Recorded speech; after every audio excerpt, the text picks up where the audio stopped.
rages around like an ocean in my head.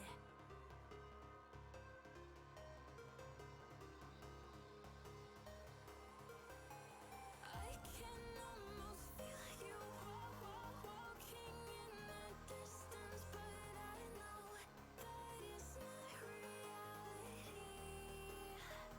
If you are echoing around inside these parallel dimensions all alone, know I'll find you in my dreams.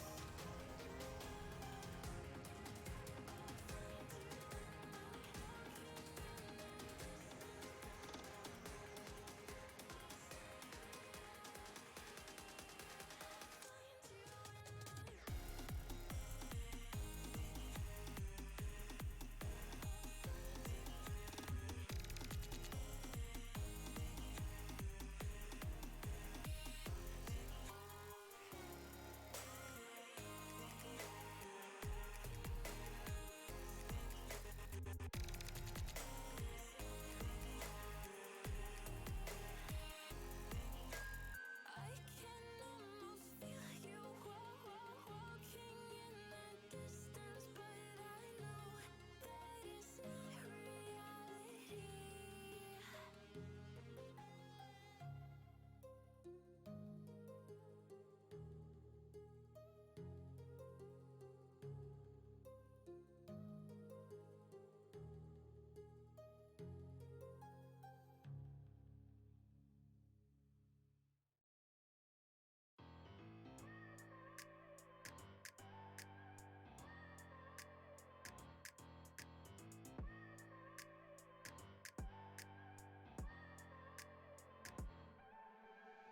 I look at people and I wonder all day, who are you and you are not the one in your way. And then I think about myself and I stayed. I'm a pretty boss, work almost your brain waste. I'm a freak in the sheets, but I got class. I'ma grab an ass if you want it. Best you ever had, give it to you.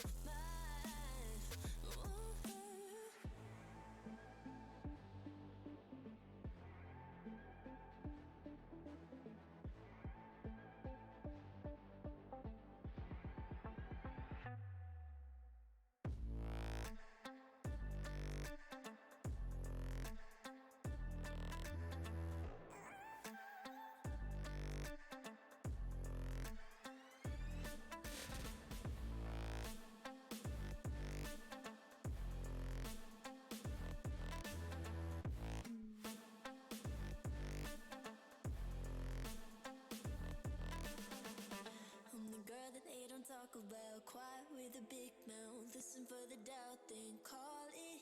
Make you out for what you say to me. Look at every single date. If you got what I need, then oh, I'll take you on like a big deal. Legs you can unfeel, key in ignition. Just keep me full like I had a meal once in a while. Feel alright. I know you like it, can't fight it. I might let you ride the wave.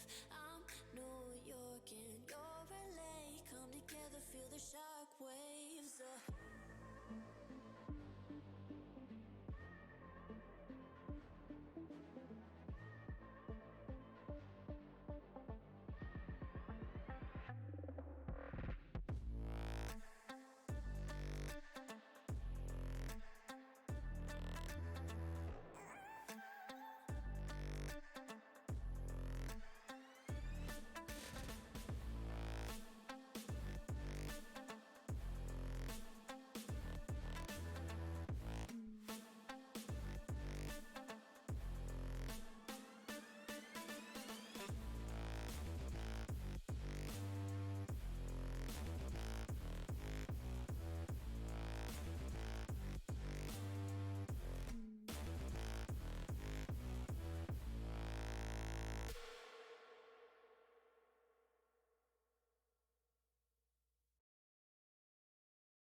coming for the throne.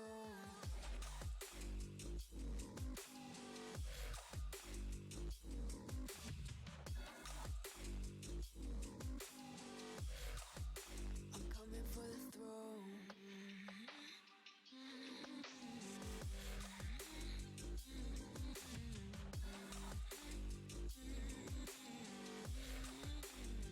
So you wanna be my enemy? You should've known I'd never kiss the rain.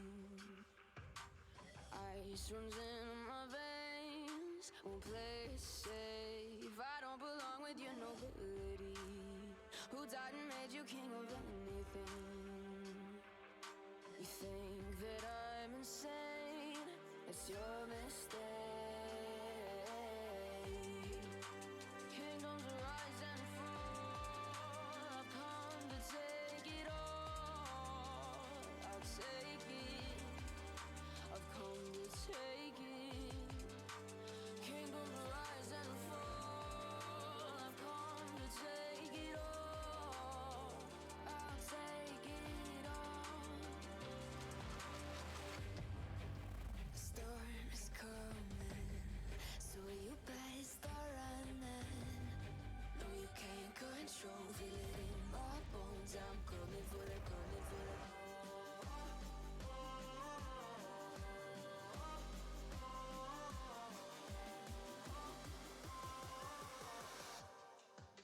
I'm coming for the throne.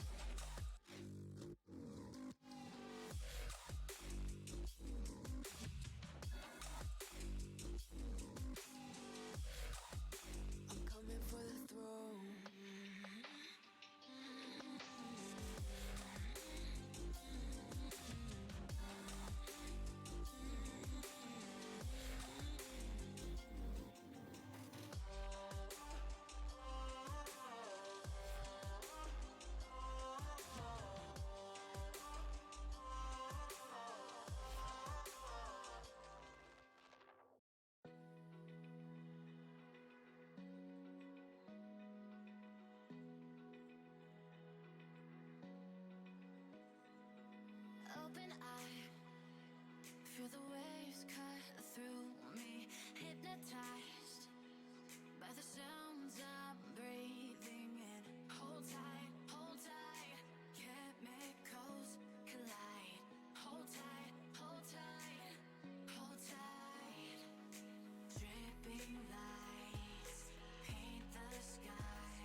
Okay, everybody, I'm here.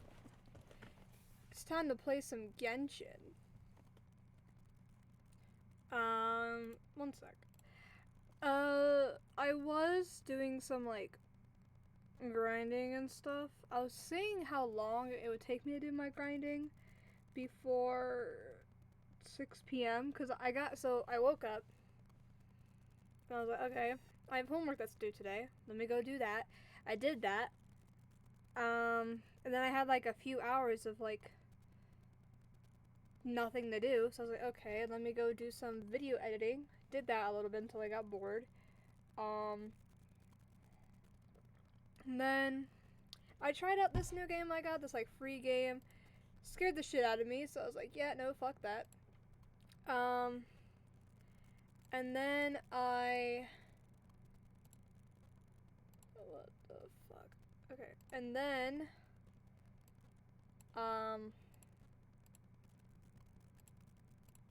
I was like, okay, let me play some Genshin, because, like, I need to do some prep work, you know? Some, like my commissions and stuff.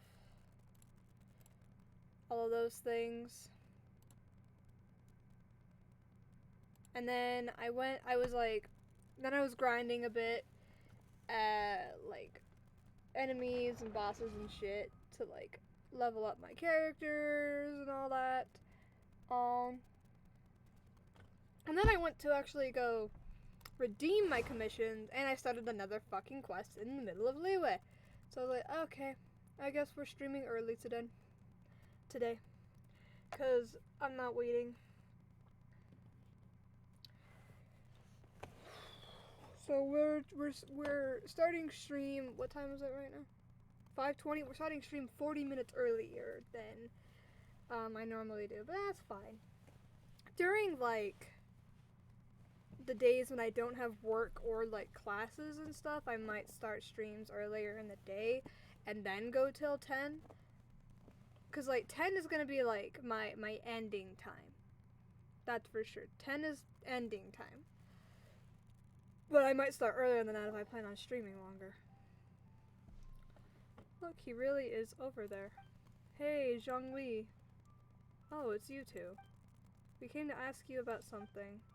Do you mind waiting for a moment? I'm currently in the middle of something. What are you busy with? Speaking of which, to think you managed to return so quickly. What speed? Ah, Zhongli, are these your friends? They have to come here to look for you. Oh yes, they are old acquaintances of mine. Splendid, since you two are also here, could you help me persuade Zhongli to sell his archaic stone, please? Archaic stone? What do you want one of those for? Do you not know? Archaic stone is highly sought after now. It's not even a matter of price, for there is barely any supply on the market. I was telling stories as usual today, and Zhongli dropped by as usual too. Somehow, we talked about my Through the Eyes of a Dragon, one of my finest works, if I do say so myself.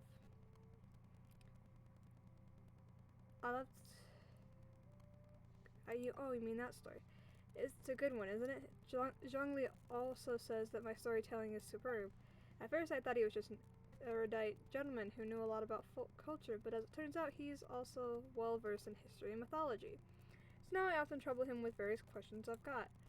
The pleasure is all mine. Don't be so modest, you helped me a lot. Come to think of it, the act of chatting is pleasurable only because you're talking to the right person. Zhongli, for instance, is a good chatting companion with many fantastic ideas and, to be honest, lots of far-fetched theories too. There was this one time when I told him, see, my story first tells of how Rex Lapis carved Ashtaha out of a magic rock and then elaborates on how they fought side by side across the four corners of the world. Isn't that just mesmerizing?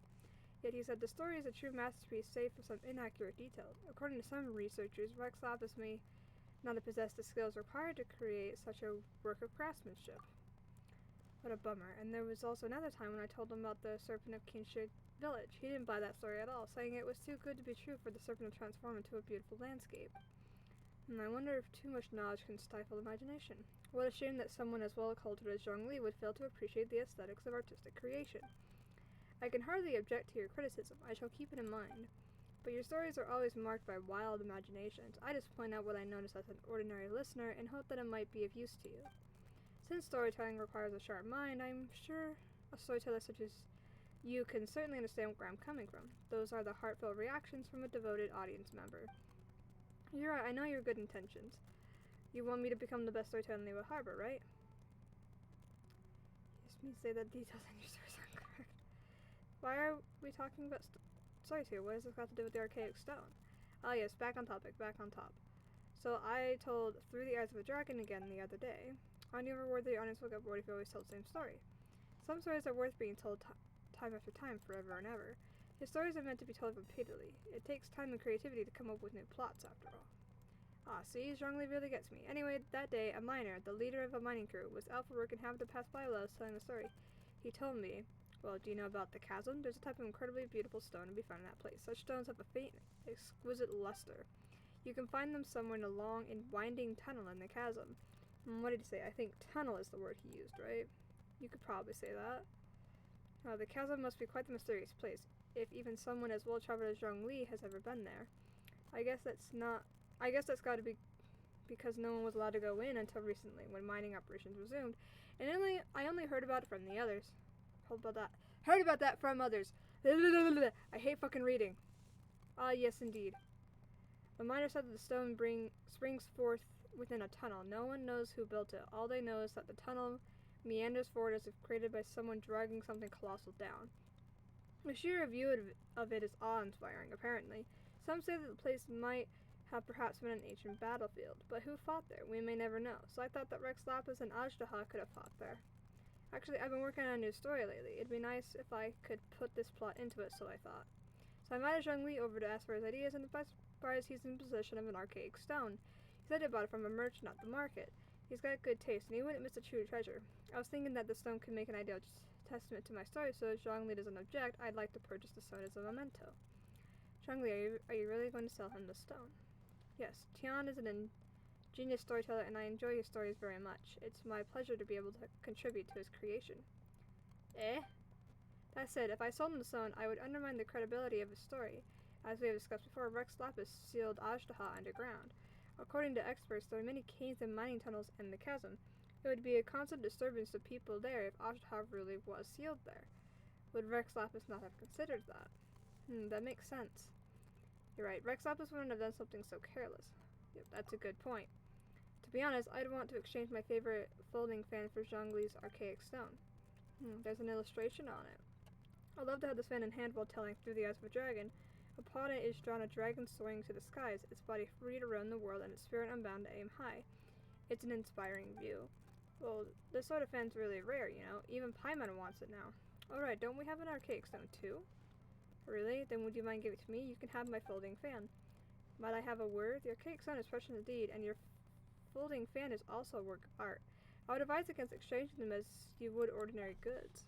Well, if you say so. Actually, you know, I have more than one such fan. You drew the illustrations on them, and that already makes them special. Anyone who enjoys your storytelling will rejoice if they were given such a generous gift. You're right. Someone whose profile picture is Zhongli wants to join my world.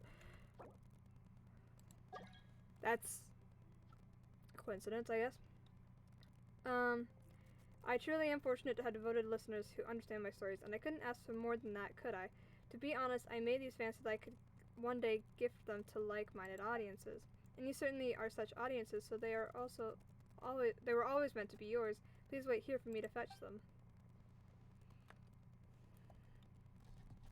And you certainly are. Oh, I already read that. Can I really keep this? Hold on, I need a drink. Okay. Of course, you are my audience, and that makes you a worthy recipient. Besides, I've made several such fans, so don't worry, just take it. And Zhongli, there's no need to be formal with me either. It's just a handmade fan. I hope it's not too meager a gift for you. I'll gladly take it, thank you. An exquisite work of art indeed. It is truly something worth treasuring. Alright, actually, we can ask Zhongli about something. Can we talk to him for a moment? Have I taken up too much of your time? Oh dear, well then, please, go ahead. There's no need to apologize. You have my gratitude. Zhongli, were you at the chasm? And you saved us too, didn't you? Thank you. Xiao also said that he wouldn't have been able to escape without your help. Oh, did he say so? Interesting. How time flies. Even he has learned to open up to others. So, what were you doing at the chasm? Was I at the chasm? How curious. I must admit that this is the first time that I'm hearing of such a thing. Huh? Stop playing dumb. Oh, why would I play dumb? This fan is of high quality indeed. Zhongli. Now that I am on vacation, I just take my time and walk around. I say that anything I run into is a happenstance of fate for which I shall take no credit. Come to think of it, it's nice to travel to different places and witness many things in this vast world. They always bring old memories back. Do you miss the past? Not at all. I'm immortal now, and being immortal means living in the present. A dragon soaring into the skies, its body free to roam the world, and its spirit unbound to aim high. Most inspiring indeed. With much to be perceived in the four corners of the world, and much to marvel at amongst mountains and waters, I believe I must travel still more in the future.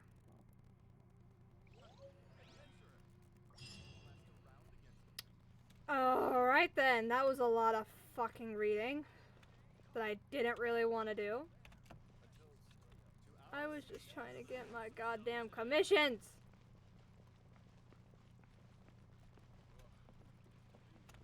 Ad Astra Abyss. Thank you for Ad Astra.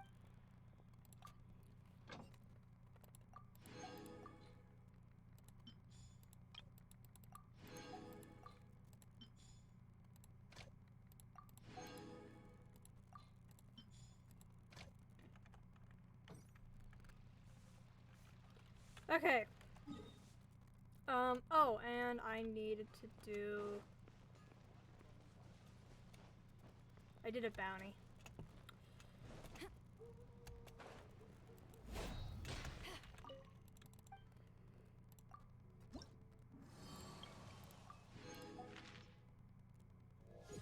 Hey!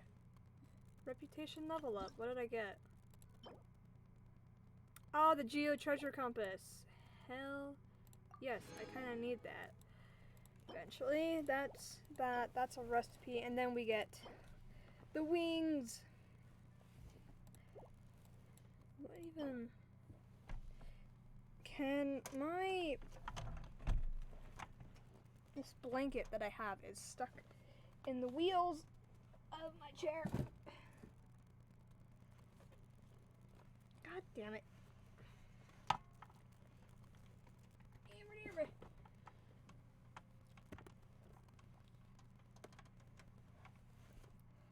Okay.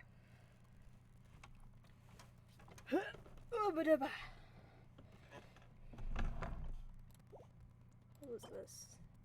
Condensed resin. Oh, that's how I learned to condense resin?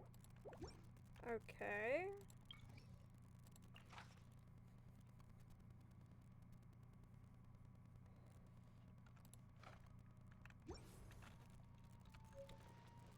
Hey, who's that skulking around? Do I have to, like, learn it or something? No, guess not. Okay.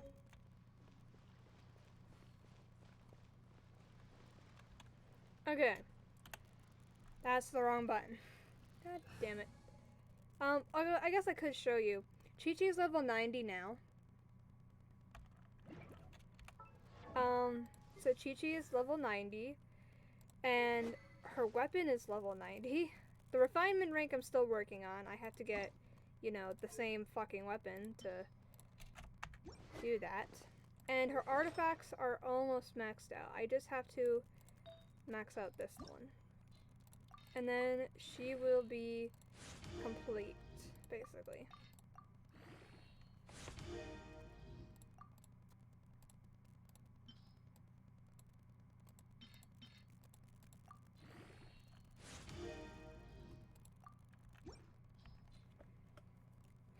But yeah, that's what I did.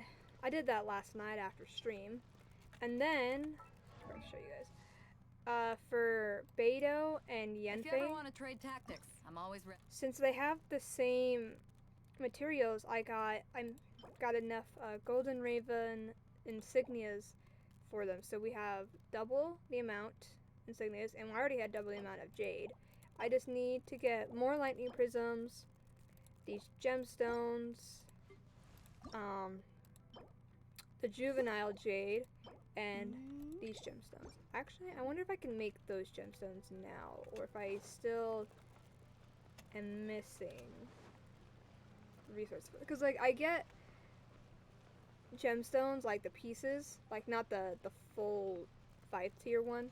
I don't get any of those when I fight bosses, I guess, because I don't know why actually, but I just don't get them. But I do get the lower tiered ones, and you can craft them. So I need, wait, how many of the purple ones do I have? Because I have no red ones. Right? Yeah, I have no red. And no purple. Okay. Let's see. To make this, you need 3, so that's 18 of each. I definitely do not have enough red ones.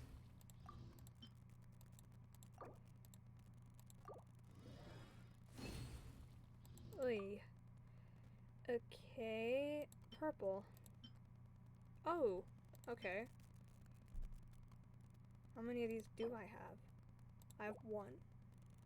So I need 18 total. That's 3.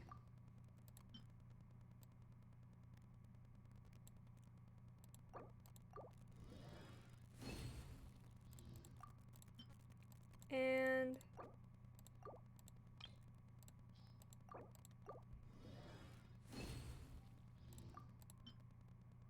oh wait, I did that math wrong. Wait, what? I need 18 of these. Okay. So I still have ways to go.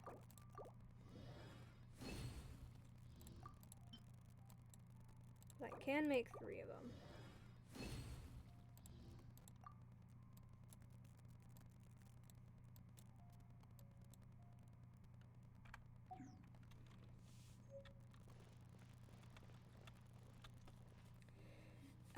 But yeah.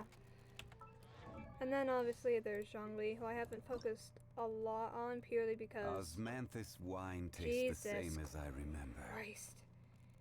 But where are 'cause I gotta those fight who share the the memory? geohypostases, which I hate fighting. I also have to get Koi Lapis. That won't be hard to get, but the Koi Lapis is gonna be annoying to get. But it's fine. Now, quests.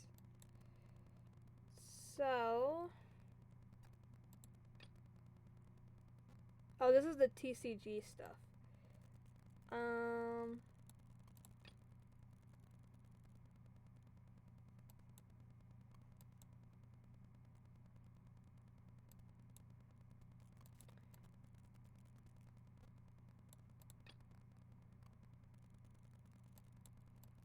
And these are the stories. So this is Eula. So let's go do Eula's story quest. It's mostly gonna be dialogue. Oh, I forgot I had a thing of saltines up here. I guess I'll snack on them during this quest. There's a thing here.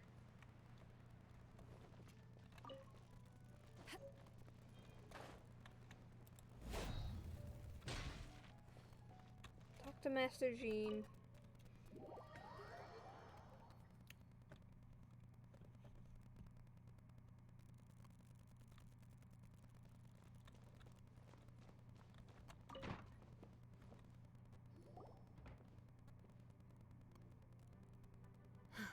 Thank you for coming on such short notice. She has honorary knight. the pretty I know you pretty must outfit. be busy. The pretty outfit that I put on her. It's I love Jean. Oh my god, she's so pretty. Anyway, I'm gonna mute myself and then just let the thing play while I snack. Cause I don't think anyone wants to listen to me snacking on stuff. Well, to make a long story short, there's a particular matter at hand that the Knights requires your assistance with. I have been meaning to have a word with you if the occasion presented itself, but as you know, Mondstadt's safety must always be my first priority. I have recently received multiple reports from the Knights of someone within the Lawrence clan having close dealings with the Fatui. The Fatui? Again? But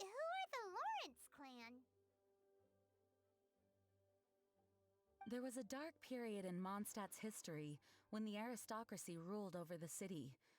The hard-won freedom that followed with the fall of Decarabian was lost once again, as slavery spread throughout the land.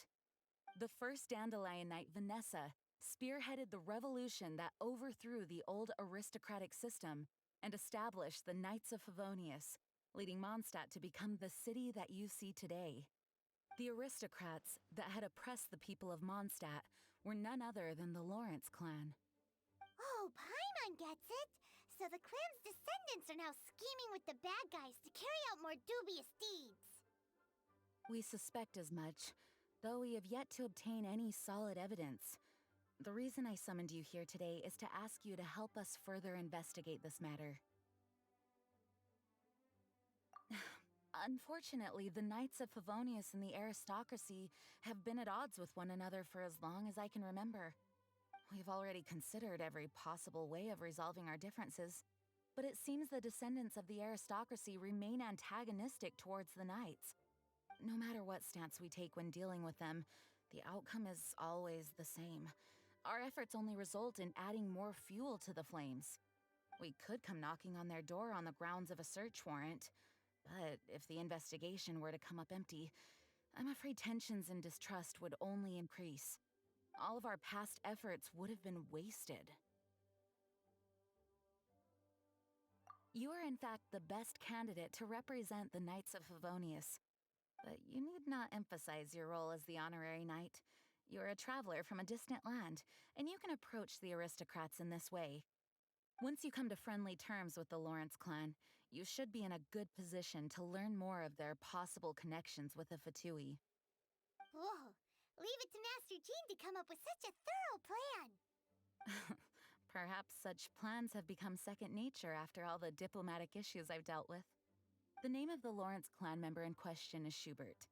Lately, he can often be found strolling near the northern city walls.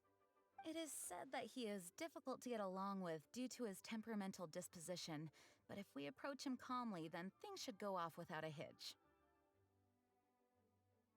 Thanks again for your help. If you run into any snags along the way, I'll do anything in my power to support you.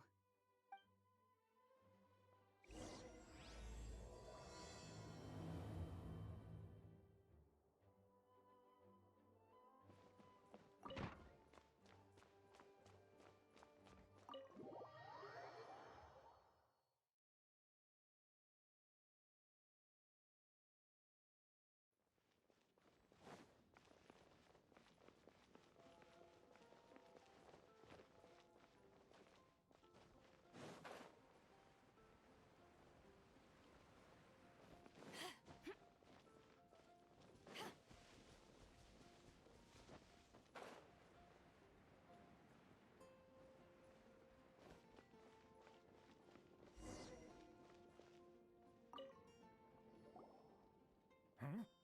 Who are you? Hello, we're here to... Hello? Did I hear you correctly? Hello? Huh. And I suppose you think that you can simply strut up here and greet me in such an ignoble and vulgar manner? Given that I don't recognize you, I can only assume that you are a traveler of some variety. I'll have you know that you are speaking with the Schubert Lawrence, a blood descendant of the magnanimous nobility. If you wish to address me, you'd best consider your words more carefully. Such nonchalant manners are inadmissible and will never do. Now, if you're somehow capable of understanding anything I've said, then you will get down on your knees, apologize for your negligent actions, and give me a proper introduction. That is the appropriate etiquette. That's etiquette? Paimon's never heard of something so complicated before. Huh. In former times, when people knew their place and respected traditions, such conduct was only basic courtesy when greeting a nobleman. And neglecting your manners would result in a swift whipping. But look at the world now. Rules have been thrown to the wayside and manners forgotten. I cannot bear to see such degradation. What did you say? You dare question the dignity of the nobility? I'll have you know that though the Lawrence clan is in decline, myself and others of noble blood are looking for a chance to restore our rightful honor. Just look around. The people are unruly and undisciplined. I, however, strive to retain the elegance and etiquette of the nobility. After all, we are of a completely different breed by birth. Save your words. I find your manners and bearing repulsive. I have nothing to discuss with the likes of you. Besides, I am in no way obligated to instruct commoners on basic courtesies. Now I have more pressing matters to attend to. I'll take my leave. So this is what Master Jean meant by difficult to get along with. Let's head back and talk things over with her. That was something else. Like, I've been muted this whole time, so I can eat my crackers without, like, being loud. Why am I being tagged on Discord? What the hell? Discord, If you hello? ever want to trade tactics, I'm always ready. Oh.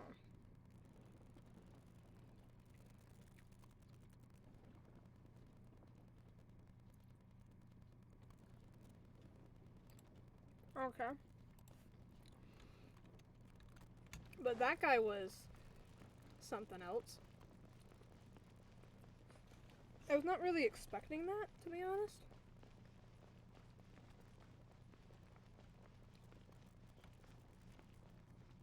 I mean, she did say that he's difficult to get along with.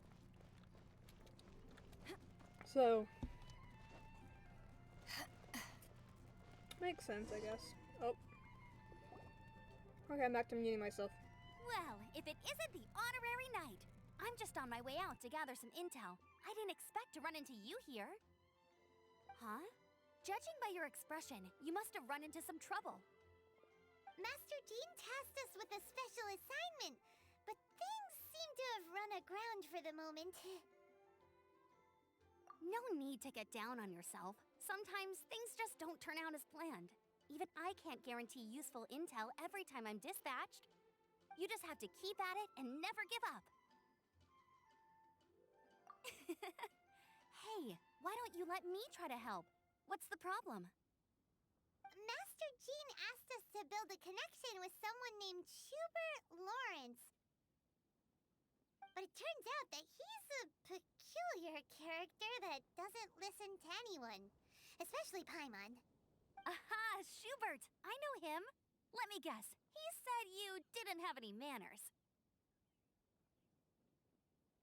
I've been on the receiving end of his lectures many a time.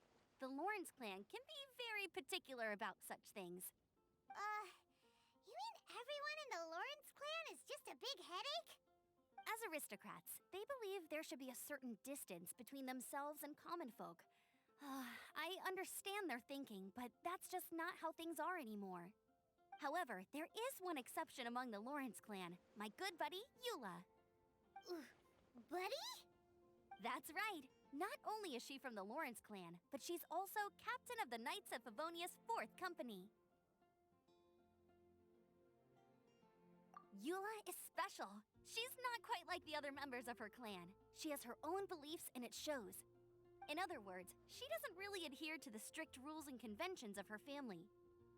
However, she's still quite knowledgeable about dealing with the Lawrences. I'm sure you'll see what I mean if you meet her. That's strange. If Eula is a member of the Lawrence clan, then why would Master Jean choose us for the task? Couldn't she just ask Eula? Well, it's a little complicated. Basically, the Lawrence clan has frowned upon the fact that Eula joined the Knights. Her family members don't particularly care for her. In their eyes, Eula is nothing but a traitor to the family. She's very easy to get along with. Just explain the situation, and I'm sure she'll help you come up with a way to get along with Schubert. In fact, I think she's out in the wilderness on patrol this morning. You should be able to find her around Stormbear Mountains. Thanks, Amber.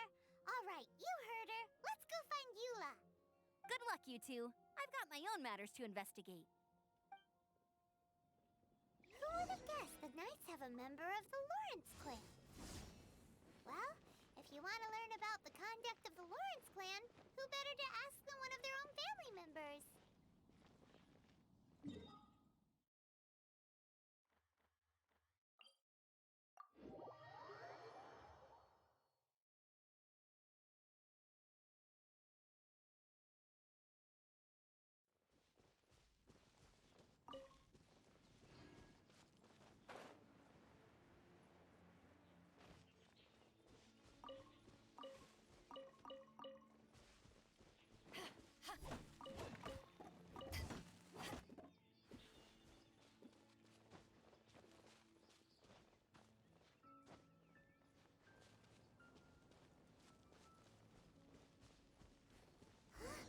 The Fatui! What are they doing here? Is that why Eula was sent on patrol here? Let's fight first and talk later!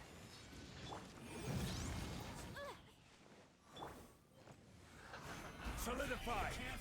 Order guide! Looks like I went too far. Hurry up!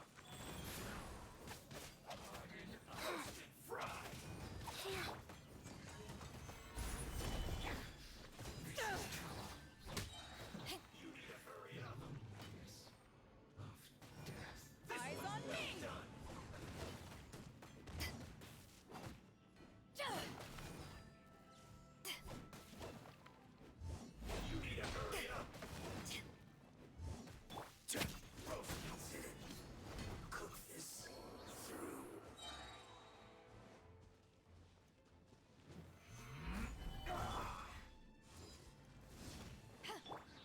Incinerate!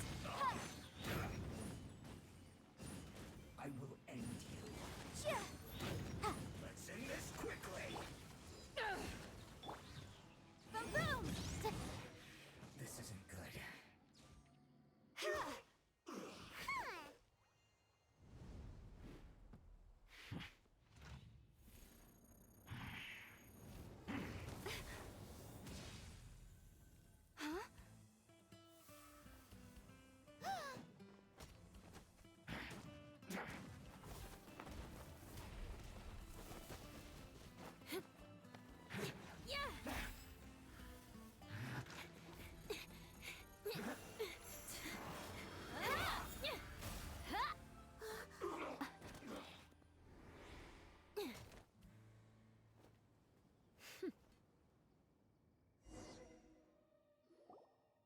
You don't think twice before reaching for your sword, do you? Do you have any idea how long I've been tracking these targets? Oh my god, she is beautiful. I mean, I've already met Eula, but oh my god, she's fucking amazing. I absolutely love her. Anyway. And now you get to stake a claim. You think you're stronger because you got to them first? Mark my words, vengeance will be mine. What? That's right. I heard the commotion and came as swiftly as I could, only to find you two already fighting the Fatui. Not only that, you are making quick work of them too.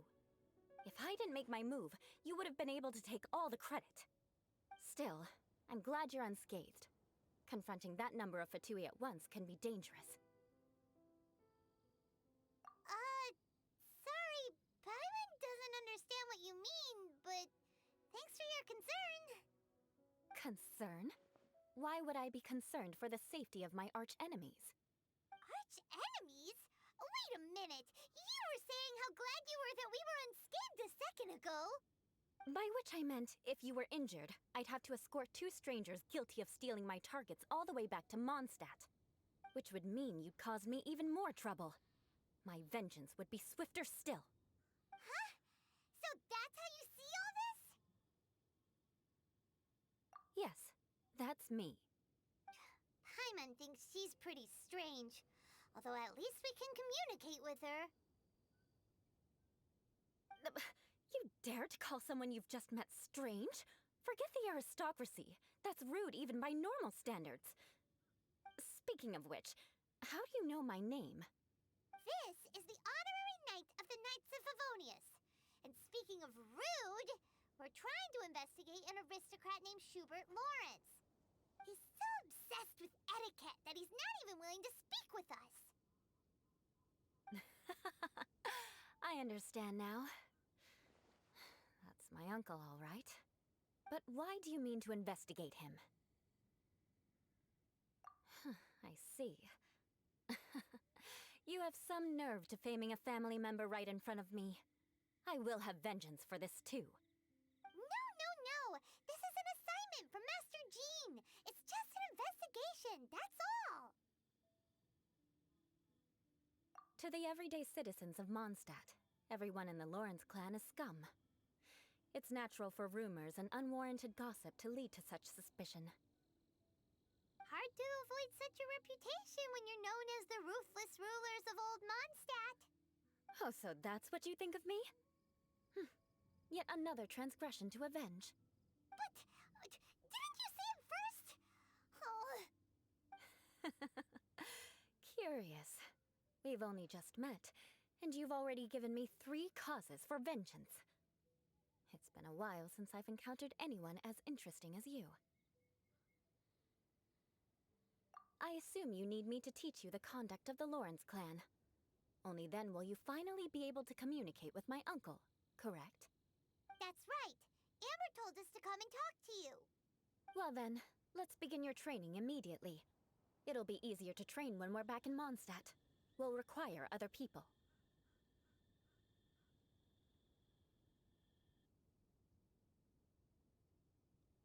We can put that aside for now. Besides, if it's the acting Grandmaster's assignment, and Amber's the one who recommended me, I should comply. Paimon's confused. This girl's all vengeance this and revenge that. But she doesn't seem the least bit angry. Still, Paimon has met bigger weirdos before.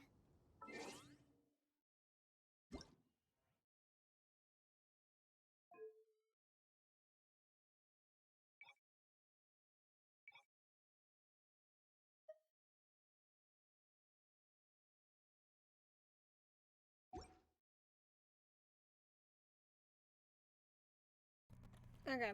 I don't know why, but for some reason my game's full screen. I was seeing if I could change that. What if I made it like... Oh, that would work. Making it slightly smaller. But then that means that I have to come here and size it back up.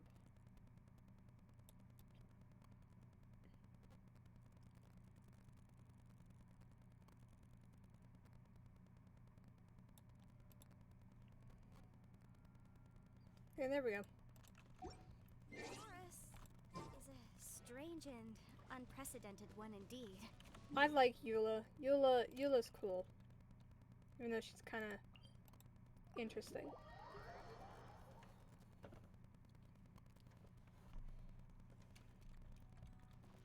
She's an interesting character, that's for sure.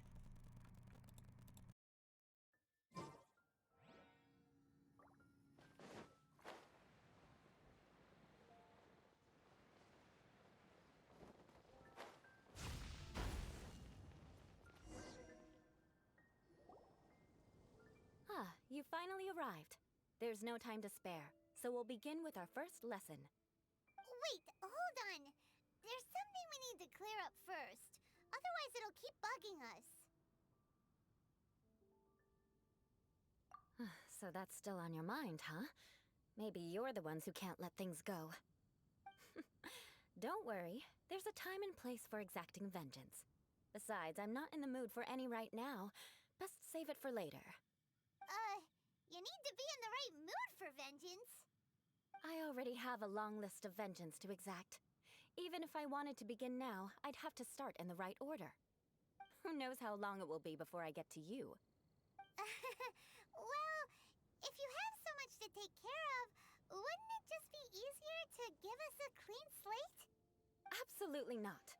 Stealing my targets, calling me a ruthless ruler, and suspecting my uncle. All worthy of vengeance in my eyes.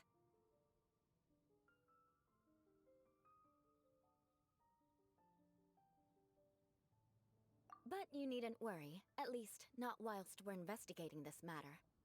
I'm sure you're familiar with the phrase, a man of moral integrity fears no slanderous attack. If Uncle Schubert didn't commit any wrongdoing, then any such investigation will prove fruitless. But if he did commit a wrongful act, then he should bear the full punishment. I'm sure you understand. Good. Now, there are two key points that aristocrats attach great importance to: your manner of speech and your bearing. Let's begin with your manner of speech. Aristocrats have a very unique way of carrying conversation, even with mundane daily topics. Oh, Paimon's already learned some unique conversation. Mark my words, vengeance will be mine! Not even close. And besides, it sounds strange. I'm just gonna say that was the funniest thing I have ever witnessed with this quest. That is the funniest thing that I've ever witnessed. Anyway, back to dialogue. Hey! Paimon learned it from you! And didn't you say not to call others strange? It seems you don't respect the rules of your own clan. No, I've no need to trouble myself with such frivolous formalities. Here, allow me to demonstrate. For example, when greeting a friend, you could say, "As the morning dew greets the coming dawn, so do I greet you, my dear friend." As the morning dew does what now? However, such a phrase may only be used during the morning hours. Also, the party with whom you're speaking must be of approximately the same status as you. Morning dew is not uncommon, so it expresses that friendship should not be measured by value, yet also suggests that friendship between aristocrats is pure like water.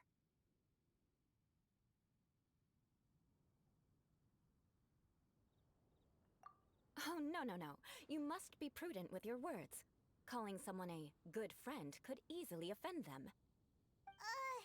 But didn't you just say my dear friend in your example? Paimon's confused. Yes, I did. But you must know in the Lawrence family, dear friend is a set phrase that can only be used towards certain friends with whom one is acquainted, but not particularly close. It sounds much more pleasant to call an acquaintance a dear friend. So, another thing to remember. Aristocrats are concerned with face and being polite. However, if you were to use dear friend to address an intimate friend, the recipient would think that you were deliberately trying to estrange them. This is only the first step in making a greeting. After addressing one another, you then exchange courtesies. Wait! This is all too abstract. Perhaps it would be better if you gave some real-life demonstrations. Ah. Very well. Come with me. We'll choose some bystanders to converse with.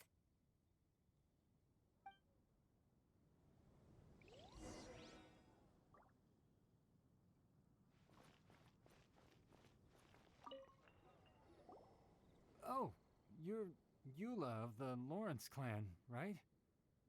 This can't be good. You there, lowly laborer. You stand in the presence of a member of the illustrious Lawrence clan. I have words for you. Please acknowledge the glory bestowed upon thee by the nobility... what comes next? Oh, right. By solemnly kneeling to the ground with utmost sincerity. Huh? I can't make heads or tails of anything you're saying. Hold on. What did they always teach me? Whenever a dispute arises, protection of your family's prestige and dignity always takes precedence. Got it. As a lowly commoner, you shall maintain absolute reverence when speaking with those under which you so graciously toil. How dare you speak in such a manner? Is everyone from the Lawrence clan so strange? The days of the Lawrence clan's tyranny have long passed. I don't care what you're trying to do. Just beat it. Like I said, I don't care what you're doing. I have nothing to say to any member of the Lawrence clan. And here's a word of advice.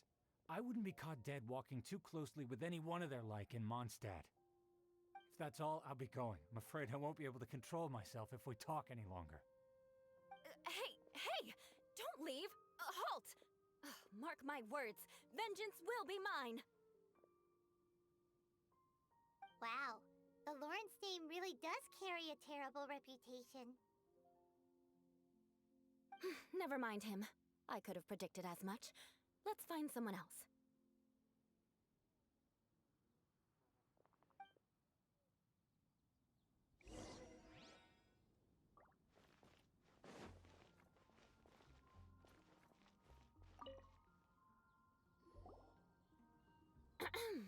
You there, lowly toiler.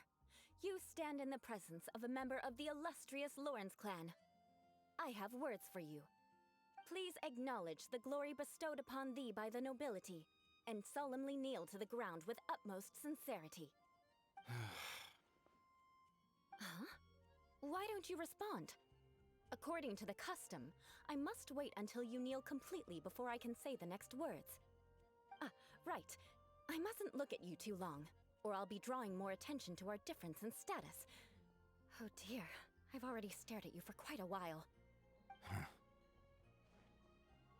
Fine. You may spare yourself the formality of kneeling, as it may be a little inconvenient. I shall continue.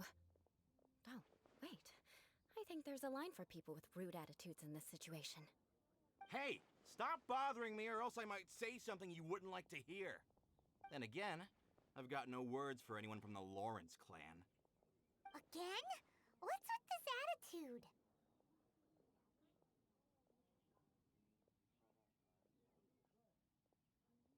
Yes, I don't think his attitude will change. If I keep grandstanding like this, the outcome won't be good. Let's try to find someone else to talk to. I'll remember your unwillingness to comply. Mark my words, vengeance will be mine.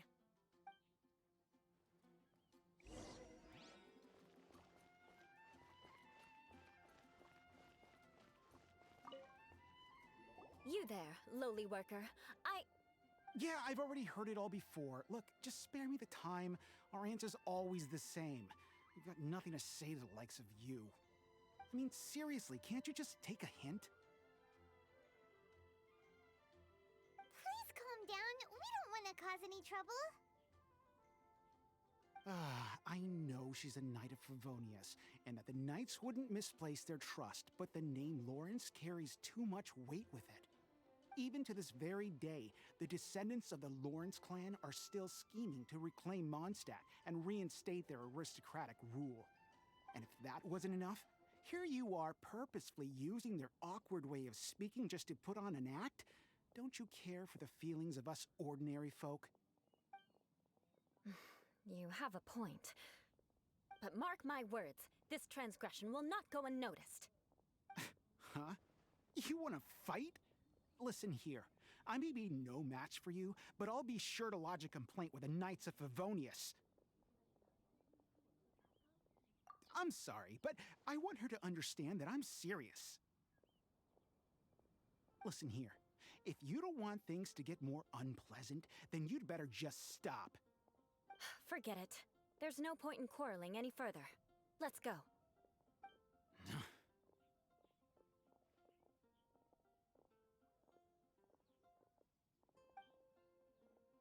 It's all right. This happens quite often. Let's find someone else to talk to. Paimon thinks we've seen enough now. Let's just stop. Actually, Paimon thinks we should apologize for asking you to demonstrate for us. We had no idea the feelings between the Lawrence clan and the people of Mondstadt were so bitter. What can we do? The Lawrence name is already a dirty word among every household in Mondstadt. Even 3-year-olds know the story. I see this kind of attitude all the time. Don't worry. What with me being a Knight of Favonius, they're usually willing to speak a few words with me. Perhaps my aristocratic manner of speech provoked them today. Believe me, it's not a big issue. So this is the way things are normally for you? There's no need for them to direct their anger at you personally. That's the way things are. Perhaps it's just fate for those who have made mistakes. Accepting punishment is only fair, right? But when your family has committed atrocities, I'm afraid there's no easy path to reconciliation. As memories are carried in the city breeze, the faults of such grievances are passed from one generation to the next. It is now my turn to bear this burden. At least I have a means of living a relatively normal life compared to the elders of my family. I have nothing to be discontented about. Yeah, why were you so willing to try and demonstrate for us? Oh, that reminds me. That last person will not escape my vengeance either. Let's leave it at that. Just think of it as something I like to do. But unfortunately, you probably didn't learn much from those conversations. It seems we have no other choice but to find more people to talk to. No need! Besides, the Traveler's pretty sharp, and nothing gets in our way on an adventure. Paimon thinks we got the gist of it now. Right? Right? We'll just have to roll with it for now. Let's just keep Eula from getting anyone else riled up. Well then, I'm glad you learned something. You're already halfway toward mastering aristocratic conduct. A proper manner of speech is more aesthetic than anything else. It stems from their taste for refinement. But we must also practice your bearing. I have a very effective way of training for this. Come with me to Dragonspine.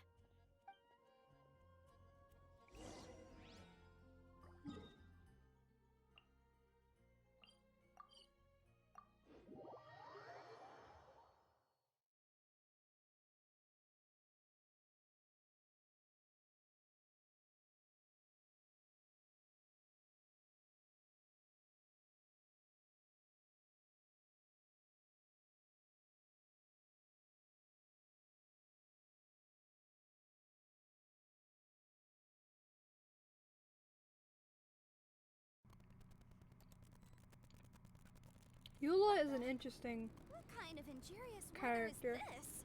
It's Whoa. cold. What the hell? Achoo! Game lag? What the fuck? Not responding? The hell?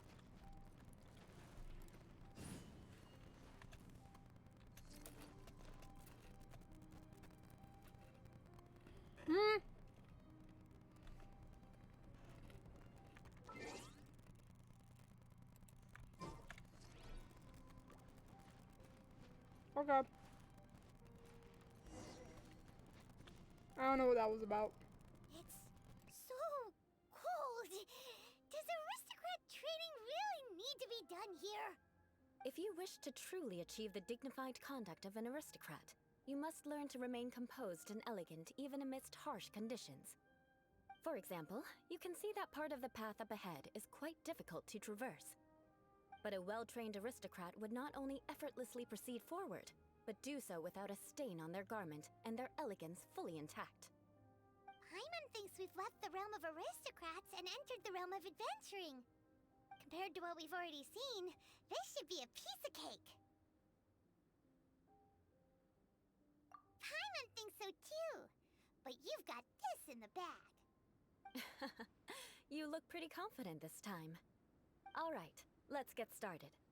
Remember, you must be graceful and elegant. Don't get knocked or launched into the air. That would be most unsightly.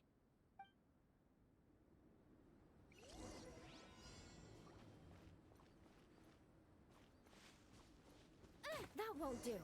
You've exposed your shortcomings. No need to worry. Head back to the starting point and try again.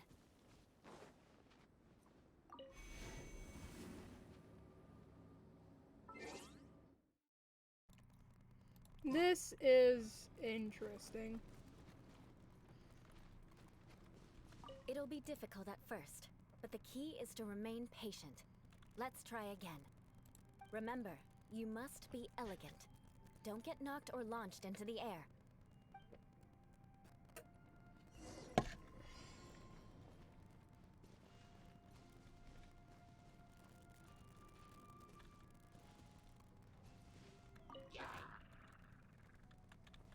Motion to compel.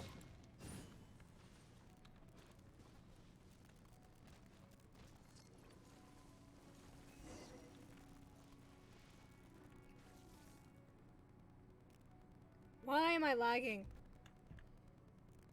What the hell?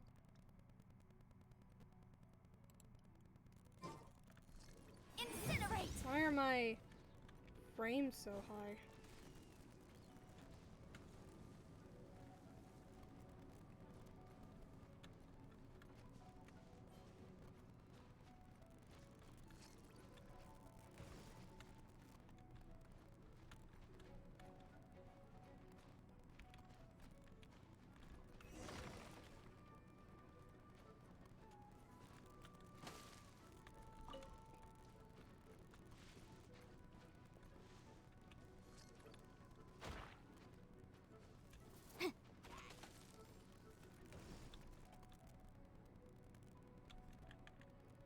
Yo, what the fuck? Why are my frames so high all of a sudden? Or my ping, not my frames.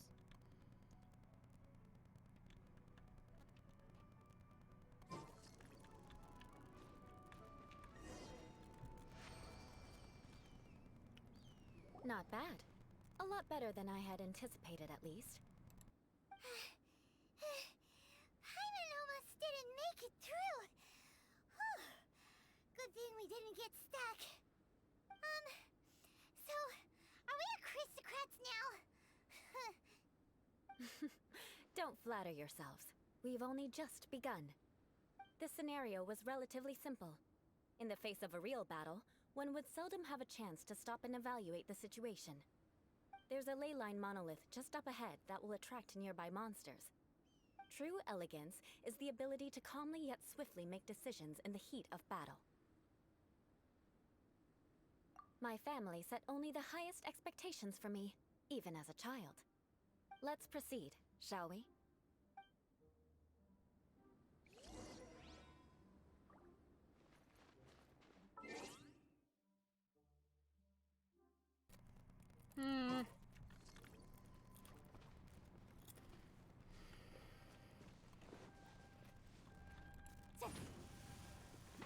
Ah!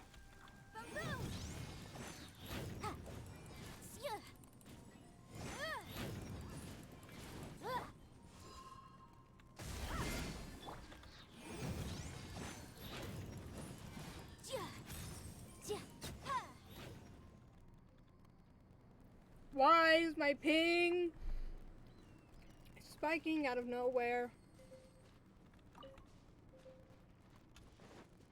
That's not normal. Where the hell?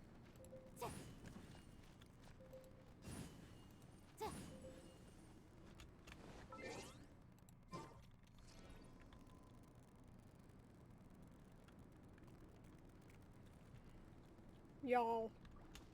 Okay.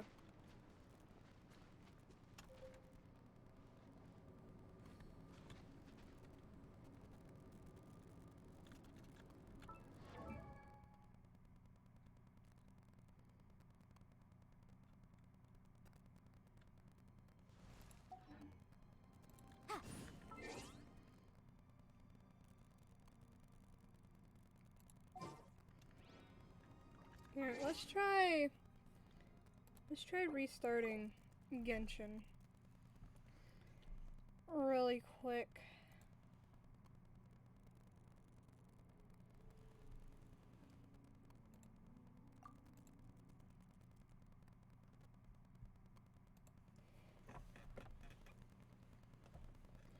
I don't know why it's doing that, because that's not, like, normal.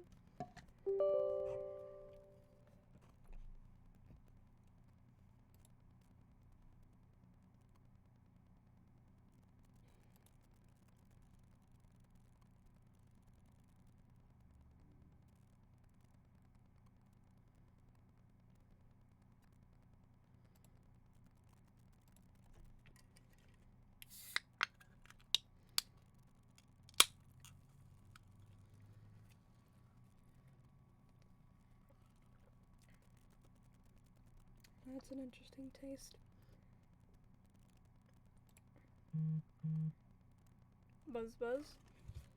Phone buzz.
Okay.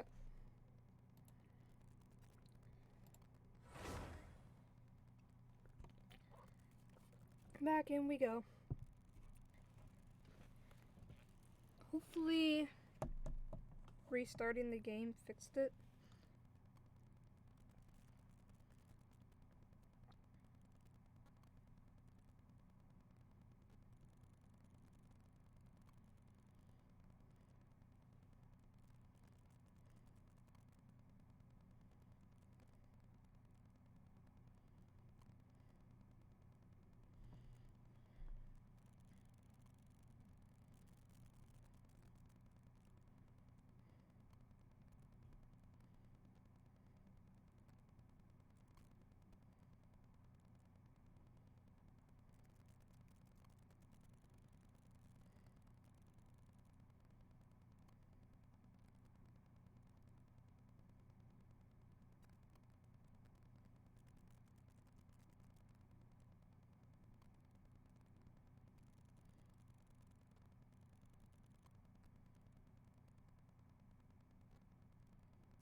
I don't know why it's taking so long to load, though.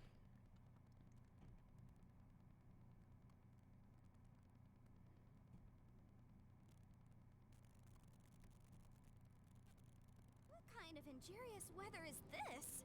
It's Okay. Ping is still skyrocketing more than usual.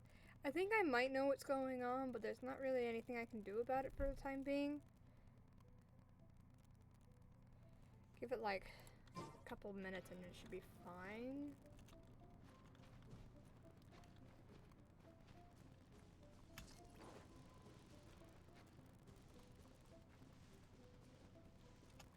This is the ley line monolith. Go ahead, activate it. But be careful not to get launched into the air or frozen while fighting. That would be most unsightly.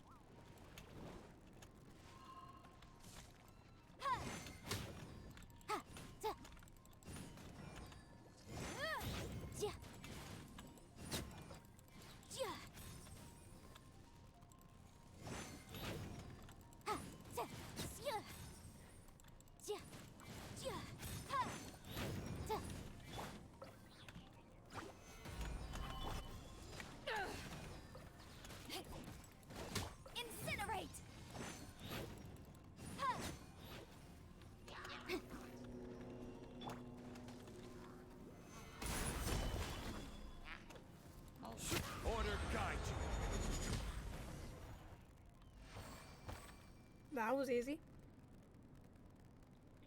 Well done. Your performance was most impressive. And you managed to remain calm even in these grueling dragon spine surroundings. I'm starting to wonder if even I could have done the same. Given such an outstanding performance, it seems there is little left for me to teach you. Like Paimon said, adventuring is our specialty. So, that's it for our training, right? Then let's get out of Dragonspine before Paimon turns into a popsicle. Hold on. I was commending the Traveler's performance just now. You, on the other hand, seem to have made no progress at all. What? You mean Paimon was also part of the training? Yes, of course. You were frantically flying and dashing about throughout the entire thing. Not an elegant sight at all. Did you even listen to anything I was trying to teach you? Hey! That's not true! Paimon was just focusing on you the whole time! Whatever the reason, not heeding my instructions. A cause for vengeance, perhaps. Now, drink this. Huh? What is it? Are you trying to poison Paimon? Certainly not. It's warm milk. Didn't you just say that you were freezing? Drink it and it'll help warm you up. Oh, thank you. Are you still planning on the whole vengeance thing? If I wasn't, then why would I care about you being cold? If you turned into a Paimon popsicle, that would ruin my plans for vengeance now, wouldn't it? So, dear friend, don't die on me out here. Ah!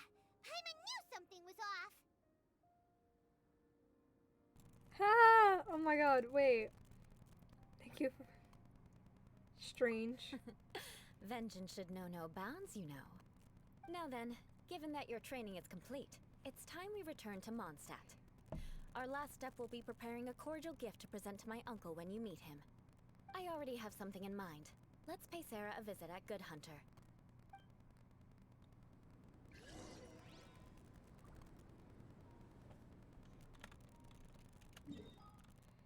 Alright then, we get to go talk to the annoying dude again. Probably, I think.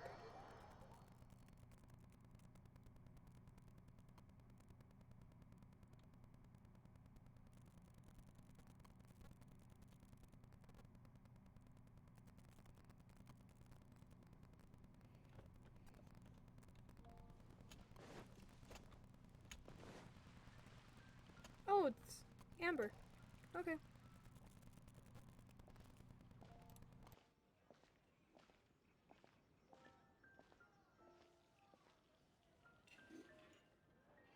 Oh, hey, Eula. I see you've met the honorary knight. We meet again, Amber. Seems we're just bound to run into you these days. Well, I just got back and was thinking about grabbing a bite at Good Hunter. But now that you're here, why don't we all eat together? Very well. It's been some time since we've last shared a meal together. Come, take a seat. We can discuss my uncle's gift while we eat.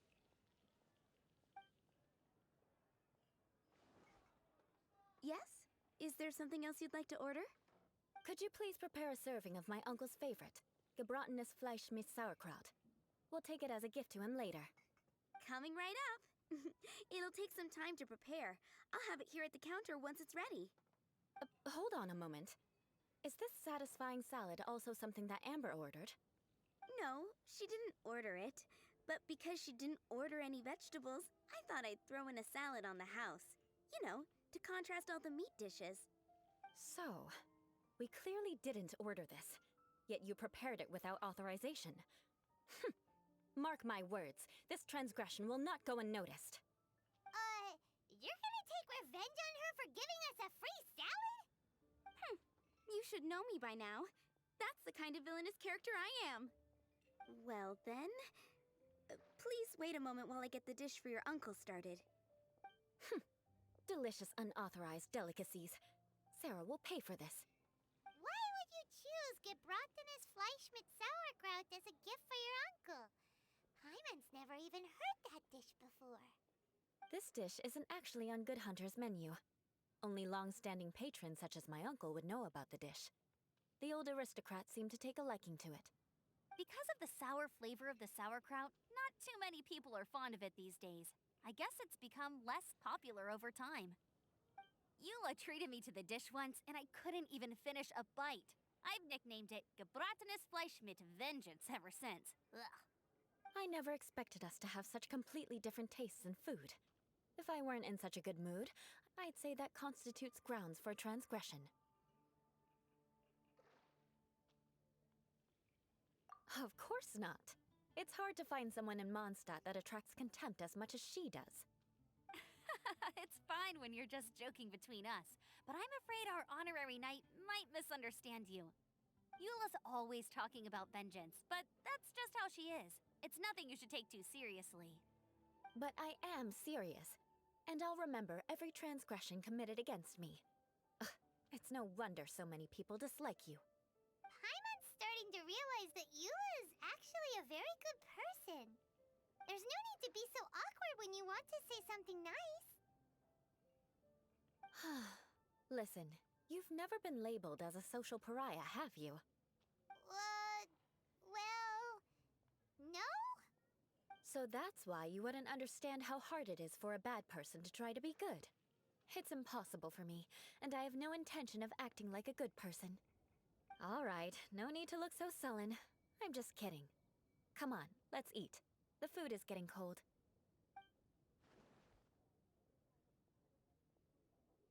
Oh, I'm stuffed. I'll see Sarah about the bill. No need. I've left the mora under the plate. If you try to settle it with her in person, she won't accept payment for the salad. Don't underestimate my ability to exact revenge. Sarah won't get the upper hand this time. All right, next you should pay my uncle a visit. He has a small camp at the top of the mountain near Springvale.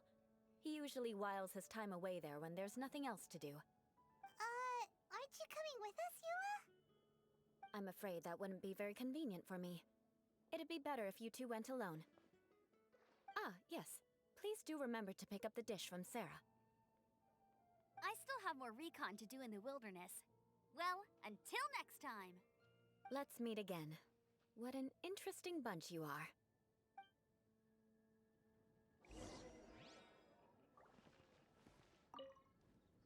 Here, the Gebratinous Fleischmitz sauerkraut is ready to go. Be sure to eat it while it's hot, otherwise the flavor will be spoiled.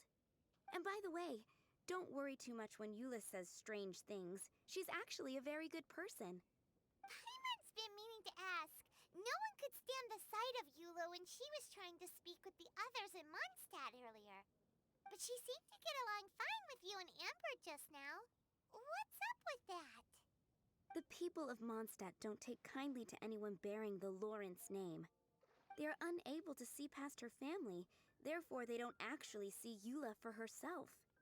So no matter what Eula tries to do, it's seen as a wrongdoing. It essentially strips the meaning of anything she tries to accomplish. How come you're able to see Eula differently then? Well, when she joined the Knights of Favonius, it caused quite an uproar. Many people signed a petition demanding that the Knights reverse their decision. At the same time, numerous members of the Lawrence clan crowded the entrance of the Knights of Favonius headquarters, clamoring for Eula to give an explanation. Whoa, so both sides were unhappy. That's right. So you can imagine how determined Eula must have been under such circumstances. But thanks to Grandmaster Varka and the unwavering attitudes of others in the Knights of Favonius, they were able to quell the unrest. Tensions still remain beneath the surface, I'm afraid. In the eyes of the people, she's a stain on the Knights of Favonius, and in the eyes of the Lawrence clan, she's a disgrace to her family. But she simply fulfills her duty as a knight, silently helping one person after another, myself included. People like Eula should be approached with care and understanding. She could stand to be treated a little more fairly. I believe a day will come when things will get better. Once everything's settled, we should go talk to Eula again. Paimon thinks we know how to communicate with her now. I'm glad. I think that would make her very happy, though she might not ever admit it. Take care. Please come again.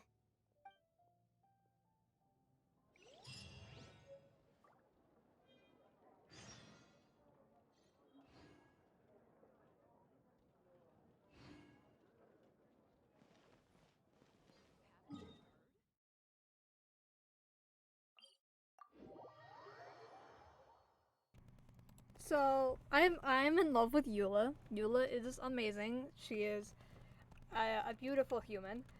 Absolutely amazing. Absolutely love her. I'm gonna pick up all these flowers while I'm here.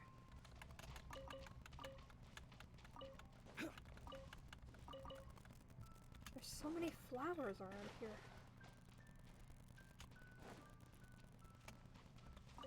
Is it pronounced Kaya Lily or Kala Lily? I don't know. But if anyone needs some, come to the Springvale Mondstadt teleport point. Cause there's a shit ton around here.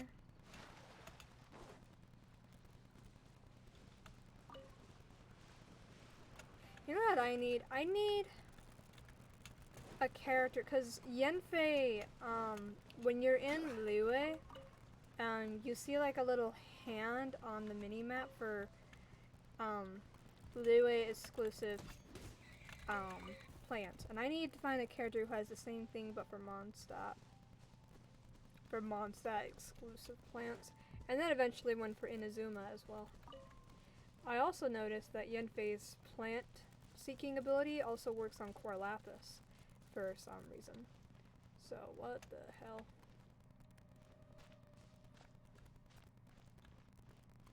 This is interesting. Hello, sir. The tent seems to be pretty tattered, but there's a really fancy chair. Could this be another aristocratic custom? Ah, it's you again. I thought I had rid myself of you two. A few humble words, huh? Yes, that sounds appropriate enough. Very well. I'm certainly not one to be narrow-minded. I'll overlook your previous misconduct for now and listen to what you have to say. Wow, this guy thinks so highly of himself. It appears I have misjudged you. Supreme brilliance. I feel like it'd be more the entertaining glory if I of could the talk. nobility that continues to this day. A true loyalist. Ugh. Impressive. My intentions were to test your humility. It appears you have become well-versed in our etiquette. Oh, so he was testing us. Sheesh, what an ordeal. Your conduct is satisfactory. I must say, such progress in such a short time is practically unfathomable. If I may ask, from whence did you learn such a civilized manner of speech?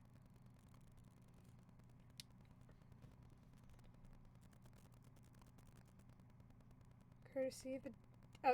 I refined my conduct with some instruction in the classes, courtesy of a dear friend. Ah, good. Very good. You are bright. And compared with the common folk of Mondstadt, you certainly have potential. If you were of aristocratic blood, your prospects would be promising indeed. By the way, we brought a gift. Paimon means we would like to present you with a small token of our goodwill. Could this be? Gebratenes Fleisch mit Sauerkraut? It's evident that your sentiment is genuine. As a young person nowadays, only with no small effort could you achieve such a dish. It's been so long since I dug into a big, tasty... I beg your pardon. What I mean to say is, since it's nearly mealtime, I shall partake.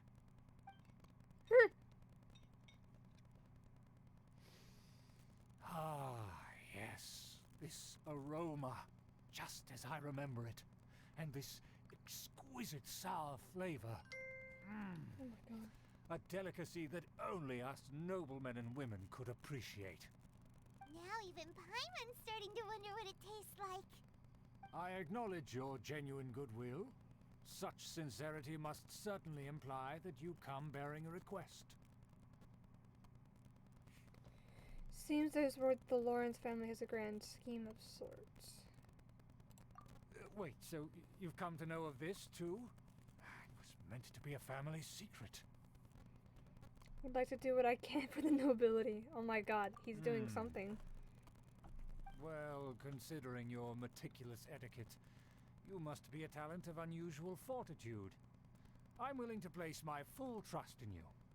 Please, come with me. We happen to be in need of competent fellows like yourself. Where are we going? To see some friends from a distant land. They have offered their assistance in restoring the Lawrence clan to its former glory.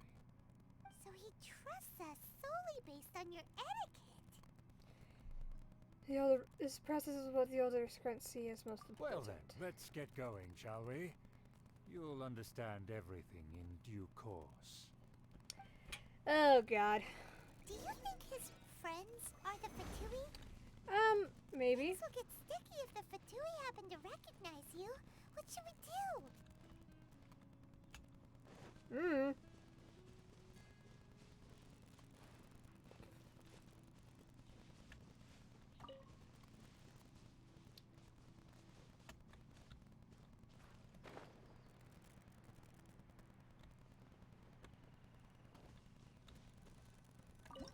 Behind enemy lines. He decided to take you to see his friends from a distant land. The two may be skulking within, so make sure to be fully prepared before stepping forward to investigate. I need water? Water instead of fire? Okay. My strongest water character is this guy. Oh, actually, let's go with Barbara. Yeah. We can do this. Sure. I mean, maybe I don't need the water character, but maybe I do, so I always listen. Huh? Why have you put on a mask all of a sudden? Mask. Looks so funny. It is only proper for aristocrats to wear a mask. Even if they are powerful, our status is much higher than theirs in the land of Mondstadt. And therefore, we shouldn't allow them to admire our true faces so easily. I see. Good thinking. Paimon thought for sure they'd recognize us. Let's proceed, I mean, shall we? I'll introduce you as my guest. It's not like we wear the same fucking clothes all the time. As you'll see in a moment, there are many already helping us.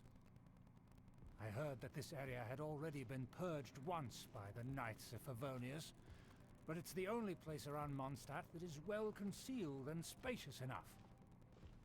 Although it has fallen into disrepair and does not suit the tastes of the nobility. Hold on. I want to try something real quick. Like, do something.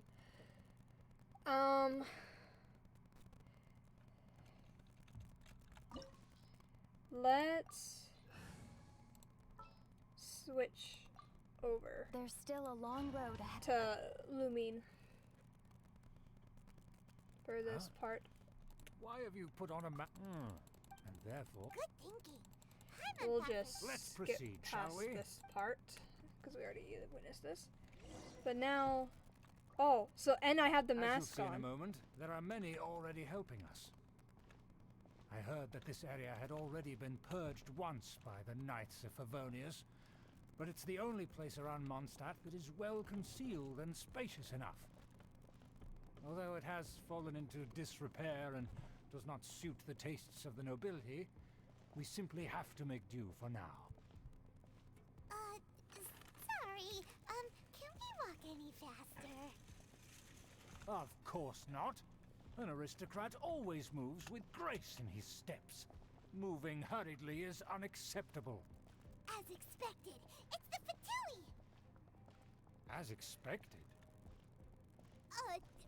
Because we always see them around the city. They must be very powerful. Huh. Nothing more than foreign ruffians with power and the ability to flaunt it. But they are favorable. Hold it right there. Who's this? If you really must know, they're my guests. If you happen to offend them in even the slightest, then you will be held accountable by the Lawrence clan. But this matter is of utmost secrecy. We must exercise caution. You dare question the ways of a nobleman? I don't have time for this. Make way. No need to sound all high and mighty like that. Fine. You may proceed. What the hell? Good thing you're with us. They don't dare to question you. Of course. That is the benefit of prestige. In past times, it would be a dire offense to speak to a nobleman in such a manner. We could determine a person's fate with the blink of an eye. And such glory will return to me again What before the long. hell? Oh, fun. There's lava. Where have I seen this person before? And who, may I ask, is this? We mustn't bring just anyone in here. This is our new ally that I've recently met. They are completely trustworthy. You have the word of the Lawrence clan. I'm just not gonna say anything. Our plans are strictly confidential. It's not wise to bring in an outsider at this time. Furthermore, there's been word that an outlander who joined the Knights of Favonius has been very active in Mondstadt recently. Don't be ridiculous. Besides, my guest is well versed in the etiquette of the nobility. I must treat them with the proper mutual respect. The Knights of Favonius pay no regard to such details. they could never understand the intricacies of our etiquette. And what about this thing? You mean Paimon? Enough! You dare question my word? Need I remind you who it is who has made your activity in Mondstadt possible? Without the support of the Lawrence clan, you would have all been driven out by the Knights of Favonius like dogs. You must immediately offer your sincerest apologies to my friend. You've offended their honor. Fine. I'll take your word and make no further inquiries. Now, to the matter at hand. Did you bring the diagram of Mondstadt's defenses as promised? Oh, so that's what's going on here. Yes, of course. Here it is. Let me see. Why is it so poorly drawn? Everything's so squiggly and crooked. And what is this shape supposed to be? Excuse me? I'll have you know that I went to great lengths to carefully draw this map by hand myself. That shape is the symbol of the Knights of Favonius. I see. Crude, but I can make do. Are you able to verify that this is all reliable information? Of course, you needn't worry about that. Don't forget what we agreed upon. The flag of the Lawrence clan will fly above the Knights of Favonius headquarters. The rights to that building, as well as the whole of Mondstadt, belong to the Lawrence clan. Yes, we will both profit from this agreement. There's no use haggling over the details. We will make good use of the intel you provided. Also, be certain not to divulge our identity. There would be diplomatic consequences, you know. Don't worry, this matter is only between you and I. And my new friend here. No one else will know of it. Once this is over, I shall stand atop the Favonius headquarters and rebuke their pathetic rule over Mondstadt. Then, the city and all its people will once again be under the rightful and unwavering rule of the Lawrence clan. Perfect. Just as it once was, and just as it should be. May I remind you once again that we mustn't act rashly. That is all, for now. Very well. Very well. Huh? What are you doing? No need to keep up appearances. That's right! It's the Honorary Knight and their trusty companion, Paimon! We're here to crush your evil schemes into dust! Dust! I think they got the message, Paimon. So this was all just a ploy to deceive me? Yes, it was. It's your own fault! Who would put so much trust in someone based purely on their manners? After so much planning, this is how it ends? Huh? We'll see about that. Okay. Okay, sir. Just as I expected. I knew I should have never trusted these foolish aristocrats. No matter, we already have the intel we need. Get them! Nah, I think I'll get you instead. They're running off in different directions. Paimon remembers that this place is a dead end. Let's take care of the Fatui first and then deal with Schubert later.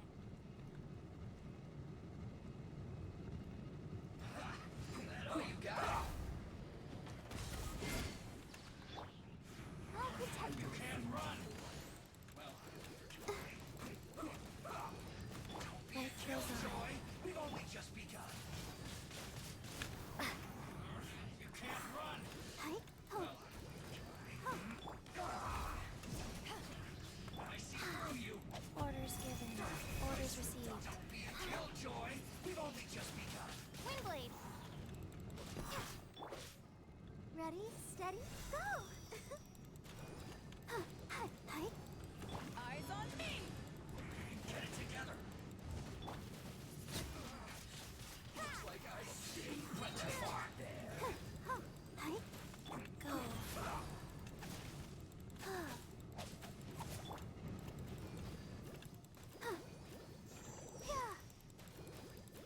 Fixing this quickly. Oh my god, she almost died.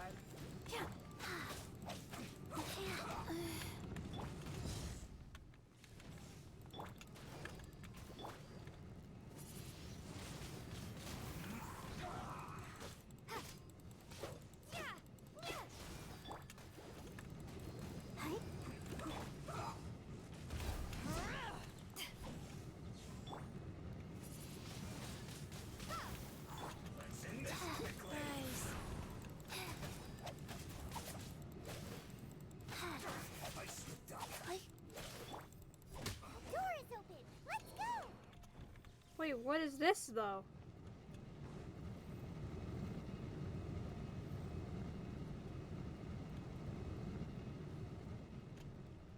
Am I allowed to be over here? Maybe not.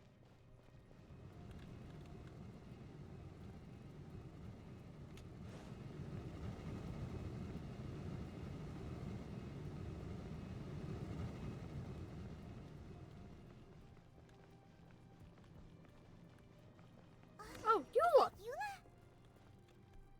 Okay. Don't touch me! Get out of my way! I'll leave on my own! It seems we finally caught up with you. This place is crawling with Fatui. Oh, it's you. It seems your investigation went well.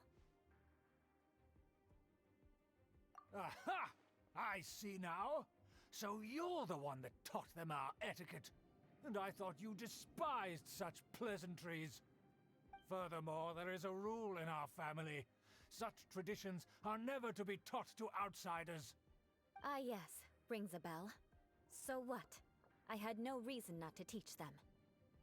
You have brought shame to our family and ruined my plans. It's all for naught now.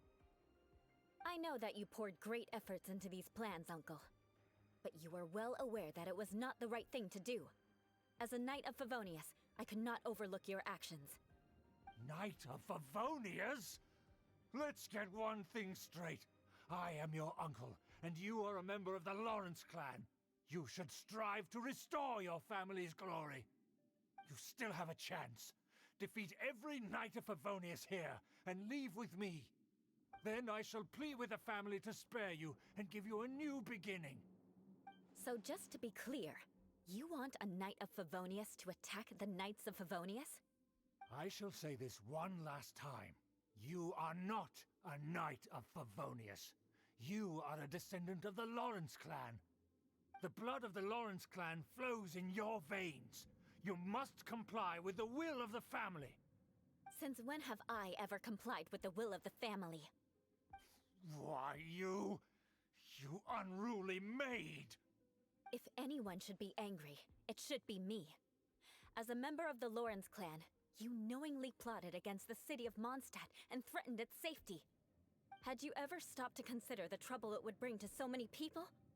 Had you considered how many enemies you would make trying to keep the plans under wraps? You dare lecture me? That's right. In the name of the family that you so dearly revere, Uncle Schubert. I've never experienced the age of glory you always speak of. And I've never understood our family's incessant pursuit of it. But I am capable of discerning right from wrong. And I deeply understand what freedom means to the people of Mondstadt. The Lawrence clan should never and will never become what you've dreamed it to be. Oh, the disgrace of it all! How could such a rebellious monster emerge from our own family? Things are starting to get pretty hysterical here. Politeness and elegance seem to have gone out the window. That's enough fuss for today. You two, take him away. The honorary knight and I have other matters to attend to. Given that you've already taken action, I assume you've come across some conclusive evidence? Paimon took a peek at their diagram. Your uncle had mapped out all of the Knight's patrol routes and marked out key information about Mondstadt. And there was me thinking that he was just another elder of the family. And a lazy one at that. I never suspected he could stoop this low. So stubborn. Mark my words, vengeance will be mine. Let's discuss this later. Our first priority is recovering that diagram. Crush! Ah! I get to play Eula! Hell yeah! Oh my god.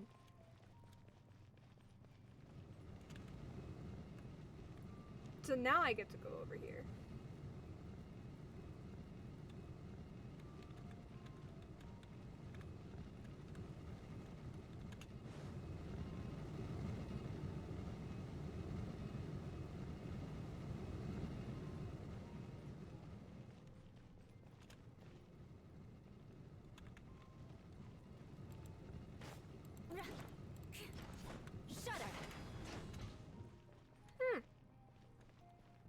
Using her ability on it turned it off.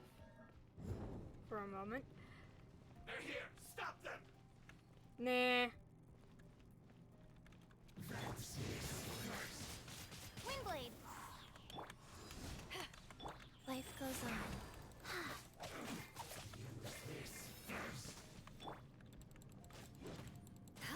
I condemn you!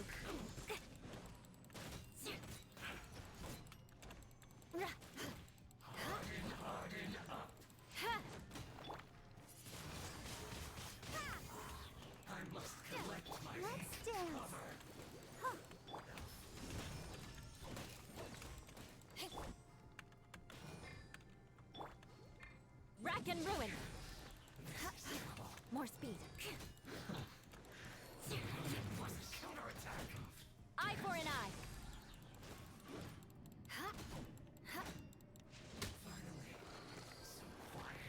Well, I want to see how she moves, so...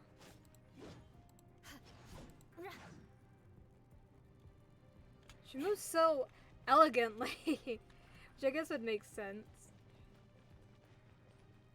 Her sword looks cool too. Hello, people. That man jumped right into the fire.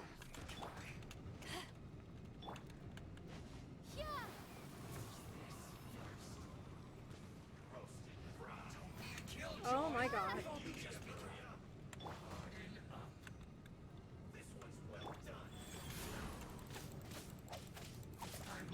Let the show begin.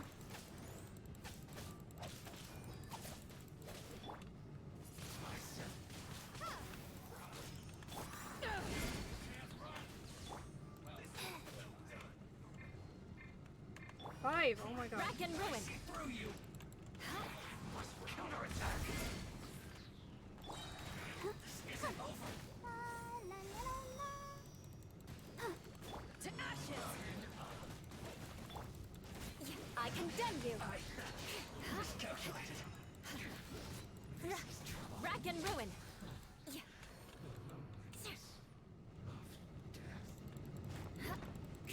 This one's well done! Eye for an eye! You need to hurry up! More speed.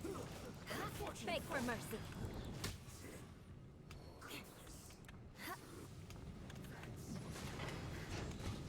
Let's not waste time.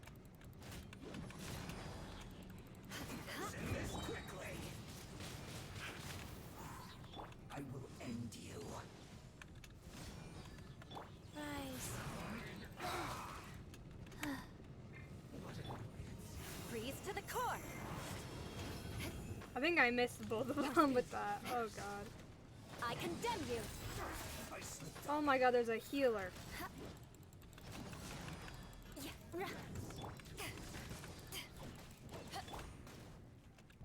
No slacking off! Windblade! This should be fun! Eye for an eye. It isn't time for a break yet! This is bad! More speed. I condemn you. My work finished.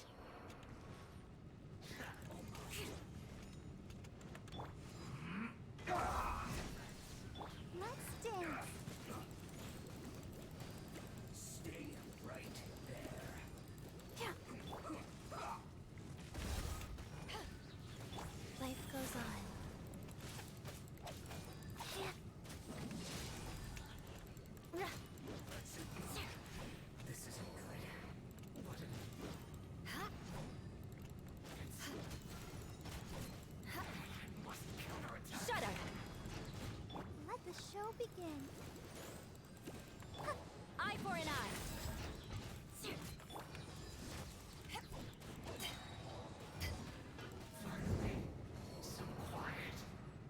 To a diagram of the city's defenses.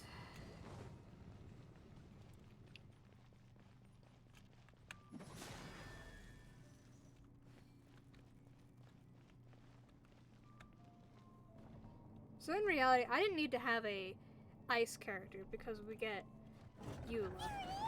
That's where they put the diagram. Oh, hello. I guess there's no other option but to fight.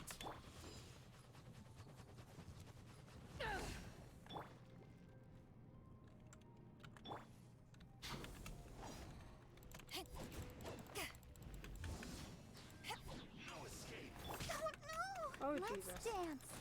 Hi. Ready, steady, go. Yeah. Power that ended fight! I condemn you! You dare provoke me! Fatui, come forth and dispose of them! Nah, Eye for an eye! I'll dispose of you.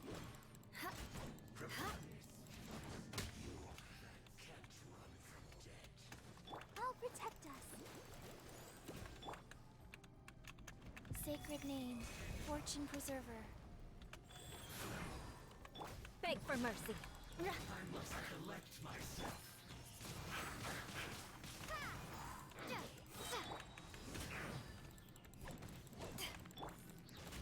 Rack and ruin!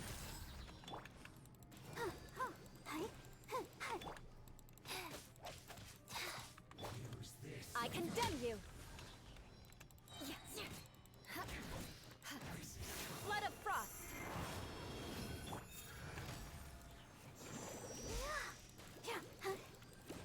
Rise. Eye for an eye!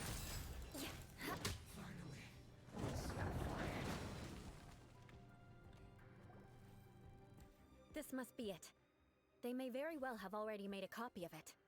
But without my uncle as their puppet, there'd be no use in them attacking the city. The Fatui wouldn't have relied only on your uncle.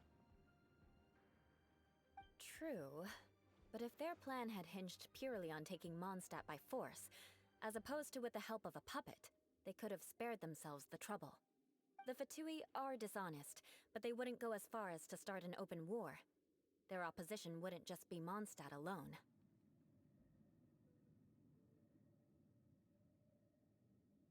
Anyway, I'll inform the acting Grandmaster. She'll know how to handle things from here. Oh yeah, you suddenly appeared at just the right moment. Yeah, about that. Because you stole my targets by attacking the Fatui I'd been tracking earlier. I came to exact my vengeance. You tried to do my job for me, and I'm here to return the favor.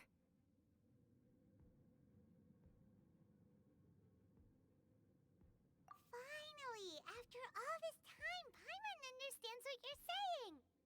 In reality, you sensed that something might happen to us during our investigation. You were worried about us and your uncle, so you brought a team to take a look. My purpose was vengeance. Don't twist the story. You don't look too bright, but it turns out you have a knack for scheming. And mark my words, I'll remember that. Hey, what do you mean Paimon doesn't look too bright? You have seeded a deep enmity between us. Just you wait. Even if you were to be completely destroyed, I would never forget you. Bring it on! I like your fighting spirit. I'll take this diagram back to the Knights of Favonius and take it from here. Sure. Well, see you around. That you will. And make sure not to steal my targets next time.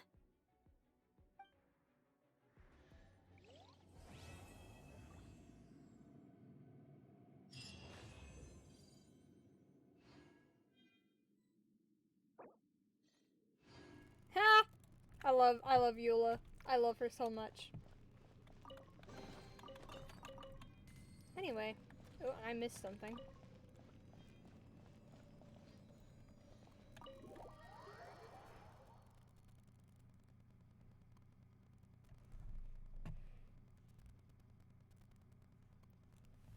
Is that it? No more quest? No fancy cinematic scene?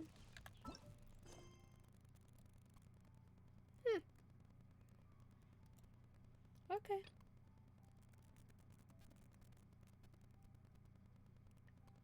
I guess we'll do this one next. I don't know who it is, but we'll find out.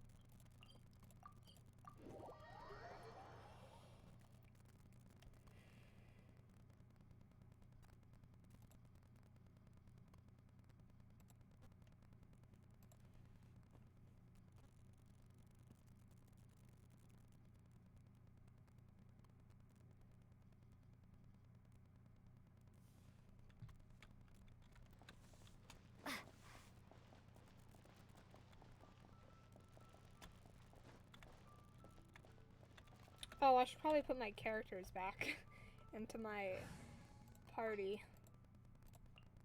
A walk would be nice. Next time, be sure to make a proper appointment. I think after I get my, that's not the button I meant to push. I think after I get my party figured out, I should, like, focus on my other characters. Like, there's Lumine, who's almost fully ascended. I just need those. And then we have Rosaria, but, like, a lot of these are levels, like, pretty high. We can get Jean up, because I love Jean. And then I want to get Raiden Shogun up. I want to get Ningguang up. I want to get Sayu up, mostly because I use her in my resource gathering, so having her a lot stronger would be helpful. I could get him up because he's a archer. Or Sucrose as well, because she's a catalyst, which is cool. She's also an archer and can be a healer, so she could replace Chi-Chi if I needed to. I don't really use him. I want to level him up, because I like his abilities. I know he can be a healer. She's usually the... I wonder when I'll be as tall as my big sister. She's usually people's first healer, so I could level her up so I can trade off healers and stuff for different abilities. I wanna level her up because I just think she's pretty. Also, she used to be part, like, in my team early on. I do remember that. She was one of the first people I unlocked. And then I should level up at least one of these Dendro characters. I don't know who I want to level up. She's bow, she's pole arm, and he's bow. So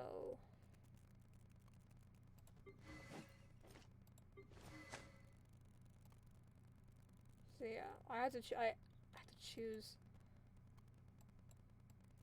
one of them. But I need, like, a high level character in each element. I have Geo, Pyro, Electro, and Cryo. I have 2 Cryo as well. She's pretty high level. She's like another high level Electro. She's high level and she can be Animo, Electro, or Geo, but I usually use her with Animo. But everyone else is a little too low of a level for it to be worth it. I love how she has 2. Eventually I'm gonna buy the other outfits that I never got. Every journey has its Where are those outfits? In here. This one's the one. This is the newest one. Oh, I didn't know Ayaka had one. Oh my god, she is gorgeous. I want to get Kuching's. She is absolutely beautiful. I don't have these 2 characters. I won't worry about their outfits for the time being. I don't know where this outfit came from, but she is very pretty. I got these 2 for free, so yeah. Why is his like orangey reddish? It's a cool outfit though, so I kind of want it when I do get his character.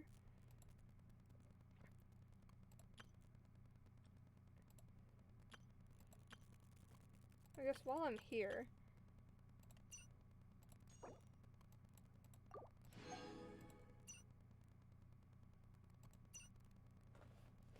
Oh, I could buy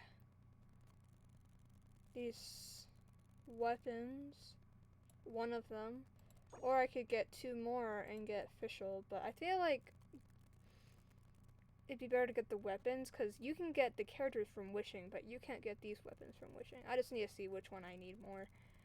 So I'll stop using the Masterless Star Glitter on the wishes for now, because I'll just use them on the weapons. I need 3 more to try for Eula again. Transferring commodities back and forth. Anyway, back and to... those that come across Liyue tend to stay a while. So it is where many things come to settle. Back to the quests. Uncle Tien, we're here to chat with you. Oh? What a lovely surprise. Welcome. Oishi, why don't you go downstairs and get the shopkeeper to make us a fresh pot of tea?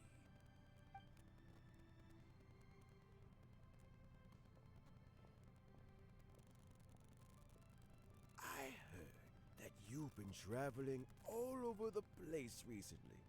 I would very much like to hear your adventure stories. We're more concerned about your health. Hoishin told you, didn't she? Don't worry. I'm quite alright. It's just the years gradually catching up with me. As I grow older, I'm starting to find that with many things, though the mind is willing, the flesh is weak. Especially recently, I've noticed a rather drastic drop in my energy levels. I am still very much in good standing as the Tianshu today. Nevertheless, I wish to pass on the position before my mental acuity begins to decline beyond redemption. How difficult is it to transfer the Tianshu position? Oh, well, you see, the Tianshu is a rather unique position among the Liyue Qixing. Historically speaking, the Tianshu rarely appears in public. We stay behind the scenes, planning and giving advice, so a public selection process would not be suitable.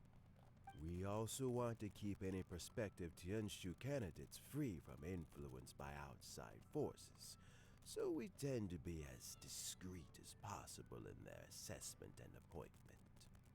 For these reasons, the incumbent Tianshu typically recommends their candidate of choice, and this is then approved by the other Qixing members. So in other words, you pick someone, and then Lady Keqing, Lady Ningguang, and the other Qixing appoint them? Correct. Unfortunately, due to my health, I won't be able to assess every candidate myself. Not to despair, however, because I found someone exceptionally capable to act on my behalf as assessment officer. In fact, I believe you recently became acquainted with her yourself. Yelan. Who is it? This is Yelan's Heartbroken. thing. I thought it might take you a little longer than this to forget all about me.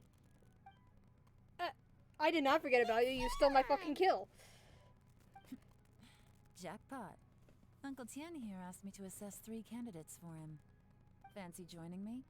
You'll be among the first to get to know the next Tianshu. Might be a good opportunity for you. What do you think? It's a good opportunity. Paimon thinks so too. It can't be a bad thing to be on good terms with a new Qixing, right? Alright then. Though, I gotta say, Uncle Tien, you say you're into behind-the-scenes planning? My work's of the covert variety, too. Don't you think I might make a good Tianshu? Huh? Yelan, you want to be the next Tianshu? I'm not opposed to the idea, but I suspect Ningguang wouldn't let you go very easily after how long you've been working together. So, how about this? If your investigation reveals that none of the other candidates are qualified for the position, I'll I'll recommend you for the job. Deal. Well, you guys take your time. Everything's all set for the assessments to go ahead. Meet me on the first floor when you're ready. Until then, have a pleasant conversation. Oh, and no need to pay for your tea. As the new owner of this fine establishment, this runs on the house. God, she's hot. Anyway. You're all set? Yes. Uncle Tian seems really worn down. It's like all his energy's gone. Yeah, it may sound harsh, but Uncle Tian is past his prime. He's not cut out for this anymore. So he's recommended 3 candidates. Their names are Qinwei, Mingbo, and Zhi. Qinwei is a wealthy entrepreneur. Mingbo works at the Liyue Ministry of Civil Affairs, and Zhi is focused on study and travel. Try to keep all that in mind. Of course, it doesn't really matter if you forget, since we'll be assessing them at Yuehai Pavilion in a short while. Qianwei, Mingbo, Zhi. Paimon should be able to remember their names, but what does the assessment involve exactly? Let's leave that until we get to Yuehai Pavilion. All right. Heads in the game, people. The stakes don't get much higher than a change in the Qixing. We can't afford to miss anything, no matter how small. Got it. We'll keep our eyes wide open.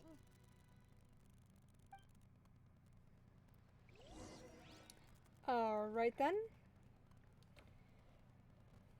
Let's see, where are we going? Oh, all the way over there. I'll just walk.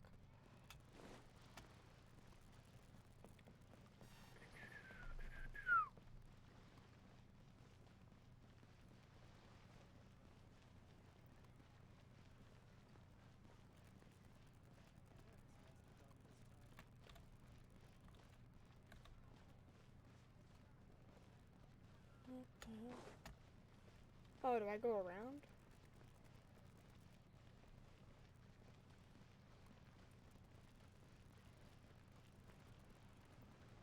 Oh, I just noticed that all of my characters are from Liyue.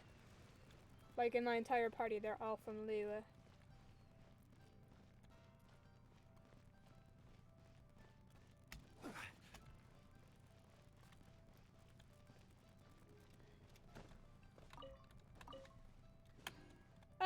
I was gonna pick up the flowers. My legs are getting sore.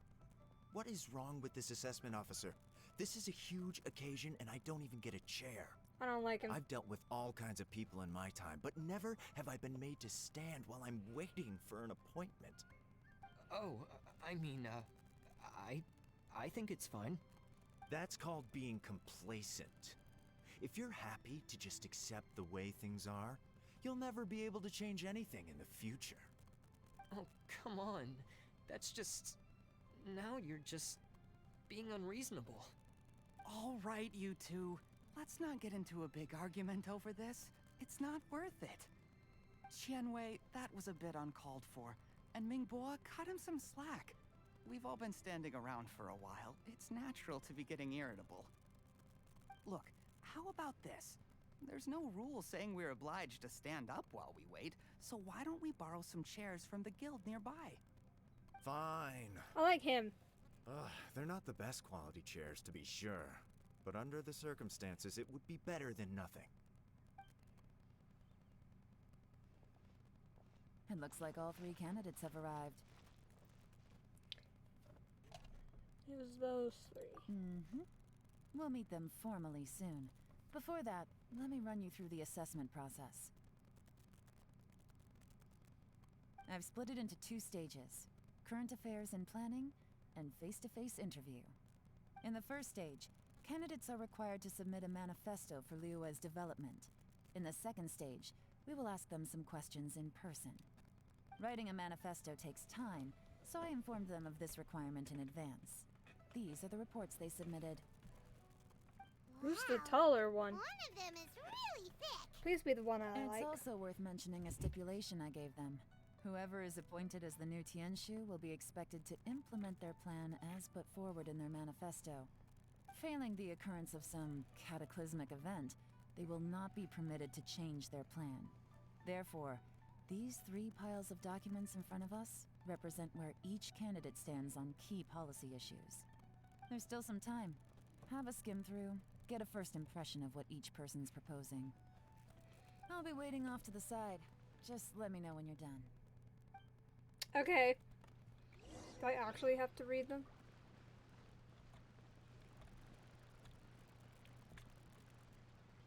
I don't remember who the... Okay, this is the guy that I instantly didn't like. This is many commercial issues and provides some very... Hold on, let's turn that off. Very penetrating analysis. Seems to be that regulations and incentives are both indispensable.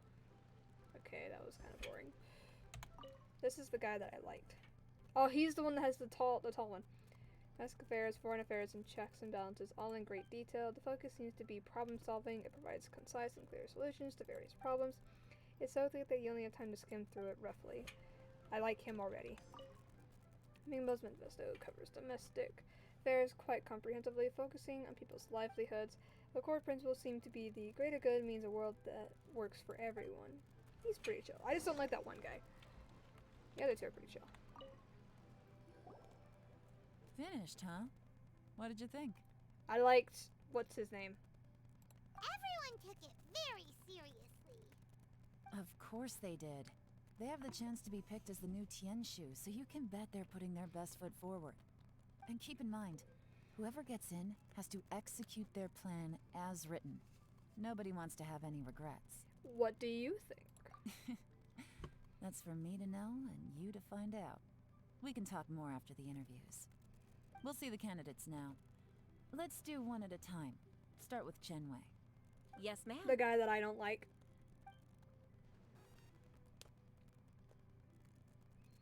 Oh? So you two are the assessment officers, are you? I don't like you. I had assumed that given the great import of this situation, Lady Ningguang would perhaps be assessing us in person. I certainly hadn't imagined I'd be seeing two entirely unfamiliar faces. And I'm gonna punch you in the face. I trust you've read through my manifesto? I'd be more than happy to clarify any details you found difficult to grasp. Fuck you. It was written with an expert audience in mind, after all. Fuck you. Mind your tone, mister. Yeah. Relax. It wasn't intended as a personal slight against anyone in particular. I was simply stating a fact. Your communication skills. Cloud Retainer? You know this Adeptus?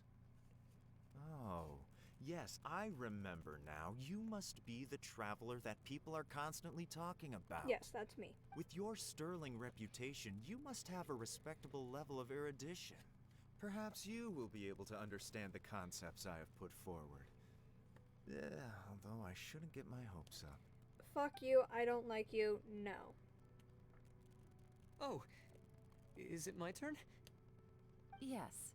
Please, introduce yourself. I'm, Mingbo. I work in the Ministry of Civil Affairs. I've worked there for, 9 years, 5 months, and 3 days.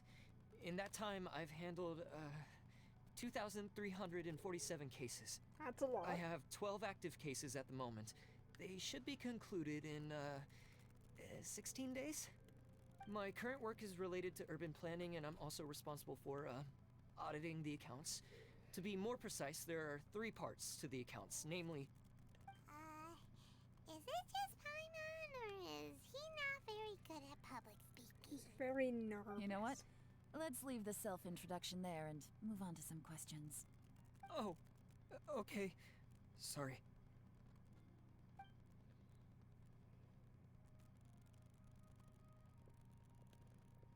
Hey, I like this guy. Not gonna lie, I'm feeling a little nervous. What would you like to know? You're here to assess me, so ask away and I'll answer your questions to the best of my ability. You're my favorite. Your manifesto is very wide in its scope, but you don't seem to be personally involved in many of the specific fields. How can you be sure that you have the ability to put your plan into action? That was blunt. Very fair question. I completely understand where you're coming from. But I'm confident in my plan. I've visited many different places, talked to lots of people with far more expertise than myself, and my manifesto is the conclusion of these efforts. Of course, 2 different problems can be interconnected in very complicated ways, and you might reach 2 very contradictory conclusions depending on which one you're focusing on. What I've tried to do is strike a balance. In other words, present an optimal solution to all the problems as a whole. How do you plan to determine whether you are right or wrong about your proposed solution being the optimal one? A great question. Well, I'd start by having my colleagues and the secretaries of the Yuehai Pavilion evaluate any proposals before implementation. Post-implementation, it would all come down to the results. If it turned out that my judgment was to blame for poor results, I would take responsibility. Nice answer. All right, next question. I like him. I like that guy. He seems like a great guy. Everything he said was thoughtful and logical, and he was just a pleasure to listen to. I agree. Here's my take on what we just learned. As you saw, Qianwei is highly knowledgeable. He proposes many excellent ideas in his manifesto, which effectively target the big issues. But he is very proud and incredibly stubborn. He doesn't care much about other people's feelings. Yeah, I don't like him. Mingbo's plan is more thorough and more measured. You can tell he's meticulous in his work, very detail-oriented. But he and Qianwei are otherwise polar opposites. Mingbo is not very articulate and comes across as very timid in conversation. Perfect summary. Paimon couldn't agree more. You're good at this, Yeron. Last but not least, Yi. His manifesto is full of pertinent details, his methodology is sound, and his proposals cover a broad range of fields, which is quite a rare feat. The depth he goes into in each and every area means it can only be a product of painstaking work. Plus, he is modest and good at dealing with people. Yes, I like him. But what really interests me is that many of his views happen to coincide with Uncle Tien's. Having someone like Yi take the position would certainly put Uncle Tien's mind at rest. Great. We'll see. Let's go back and report to Uncle Tien. I like him. I like the third guy. I don't know how to fuck say his name, but I like the third guy. He's pretty cool. He knows what he's doing. Plants.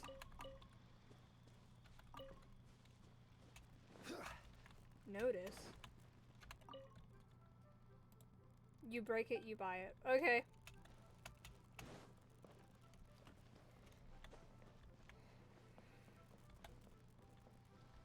Hello. I like the third guy. Hire the third guy. He's cool. I see. Then it's more or less as I anticipated. All right. Then let me ask this. The ideas in Yi's manifesto are very similar to your own. Is there any particular reason behind this? Oh, I didn't want to say anything when I gave you the list of candidates, for fear of affecting your judgment. But I can tell you now. Those 3 candidates have all studied under me in the past. It's only natural that they share some similarities with me. But Qianwei went on to focus on his business, and Mingbo has always been occupied with his work at the Ministry of Civil Affairs. Of all of them, Yi was with me for the longest duration. Whoa! So how did you get to know them all, Uncle Tien? Qianwei was referred to me by an old friend. Mingbo came to my attention in the course of my work. As for Yi, I was pure happenstance. We first met while fishing.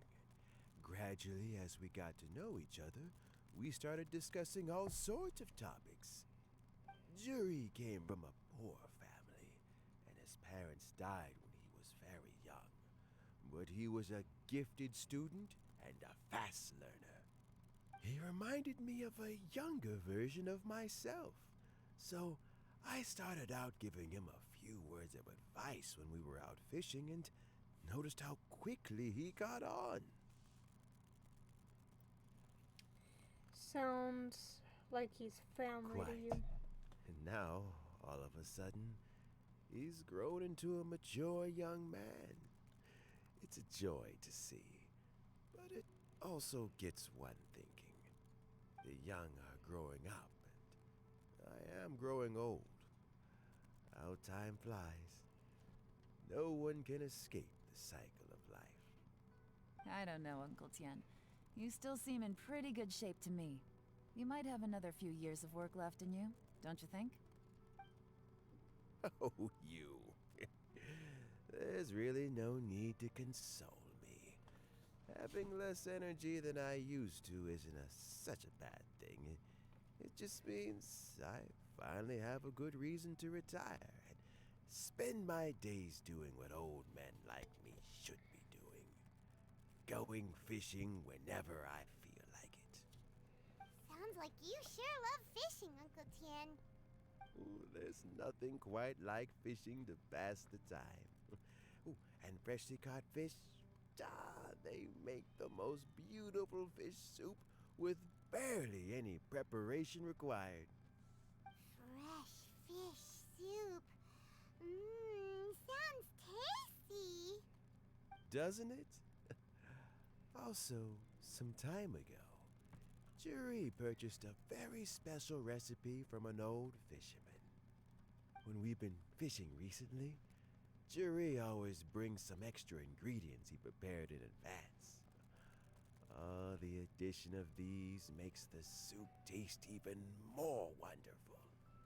That flavor makes for a fond memory. But at my age, who knows how many more chances I have left to taste it again. Very many chances, I'm sure. Oh, can Paimon come next time too? Paimon really wants to try it. Let's get back to the matter at hand. Uncle Tien, we've reported back. Do you have a verdict? Mm-hmm. I appointed you as the assessment officer, and I trust your judgment. Had you not asked me why Juri's ideas were so similar to mine, I was not going to mention my history with any of them. This decision must be guided by what is fair and right. Please disregard all other considerations and make your final decision only after a thorough review of each candidate's talents and capabilities. Remember, you must be thorough. Understood. Come on, let's go talk somewhere else. Why'd you get quiet? Bye-bye, Uncle Tien. Look after yourself. Did she want to be the person? It's gonna be Jiri, right? His manifesto was written well, and he's the best speaker. Easy. Let's not rush. There's no time limit for this assessment. Huh? So, are you gonna give them more tests or something? No, nothing like that. The assessment itself is complete. But let me give you a word of advice. Things are not always as they appear. The biggest no-no in intelligence work is to only get information from the person of interest themselves. The truth is almost always hidden beneath many layers of deception. You have to get information through many different channels. For example, Wenyuan, Shanghua. Yes? Who the hell? Lady Yelan, what are your orders? Ugh! Who are they? Where did they come from? That's what I want to know. Did they scare you? These two are Wenyuan and Shanghua. They work for me. As my trusted assistants, they are always standing guard nearby. They also perform various assignments as required. Shanghua is a business expert who gets his information by trading. Wenyuan relies on word of mouth. And there's also Upei, who's not here right now. That meathead must have been out there on sea surveillance for some time now. Is he all right? I seem to remember that he can't swim. Nothing can take that guy down. Certainly not a little wind and waves. Shanghua, visit all the commerce guilds and look into Qianwei's background. Wenyuan, go to the Ministry of Civil Affairs and look through Mingbo's work files. Yes, ma'am. So what about Juri? Juri, well, obviously as the most promising candidate, we will be investigating him ourselves. Let's go to the docks first. Lots of people passing through there. You can find out all kinds of things. If we're looking for information, why don't we try talking to Bulai, the owner of Wanyu Boutique? He does business at the North Wharf. Maybe he has some news for us. That's actually not a bad idea. Let's go and ask him. Alright then.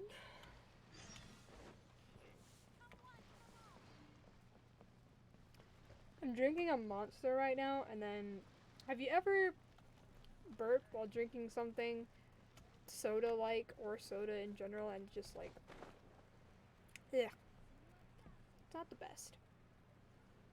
This Monster to me is basically just like soda, but with an energy kick. Your asking price for this batch is just too high. I can't buy in at this price. How am I supposed to turn a profit? Come on, hear me out. I'm telling you, this is the single best batch of Sunsettias ever. You won't find anyone who disputes that. I accidentally dropped one into a well, and even the water turned sweet. Even so... All right. I'll let you in on a little secret. The boss of Second Life also wants to buy from me, but I haven't responded yet. If you won't take him, I'll just have to partner with them instead. And neither of us wants that. Okay, well, when you put it that way, I'll accept your asking price. I'll take all your stock. Don't sell a single one to Second Life.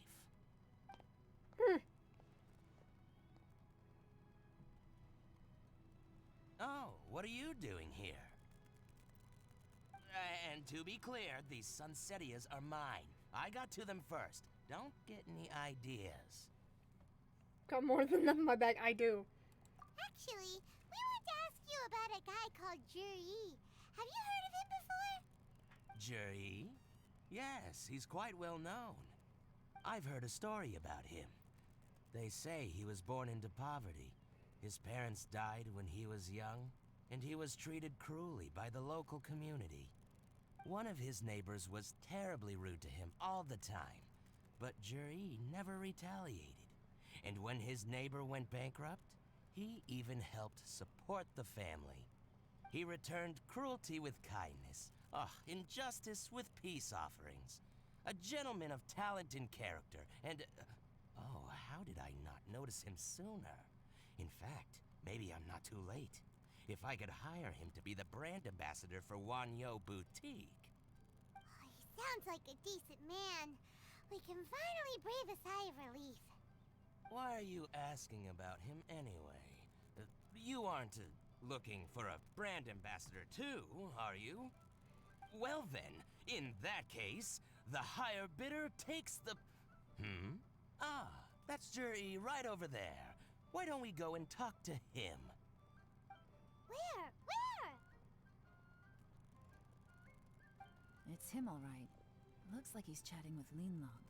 Come on, let's follow them and listen in. Try not to let him see you. We want this information to be as truthful as possible. I'll just go and fetch an employment contract. And hey, don't try and cut me out of this. Hey! I understand. Let's walk and talk.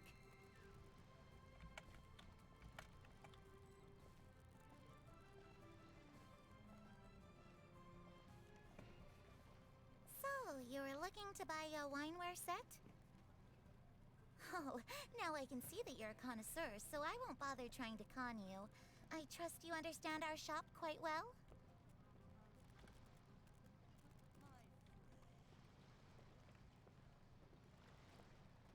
The truth is, an old friend of mine, who likes to have a drink now and then, he fancies himself as a man of culture, but doesn't care for needless extravagance. So I thought I might buy him a set of high-quality fakes. How very thoughtful of you. Leave it to me, then. Come and collect it at Shigu Antiques whenever is convenient.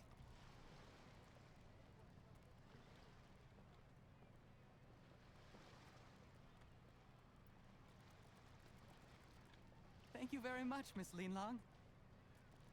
It's my pleasure, Mr. Juri. These days, it's quite rare for someone of your standing to still keep up with their old friends. It's nice to see. I'll be sure to pick out a good set for you. You can count on me.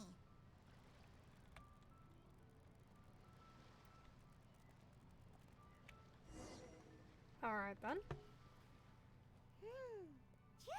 seems to get along really well with everyone. Are you satisfied now, Yelan? Seems like everyone thinks Juri's a great guy. We shouldn't jump to conclusions just yet. Let's go check out the wharf where he usually goes fishing. Do we have to? Yes, Wait, Paimon, we have to. you're not just trying to dig up some dirt on Juri because you want to be Tianshu yourself, are you? Maybe I am. Maybe I'm not. But hey, if I do become Tianshu, I'll look out for you guys. You'll be able to try all the finest food for free. How does that sound? We will? Well, come on! Off to the South Wharf we go! Okay then.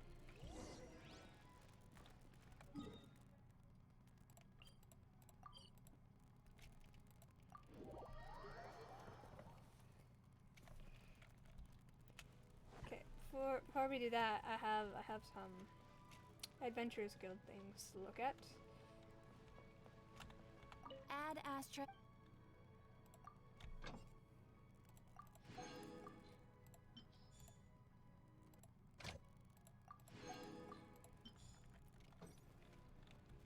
Alright then.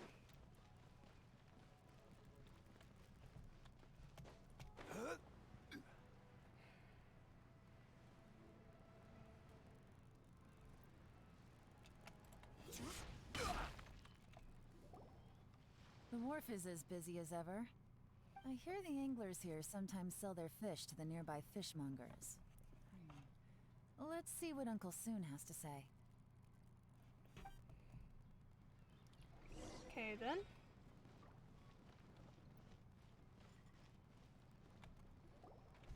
Welcome. What would you like to buy today?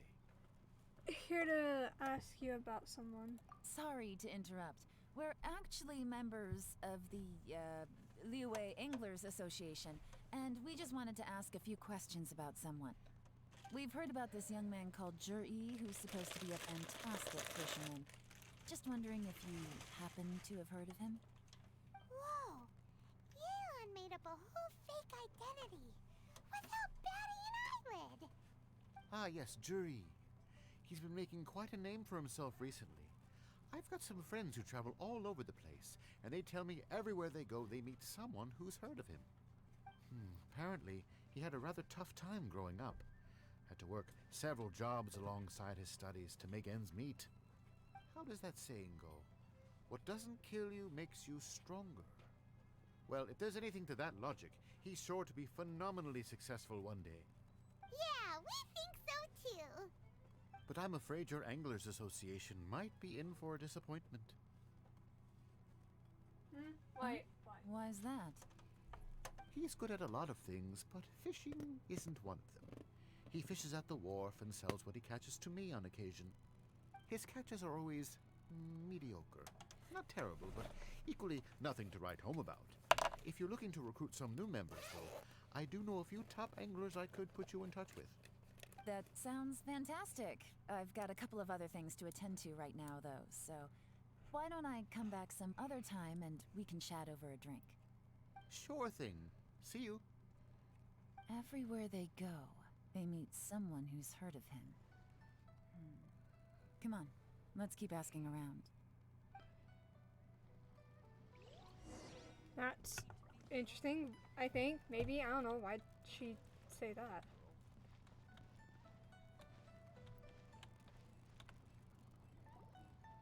Here to buy some fish? It's 300 for one or 3 for 1,000. You better hurry. When they're gone, they're gone. Hello, we're from the Society for Fish Price Research. We'd just like to ask a few questions. Wow! She switched identity again! Society for Fish Price Research? I haven't done anything illegal. Stay out of my business. Please, don't worry. We're just here to conduct a simple survey. We've heard about a certain Juri who's been selling fresh fish at low prices in this area recently. Do you know anything about this? So this isn't about me. You should have said something, you know. I know the guy. I can tell you what I know. I haven't heard anything about him selling fresh fish at low prices, but it wouldn't surprise me if it was him. Oh? Why is that? Because he's so poor. His parents died when he was very young, and his alcoholic father still owed a huge amount of debt. No one wanted anything to do with him. He was still a kid when he first came to the wharf. His clothes were ragged, and he had a bandage wrapped around his head. And he managed to survive, thanks to Uncle Tien, who gave him some food. But still to this day, he doesn't have a lot of mora to his name. I mean, he can afford to eat and everything, but you'll often see him haggling with others over just a few mora. So, I wouldn't be surprised to find out he's been selling a few fish. It's not like he catches much anyway, so it's not going to affect my business.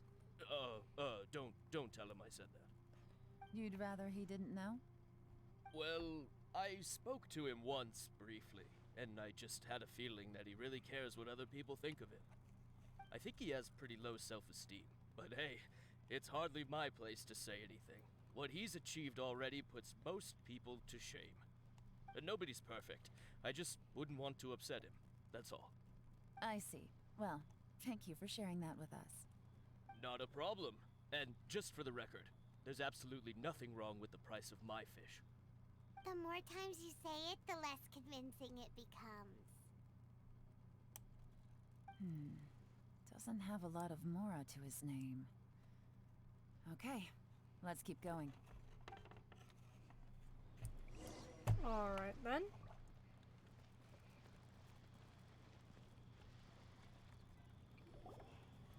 Hey, it's you guys! Wait, what's the phrase? Oh yeah. Honored to meet you.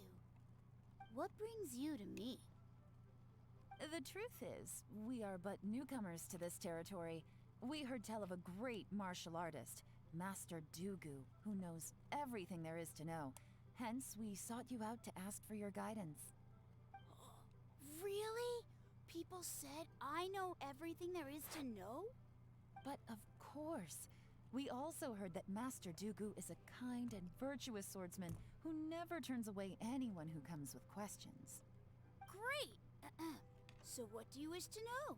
Nothing happens on this street that I don't know about. Now she's lying to a kid. I guess it's a white lie. So, Master Dugu, have you heard of one by the name of Jur-E? Sure have. You mean that guy that all the grown-ups are talking about these days? I've heard many tales of Juri. For example, I can't remember. Probably because it's nothing that important. I prefer stories about sword-fighting heroes.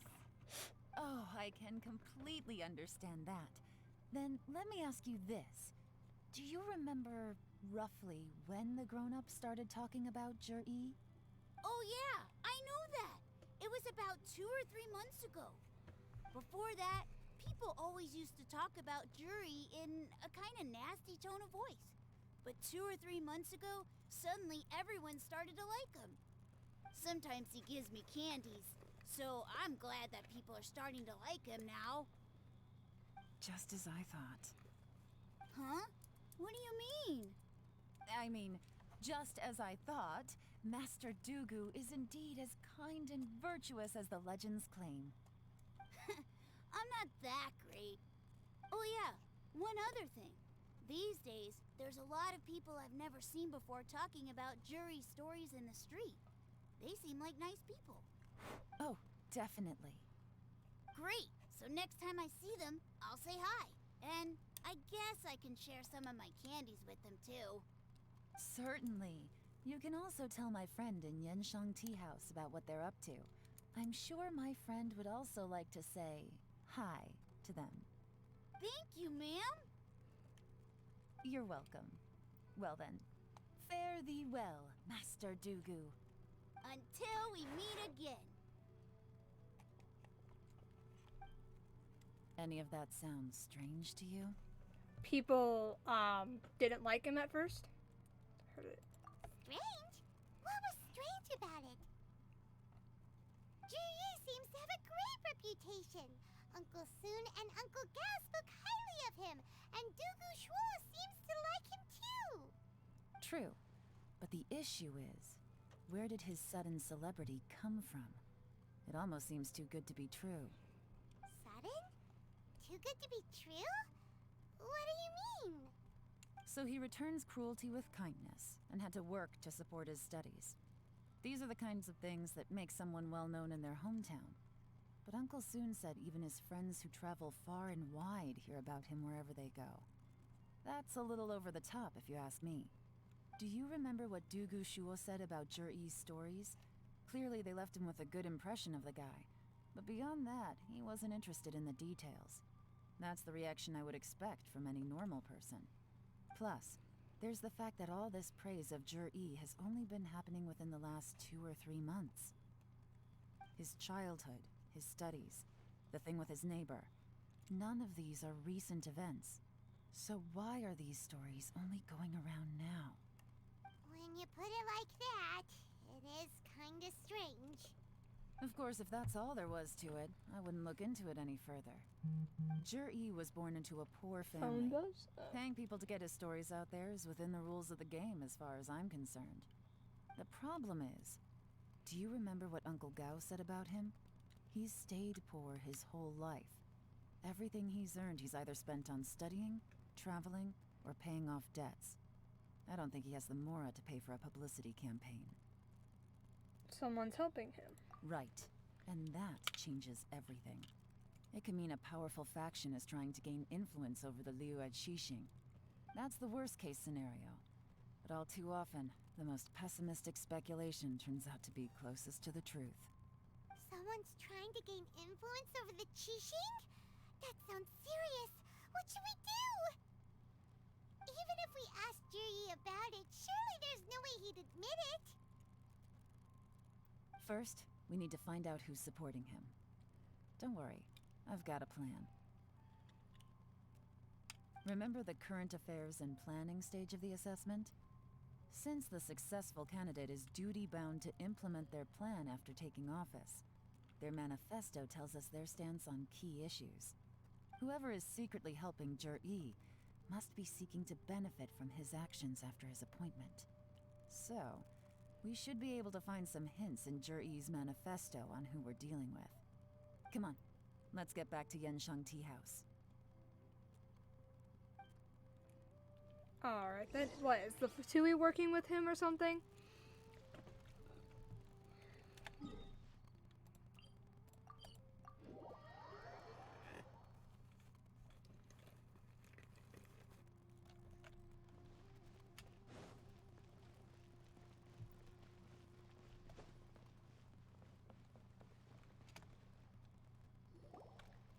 Jur-E's manifesto covers a huge range of topics. Looking for details that don't add up will be like trying to find a needle in a haystack. I'll divide the reports into 2 piles. You take one, I'll take the other. When we're finished, we'll put our heads together. Officially, the assessment is already over, and I'll be expected to announce the results before long. So we have to get to the bottom of this as quickly as we can. Yikes! We better hurry! Whatever else Uncle Tian might think of Jur-E, the fact remains that he's one of his favorite students. Any evidence he's left is not going to be immediately obvious. We'll have to look carefully and think critically. Okay.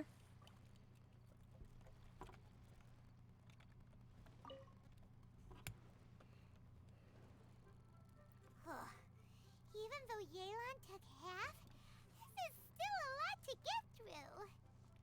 Well, we gotta start somewhere. C.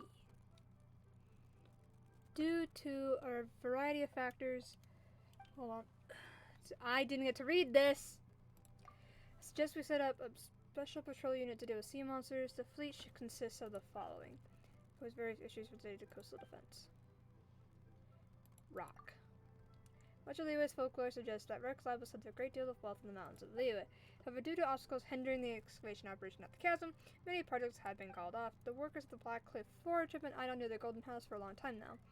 They should be given first refusal if any suitable projects arise. Covers mining, tunnel extraction, and ruin exploration.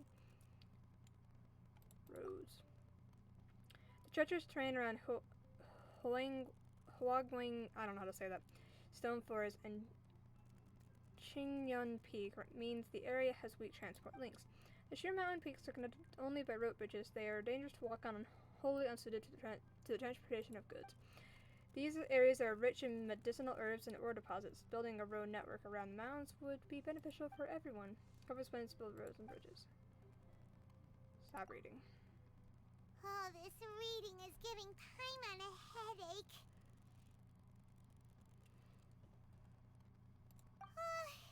Let's take a break.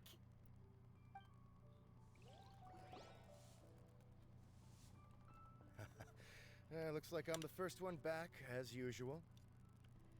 Oh, hey! It's one of Yelan's little helpers, Shanghua! If you're back, that means you finished investigating Tianwei, right? You betcha. I visited all the commerce guilds and gathered a wealth of information. Every time they asked me to leave, but I always had another trick up my sleeve. Don't drag this out. Just tell us your findings. Yes, Lady Yelan.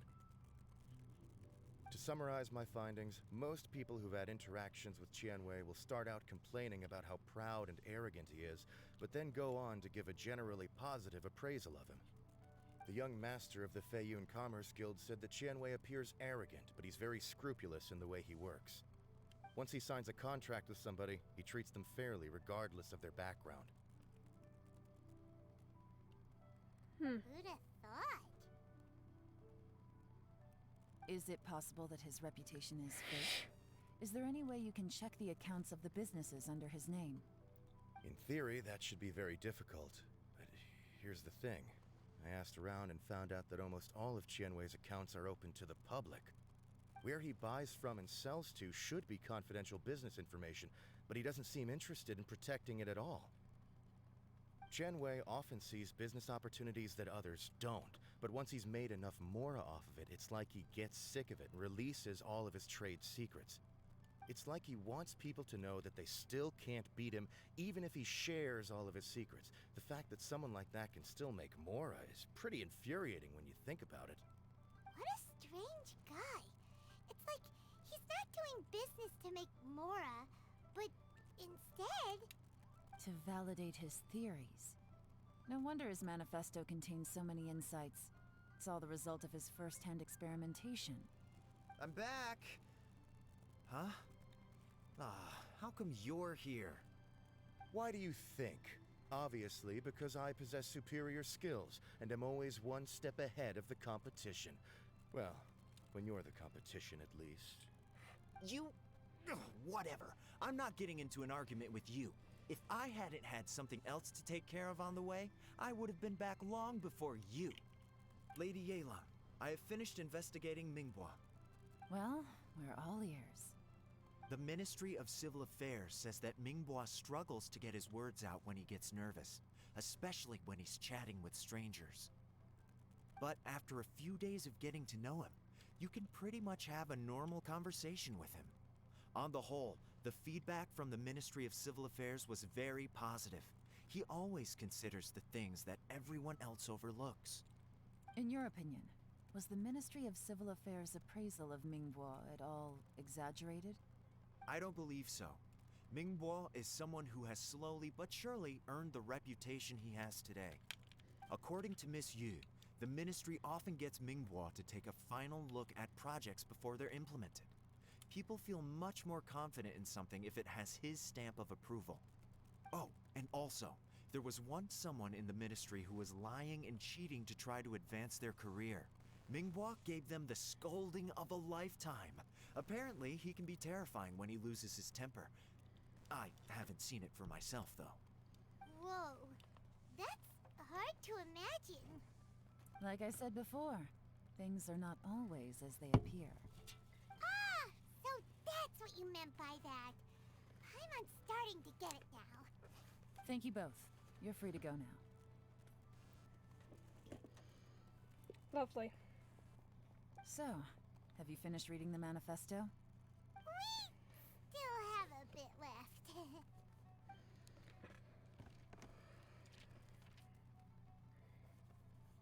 I can't see any immediate problems looking at the individual entries.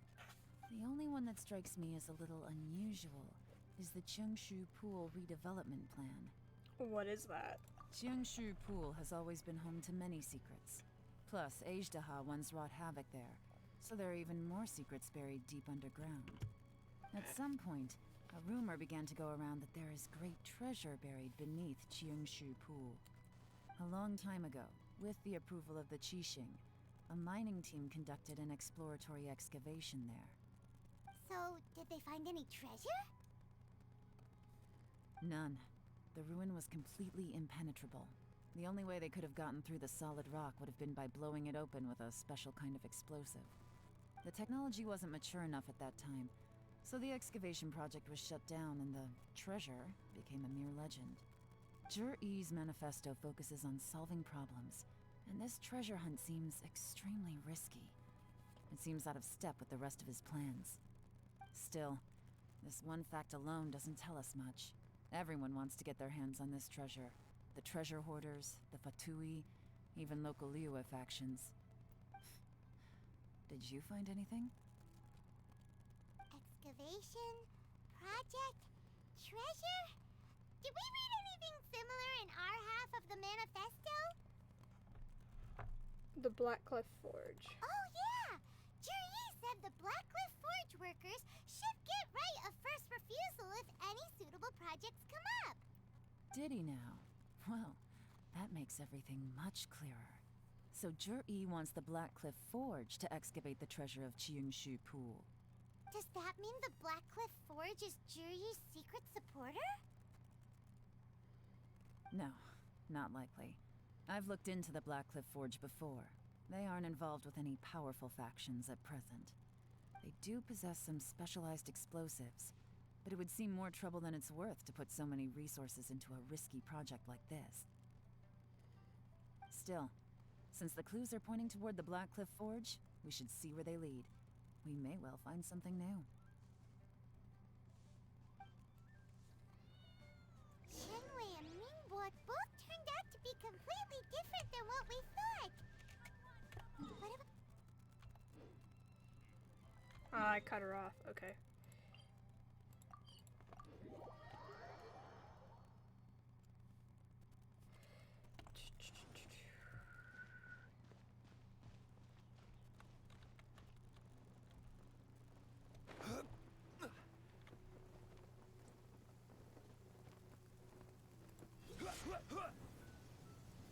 This is the Blackcliff Forge. Let's look around for clues. People.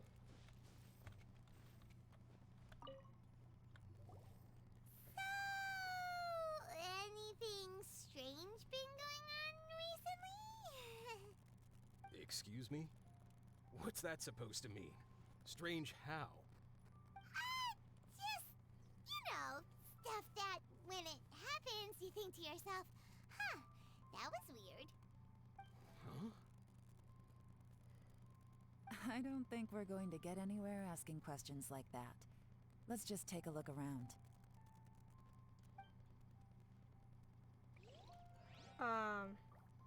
Alright then. Worksite records. Nothing of note happened today, nothing of note happened today. Payday. 3 new recruits joined. Can't believe people are willing to join us at a time like this. One of the newcomers is very skilled. He got made team leader. Nothing of note happened today. What's this? A diary? From the back, it looks like a ledger, but it seems they also use it as a site log. We don't know who wrote it, but it's interesting, don't you think? These newcomers, who could have sent them? You think they're suspicious? Yes. Look, it says right there, one of them's already been promoted to team leader. At this rate, by the time the Cheongshu Pool redevelopment plan is ready to roll, they'll be the technical backbone of the team. That'll give them the chance to take a lot of liberties. They can copy any secret texts or steal any treasure they find underground. Imagine if we didn't suspect anything. By the time Zhi-Yi recommends the Blackcliff Forge for the excavation project, At most, we would maybe do a fresh background check on the place. No red flags if all they did was change some key staff.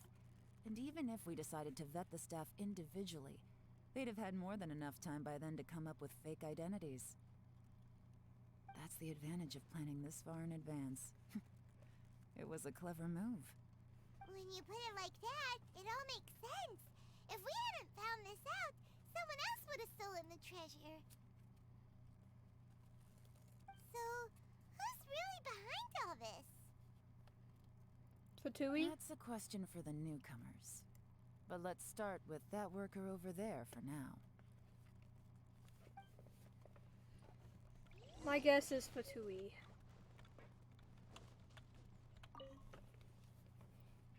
Excuse us. We want to ask you about the newcomers. You want them to teach you or something? I gotta say, these newcomers are in tip-top shape. Fast learners, too. They're picking up all the skills unbelievably fast. My only complaint is that they're always going out drinking at night. But they never let us join them. I guess they just need some time to adjust. I'm sure we'll get to know each other over time. They go out drinking. This area isn't exactly renowned for the nightlife. I'm guessing it's a long trip to the nearest tavern. You got that right. They tell me they go all the way back to Liyue Harbor to drink at Wanmin Restaurant. It rained after work today, so they actually stuck around at the site for a while. But as soon as the rain stopped, they went out drinking again right away. Hey, you're only young once, right? I say, if they can hack it, let them at it. Interesting. Let's go talk somewhere else. Sure. Looks like our hunch was on the Mora. These newcomers are very suspicious. Drinking in Liyue Harbor, huh? Some cover story. I'll wager they've been going to intelligence updates. Good thing it rained today. It means they'll leave footprints. I doubt they'd give themselves away that easily, but let's follow them and try our luck. Alright then.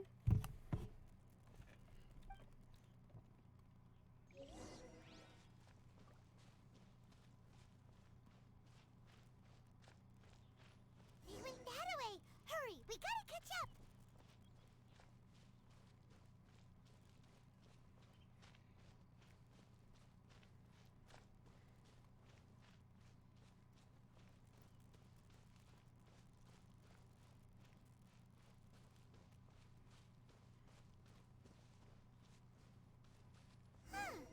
These footprints are heading towards Liyue Harbor. Maybe we were wrong about them.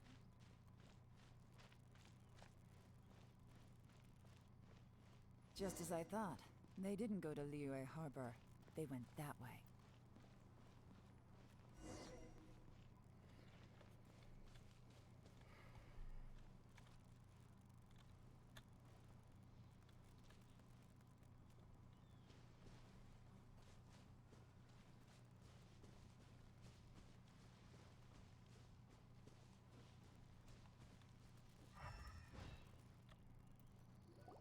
The footprints stop here. But, judging from the direction, I'm guessing their destination was that abandoned house. Okay.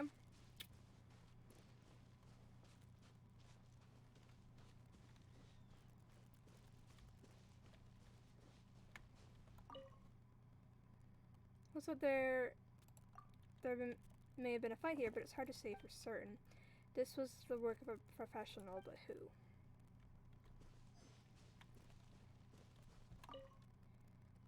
You find a fresh fruit pit in the pile of leaves. It seems like someone was here recently, but you can't find any more clues.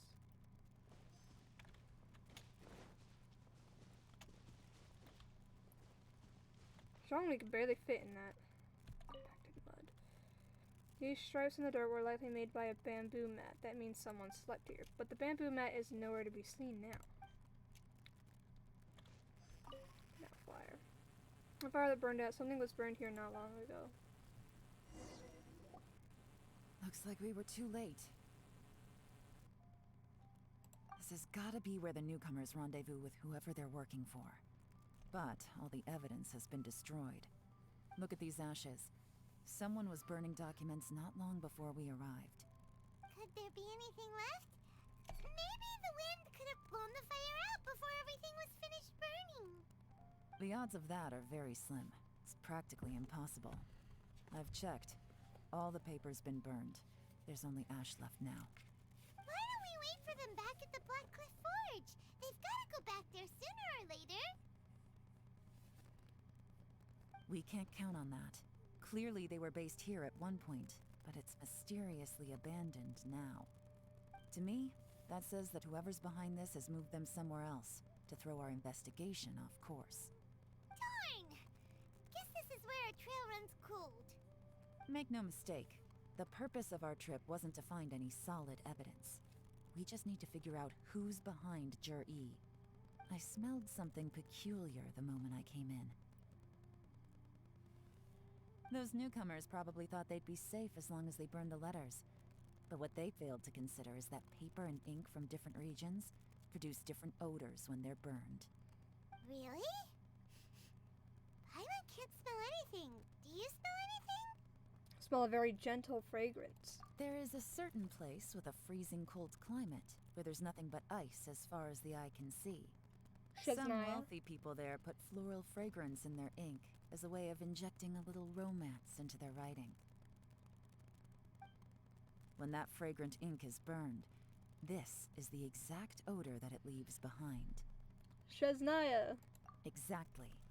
The evidence will soon be blown away by the wind, so it's nothing we can arrest anyone with. But it's all I need. Now I know who we're dealing with. I can plan our next move. Lady Yelan! Oh, thank goodness I finally found you. I thought I'd never see you again. Who are you? Don't be alarmed. This is Upei. He's Wenyuan and Shanghua's colleague. I sent him to look into Jur-E's regular contacts. Since Jur-E likes fishing, Upei thought he might know some of the fishermen and sailors, so he took a boat out to sea to ask around. I left him a note at Yanshang Tea House telling him to look for me at Black Cliff Forge when he got back. If there'd been an ambush waiting for us there, it means we'd have had some backup. So, what did you find out at sea?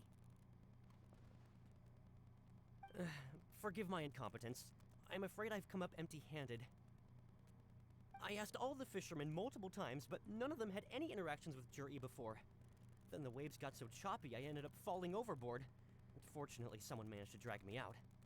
When I got back, I heard that you'd gone to Black Cliff Forge and might need backup, so I went straight there as fast as I could.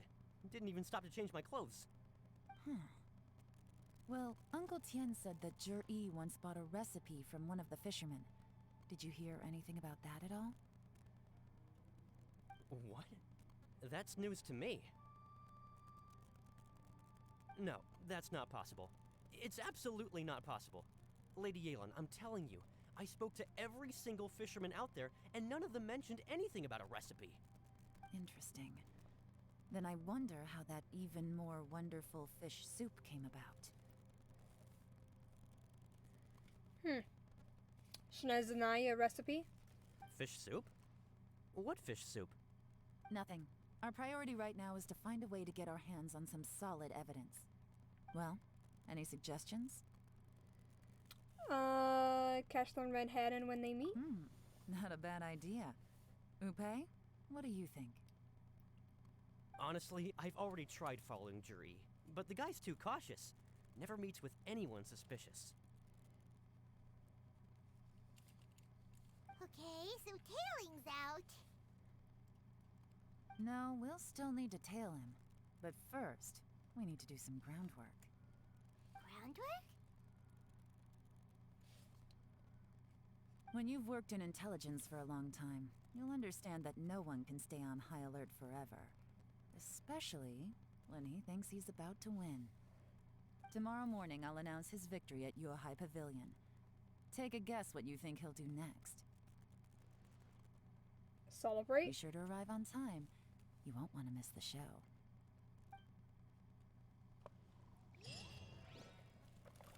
Alright then.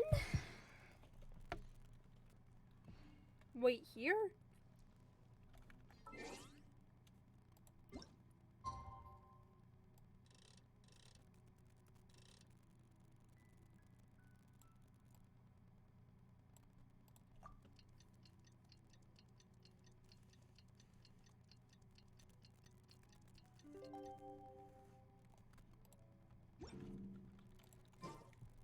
Where do you want to go next? If you'd like to see Liyue's tourist Oh, the next day? I have a...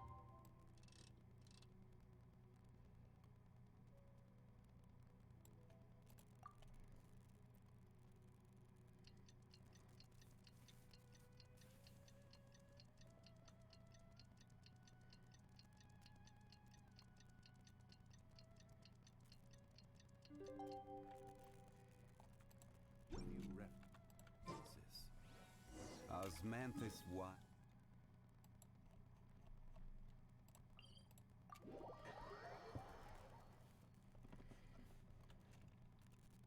Violet grass is a plant that enjoys a moist environment and is best picked after it rains.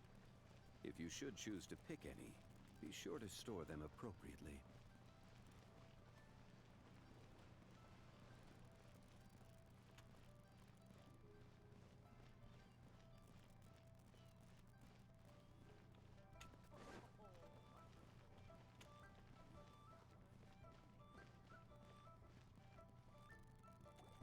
It looks like we're all here.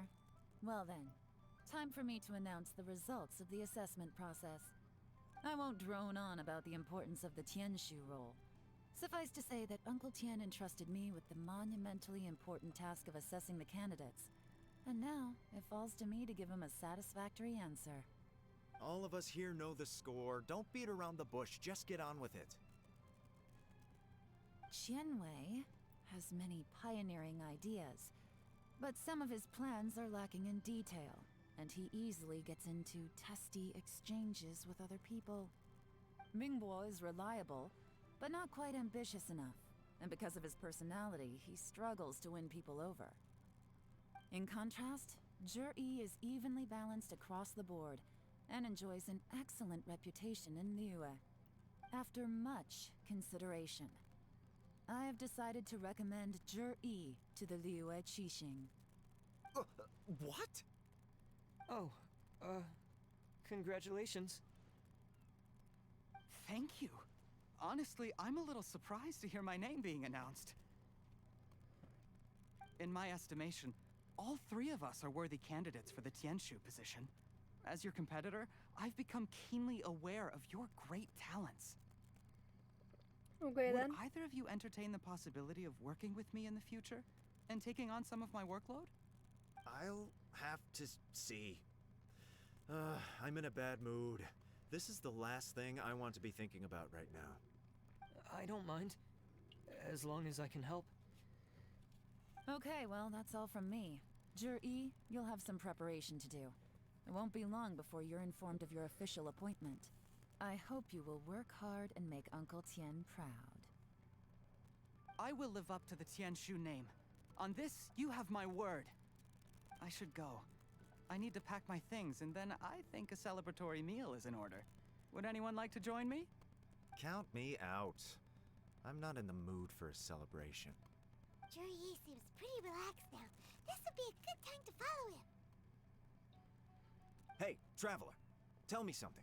What exactly does that guy have that I don't? You're kind of an ass. If you can't answer that, I'm not accepting this result. I, also wouldn't mind knowing.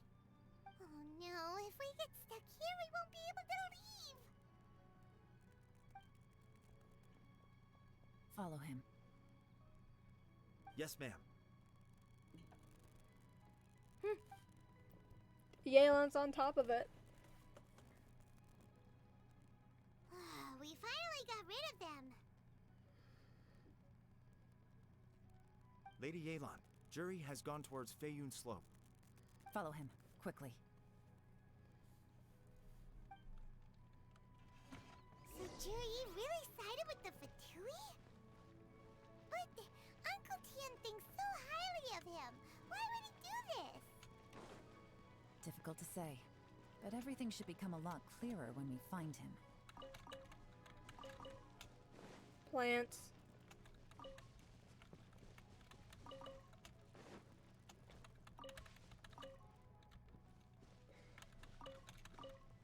I'm an addicting, or collection addiction. Oh wait, it's down in the town. Okay. Down in the harbor. Plants.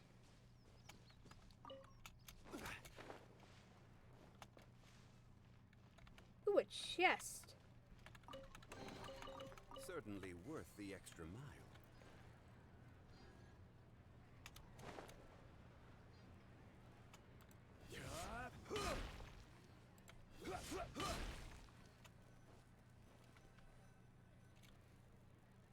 I'm sorry, Lady Elon. We lost him. He's too good at this. We weren't able to keep following him without being seen. How the heck did he manage to shake Yelan's subordinates? I guess Juri didn't let his guard down. Still as vigilant as ever. No, Upe says he's much more relaxed than usual. Maybe it's just how he's wired. Perceptive enough to sense when he's being watched. But how? Don't blame yourselves. Let's not forget he was trained by Uncle Tian himself. Evading detection is not an unusual skill for him to have. If I'd asked you to tail Uncle Tian, you'd have ended up at a dead end too. It's fine. So, where did you lose him? Shinue kiosk. He only went in briefly.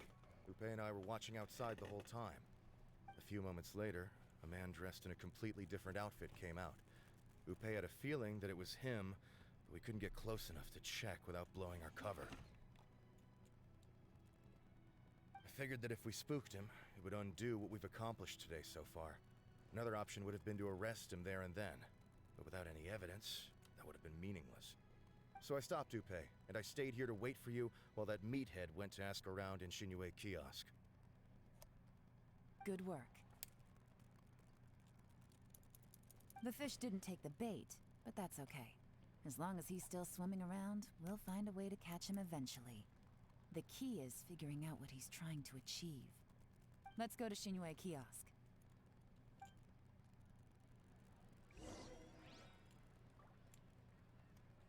Okay.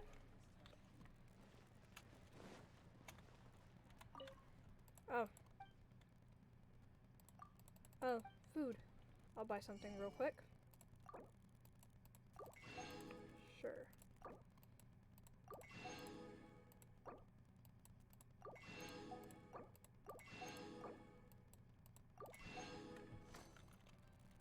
Okay.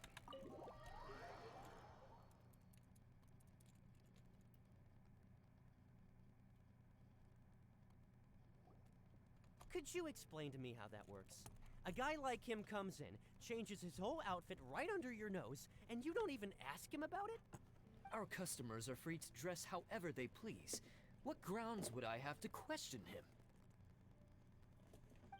Okay, fair enough, but didn't you think it was just a little bit strange? Well, maybe I did, but it still doesn't give me the right to stop him. Enough. Let's tone this down a little. I'll make this quick. Just one question. What did he buy while he was here? Oh, he didn't buy anything. He just picked up a bottle of liquor that he ordered ages ago. A bottle of liquor? Yes, a very strong kind. Fiery, with a rich flavor. Not something the average customer would order. This gentleman ordered it in person from us a long time ago. He was only here today to pick it up. Liquor and wineware. I see. Let's go. Where to? Okay. Shigu Antiques. Ah! From the, that one conversation we dropped in on.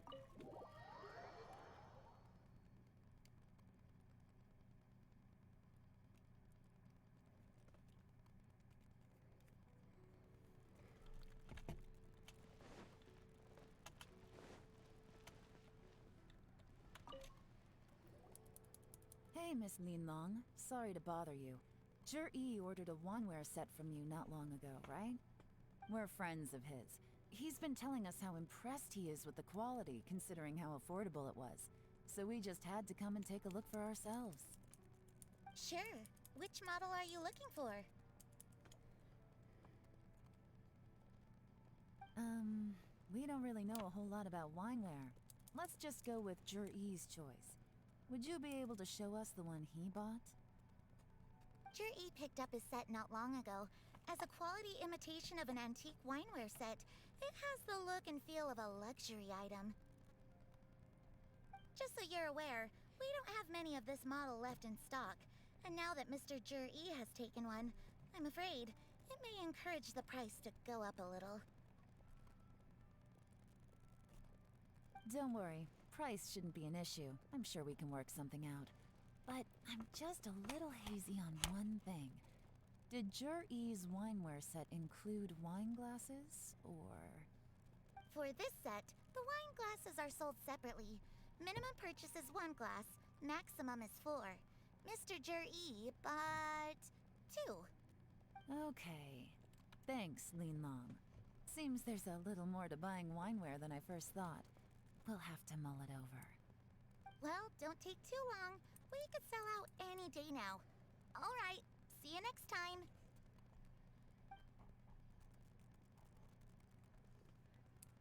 This is turning into a real headache.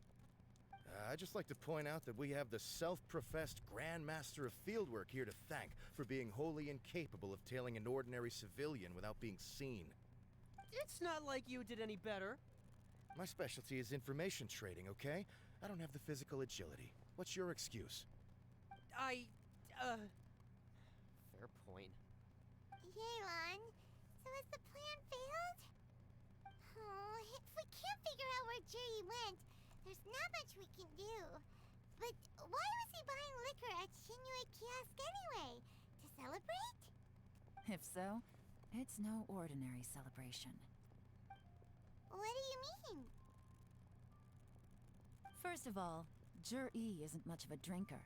On some level, he hates alcohol because of what it did to his father. If he was just looking to celebrate by himself, he wouldn't spend his meager savings on an expensive bottle of alcohol, let alone buy a pair of special wine glasses. No, this is a victory feast, held in honor of Jur-E's private sponsor. Whoever this person is clearly enjoys hard liquor and has a very high status, hence the need for expensive-looking wineware. Now, where might we find Fatui who match that description, I wonder? Fatui officials. Should be either the Snezhnayan Embassy or the Northland Bank. Have both locations surrounded. Take as many people as you need. Lady Yelan, is it time for us to make our move? If so, you can count me in. Get with the program, would you? This is a covert surveillance operation. Jur-E may be vigilant, but that doesn't mean the same is true for his drinking buddy. In which case, we don't need to change tactics. Just change who we're following. Great idea! So we just need to find out who Jur-E bought that liquor for and follow them instead! But Lady Yelan, if we get caught, this could become a major diplomatic incident. I'm well aware, but don't you see? Jur-E is gambling everything on this. If we really want to catch him, we're going to have to accept a little risk ourselves. Stick to your orders, and make sure we're covering all other bases too. Anywhere else Jur-E might be going. I want eyes on those locations. Yes, ma'am. Don't worry, Lady Yelan. Jur-E may be a slippery character, but we'll keep a close watch on the movements of all Fatui officials. I'll be waiting for you at the tea house. If I'm guessing correctly, Fatui officials are likely to take action at night. You should go and get ready. Then meet me at Yenshang Tea House.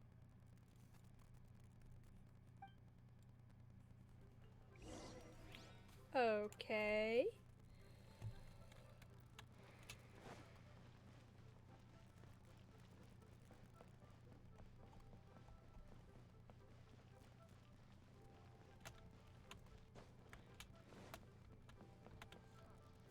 Hi, Alon. Perfect timing.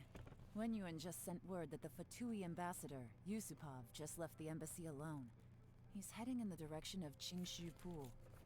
Qingshu Pool? That's the place Jur-E mentioned in his manifesto!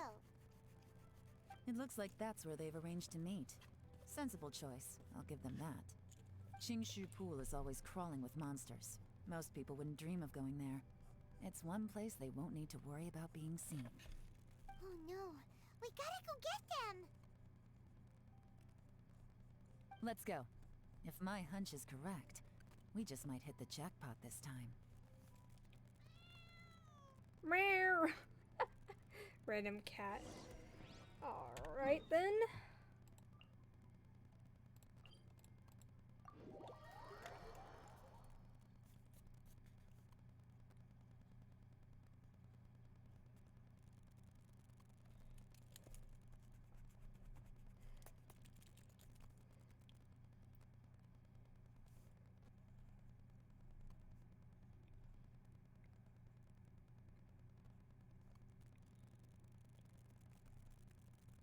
The hell?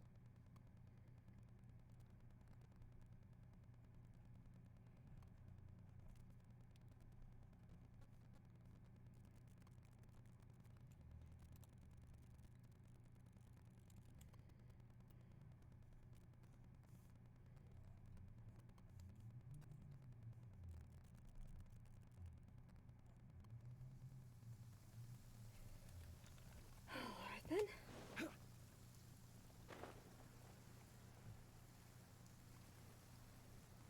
Ooh, a viewpoint. This is Qingshu Pool, full of ruins, crawling with monsters. Anyone with any sense steers well clear of this place. I've looked into the place before. There's a worker's entrance somewhere around here. Follow me. Pretty! Okay. Now that I've got my viewpoint. Oh yeah, here's an example of how Koi Lapis appears as a little hand on my mini-map. If I can grab it.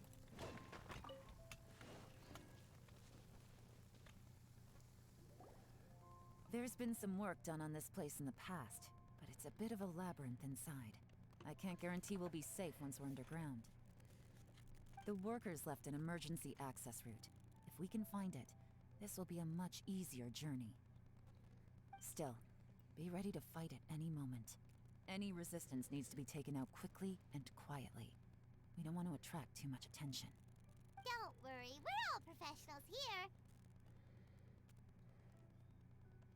By the way, Yelan, where are your three little helpers at? They have other things to take care of first. We couldn't afford to wait for them, but they'll join us later.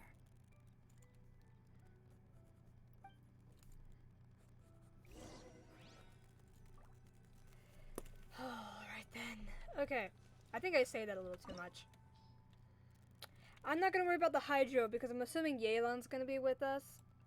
So we're not gonna worry about that. Because, you know, this is her story quest. So yeah.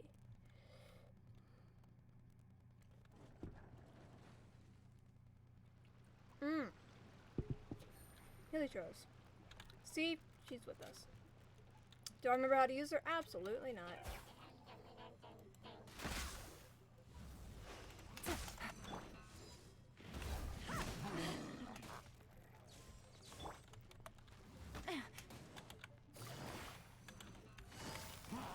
Oh, she can, like, go wee.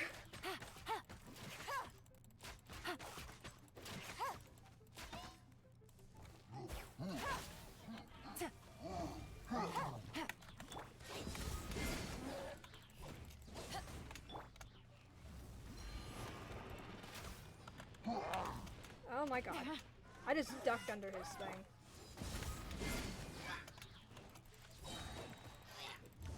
Motion to compare. This is order.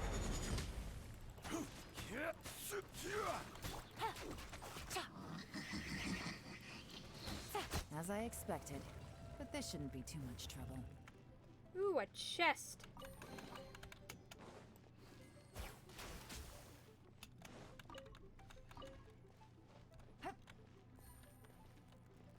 Secrets.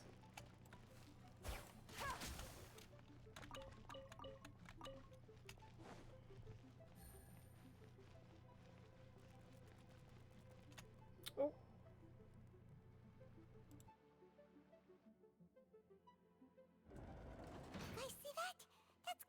Fatui ambassador here to meet Ji. Looks like he went through that door. That must be the emergency access route, right? Come on, let's hurry. Okay.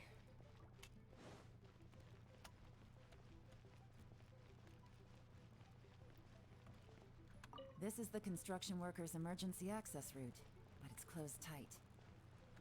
Trying to break through would be risky.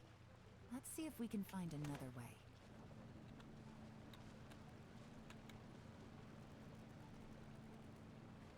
Take it easy.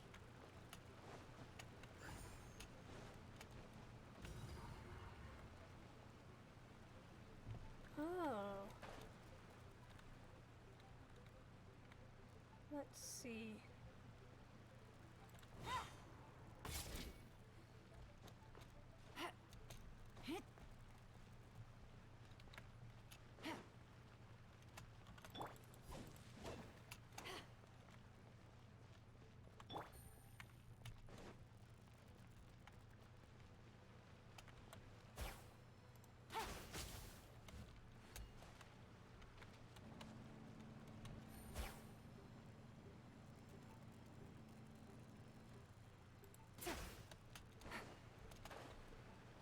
Oh, it's over there. Okay.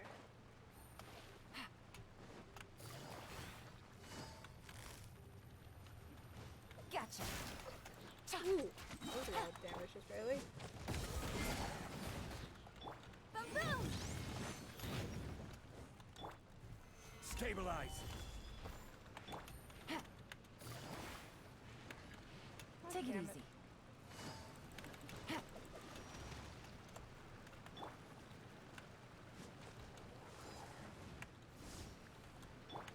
Motion to compel. To ashes.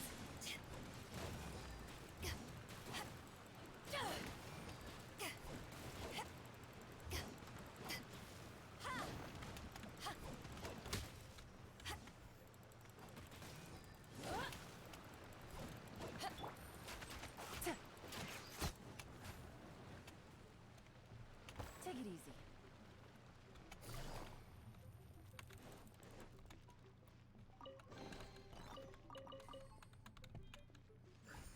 How do you...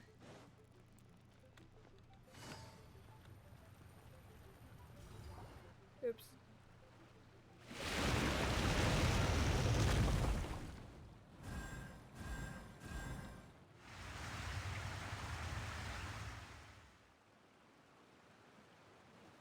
The water's gone down. Hey, look! Is that another way through?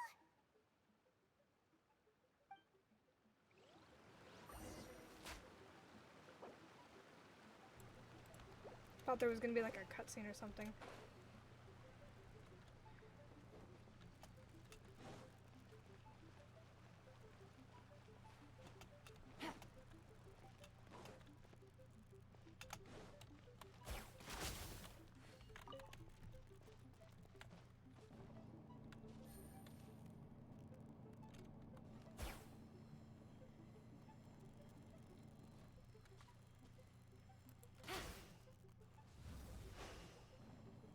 Oh shit.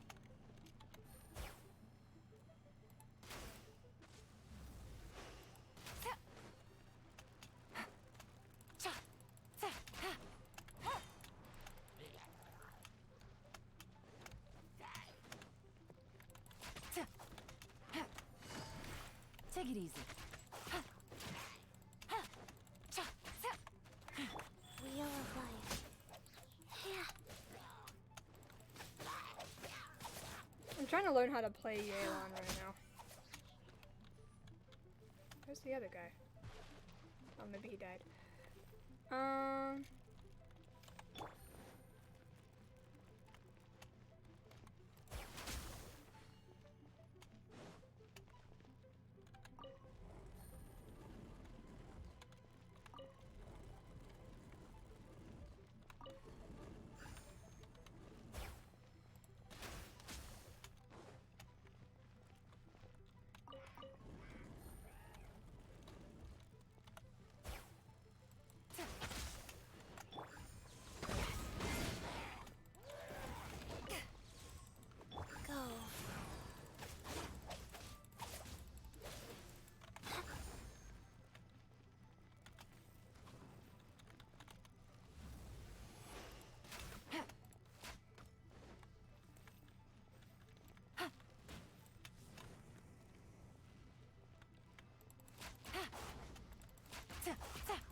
Ah.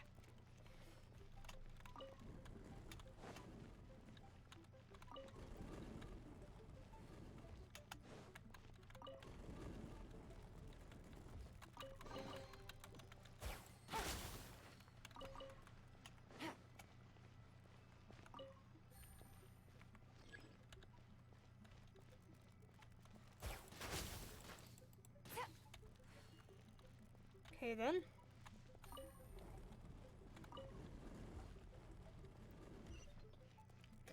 Take it easy.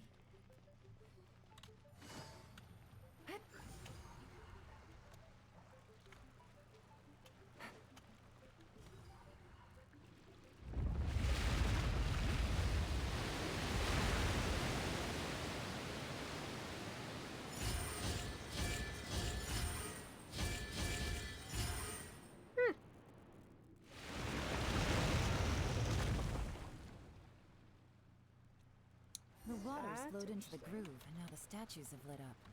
Okay, now we should be able to move the statues. Ah, so we need to move them into the glowy stuff.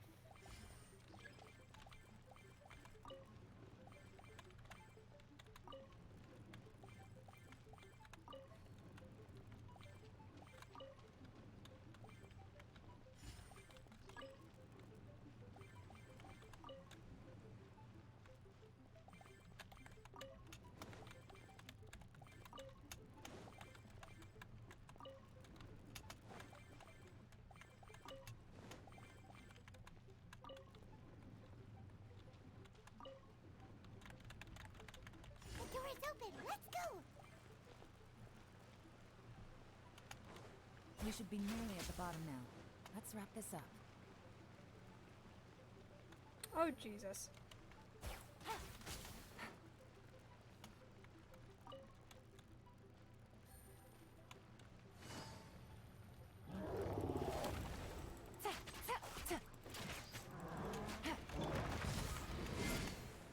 Boom, boom.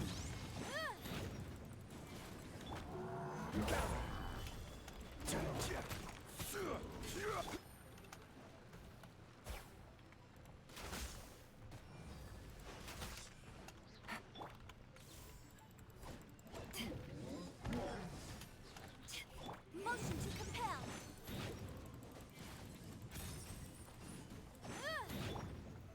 Solidify! Order guide you!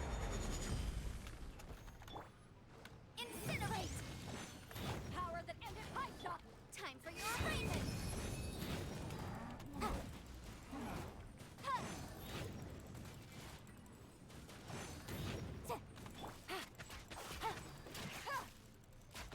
Motion to compel.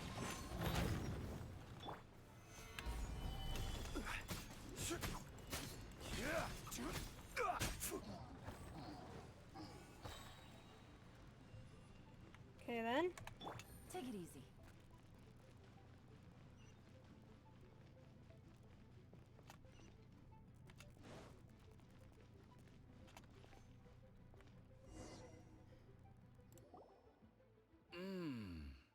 I can tell from the aroma that this is very fine liquor indeed.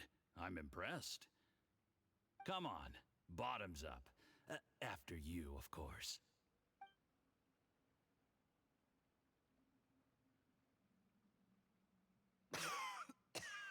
Oh, sorry, that went down the wrong way.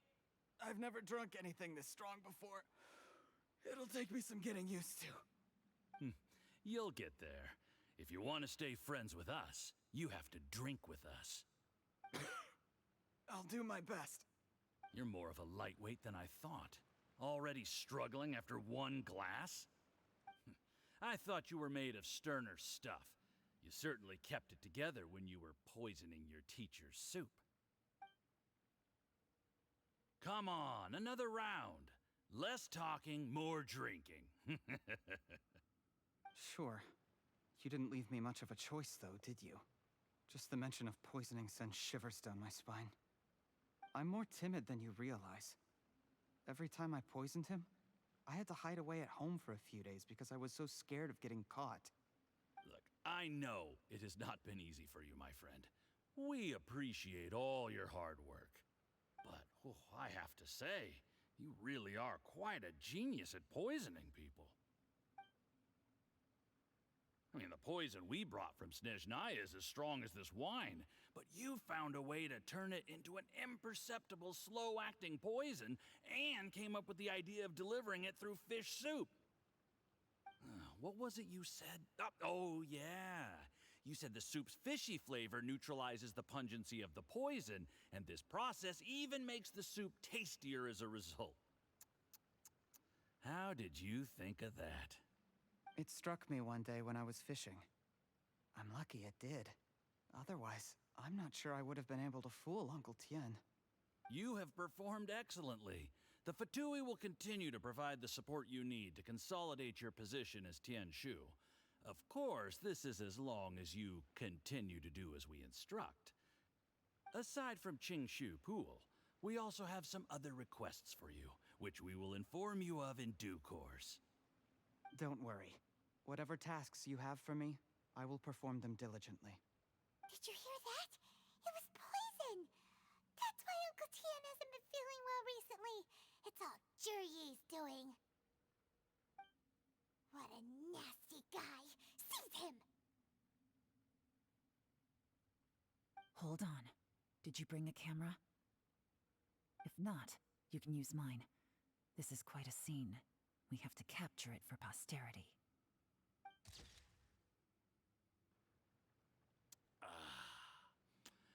Excellent liquor.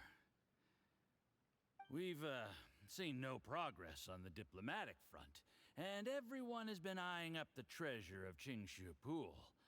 It's been a real headache for me. But soon, everything will be taken care of, and I can report back on a successful mission. Thank you, Juryi. I remember when I first saw you.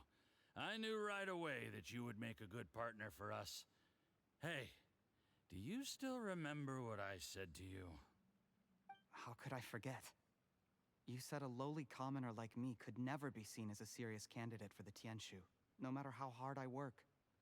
The only way is for you to shine bright in the Tianshu's darkest moment. I think you were absolutely right. Yes. Under normal circumstances, the gap between you and other people could only ever grow wider over time. Just look at your two competitors. Qianwei had wealth. Mingbo had reputation. But you had nothing. You were just another nobody. And that's why I decided to help you. You know, there's an old saying in the Fatui. Give a starving dog a bone, and it'll guard your home for the rest of its life. Yes. I cannot thank you enough for your generous support. You know, the best thing about you is that you do as you're told without complaining.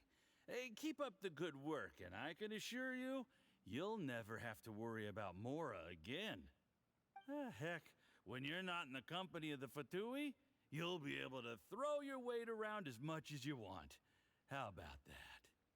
Uncle Gao said that Juryi has low self-esteem. Seems he was right. He was worried that whatever advantage he might have now will diminish over time, so the Fatui persuaded him that he should act while he can. Do you have any more film in the camera?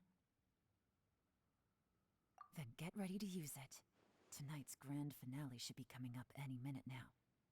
How well this goes for us depends on how Juryi plays his hand.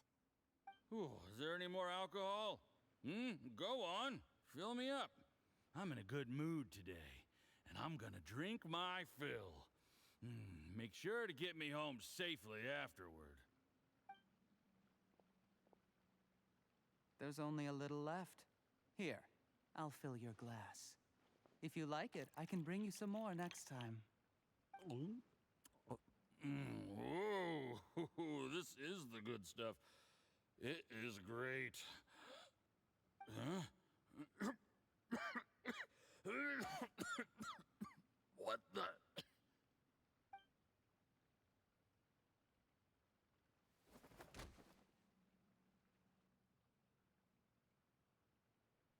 Yi, you poisoned my wine?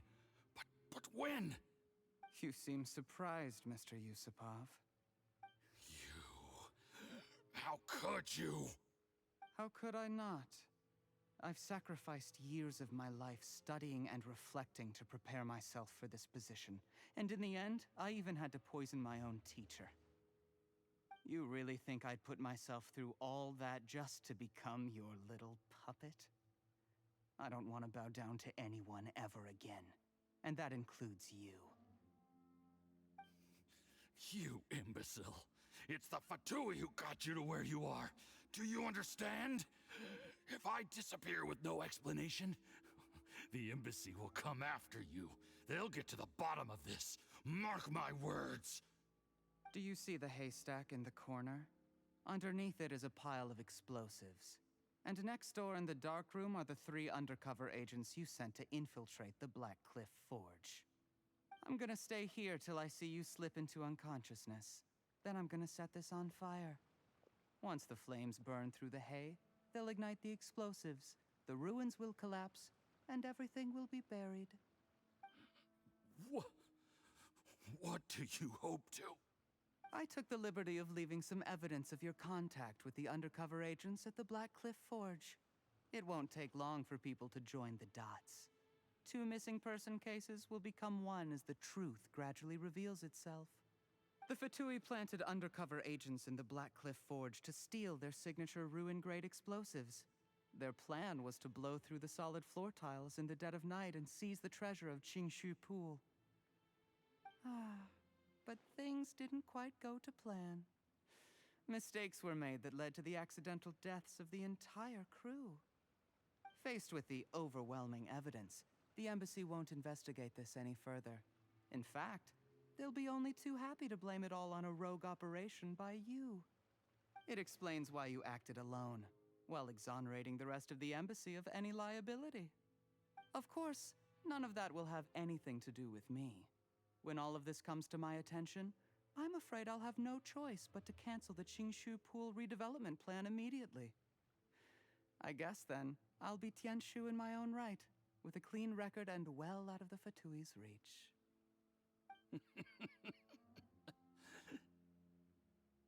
Yi, do you really think you're gonna get away with this?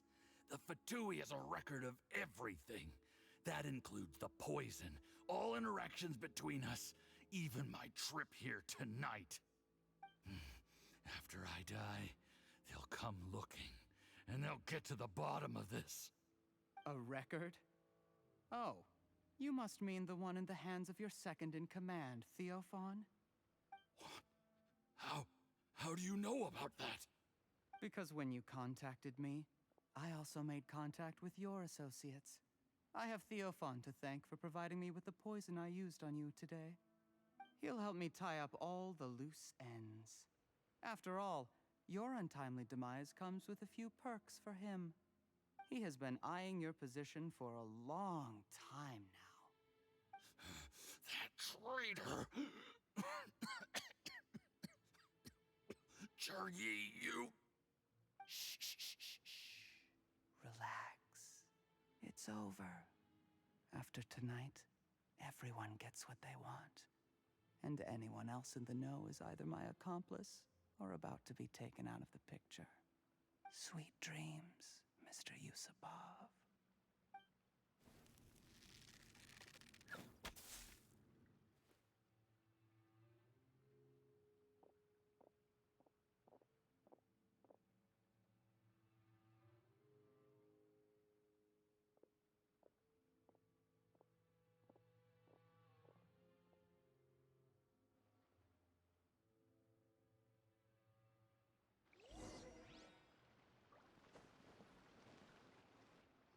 I did a little surveying on the way here and found that you'd left yourself 3 escape routes in case things went south.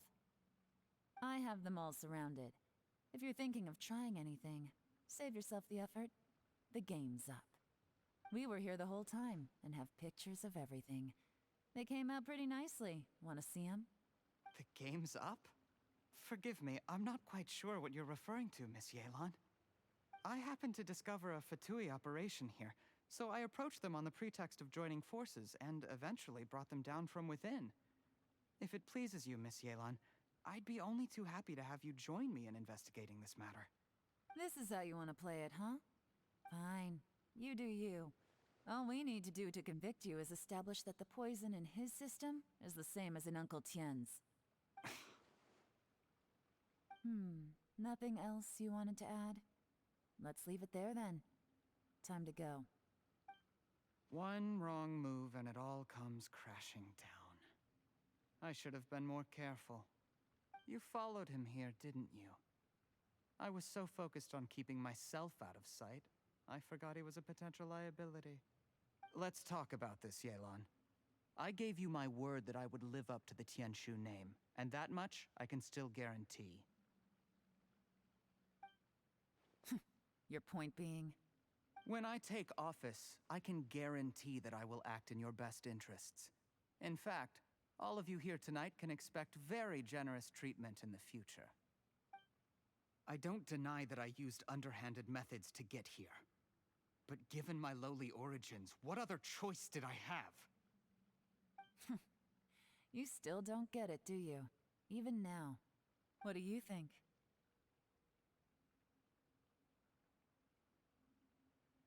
Exactly. Jur-E, clever people can always come up with a good excuse. But while you might be able to get other people to believe you, you'll never be able to deceive yourself. There's nothing wrong with wanting to win other people's respect, but when has Uncle Tien ever looked down on you? He was like a teacher and a father to you, but you chose to repay that by poisoning him. Whatever positive goal you may have started out with, you threw it away in that moment. That's enough. Of course. What makes this even crueler is that you managed to convince yourself there was no other way. Uncle Tien was always going to give you this opportunity, even if you'd done nothing at all. Out of everyone in the world, he is the one who trusts you the most. So much that he drank your fish soup without doubting you, not for 1 second. That's enough. That's enough. Life is like fishing. It cannot be rushed. Whatever you do, impatience will accomplish nothing. I was just like you once, desperate to prove myself. Only later did I realize things do not always turn out the way you plan. But you have to keep calm to carry on. You're still young. Be patient, believe in yourself, and don't look outside yourself to prove your value.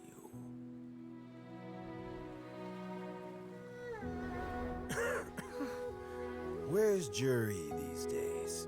It's been a long time since he last paid me a visit. Maybe he's just busy. Well, next time, if he doesn't bring a pot of piping hot fish soup, don't let him in. Whatever you were thinking about, you'll have plenty of time to mull it over in prison. Oh, I almost forgot. If the Fatui find out what happened today, prison might not turn out to be the safest place for you. Trying to have friends on both sides, it has a way of turning everyone against you. But right now, I have an opportunity for you.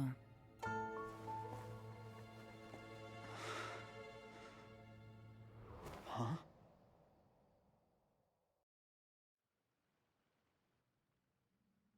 Sorry, things are about to get extremely busy for me. Let's meet at Yanshang Tea House tomorrow morning. I'll have someone remove the explosives. Then, there's someone I have to go and see. Need our help with that? No, it could be dangerous. You should leave this one to the professionals. Don't worry. As long as they're willing to cooperate, this'll be a straightforward deal. Get some rest. See you tomorrow.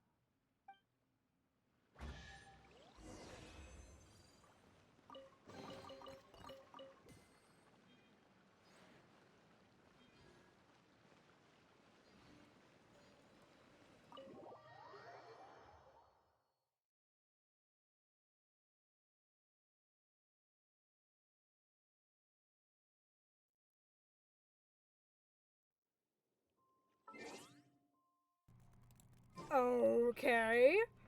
That was definitely something.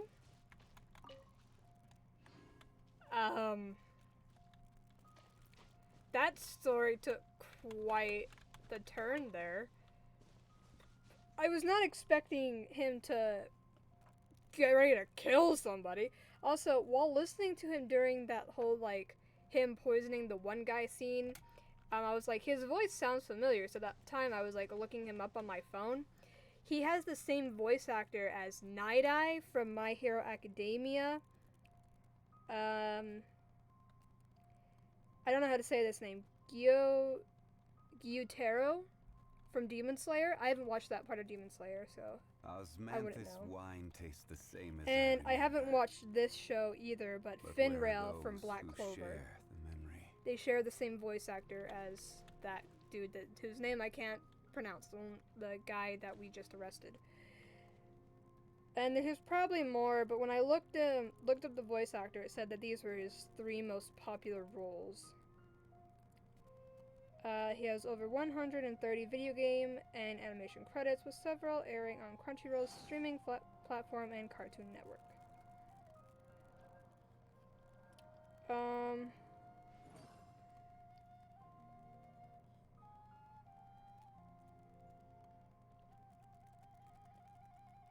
And apparently he's also on World of Warcraft Osmanthus wine Shadowlands tastes the same as I and remember. Borderlands 3.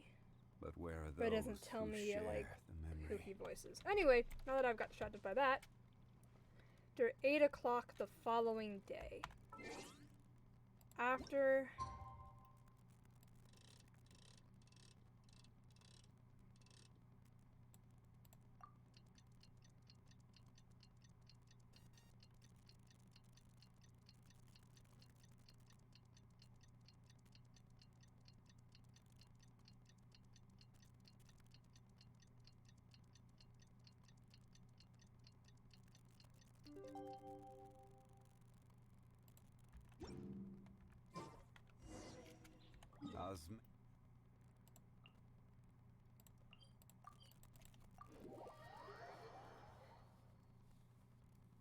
I think it was like at the beginning of this quest that I was wondering if Uncle Tian was being poisoned or something, but I never actually like said anything about it. I don't remember when I really thought that, but I think it was at the beginning. But then I kind of forgot about it. There is now no poison left in his system. Baiju! But recovery from the damage already done will not happen overnight. Dr. Baiju, is my father going to be... You needn't worry too much. Keep taking the prescribed medicine every day, and a full recovery will take at most 2 to 3 years. It's good we caught it in time. A few days later, and the toxin would have built up in the internal organs. At that point, things would have been much more serious. How did they successfully secure such a seldom-seen poison? It seems the Fatui are extremely resourceful. I forgot that snake talks. Unfortunately for them, they were up against us. Uncle Tian will be heading off now. Remember to get plenty of rest and avoid overexerting yourself while you're recovering. Don't worry, I will. Thank you very much.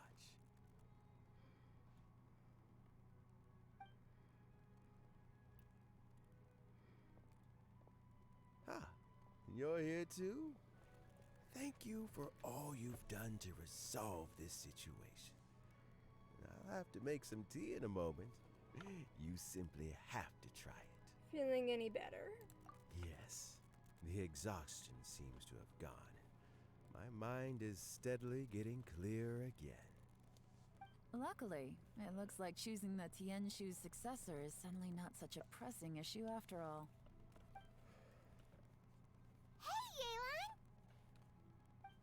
My work is mostly wrapped up, so I thought I'd take a minute to check in here. The assessment process comes to an end here, Uncle Tian. In my opinion, Zhi is not suitable for the position. But Qianwei and Mingbo both have potential. You have my gratitude. People can change their loyalties easily. I've always known this. but whenever it happens, it's still a dismal experience. Is it just Paimon, or is Uncle Tien not that surprised? Doesn't seem so. Don't underestimate Uncle Tien. He wouldn't have appointed me as assessment officer if he hadn't had his doubts about Jur-E. Normally, the Yue High Pavilion would be responsible for assessing the candidates. Isn't that right, Uncle Tien? Yes, to be quite honest, I wanted to trust him unreservedly. But I have to be responsible with the position of Tianshu. When I first met Juri, I wondered if he had approached me with a hidden agenda. So I secretly investigated him. I concluded that he had no ulterior motives whatsoever. He just saw me as an ordinary fishing friend. In the end, even he changed. But when did it start? This never happened. I never had any plans to recommend him directly, but I always intended to give him the chance to compete on a level playing field. Family background and fame mean everything to many people, but I don't attach great importance to them. I had no reputation to speak of when I first became Tianshu. I relied on Ganyu's assistance for all manner of things. What I really admired about Juri was his intelligence and resilience. I have to admit, he's a smart guy, and very cautious. The intel suggests that the Fatui saw him as very low risk, but Jur-E was still extremely careful with the poisoning. He chose that specific liquor from Shinue Kiosk because the fiery flavor would mask the bitterness of the poison, and he chose to wait until the Fatui official was drunk and had his guard down before delivering it to him. He also installed a secret compartment in the wine pot he bought to hold the poison. As the amount of liquor went down, he'd shake the pot to release the poison from the compartment into the liquor. Ooh, Afterwards, hold on. we also found he had an antidote on him. Had the Fatui official grown suspicious, Jur-E would have drunk the poisoned wine himself, and then found an opportunity to take the antidote shortly afterwards. The way that you described that pot thing where he would shake it, it kind of reminds me, what is it called? I've heard about it once before. Can't remember where I heard about it, but there's this thing. What is it called? I don't actually know what it's called.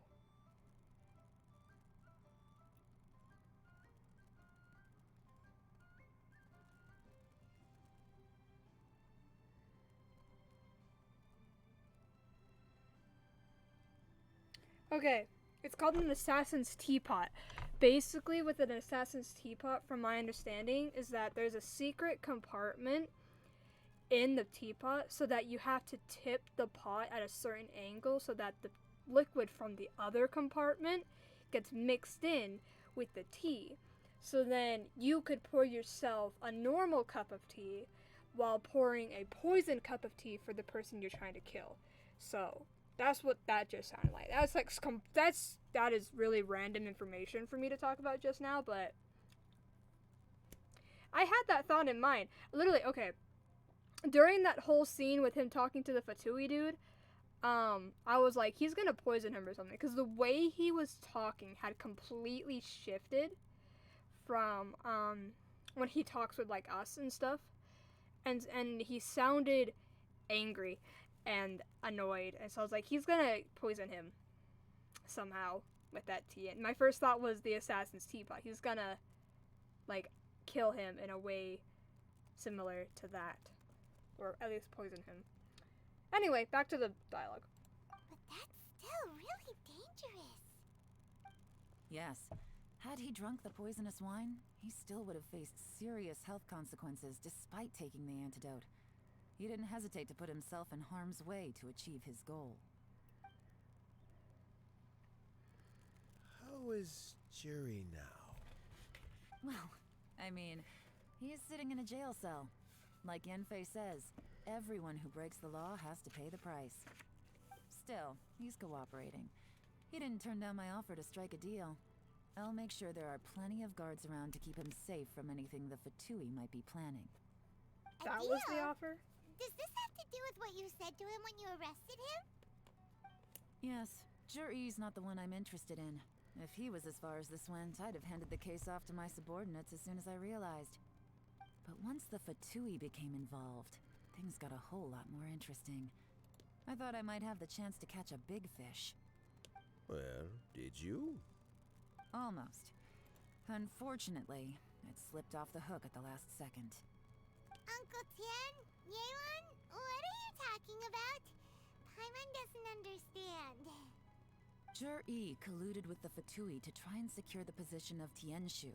Or, to put it the other way around, the Fatui made an attempt to interfere in the Tianshu selection process. With Yusupov in our hands, and a statement from Jur-E, we could afford to continue with a diplomatic offensive. Also, we'd be able to gain control of Theophan, Yusupov's second-in-command. Then we'd have a pawn in the ranks of the Fatui. Pawns like this can be major assets. They open up all sorts of new options.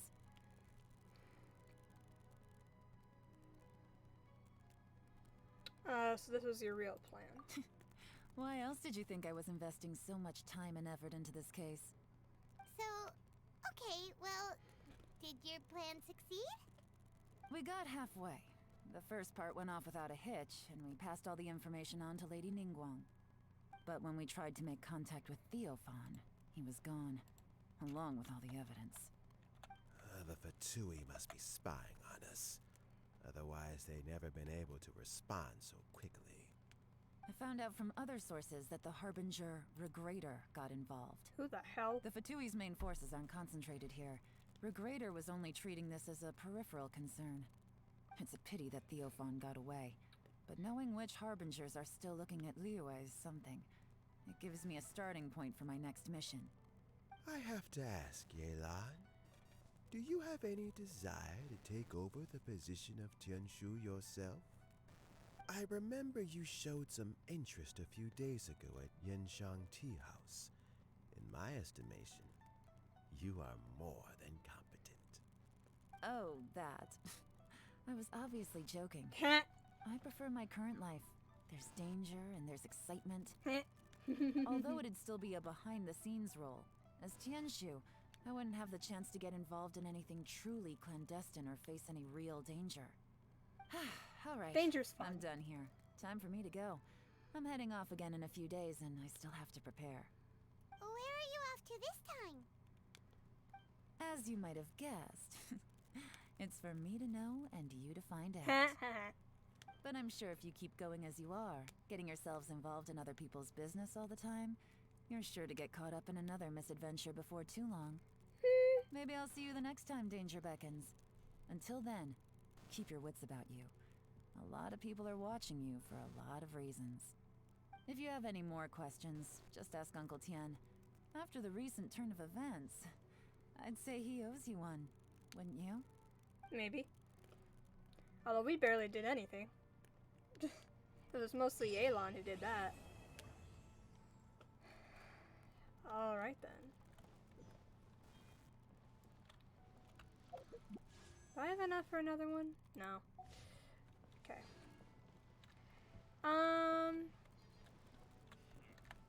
So that's 2 story quests completed. Like I said, most of these story quests are just dialogue. So I pretty much just kind of sit here.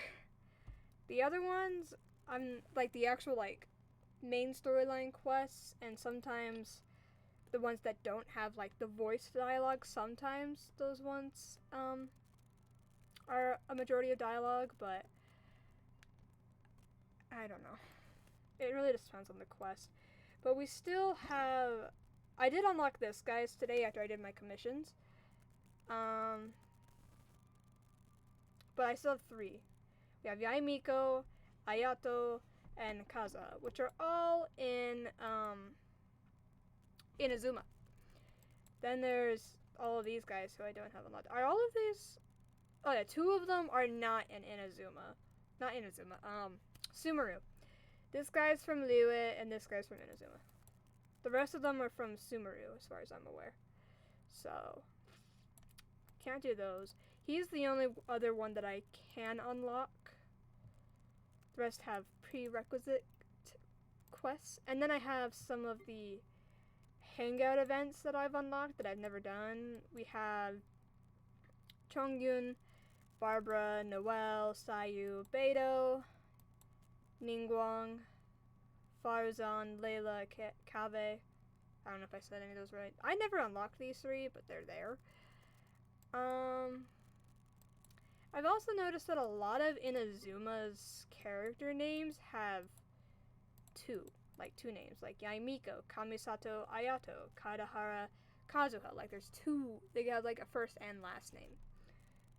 While others, like, I don't know how to say his name, Sino, Nailu, Nahida, Deya, Baiju, Yoimiya. Okay, Yoimiya is Inazuman, but they all have just the one name. I find that interesting. I mean, we have about 40 minutes before 10, but I think we can get one more story quest in, or we go explore Inazuma a little bit. Because Inazuma, oh god.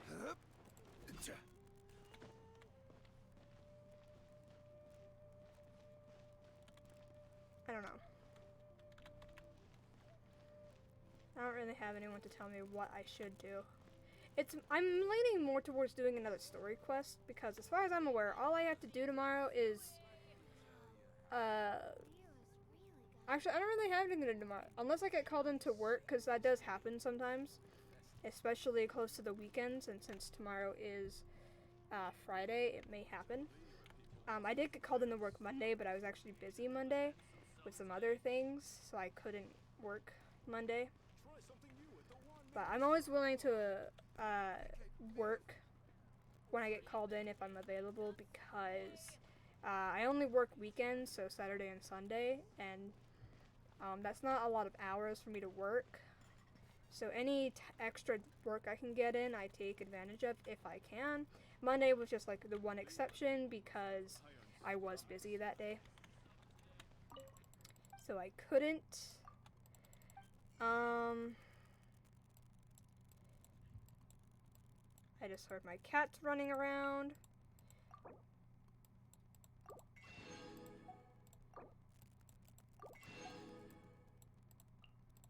I'm just gonna buy the things that I don't get a lot of.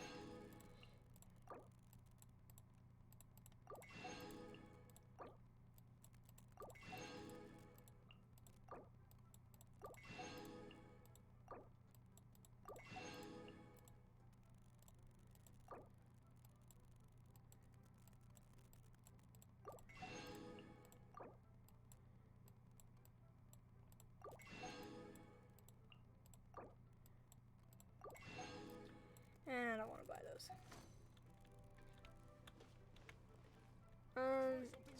Street food vendor. Do you sell me things? Oh, you do.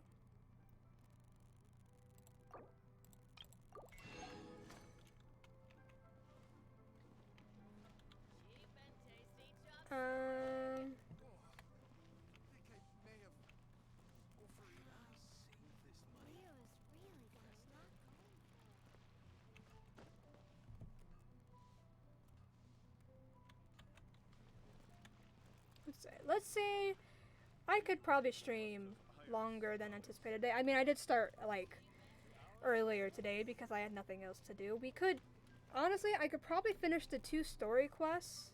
It's like 2 more story quests before midnight probably, because it is mostly dialogue. So I just kind of sit here and listen. So it kind of just goes to the speed of the dialogue, which takes about an hour to do one of these, give or take. I'd probably lean more to an hour and a half, but still. Yeah, let's just get as many of these before. I'm gonna end stream probably close to midnight at least, cause I can't stay up too late, cause I do wake up at like 7 in the morning to go to work, cause I work at 8 and I don't wake up, so I have to wake up earlier. Let's see. I'm not gonna look up who's who. We're just gonna have to pick one. I'm gonna visit the AI publishing house. That's probably Yaimiko's. I forgot who I had in the first place. Kaidahara, Kazuha, Ayato, and Yaimiko. Okay. So, Yai Publishing House, probably Yaimiko. That one's probably Kazuha's.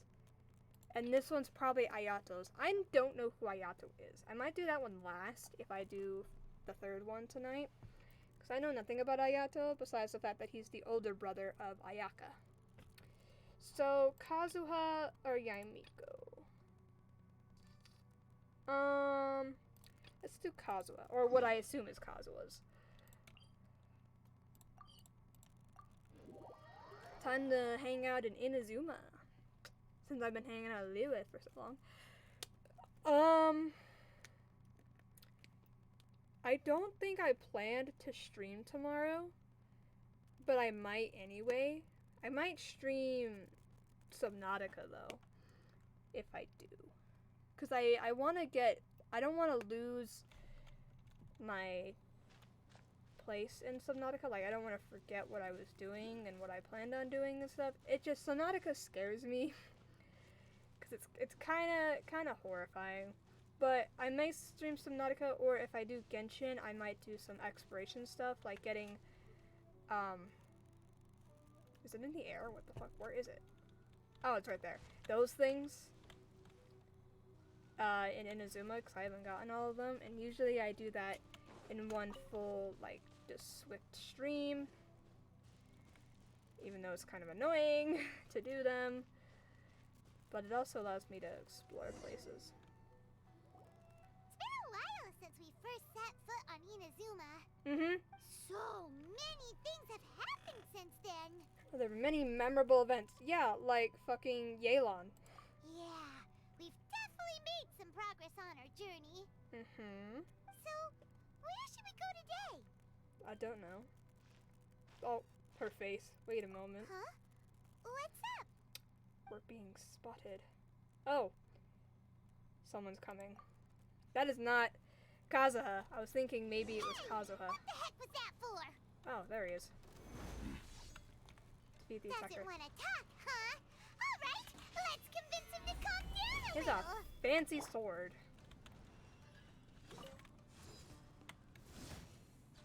Boom, boom. Huh. Shoo.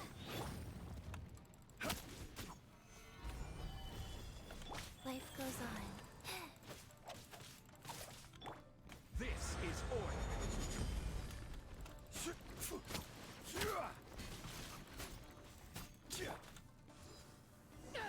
Oh. Huh? So you don't have a vision after all? What the fuck? Seems like I've mistaken you for someone else. At the very least, you should make sure you've got the right person before you go attacking them. No, wait.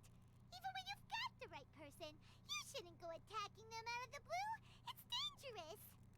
Have you ever met someone by the name of Kaedahara Kazuha? He carries a sword just like you. I've also heard that he possesses an animo vision. Why are you looking for him? That's none of your business. It is my business.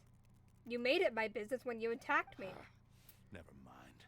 You don't look like you know anything anyway. I'm wasting my time. Fuck you. What the heck is this guy's problem? Coming around here, waving that weird sword in our faces, and he didn't even apologize. Seems like a real nutcase. Well, one thing's for sure. No way are we telling him anything about Kazuha. Couldn't agree more. Right? Paimon has a feeling, though, that even if this guy gets to challenge Kazuha to a duel, he won't be able to beat him. Kazuha's Anyway, just amazing. to be on the safe side, we should go fight Kazuha right away and tell him to watch his back. Mm-hmm. I have a hunch. Oh? What kind of hunch? I think this guy may have a special connection to Kazuha. He does. A special connection? You mean beyond already knowing each other? Can't say for sure. Yeah. Maybe a little. But then again, most people look pretty much the same once they start fighting, so that doesn't really prove anything. Anyway, there's no time to lose. Let's go tell Kazuha so we won't get into any danger. Paimon heard that the Crux fleet is stocking up in Rito at the moment. Let's look for him there. The Crux! Beto! I love Beto, oh my fucking god. Beto! She heard me. Beto, I love you. Anyway, time to go to Rito. We love Beto. We appreciate Beto in this household. Because Beto is queen. For a second I thought that dude with the thingy above his head was Beto. Oh my god, okay. Hello, sir. Where is Kazuha? I need to speak to him. Hey! Hello? Do you know where Kazuha is? You're looking for Kazuha too, huh? Guess he must have done something impressive after all. Two? Well, we took the small vessels into Rito on a routine supply run, only this time, as soon as we entered the harbor, we ran into a huge crowd of Inazumans, all of them wanting to know about Kazuha. If it's because of that battle on Nizuchi Beach, Captain Beto had a great run there too, but I don't see her getting this kind of attention. Kazuha keeps to himself most of the time. In fact, there are times when he doesn't even listen to the captain, but she just laughs it off. Sounds like Beto. Oh, so you still don't know what he did? I've heard bits and pieces. Something about him blocking the Raiden Shogun's Muso no Hitotachi. Oh, that thing! I remember that. Is it really as big a deal as everyone's making it out to be? Yes, because he used 2 visions. Bro, I watched that scene over. Ow. I watched that scene over and over again on like YouTube and shit. Oh my god. It is so cool. It literally, every single time I watch it, chills run up my arms. And like, oh. Anyway, you compare it to the technique Beto used to strike down Haishin. Really? Wow. When you put it like that, it all makes sense. In that case, his newfound stardom is well deserved. Mm-hmm. He was called away earlier by some people from the Tenryo Commission. They said they had something important to discuss with him. I thought they'd come to arrest him at first. Turns out they couldn't have been friendlier to him. Seems like they really respect the guy. As they Just should. a little while ago, this would have been completely unimaginable. Ran Shogun's mindset has changed. Thank you. Guess we'll go pay a visit to the Tenryo Commission. All right then. I'll just stay here and carry on trying to fend off the crowd. Okay, before we continue, I need to go turn a fan on because it's hot as fuck in my room. Let me, and I need to head to the bathroom. So give me, a minute. Usually I turn music on, but I don't think it's gonna take that long. So, it'll just be silence and you might hear Genshin music. So give me one moment.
Okay, I'm back.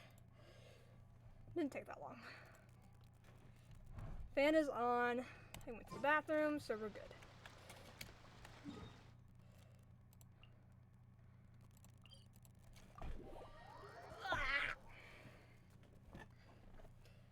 Is this where we learn more about Tomo?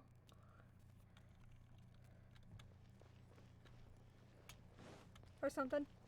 Or more about his backstory? Probably more his backstory since it's his story quest.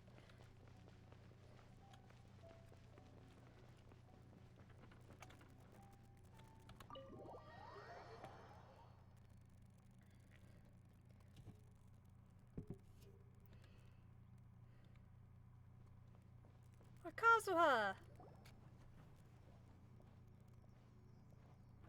Oh? It's you. Greetings. We were just discussing the repealing of the Vision Hunt Decree. Since you're here, you're very welcome to listen in on the conversation. We invited Mr. Kaidahara here to extend a gesture of goodwill on behalf of the Shogunate. Your hard work has secured for us the agreeable state of affairs that we now enjoy. Also, I've been granted the chance to correct my clan's past mistakes, and for that, I'm deeply grateful. The Almighty Shogun has issued a large array of directives aimed at resolving, or at least easing, the tensions that have built up over the years. The Tri-Commission has made the recommendation to use this opportunity to restore the honor of the Kaidahara name. Regarding the history of the Kaidahara clan, I trust that you're already somewhat informed? I've heard a thing or two. In short, there was once a group of select bladesmiths who served the Shogun directly, responsible for upholding and further developing the traditional blade forging arts of the Almighty Shogun. The Kaidahara clan belonged to this class. But there came a time when some of these bladesmiths revolted and fled to Snezhnaya. Both the Kaidahara and Kamisato clans were held accountable for lax oversight and entered a period of great turmoil. We later learned that the whole misadventure had been secretly orchestrated by the Fatui. Attributing all of the blame to the Kamisato and Kaidahara clans was neither proper nor just. Considering Mr. Kaidahara has once more made an outstanding contribution to Inazuma, the Almighty Shogun believes he should not only be rewarded for his achievements, but also receive recompense for the excessive punishment borne by his clan in the past. In the interest of preventing further harassment of the Bladesmith clans by the Fatui, we chose not to publicly release the findings of our investigations into these matters. We trust you can understand why this was necessary. This is a true honor. I am delighted to be in a position to receive the goodwill of the Almighty Shogun and the Shogunate at large. However, would I be correct to assume that this magnanimous gesture does not come without some strings attached? I can assure you that nothing could be further from the truth. We seek only to correct a past injustice. With the Kaidahara clan's reputation and occupation restored, the Kaidaharas will be bladesmiths once more, and your wanderings will finally come to an end. You will be able to lead a safe and prosperous life in Inazuma City, with the Almighty Shogun's blessing and full support of the Shogunate. I have grown accustomed to life among the elements. I fear I would no longer feel at home behind the tall walls of a stately abode. Yet my ancestors did indeed take great pride in the name of Kaidahara, and the art of blade making for which it stood. I do have a responsibility to restore their honor. I sense some hesitation in your words. Should you accept this offer, I imagine many of the malicious rumors currently circulating through the populace will disappear. Malicious rumors? All we heard on the way here was so much praise that we almost wondered whether there was another Kaidahara Kazuha in town. Well, to some, the Muso no Hitotachi is something that can never be defeated. They cannot accept the idea that Mr. Kaidahara really parried the Shogun's strike. But he did. I watched it multiple times. Eyewitnesses saw him using the power of Electro in addition to that of Animo. Because he did. As a result, the falsehood that Kaidahara Kazuha was using a delusion began to spread. He was not. But that doesn't make sense. Using a delusion turns you old and frail, and Kazuha still looks fine. That is correct.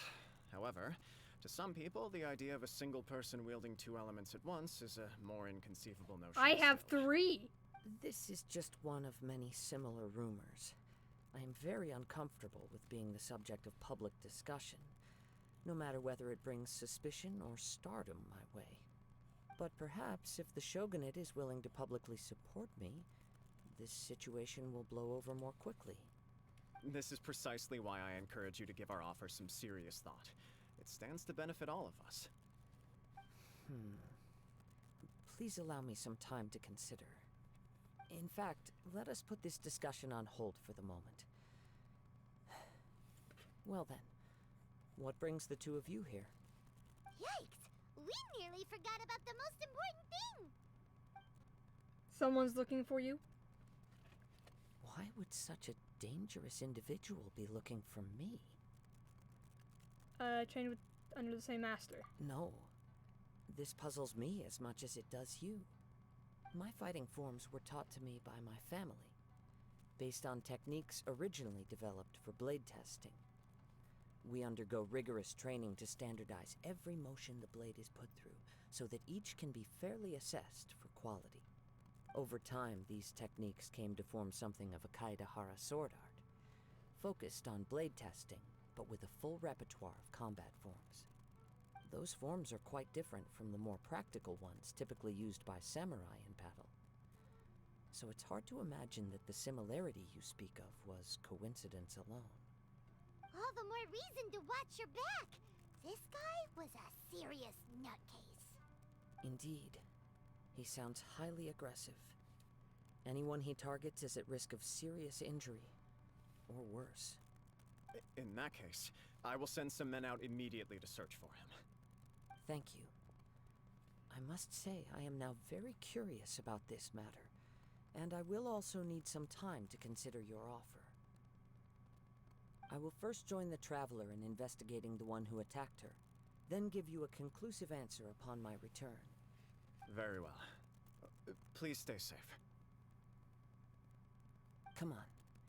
Let's go and track down your aggressor. Sure. The detective agency knows the most about what goes on in town. Let's see what Ryuji has to say.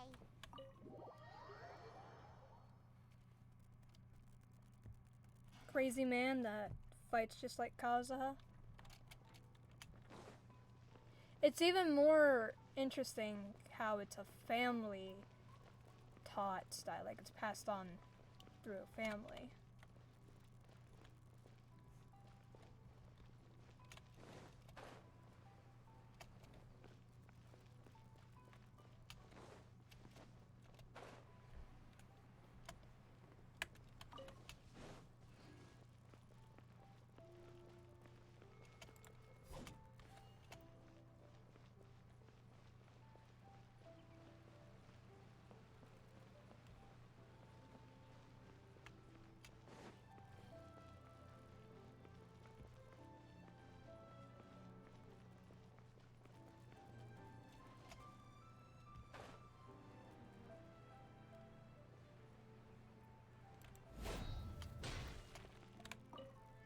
Hello, sir. Hey there! We'd like to ask you a quick question. Do you know if anyone around here has been looking for him? For Kaedahara Kazuha, we mean. Aha! So this is the renowned Mr. Kaedehara. I've heard a lot about you. It is an honor to finally meet you today. So Kazuha's his first name? You are too kind. We are currently investigating an assault and would appreciate any help you can offer. Oh? You were targeted in an assault? Let me think. I can't seem to recall anything of immediate interest. Mr. Kaedehara is currently the talk of the town, so there are always a lot of people looking for him. To be honest with you, our detective agency has recently been receiving many inquiries from people wishing to obtain Mr. Kaedehara's personal information. Some of them were offering us millions of mora just to gather the information they want. If these were more legitimate commissions, Sango would have snapped them up in an instant. Millions? Of mora? Whoa! Oh, wait, even at that price, you probably still shouldn't. Please, accept my thanks for looking out for my privacy. Of course. No matter what, we only take on legitimate cases. We don't make our money by revealing details of other people's day-to-day life just for the sake of it. Sorry, I got a little off topic. What I'm really trying to say is, it doesn't surprise me that a complete stranger is looking for Mr. Kaedehara. But I wouldn't know where to begin if we want to connect this with an assault. Then let's put that connection aside for now. Have there been any other attacks or similar incidents recently that stand out as particularly unusual? The Tenryou Commission had very few leads. I thought you might have some information from different sources. It's true that the commissioners aren't clued up about every little thing that goes on out in the streets. But typically, it's only the most trivial events that manage to escape their attention. If anyone had been out there attacking people, that would be assault, in which case the Tenryou Commission would absolutely get involved. That does make sense. Uh-oh. Looks like the trail's already run cold. I still find it difficult to believe that whoever attacked you hasn't been causing any trouble elsewhere. Few people possess your prowess in battle. So unless you were the first person he targeted, someone is certain to have been hurt by now. Is this your way of giving praise? I am well aware of your talents. There is no need to be humble around me. In fact, I'm quite relieved that you were the one he targeted. It would cause me great grief to see someone become critically injured or lose their life because of me. For the poor victim, this would be a completely senseless crime. Don't worry, we'll find him. It seems you are every bit the selfless hero they make you out to be, Mr. Kaedehara. Surely this same concern for your fellow man is what drove you to fearlessly raise your blade against the almighty Shogun. You flatter me. Truth be told, I don't know quite what came over me in that moment. You are much too humble. Don't worry, I completely understand your concerns. I will try my best to gather whatever leads I can for you. Oh, actually, there was one strange incident over the last few days. It doesn't involve an attack, though. Let me tell you about it just in case. Sure. During times like this, the more information we have, the better. All right then. Recently, 2 people went missing from the city at around the same time. One of them is a pretty well-known collector, surnamed Nagato. The other, Amenoma Yuya, is a samurai from the Amenoma clan. Amenoma! Now there's a familiar name. Right. Yuya is the nephew of Amenoma Togo, the owner of Amenoma Smithy. 2 grown men going missing at the same time. Their cases are likely connected, but I don't know much in the way of details. I recalled this because Amenoma Yuya is also an accomplished martial artist who is skilled with the blade. Perhaps he is the one you are looking for. Understood, though it seems highly unlikely to me. I neither know this man, nor do I have any idea why he may wish to attack me. We'll investigate both incidents at the same time. Sure, can't hurt. We never know what we might find out along the way. Thank you, Ryuji. We'll start by making some inquiries at the Amenoma Smithy. Sounds good. All the best with your investigation. I'll get moving shortly myself.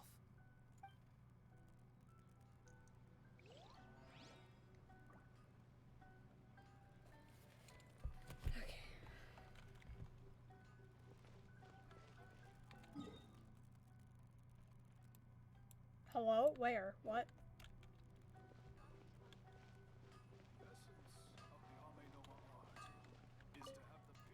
Hello. About forging commissions, I've left those to my apprentice Hajime go talk to him about any such matters. Amenoma Smithy. Sell weapons. Is there anything else I can help you with? Amenoma Art. Also, some speak of the writing. Kokudet. Ronin. Passive process of forging down to 5 of its principles. Each of the 5 different techniques has its own secrets. Is one of them. Tricks of the trade to share. If you want to learn about this, then you come to the wrong place. I don't think any of this is important. I hear it's more effective than the Grand Narukami Shrine.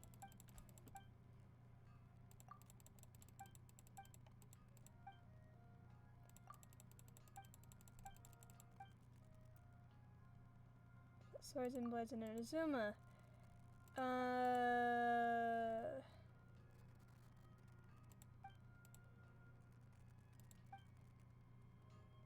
The blades aren't exactly the same as the ones in Liyue.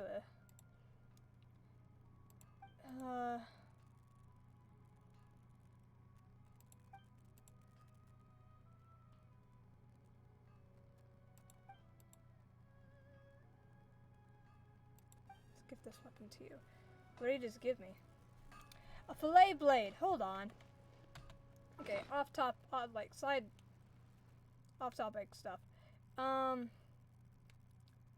Fillet blade. Fillet blade. The last lion's roar. Where the fuck is the fillet blade? Oh no, it was a 3-star, wasn't it? Yeah.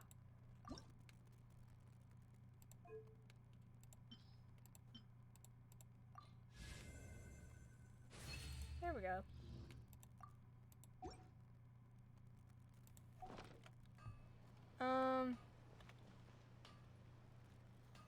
Still confused as to what I'm supposed to be doing right now. Some food, yes. Food recipes.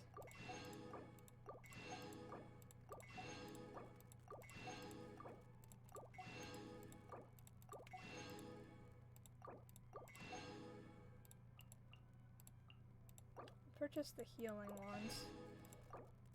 Actually, I'll purchase all of them. Anyway, I'm getting sidetracked. Still confused.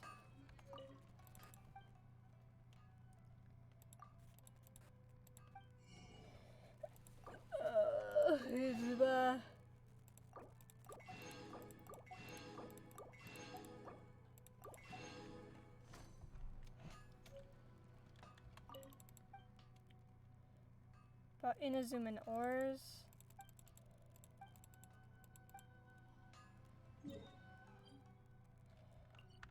Okay. The patience to move mountains.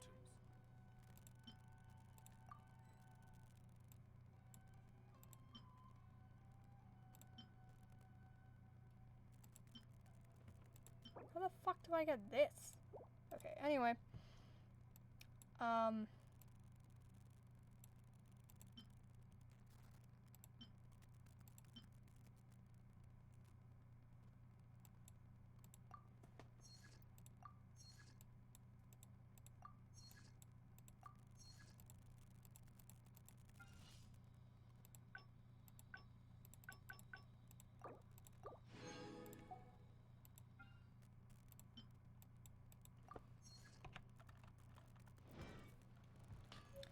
still confused.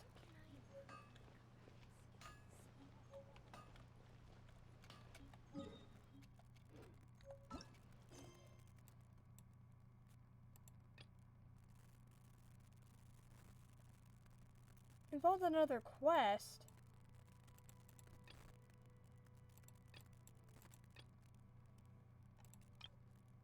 Mysterious urban legend. This one. Okay, I guess we gotta put a pause on Kazuha's for now. We haven't been to the Yai Publishing House in a while. Paimon wonders if they have any new books in. The one we read with A that time was pretty cool. Come on, this is a no-brainer, man. There's only one thing worth wishing for, and that is a ton of Mora. But the exam's next week. If I fail again, I'm seriously done for. I'm better off wishing that my exam goes smoothly. It's just an exam. Trust me, there's no problem you can't solve by throwing Mora at it. If it doesn't work, then just keep throwing till it does. What are they arguing about? It's quite a spirited debate. Huh? Really? You guys don't know? You need but stand on this land at midnight, lower your head, and recite a special incantation, then your wish will come true.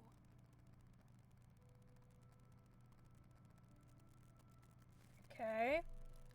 What does that mean? Looks like you guys really aren't in the loop. This, my friends, is the next big thing. A highly effective wish ritual guaranteed to make your wishes come true. A wish ritual? That actually works? I doubt it. This does not sound credible. Sorry, I'm like half distracted. Paimon knows that's just not how the world works. I didn't believe it at first either, but that changed when it worked for someone I know. It's this guy called Kunihiko. He's practically always been unemployed, wastes his days away, and he owes a lot of money. Like, a lot. But get this. I don't see him for a few days, and suddenly I find him dressed to the nines and feasting at a high-class restaurant. I heard it directly from him.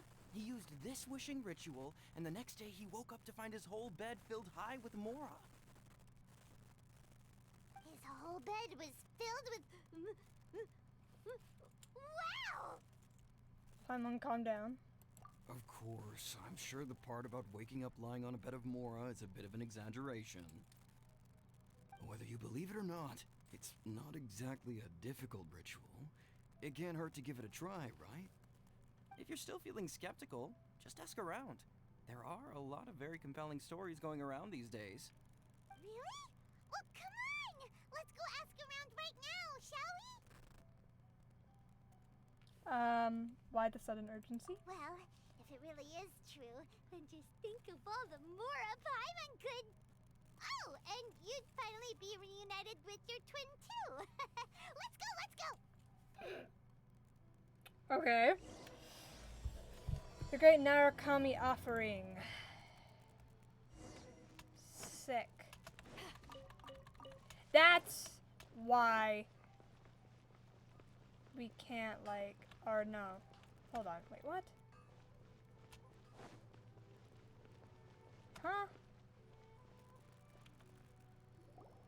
On closer inspection, it seems like there really are a lot of people talking about this kind of stuff. Hey, see those two? Paimon remembers them from the AI publishing house. One's an editor and the other's an author. Grasp the thought in mind. Clear like the light of the moon. As close as kin with you. No, thou. Wait, thee? Hear my summons, right? No, it's not hear my summons, it's heed my summons. Heed! You're never going to get it down at this rate. Hey! What are you guys up to? Whoa! Sheesh, you scared me! Okay. Where did I leave off with the incantation again? Incantation? Are you guys trying out this new wishing ritual stuff too? Junkichi is trying it out, to be specific. He's hit a bit of a creativity block recently, so... I'm helping him make a wish so that he can move past it. I don't think you guys would believe in this kind of thing. I mean, I obviously don't. But Junkichi never listens to an outside opinion, so all I can do is go along with it. Mr. Shigeru, can you please be a little more accommodating? This is extremely important to me. People have had all kinds of wishes come true. Become more attractive, get rich quick, ace their studies. I'm just a poor, struggling writer looking to get over a creative hurdle. Is that so much to ask? Writer's block. Anyway, I just know this is going to work. I have a gut feeling about it. Didn't you say the same thing when you went to make your wish at the Grand Narukami Shrine? Oh, I just know this is gonna work. I have a gut feeling about it. The omamori from the shrine take too long to have any effect on your luck. Alright, enough of that. Help me get this incantation down. My new book depends on it. Look, to be completely honest, I think you need to sit down and have a good think about what kind of story you want to write. Where's all that self-confidence you had when you first started out? Look at you now, trying dubious methods from any old light novel. Wait. What? This wish wishing ritual comes from a light novel? Yep, it's from the one called A First-Hand Guide to Summoning Spirits. Huh? Is it published by Yaya Publishing House? No, it's most likely a self-published title. It just appeared out of nowhere and took Inazuma by storm. As a fellow writer, I'll refrain from passing comment on how well the story is written, but everyone is saying the wishing incantations it contains are the real deal. Look, Junkichi. Yes, everyone's saying it's real, it works, but that's only half the story. I've also heard lots of people saying that everyone who's had their wish granted using this method starts behaving strangely. What's so surprising about that? They're probably just giddy with joy at having their wish come true. This is starting to sound a little suspicious. Why don't we go to the Grand Narukami Shrine and ask Yaimiko about it? She's the expert when it comes to both light novels and the supernatural. Sure. Peeper-dooper-doo.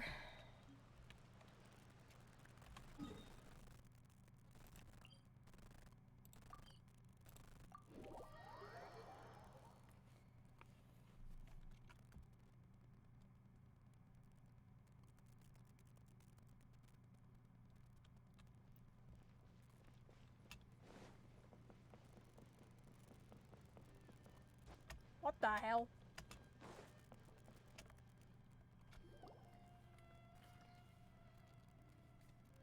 Miko! Great, you're here! Hi, Miko. Well, hello there, young ones. What brings you to the shrine? It just so happens that I have a wonderful novel here. I highly recommend it. We'd like your expert input on something. Oh? Well, what did you want to ask?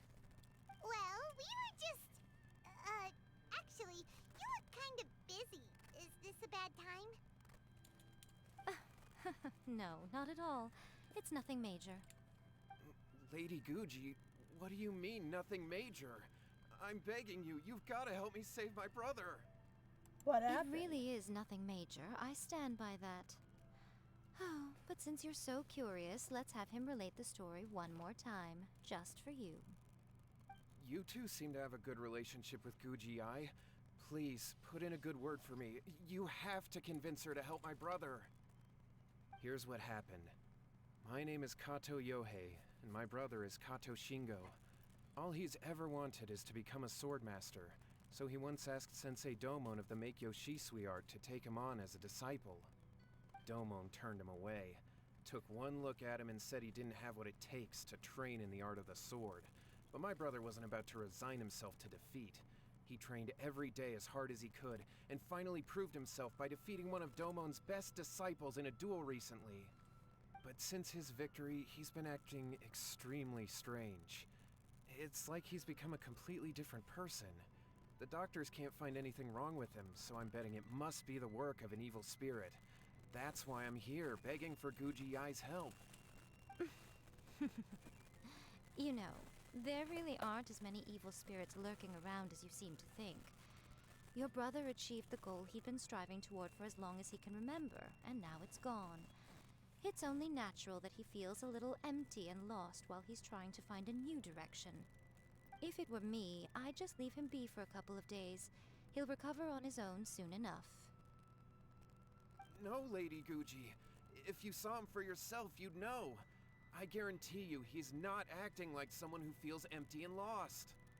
Oh, all right, all right. Then tell me, when did your brother spar with Domon's disciple? About 5 days ago. 5 days ago, you say? Yes, Lady Guji. That's a long time for him to be acting up like this. I'm really worried about him. Our greatest wish is to one day found our own school, just like Domon. We can't jeopardize that dream now. Wait a minute, now I'm a little confused. Are you here to save your brother, or are you here to make your dreams of founding a martial arts school come true? Well, they're kinda two sides of the same coin, aren't they? Whatever. Let me ask you this. Have you heard of any interesting new rumors lately? If so, I'd love to hear about them. What? rumors? I haven't heard anything. Oh dear. Well, that's too bad. Lady Guji, please stop changing the subject. This is someone's life we're talking about here. Please, you've got to help me. Miko, he seems really desperate. His thing with his brother sounds really bad. Come on, you should help him. Looks very anxious. Okay, fine. Then it's decided. Yay, Miko! So you're gonna help him? Kato, whatever your name was, these two guests are trusted acquaintances of mine, and in fact, they are experts in resolving all manner of strange and supernatural phenomena. Exorcisms and that sort of thing are all in a day's work for them. Yeah! Wait a sec! Really? Is that hesitation that I detect in your voice? So let me get this straight. You come begging to me for help, I actually recommend someone for the job, then suddenly you start doubting me? Not at all, never. Whatever Lady Guji says, I trust wholeheartedly. Thank you two for your willingness to help. Please follow me. No, hold on a hot second, Miko. We may be a lot of things, but we ain't exorcists. This is way beyond our level. Don't worry. If he wants an exorcism, just grab a handful of salt and mutter some mumbo-jumbo while you're sprinkling it around. What the fuck? It's a common trope in light novels, right? You just have to have a bit of bravado. As soon as the protagonist gains self-confidence, everything else just magically falls into place. Pretty sure there's more to an exorcism than bravado. Well, you were the ones who seemed concerned about his situation. Don't you think it would be a little unfair to make me do all the work? Besides, you kind of know what to do, we both know though. you wouldn't be here at the Grand Narukami Shrine unless you had a request for me too. This is an opportunity to demonstrate that you come in good faith. This feels all wrong. But you technically have a point, so... All right, let's go. Don't worry now, I'll be coming along too. Okay, thank God.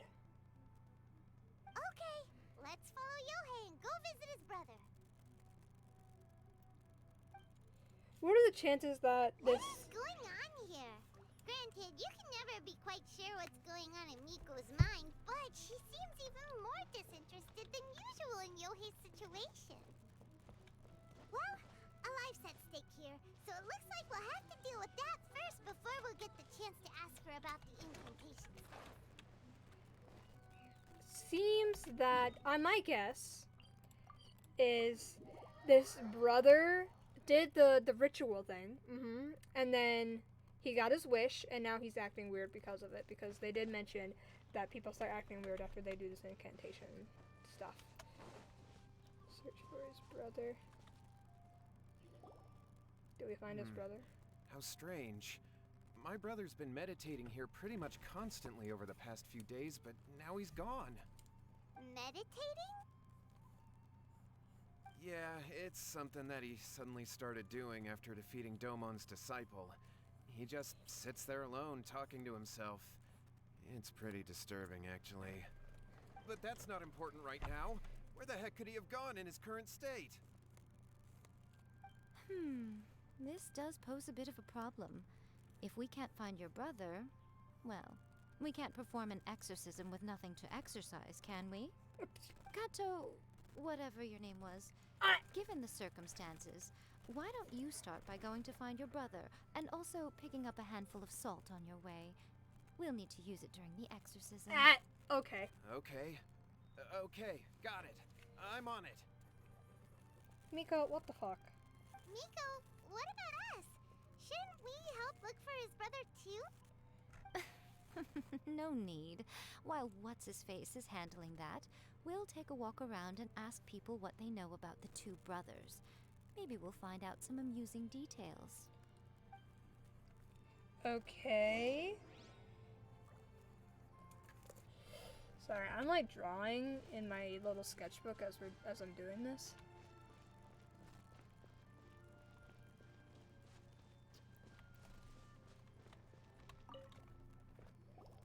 Hello, sir.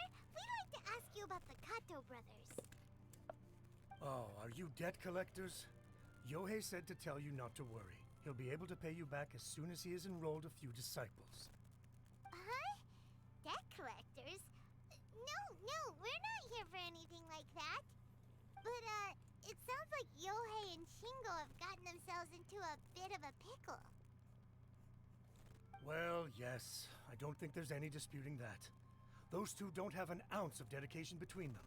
They just hop between ideas and won't stick to anything. Huh?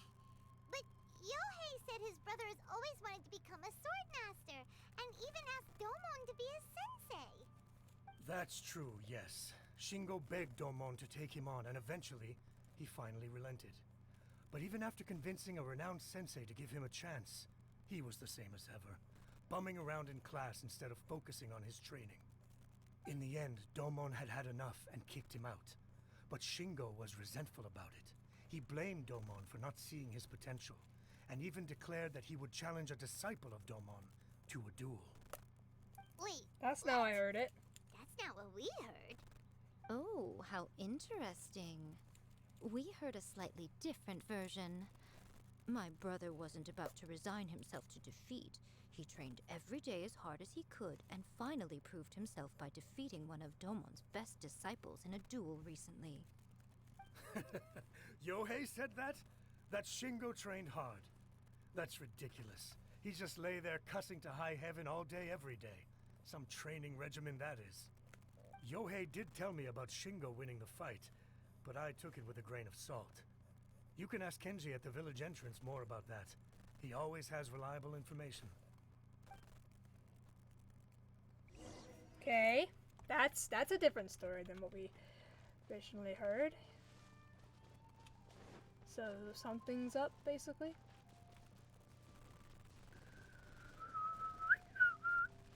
Okay.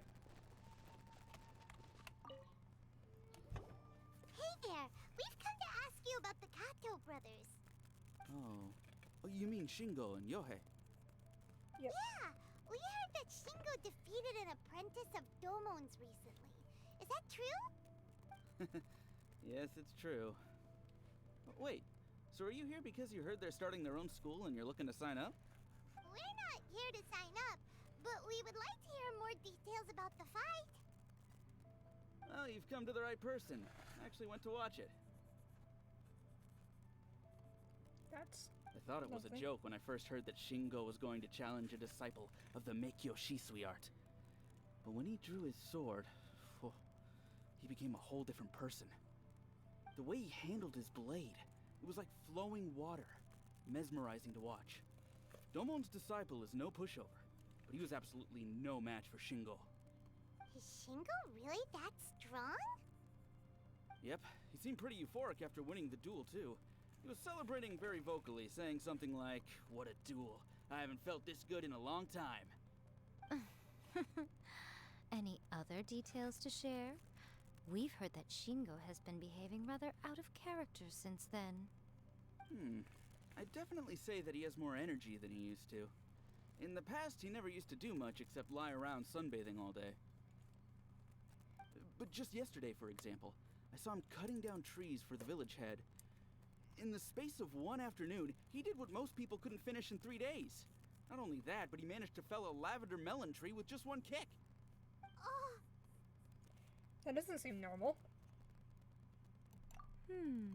Quite impressive. Things got weird after that, though. The village head brought out some tofu for him, and he just flipped out. He shouted, "What is that stuff? Keep that away from me!" and then ran off. Lady Guji, esteemed exorcists. Finally, I found you. I found my brother. He's at the waterfall, and I've got the salt you asked for, too. Come on, let's go! Oh, as much as I'd prefer to stay and hear some more delicious details, I suppose we'd better be going now that he has been found.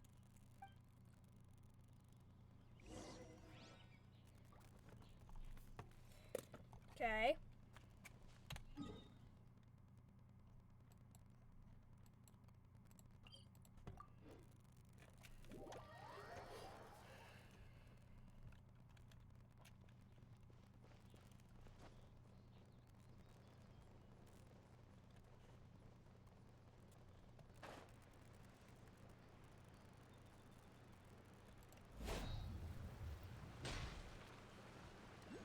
it's further down. What? Okay. So this is Yohei's brother. Whoa. He's meditating while sitting in a waterfall. That's pretty wild. Hey, listen. He's talking What the to himself. hell? So bright.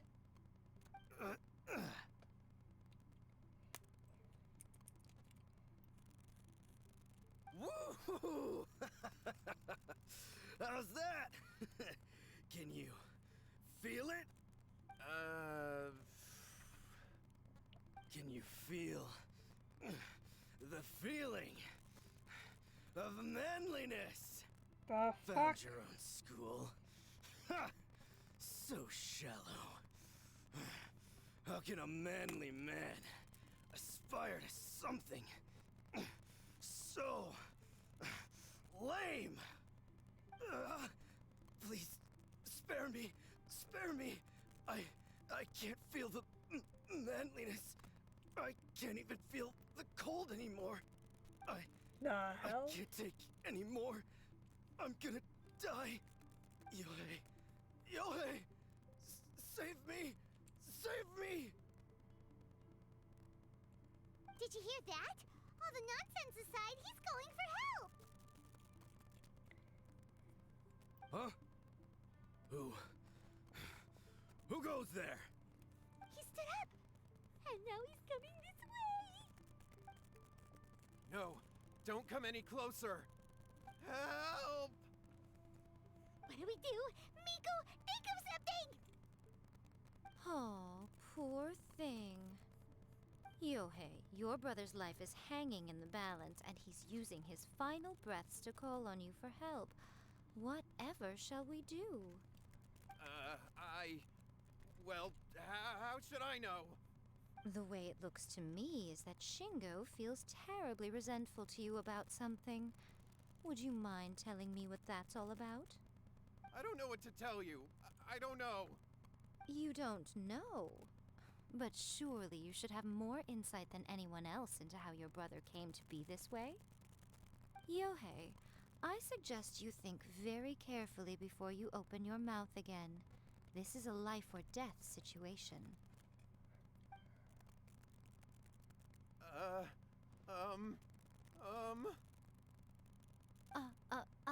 Your brother is your closest relative. You must have noticed straight away when he started acting out of character. And yet, 5 whole days pass before it occurs to you to come and seek help from me. You really expect me not to notice the gaping holes in your story? But, As you wish.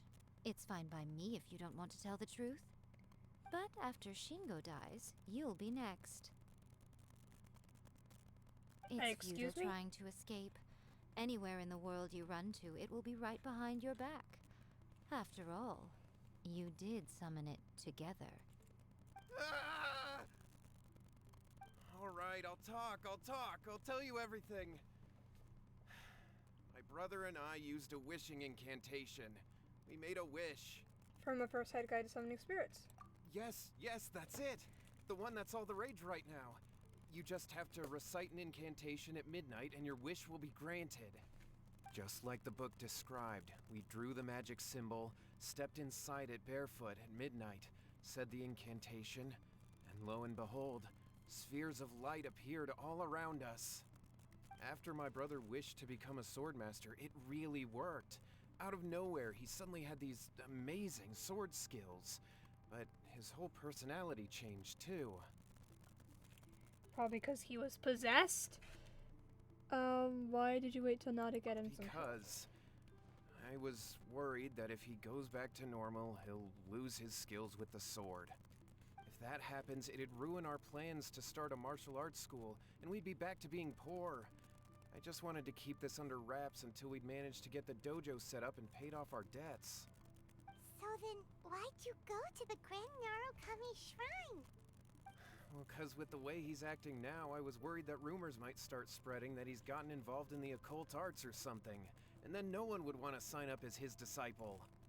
So I was thinking that maybe Lady Guji might have a way to get my brother back to normal, but let him keep his sword skills? My, look at you with your ingenious schemes. Stop deluding yourself. These newfound sword skills are not his. They belong to the spirit that has possessed him. You're right, you're right. We were wrong to do what we did. We had this coming. All right, then. Your turn now, my little friend. Toss the salt, and then draw your sword.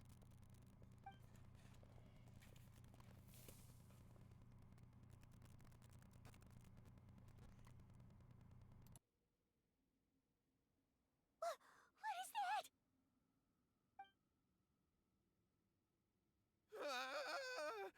It's the spirit! See that? That's what you summoned. And look, now that Shingo's no use, it's coming straight for you.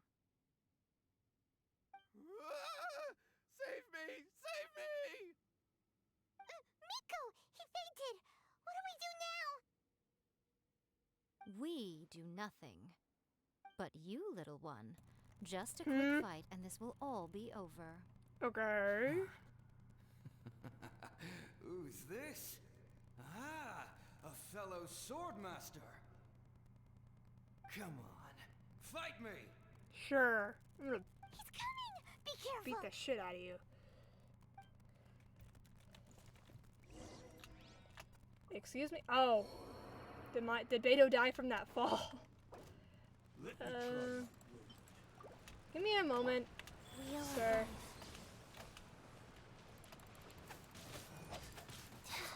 I need to heal Beto. Actually, maybe I should just eat some food instead. Like this. And we can eat these as well. Okay.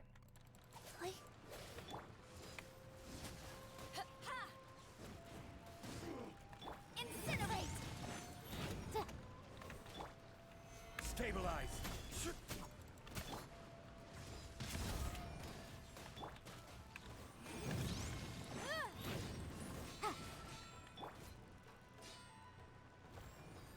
Gather!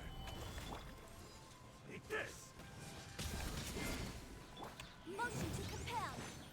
Cut down! Here we go.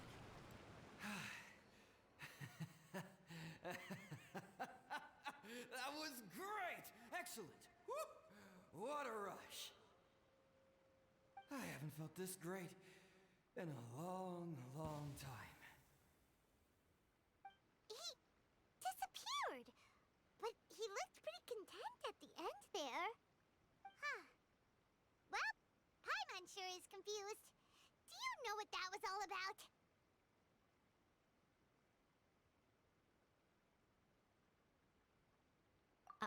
We can talk about it later. They're about to wake up.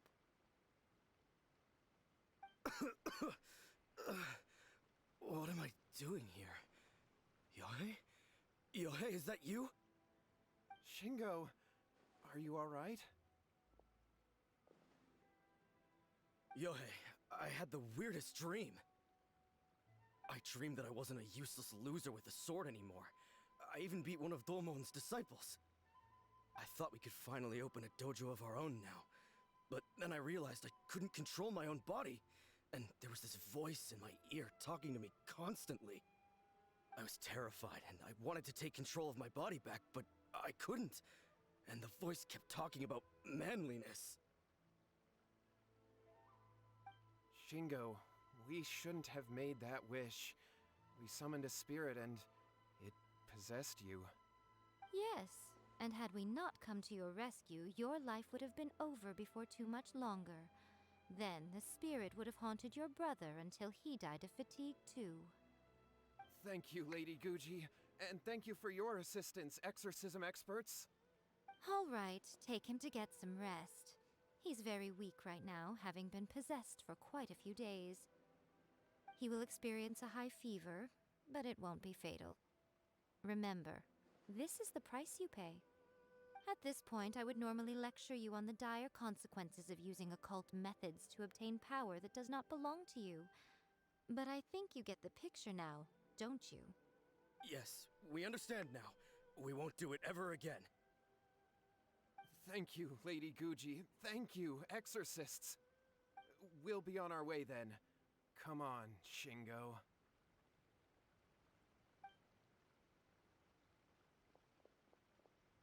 Miko, would they really have lost their lives if we hadn't gotten involved? And if so, why the heck were you so reluctant to help out? Oh, they would have been fine. I had to scare them a little, though. Otherwise, I hardly think these two lazy rascals would have learned their lesson. So, what was it that possessed Shingo? You saw it all for yourselves. I'm sure you can figure out what kind of spirit had possessed him, can't you?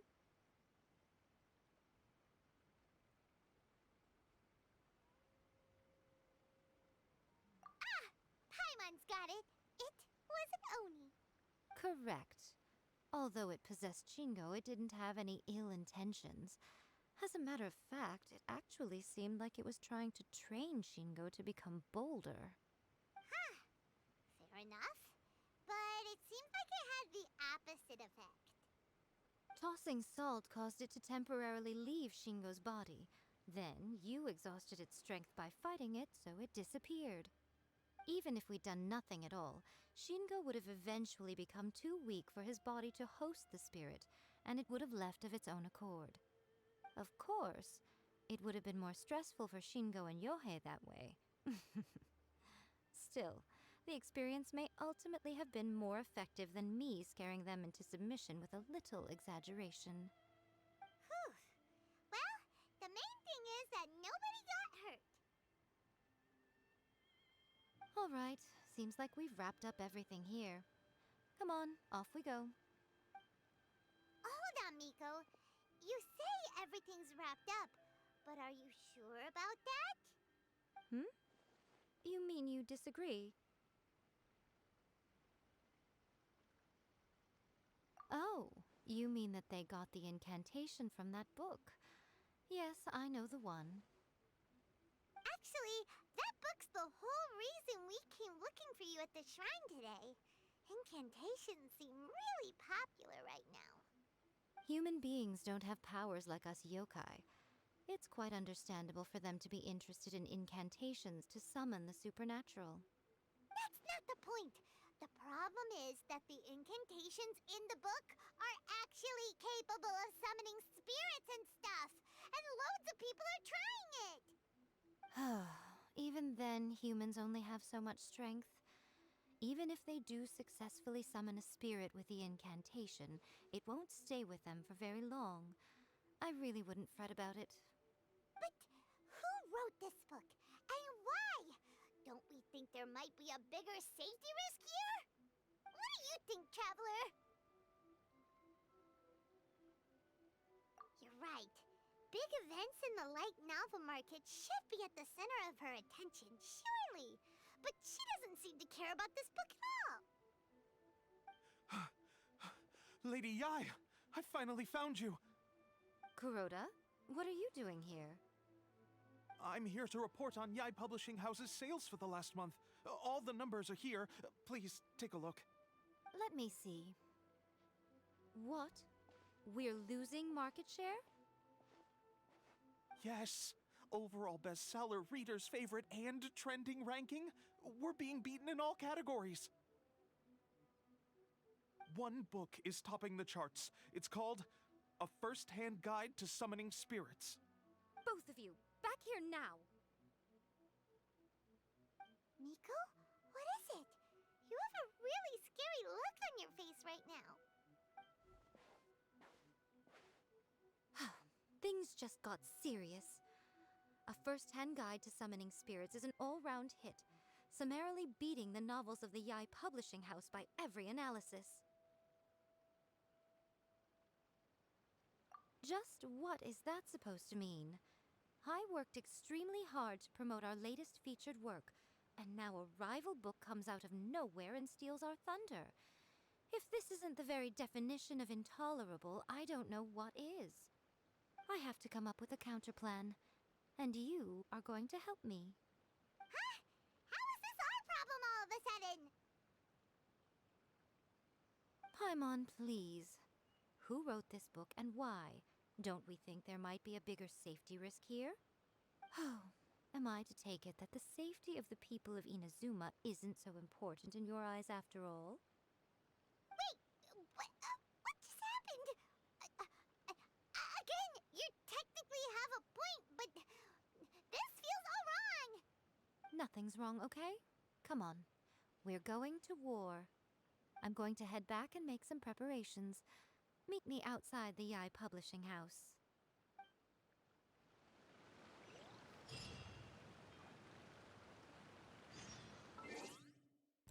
I honestly thought that was the end of that quest right there. And I've been like muted this whole time because I thought, you know, because like near the end of the quest they kind of have like a cinematic, and I kind of like to mute myself during those, but I guess there's no fucking cinematic yet. I hope there is one, but guess not yet.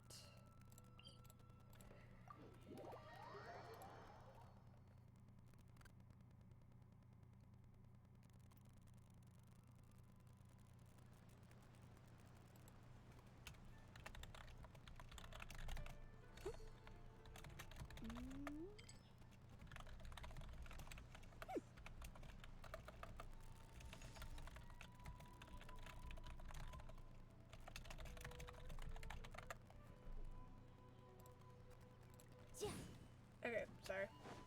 Was responding to some texts in Discord, because I have what the fuck is it called?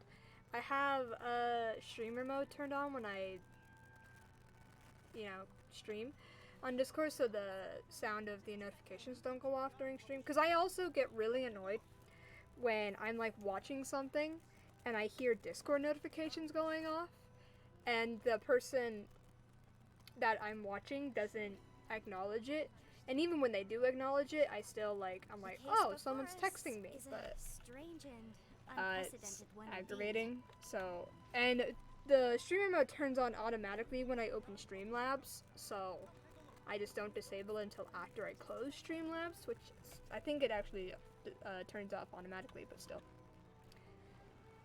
Just double checking my Discord in between moments like this, just to make sure I don't respond to anything. We're here.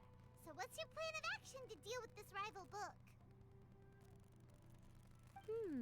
Why don't you take a guess? Find out who wrote it and interrogate them? I'll give you a hint. It's to do with the Yai Publishing House.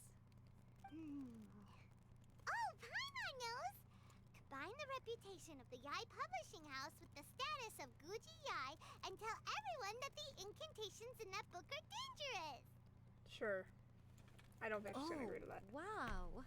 Your first guess, and you got it absolutely... Wrong. Wrong.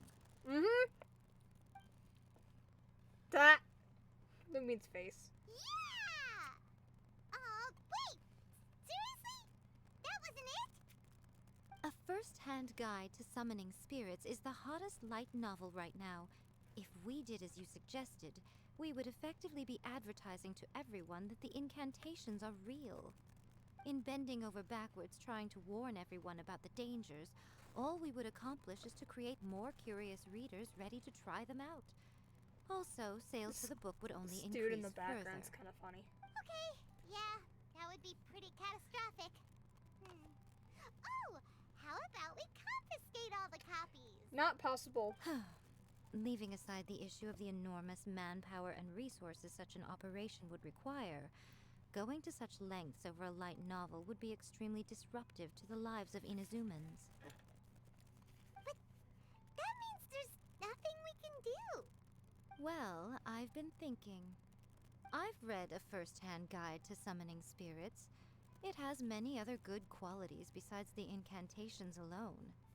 The book contains many ancient kaiden, or tales of the supernatural, and is written in a very engaging way. That is why the book has become so popular. I think we're going to have a difficult time trying to rein in its popularity while it's the only work in its league on the market. So she wants to write an equally intriguing book. That's right. How do you get rid of the next big thing? You replace it with the next big thing. I just So barely what said we're going to do is create Inazuma's newest hit novel. Smash our rivals' sales numbers and win our readers back. That is how Yaimiko wages war. All right, Incidentally, this will also be the best way to combat the influence of a first-hand guide to summoning spirits. Wait, Miko. So you want us to write a novel? I mean, real life me is currently writing a book, not a novel. Or maybe it is a novel. I don't really understand like what constitutes is a novel, but I am writing a book.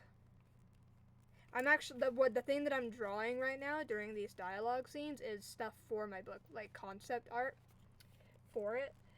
Because I usually do that in my spare time when I'm doing things that are like kind of boring. I mean, listening to dialogue can be boring sometimes. And to an extent, most of the dialogue that I've been listening to today has been kind of boring, which is why I started drawing during the dialogue scenes. I am like paying attention mostly because it's just drawing. And during school, when I would be in class and stuff, like in high school, I would sit there drawing while listening to my teachers. But I'm guessing Lumine hasn't written anything like that. Can I really do that? Well, becoming an accomplished novelist certainly isn't an overnight process. But let's not forget that I am the chief editor of the Yai Publishing House. I have my ways. I did say this is what we're going to do. I trust that the word teamwork is in your vocabulary. Sure. Anyway, there is a writer submission event going on at the moment. Start by talking to readers and finding out what they're into. When you have an idea of what the current trends are, come back and see me. Cool. I'll be at Uyu Restaurant. Find me there when you're done. I will assemble a team, and we can work while we eat. Okay. Oh god, there's an eyelash in my eyeball. Okay.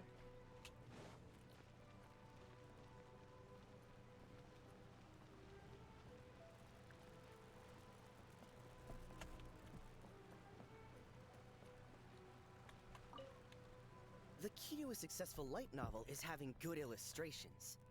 When to use illustrations, what they should contain, and which artist you should commission for them. These are all key things to bear in mind. I do my own art. Good illustrations can make up for bad writing. But on the flip side, a bad illustration can ruin your novel, even if you have the best story in the world.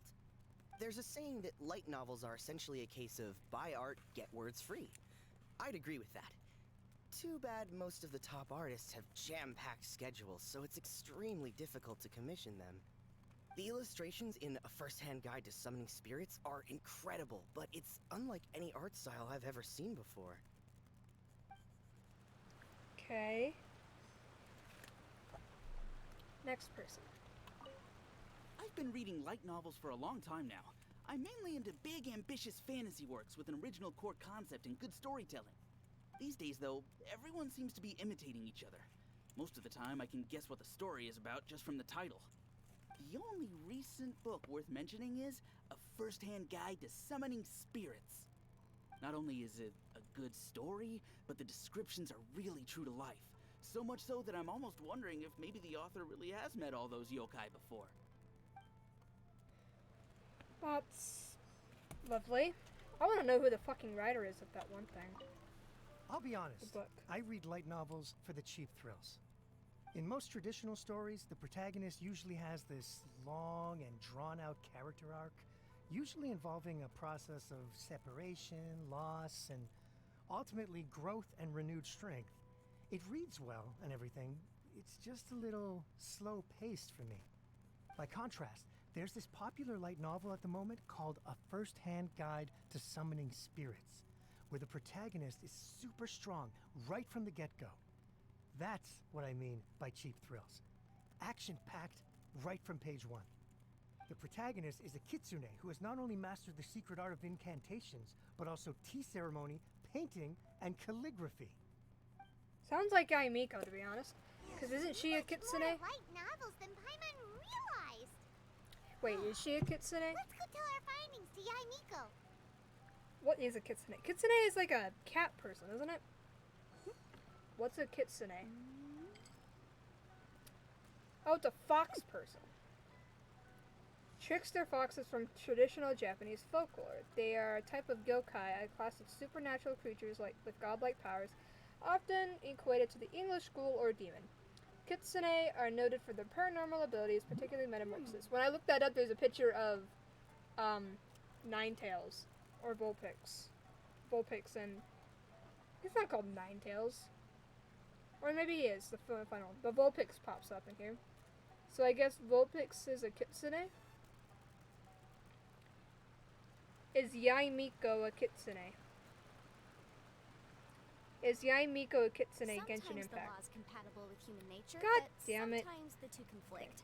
Balancing the two is a discipline in its own right.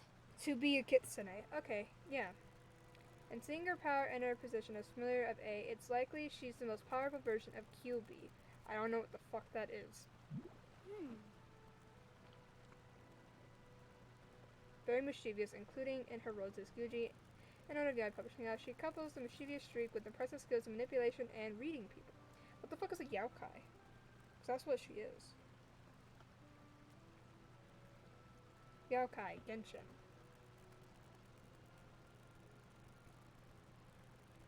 Are a class of supernatural creatures in Inazuma akin to the illuminated beasts in Liyue. Is a strange and unprecedented one indeed. What gender is Goro? What the fuck? He is male, I believe. Who's the strongest yokai? The devil. Who's Goro mostly shipped with? Kazuha, apparently. Does Goro have a crush? Goro has a crush on Kazuha. Our kind of our own, okay? Is there a king of Oni? Who is Baiju shipped with? Does Ayaka have a crush on Ether? Who is the Black Oni? I don't know what the fuck this is. I don't even know where I'm going with this. I still don't know what a yokai is.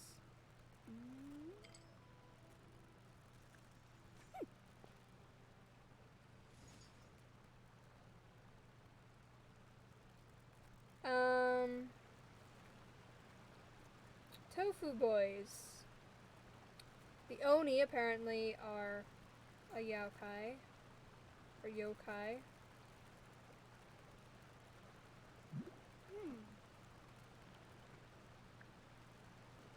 Characters.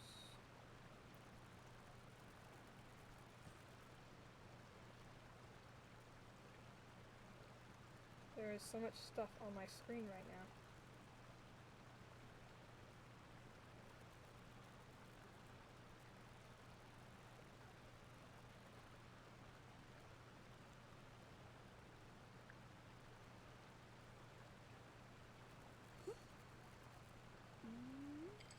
Okay.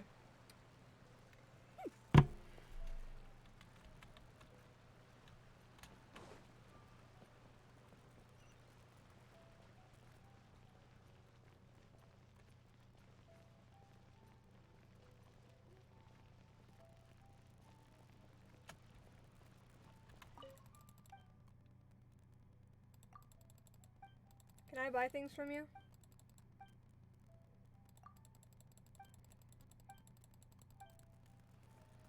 Am I not able to buy things from you? I guess not. I can just use her crafting bench. Do I have anything in here that I want?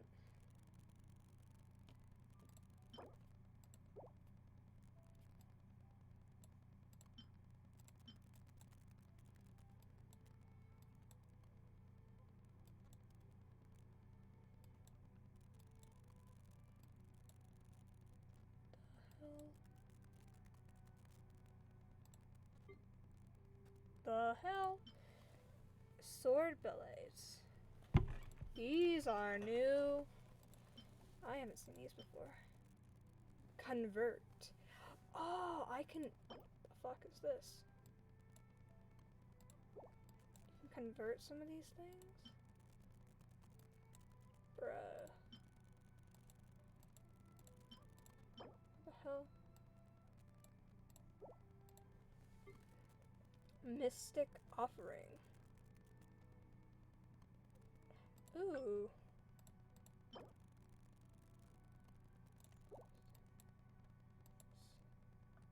This is interesting.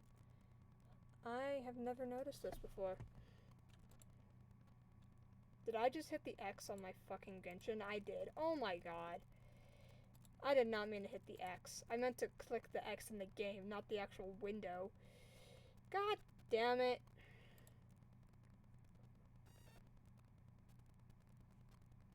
Okay, give me a moment.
I'm hungry, but I don't know what to eat.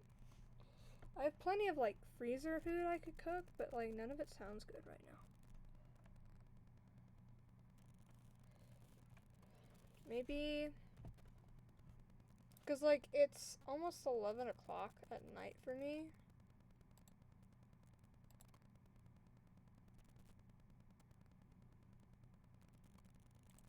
So I should eat something. But I don't know what to eat. Is my mother home? Maybe she'll make something for me. Give me 1 sec. While this loads, I'm gonna go check the driveway. My mother is indeed home, although I think she's sitting in the... What is that light? Oh, I think it's my reflection. Okay. Give me 1 moment. I'm gonna go talk to my mother about dinner real quick, since I am hungry and I haven't really eaten anything today. So, and I don't know how long that's gonna take me, so I'm gonna turn some music on. Yeah, okay, I'll be back. I think the music's overpowering me, but I'll be back.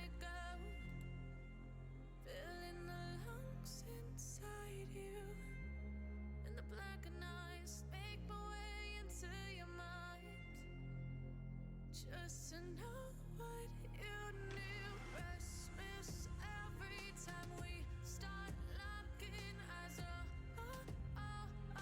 Lost control. Oh, it's paradise with honesty, but I'm in the dead of the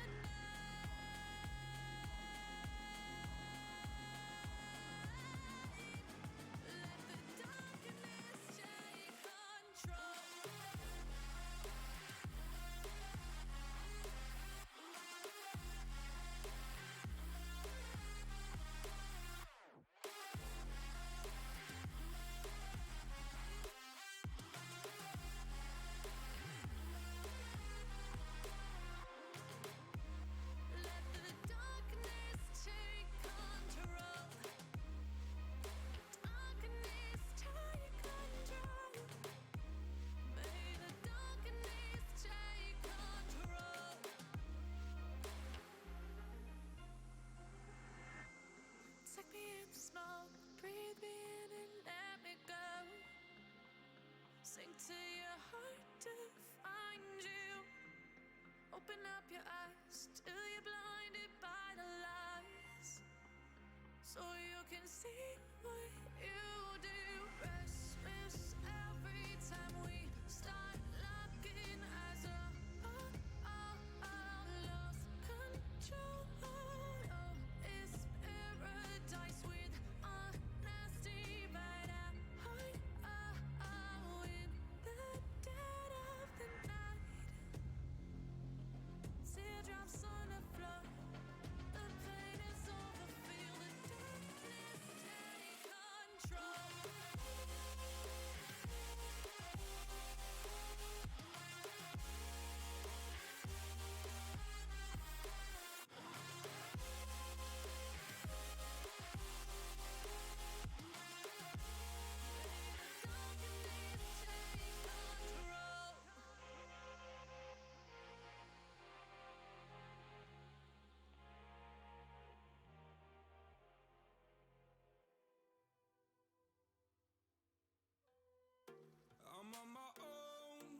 second alone.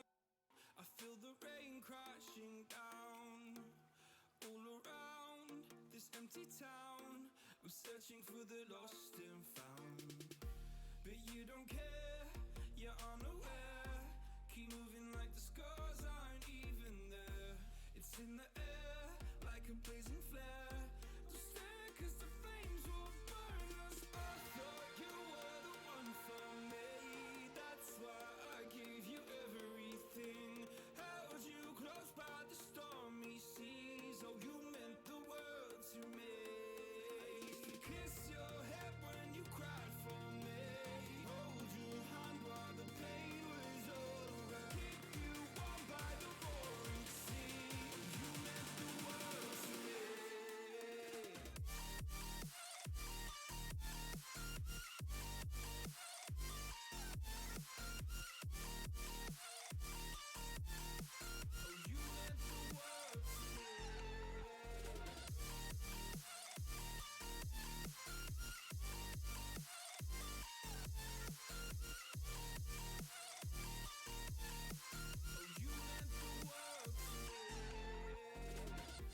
My darling dear, you're never here.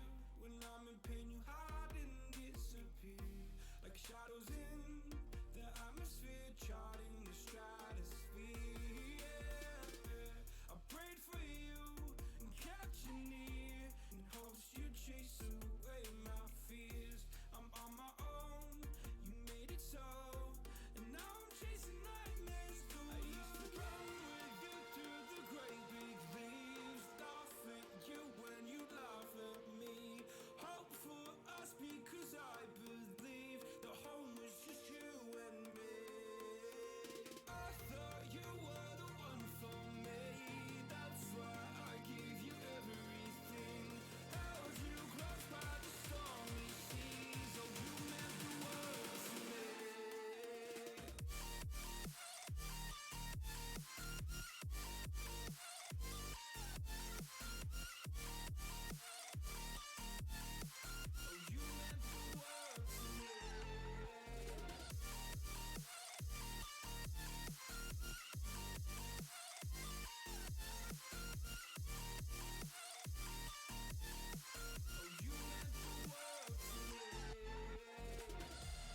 Oh, I'm gonna do this on my own. No point in blaming you, you did not know. Oh, I thought you were the one for me. That's why I gave you everything. Held you close by the stormy seas. Oh, you meant the world to me.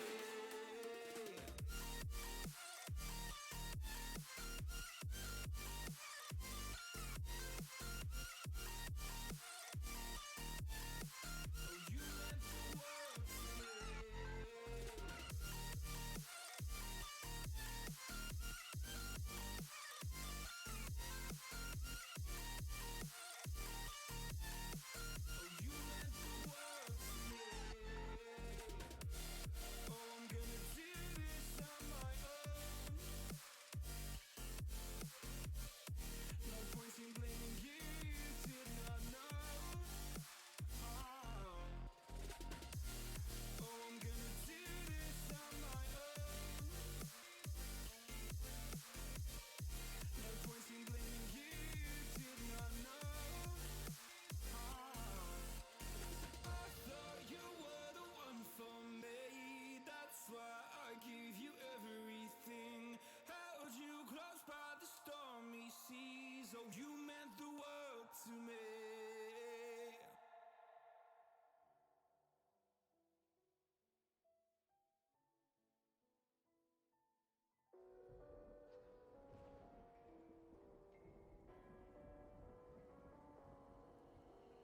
Gone somewhere and dyed my hair now. Wanna be alone. It's much to bear and you don't care, and I wanna play alone. I got you in my sight. I keep all the words you said to me. I get you, get you, get you, get you on your knees.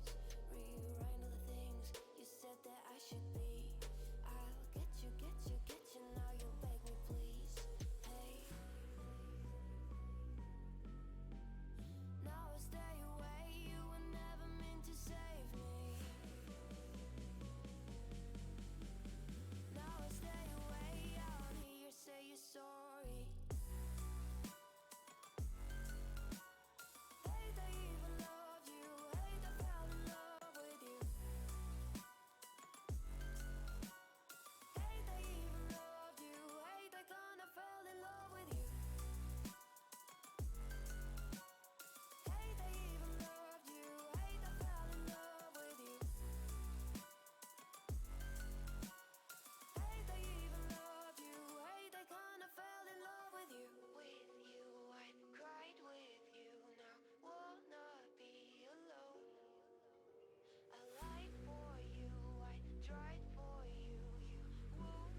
could take your soul.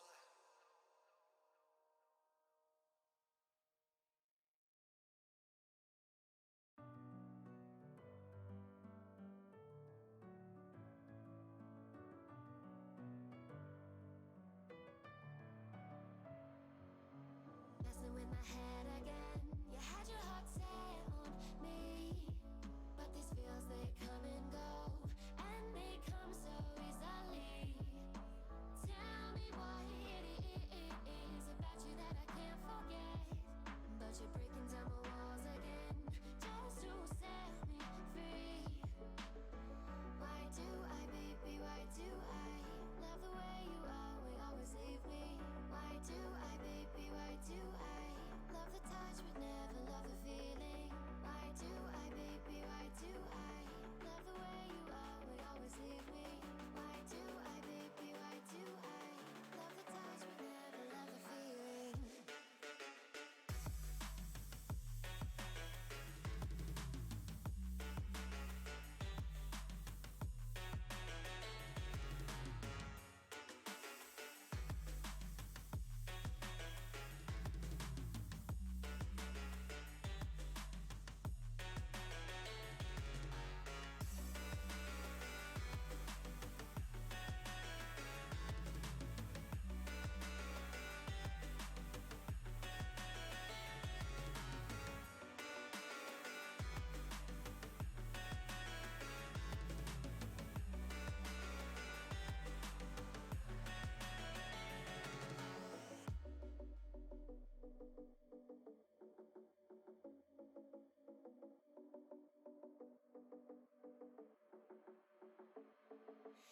Staying up when I go out, you gotta know I'm all yours.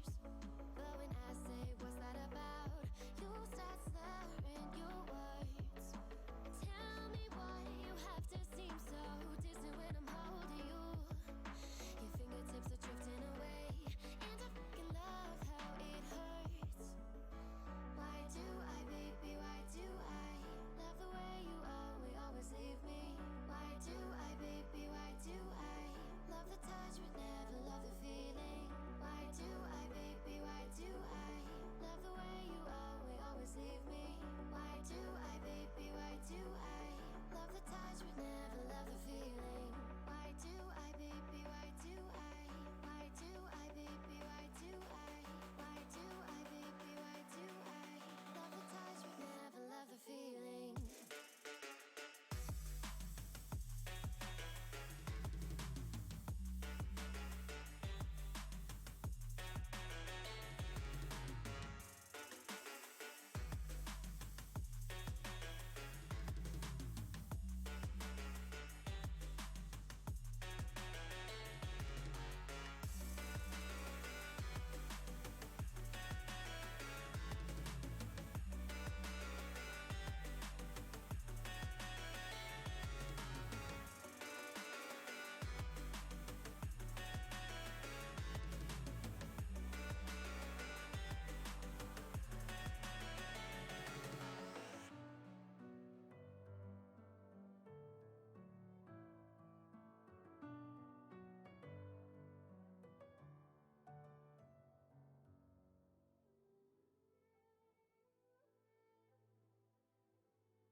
Oh, what's up, bitches? I'm back. I've been back for like a minute, but I was waiting for the song to finish. I got ice cream. Also, if you ever want to check out the playlist that I have, and it's not gonna work because I'm not logged in through here. Let's go over here. I have to do it from Chrome. Well, let me do it through my Streamlabs because it's logged me out and I don't feel like logging in right now. But I added a new command today before stream called music. And it just gives a link. I guess you can't really see it that well on this stream. But I added the link to the playlist I made for my stream music, which I also, I guess, allows people to find my Spotify, so I did private a bunch of playlists I didn't really think people would find all too interesting.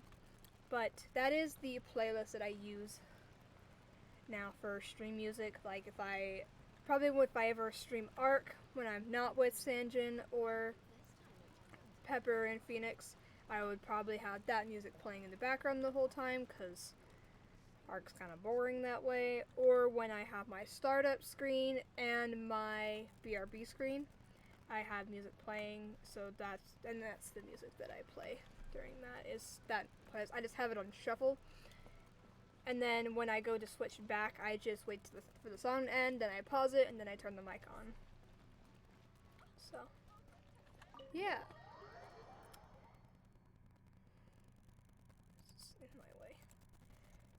But I have ice cream now. Ah, there you are. Let me introduce the team. Oh, I'm not an auto. You've already met Junkichi and Shigeru. I have. Shigeru is an experienced editor, and Junkichi is the author he's partnered with. Junkichi's working through a creative lull at the moment, but all his past works have been very popular with young people.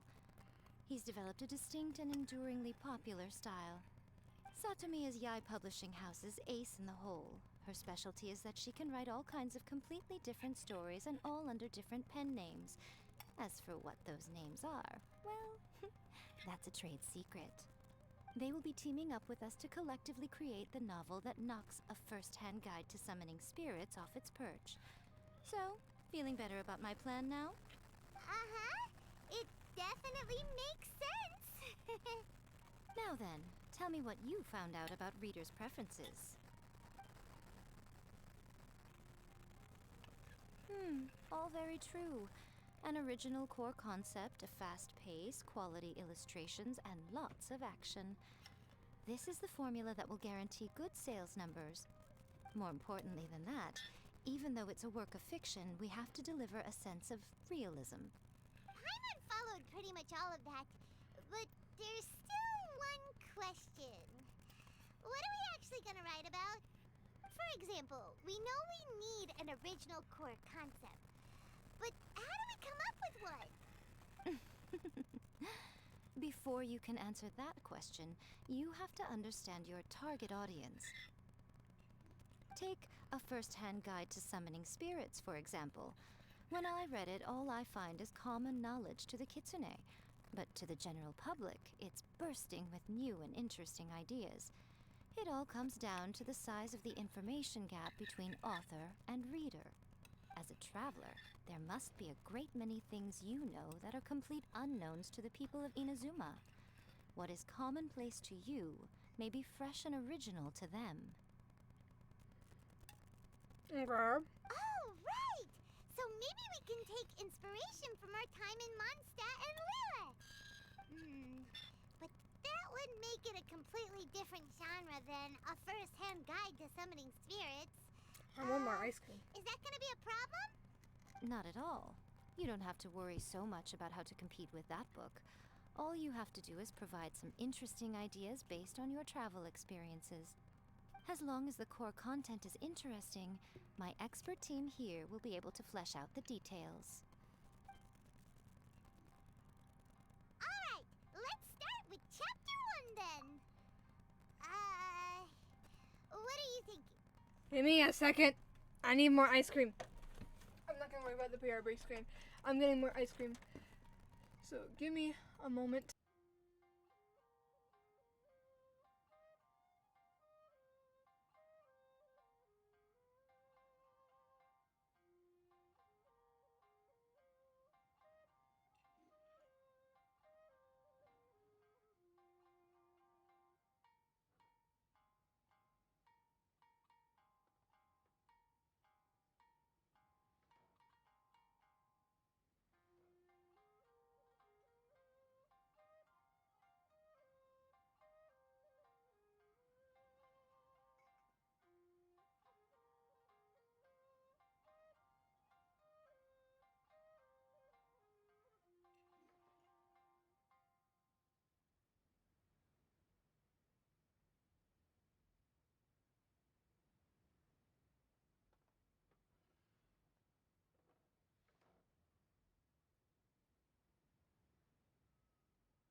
Yeah, I've returned. I've returned! With airborne rations. Okay, the Dragon and the Grand Adventure. This sounds like a great one!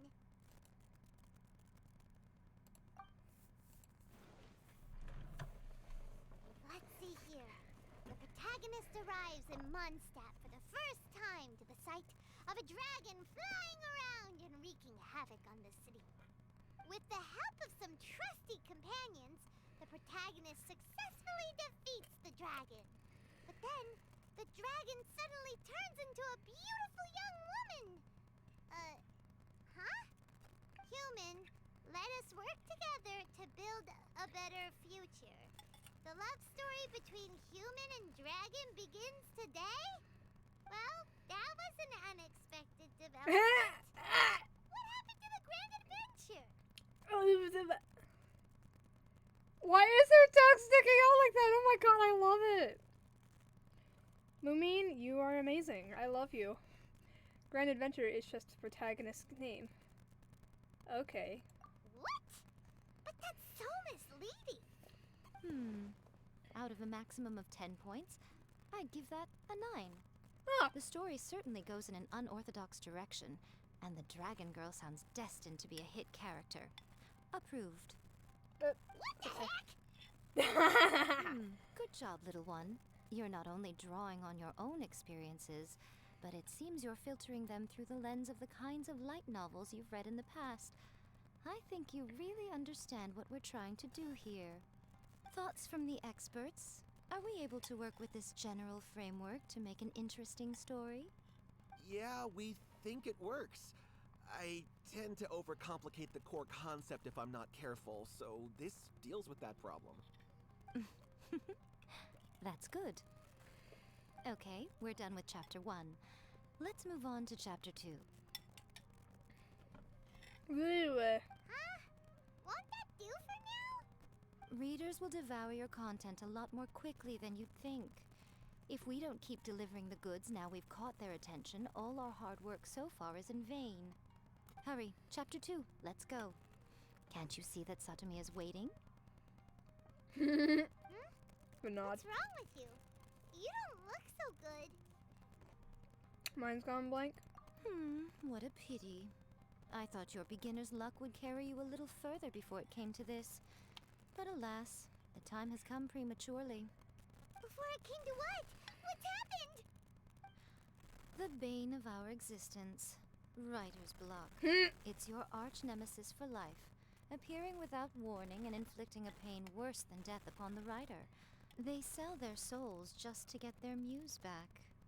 Sounds awful! When this happens, the best thing you can do is have a bite to eat and take a proper break. Boss, get me a plate of fried tofu, and get some kushikatsu for these two.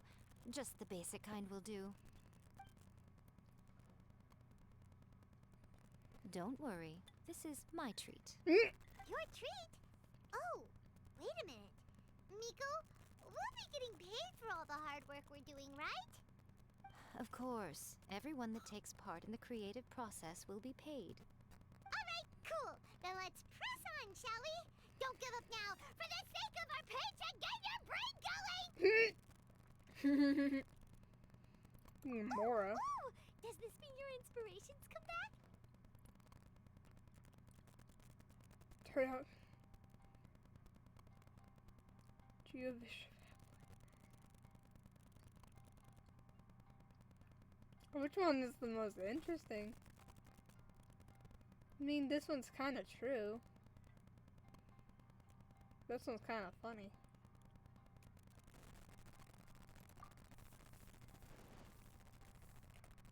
The protagonist awakes to find themselves turned into a geovicious hatchling, surrounded by countless adventurers. But then, the protagonist suddenly discovers that they have a special ability. Keep rolling to keep evolving! So the protagonist rolled and rolled and rolled, hoping to evolve into the strongest geo creature ever. So, the protagonist is no longer a human, huh? Good luck retconning that after chapter 1. I give it a 9.5. Monster evolution is an increasingly common theme these days. What started out as a rather niche genre has gradually worked its way into the mainstream. And I wouldn't worry about the continuity issue. All we have to do is explain at the beginning of the work that the protagonist can travel between different worlds, or just explain it away as a dream. Ugh, no integrity whatsoever. The most important thing is that it's fun. In light novels, as in life, having fun is the most important thing. Wouldn't you agree? You do kinda have a point. Great. Well, now Satomi can get started on that. Leave it to me, Lady Yai.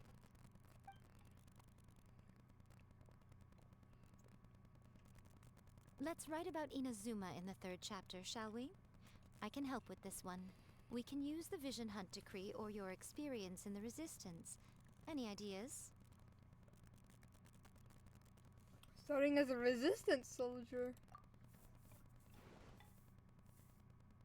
When the Vision Hunt Decree comes out of nowhere, the protagonist joins the Resistance, starting out as an ordinary rank-and-file soldier.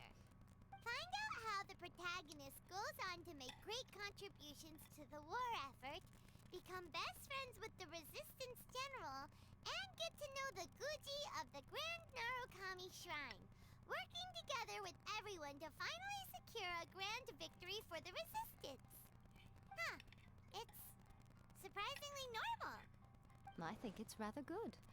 A lot of people still like the classic hero's journey, from ordinary soldier to great leader, a fresh take on a timeless classic. One thing, though. We'll need to rewrite the part about me giving you the Omamori. Let's change it to... The mysterious Lady Kitsune teaches the protagonist a spell that can make their wishes come true. The protagonist uses this spell to defeat the Raiden Shogun in battle. That should do the trick. Huh? Whoa. So we're really going head-to-head with our rival on this one, huh? I suppose so. Once they're done writing the manuscript, I'll write the passage where the protagonist recites the incantation myself. Are we done then? Do you really think this will be able to beat a first-hand guide to summoning spirits? The content is fine. Now we just need to promote it. I will contact an artist to make some illustrations. I'm positive they will be at least as good as those in A First-Hand Guide to Summoning Spirits. We'll also need an endorsement on a paper band around the book. I can get the wonderful Ms. Hina to write that. She runs a regular Q&A column in That's Life magazine. The people of Inazuma absolutely adore her.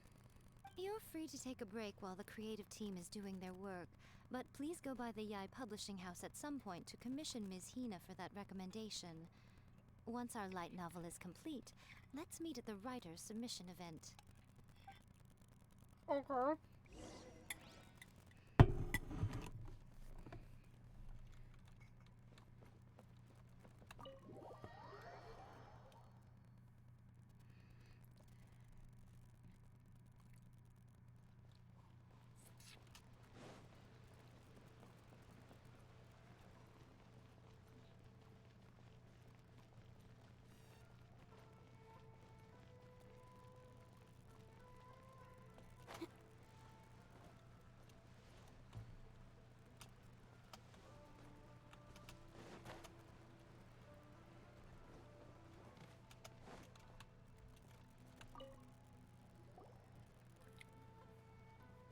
Miss Hina doesn't usually do endorsements, but since it's Lady Guji that's asking, we'll see what we can do. With Miss Hina getting so popular lately, a lot of people have come to us hoping to do a collaboration. But Miss Hina's not interested in any of it. She still prefers to focus all her efforts on replying to readers' letters, and turns down every promotional opportunity she can. Maybe that's why her fans like her so much. I'm getting off topic here. Anyway, if we can get that endorsement from Miss Hina, you'll definitely get an exposure boost at the beginning. May your light novel sell well and set a new record for the Yai Publishing House. We'll do our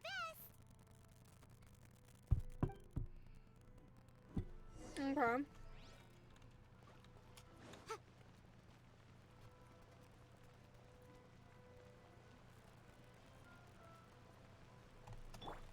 Oops. I hit a button. Are you sure you'd like to submit this entry? Let me see.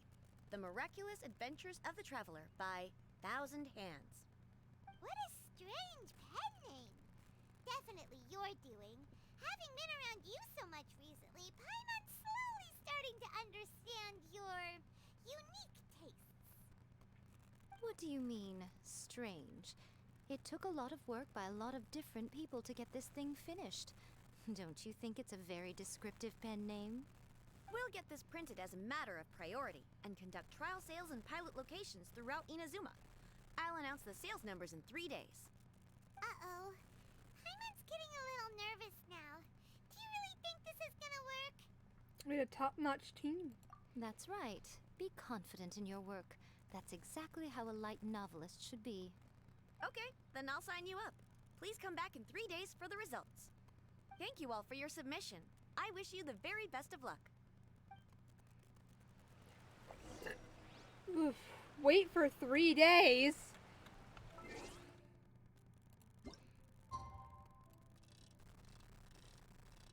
I can only so that's 2 days.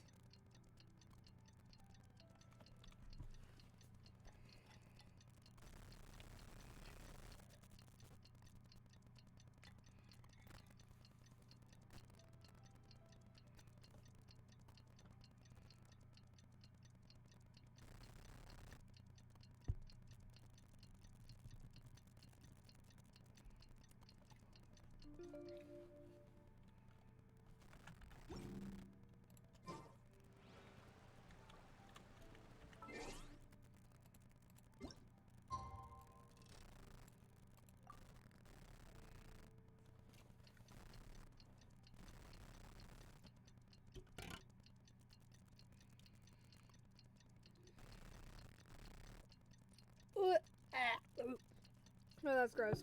Monster and ice cream don't go well together.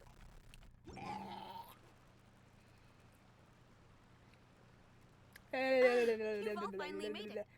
That tastes weird. Good news, everyone. I just received word that your light novel is flying off the shelves. Multiple sales locations are asking when we'll be printing more copies.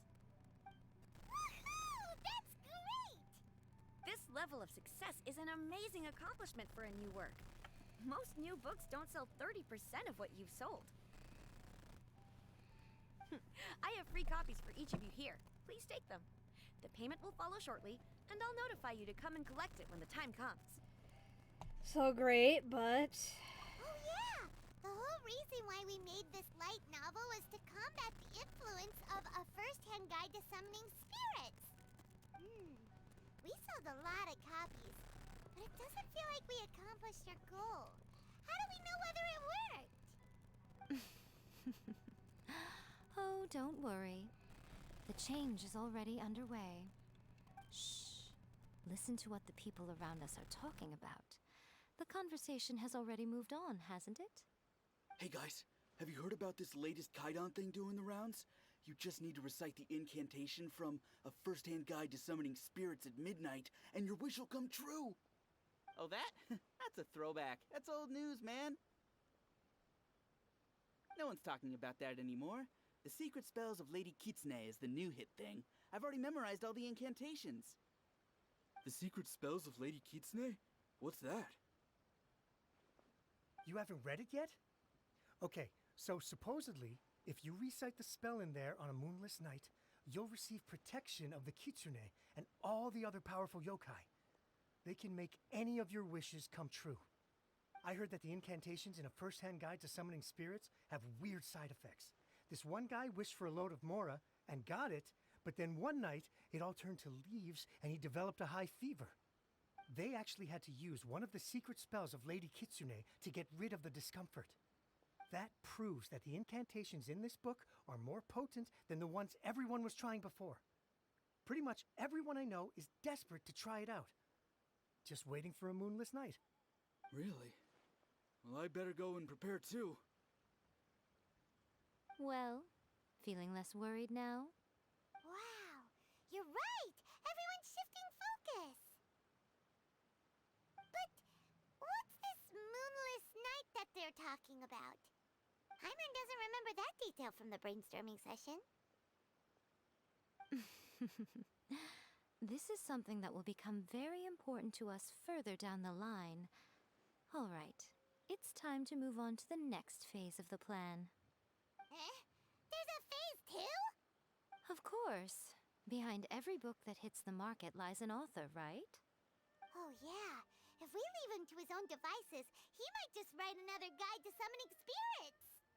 Also, we still need to figure out what his motive for writing it was. Exactly. That's what we need to take care of next. Fortunately, I've already managed to identify the author. He's a failed light novelist named Tomoyuki.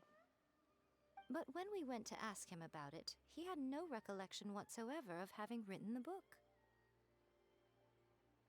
Yes, this is another case of possession.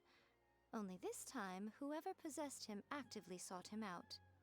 After his novel submission failed, he was walking aimlessly in Araumi. In frustration, he shouted out, "Please, someone, anyone, help me write a truly amazing novel." After that, he lost consciousness. But the spirit that wrote the book has already left him now, right? So, what are we supposed to do? Simple. It wrote a summoning incantation in the book, didn't it? So we can just use its own method to make it manifest itself. And you, my little friend, are the perfect candidate for this role. Oh, what are you talking about? The fun's just about to begin.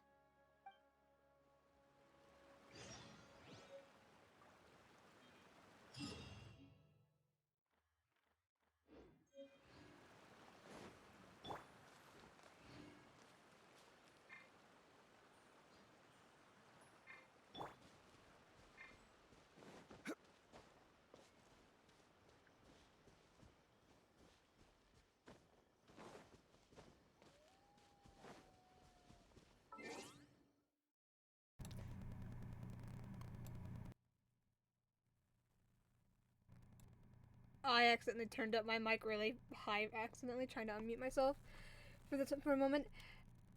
Yai Miko wrote that incantation in the book that we sold, so that's all I have to say now.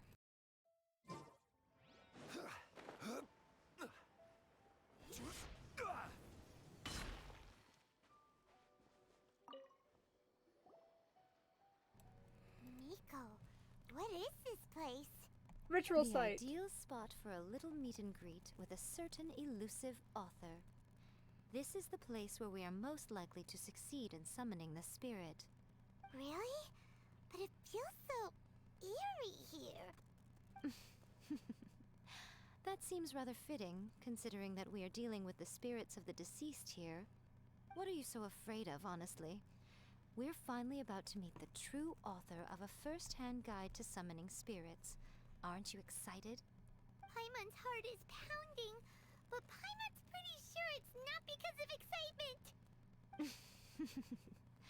Come on, in we go. Hey, wait up! Oh, Paimon's scared. Stay close by, okay? Don't leave Paimon all alone. Literally me when I play horror games with friends. What the fuck? Oh, I clicked out the window. Okay. Electro. We don't have to worry about that because we'll have Yai Miko. But I still have an Electro character. Whenever I do these story quests, I always make a point of mostly using the character I'm doing the story quest for. So in this case, Yai Miko. Because, you know, they're cool. I really want Yai Miko. What a weird painting. Miko, do you know what it's supposed to show? Probably a scene from ancient Inazuma. It's a good piece of artwork and all, but it's also kinda eerie. So it's a bit scary. Looks like the artist signed their name. Rakuzai? It's not very clear. Let's go inside and take a look. Okay. Can I see the artist's name? Guess not. Let's get down to business. Right here. Ow. Right now. There's more! Yeah. Motion to compel. Fall before me! The fairy! Go. Yeah. Oh. Wow. Yeah. I can't see or move. More! Emerge. Right now.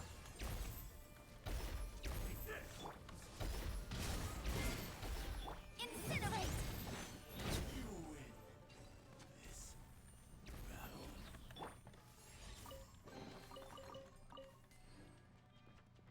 Wow, this place is huge! Hey, is that a mirror? There's a really weird-looking stool as well. Wonder what it's for. Ah, I see. Huh. This setup is quite handy. Saves me a lot of work. All right, go and take a look around. There should be a mechanism somewhere that makes the whole room move.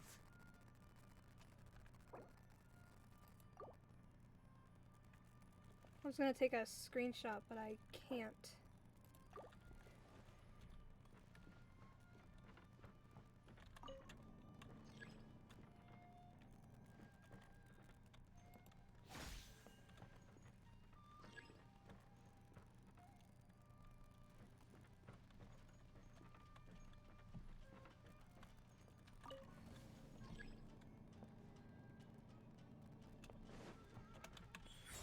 Emerge. Right now. Dodge this! You're open! Dear me. Boom boom! Ha! Duh.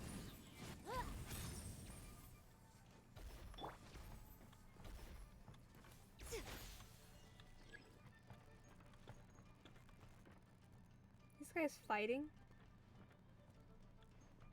Kind of.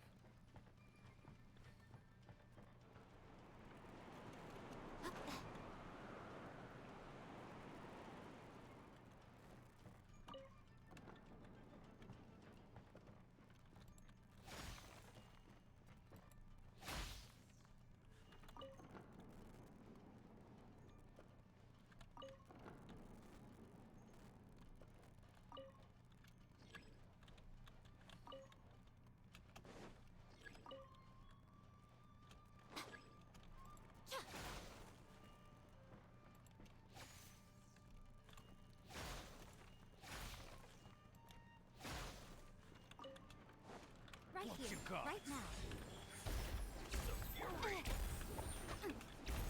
Motion to compel. Rise. Click.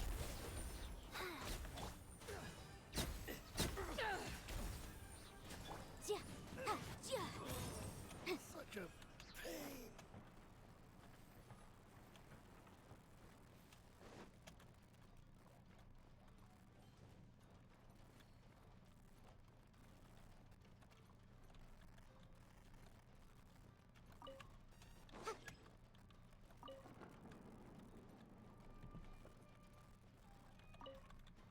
A potato.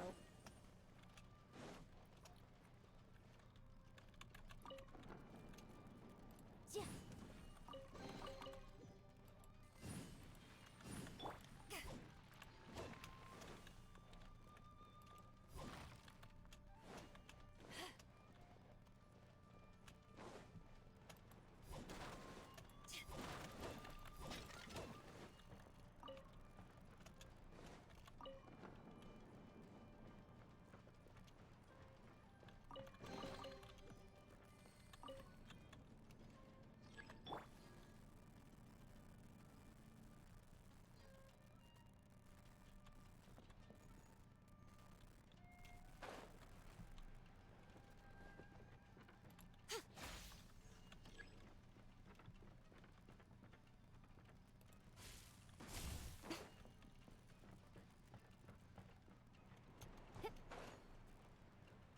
Let me try. Come on out. Right here. Incinerate.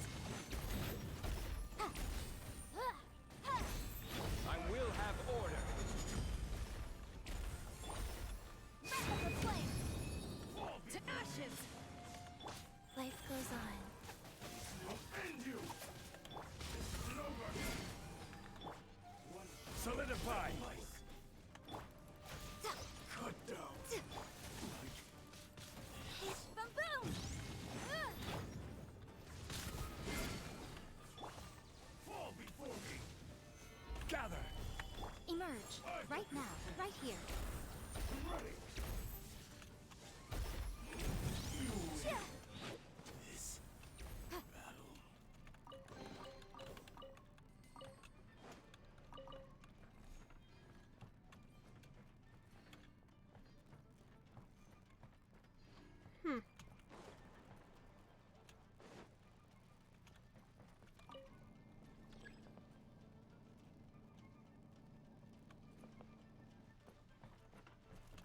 Okay.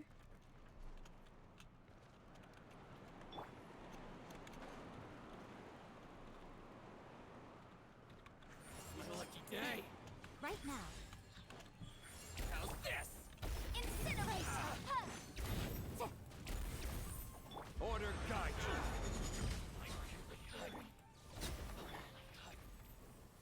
God, young Miko's powerful. Jesus Christ. That ability of hers is something.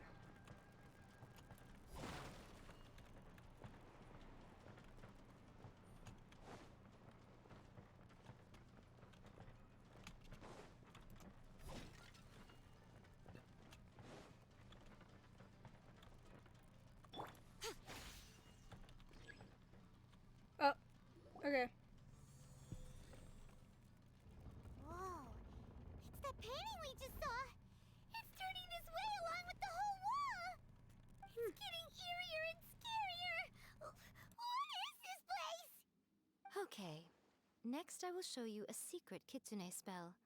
This painting is a swift summoning medium, which means I'll be able to skip many of the more tedious steps.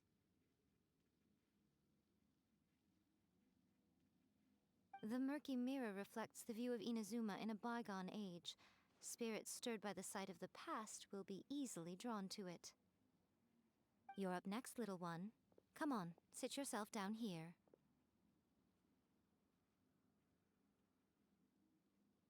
Yes. The whole point of a summoning ritual is for a dead person's spirit to possess a living person's body. You saw what happened to that Oni samurai spirit. After leaving the host's body, he was only able to maintain his form for a very short time before disappearing. Are we positive that summoning a spirit to possess the traveler isn't gonna have any lasting negative consequences? Oh, you really care about the little one quite a lot, don't you? I'm a little jealous. I wish my friends were caring like that. Anyway, are you scared, little friend? Don't you worry now, it'll be over soon. Just think of it like having a dream. Sit on the chair, stare at the painting, and relax your body and mind. Try and be natural. There's really no need to be nervous.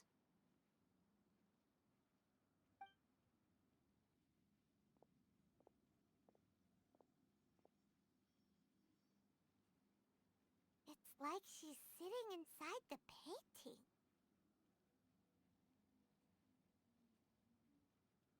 Huh? Is Paimon seeing things? Did the painting just move? Recite the incantation in your heart, little one. Also, you'll need to have some intense thoughts going through your head. A wish, for example. Now, what kind of wish do we think it would take to summon forth the author of A First-Hand Guide to Summoning Spirits? Anyone? Probably something to do with writing? Very good. The wish needs to be heartfelt, though, so let me help add a little realism to the equation. The book is selling exceptionally well, Traveler, but we're going to need an outline for Chapter 4 as soon as humanly possible. When is the earliest that you can turn it in by? The painting is moving again! What the?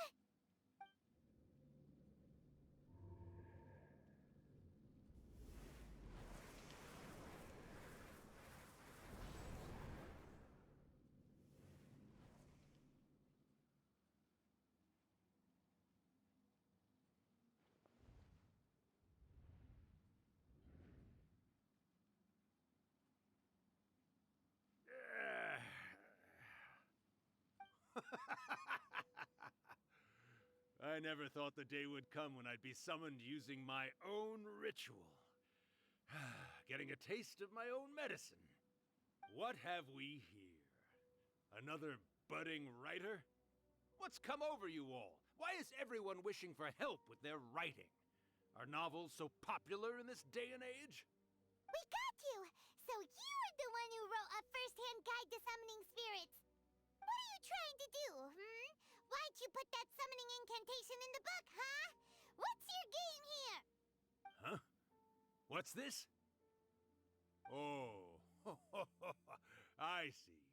No wonder this felt so familiar. I've walked right into your trap, haven't I? You ask me what my game is here? Well, of course. It was to use this incantation as a means for all the souls of the departed yokai to make their glorious return to the world and plunge all of Inazuma into a brutal, bloody war! What? Paimon knew it! You had an evil plan all along! Oh, did you now? Then how naive of you to let me possess this body so easily. I sense, yes, great power within her. Good. Good! With this power, no one shall be able to stand in my way!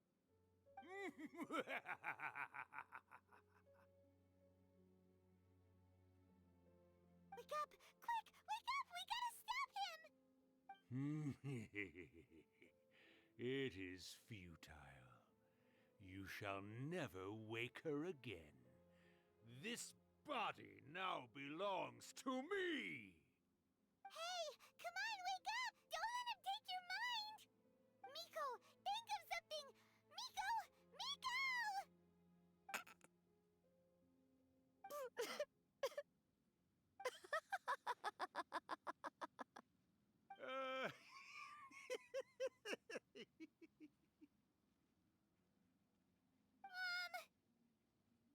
You're laughing? Oh, Rakusai, you haven't changed a bit. You caught on so quickly. Too perfect. Well, you made the face enough times that I couldn't exactly miss the hint. This is what you were going for, yes? Never one to stand on the sidelines of a good spectacle, are you? Always got to dive in and fan the flames, huh? You mischievous little kitsune, you. Look what you've done to this little flying one here. Aw, poor thing scared witless. You were having plenty of fun playing the bad guy a moment ago. Now you're trying to blame it all on me? Rakusai? Miko, you guys know each other? Yes, we do. Of course we do. Allow me to formally introduce the author of A First-Hand Guide to Summoning Spirits, Urakusai. No, wait. To be more accurate, it's Urakusai's memory. Memory? But isn't he a spirit? Ah, spirits, memories. They're just different words to describe the same thing. Something that comes from the ley lines. Do you remember that recent incident when the Rift Hounds were gnawing at the sacred Sakura's roots? You witnessed human memories leaking from the ley lines, didn't you? Well, since there are human memories, of course there are going to be yokai memories too. In life, yokai possess supernatural powers, and even when they are a shadow of their former selves from a bygone era, they still have the ability to control whether they are visible or not. Typically, yokai memories survive longer in the world than those of humans. Indeed, indeed. I was wandering around the sacred Sakura's roots when I suddenly heard someone yelling, "Please, someone, anyone, help me write a truly amazing novel." It piqued my curiosity, so I popped inside his body and wrote a novel for him. So that's how it happened. But why did you include a summoning incantation in the novel? Oh, little one. Not to toot my own horn here, but when I was alive, I wasn't just another kitsune, no. I was a mighty and powerful Daioko. The memories of other yokai can't possess human bodies at will like I can. But with this incantation, they can go one last little joyride in the world for a couple of days. Anything they're still itching to do, they can go and get it done. But... She's trying to say that all the commotion this causes is likely to be a great disturbance to the humans. Disturbance? I guess you mean that we might leave them with some broken dreams after we leave, hmm? Oh, yes. And they might have a fever or whatever. But you know, I actually think that the most admirable thing about human beings is the way that they go out and shape their fate with their own two hands, given that they're not born blessed with the same powers that we enjoy. As for those who would rather draw on external power than seek to improve themselves, it's quite right that they learn their lesson eventually. So when you think about it, we're actually doing the humans a big favor. Miko, you agree, don't you? Yes, that's what I thought too. All right then. You finally convinced Paimon. You guys were right. What are you scared of, little one? Don't be deceived by her day-to-day antics. Miko is actually one of the most powerful yokai out there. Not only that, Urakusai, but my latest work has beaten that book you wrote, A First-Hand Guide to Summoning Spirits, to become the most popular in Inazuma. Of course. You were never one to make extra work for yourself where you can help it. And yet you went to all these lengths to find my painting room, and even took the trouble to summon me. I knew you must have some ulterior motive. You were always the one to pick a quarrel with me when we all used to gather around and share stories. All right. You win, I lose. Happy now? Ha! I finally get to hear you say it centuries later. Ooh, I must say it feels good. I remember when you were just a little girl, always hanging off my shoulders. A few 100 years later, and you're all grown up. Oh, Urakusai, how much time do you have left? Not much. That goes for all of us, actually. We've all got to go back where we came from in the end. Everyone's quite content in many ways, but they still can't help but ask, are we ever going to have another Hyakyako? Don't you worry about that, Urakusai. Arrangements are being made. When my bell rings, it means the moonless night is upon us.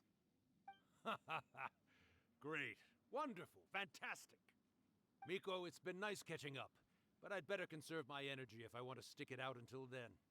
So, I'll be on my way now. All right. Goodbye then, Urakusai. One last thing, Miko. I just want to know, have you been well all these years? I've been great, of course. Every day is a happy one. Especially these days. Not only do I have my light novels, but I've also met these two delightfully nosy outlanders. And even A is finally starting to come to her senses. Quite a miracle, given how pig-headed she can be.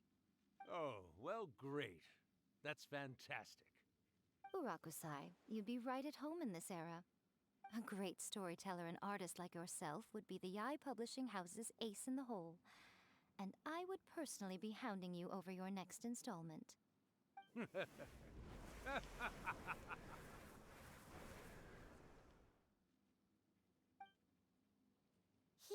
disappeared. Are you awake? How are you feeling? Are you all there? Here, like last time, repeat after me.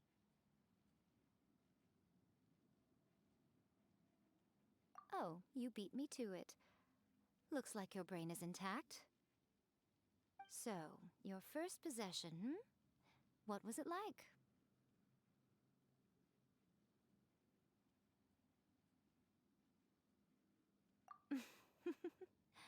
Good.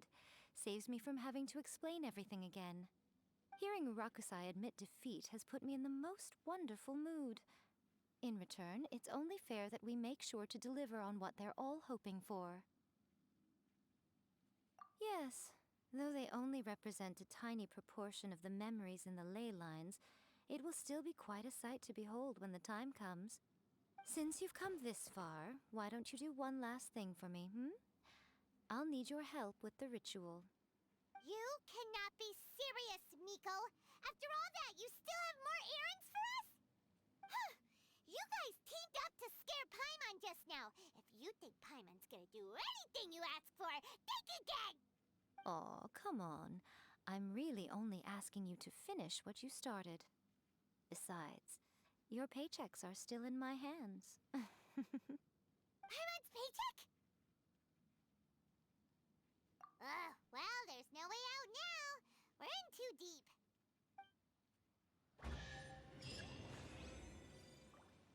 Yeah.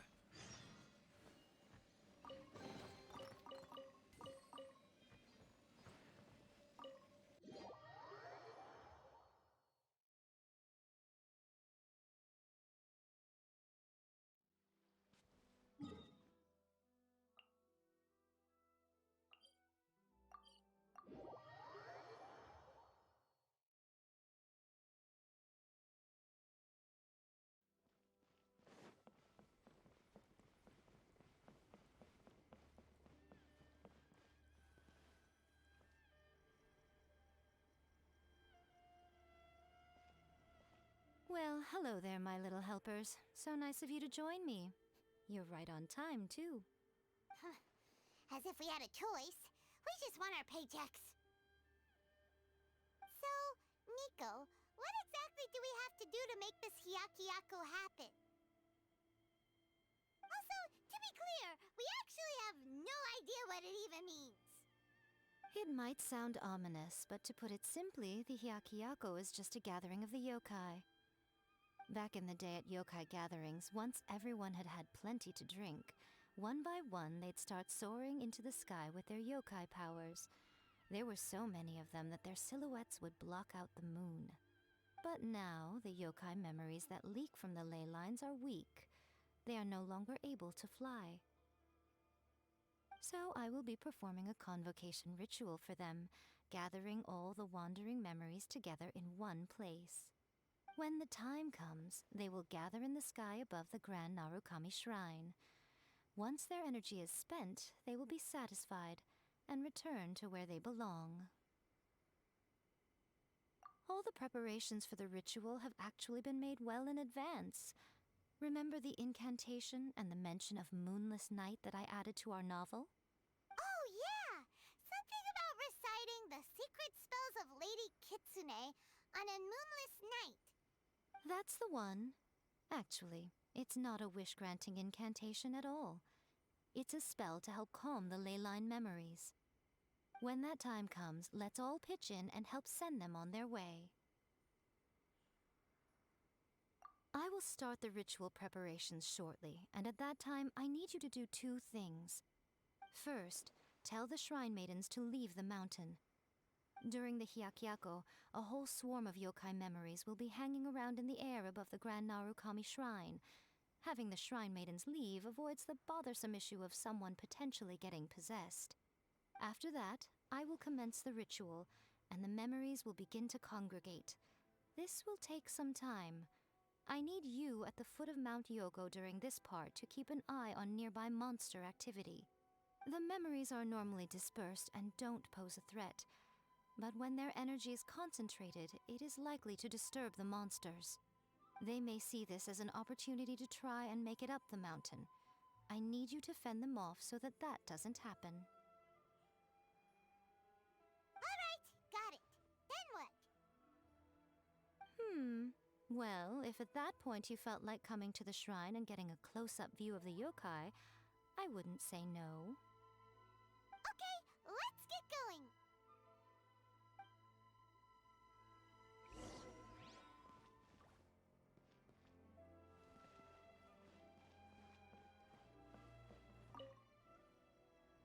Descend the mountain?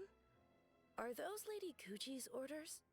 Yep, Miko said the ritual she's gonna perform soon might pose a physical danger to you all. I see. I'll evacuate everyone right away. What about you? We'll be taking care of a couple other things for her. And once we're done with that, we're gonna come back and do the ritual together. It seems like Lady Guji places great trust in you. Lady Guji's never allowed anyone else to be in her presence when she's conducted rituals like this in the past.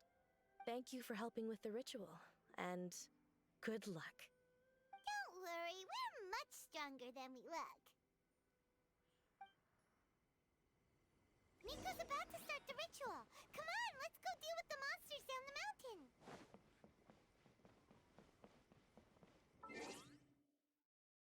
Okay. I may have to, like, after the fighting, I may have to quickly mute myself, because I'm going to assume there's going to be a amazing fucking cutscene that we're going to be able to witness. So, yeah. But every time I click out of the game, it kind of lags a bit. I did not mean to kill him. I swear I'm better at not killing my characters.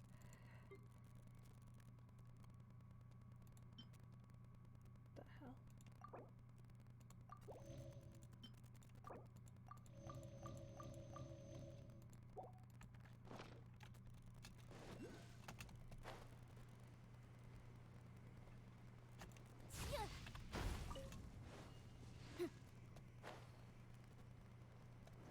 Ooh, enemy!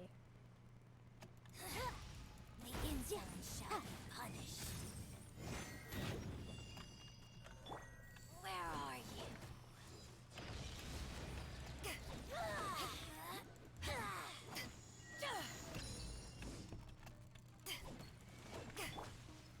Stabilize!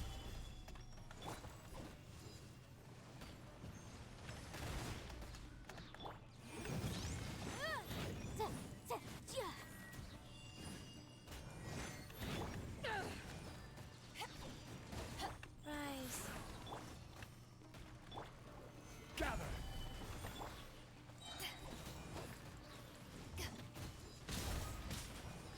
Boom boom! Ja! Ha! Ja! Ja! Ja! The majesty's power flows through me! Winter shall eventually come.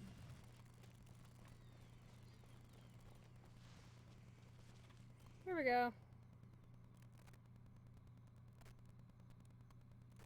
These monsters look really riled up. Let's get rid of them for Miko. Yep. Let's get rid of them as fast as we can. Then we can get back in time to see the yokai. All right, here they come. Huh? Okay. I just love the facial expressions. Solidify! Take this! Incinerate! This is order. Stabilize! Power that ended hunt! Time for your arraignment!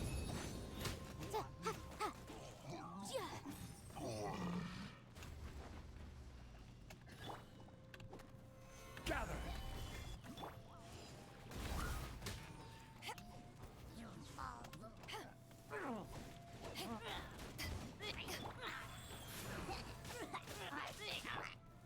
Solidify!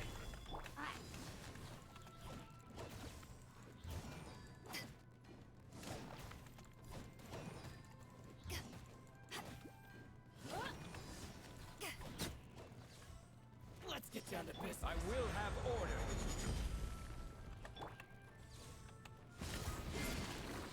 Motion to compel. Stabilize! Finally, There's so many of them. Come on, you can do it. Strike first! Boom boom. Don't hold back! how's this? Gather! Invisible evidence.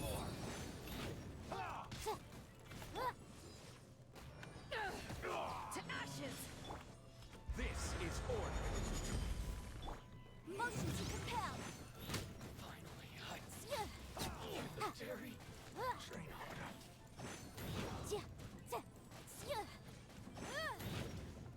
Boom boom. I dare you! All right, that's the last of the monsters. Okay, I'm muting myself again.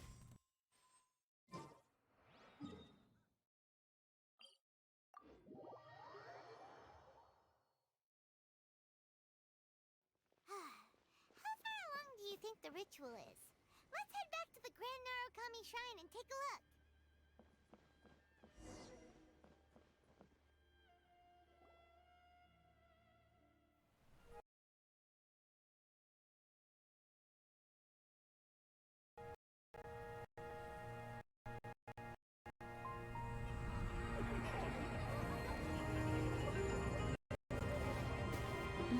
Wow, so many!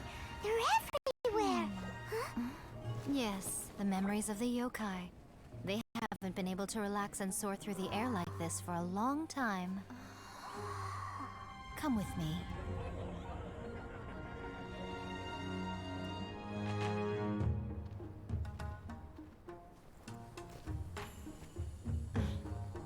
You all right, little one? You look a little nervous. It's just, Hyman's never seen anything like this before! Whoa, they've really blocked out the moon!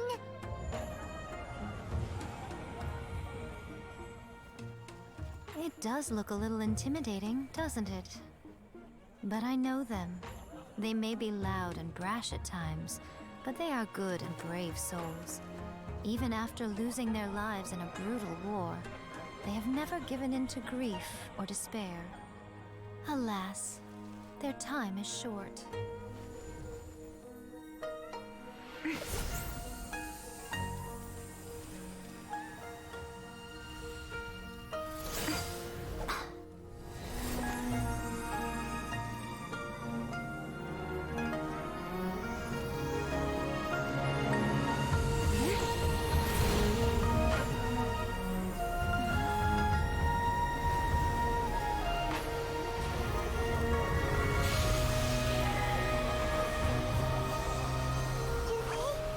Do they really have to go? It's a feast, and all feasts come to an end. Since you're sorry to see them leave, why don't you do the recital along with me? O Hakushin, cause of this enchantment, in reverence I perform this rite. In reverence, I perform this rite. To be a guiding light.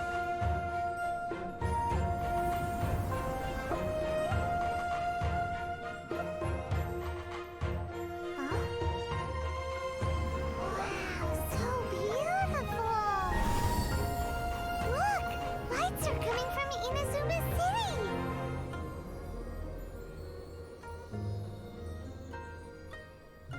The book says, recite the secret spells of Lady Kitsune tonight, and our wishes will come true.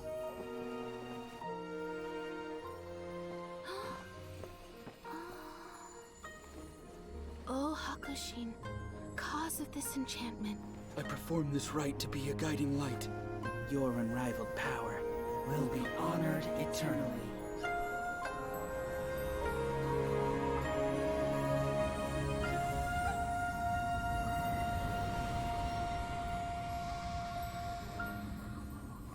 Urakusai, you asked if I was doing well. Really, every day is a happy day for me. But watching you all leave now, I can't help but feel a little lonely. Just a little, of course.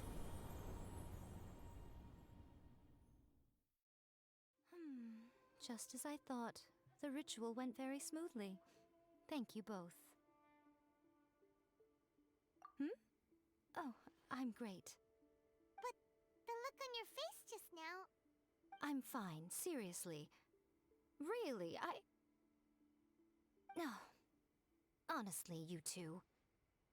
Hiko... Fine. Well, if you're dead set on doing something for me, you can treat me to a meal. Sure, no problem. A meal it is. Okay. Well, see you soon then.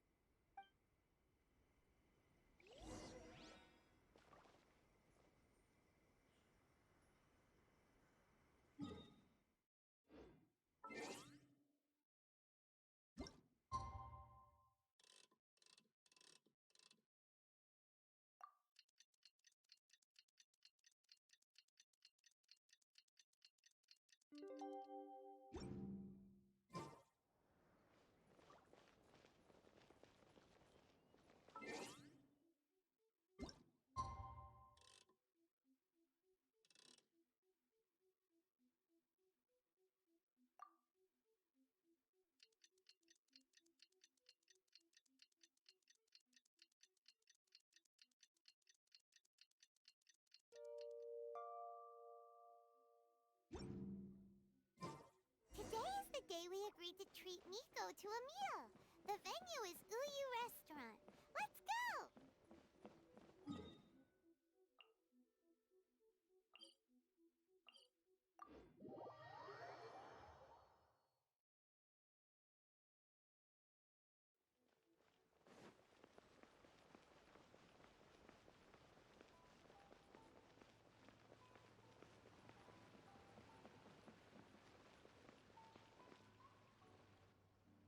Oh, wait is unbearable.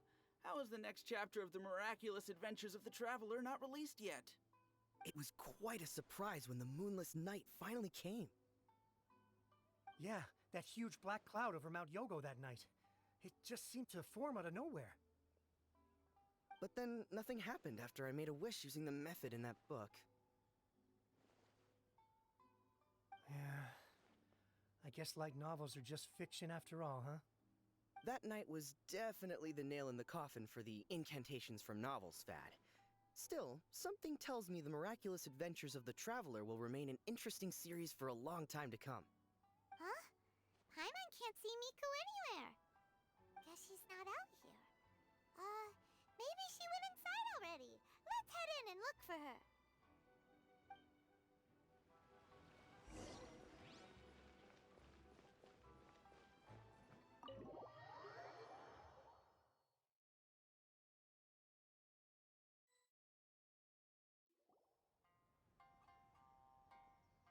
Ah, my little friends. There you are. Miko, what is this? You started eating without us?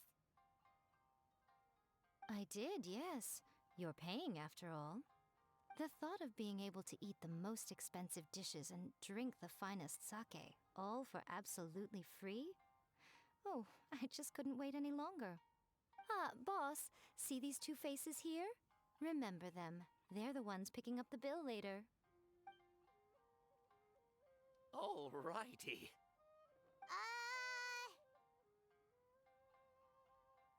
What's gotten into you? Come on, sit yourselves down. You have to try this fish.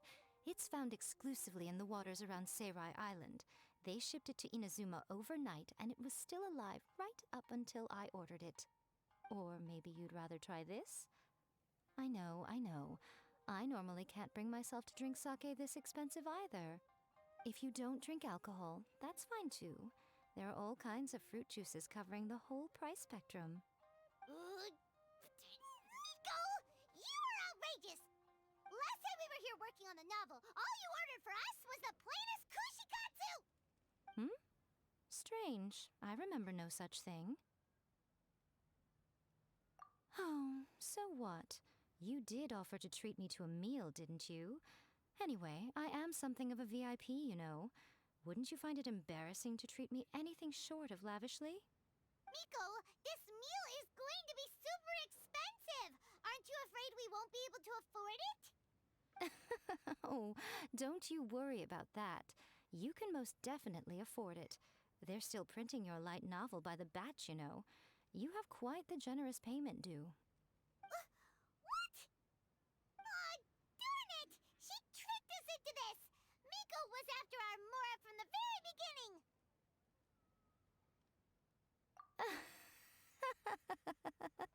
Oh, the looks on your faces right now. Too perfect. Oh, by the way, since nobody's wishes came true on the moonless night, novels with incantations are no longer in vogue. So you'll have to come up with something new for the next chapter of The Miraculous Adventures of the Traveler. The deadline is looming. I'm counting on you.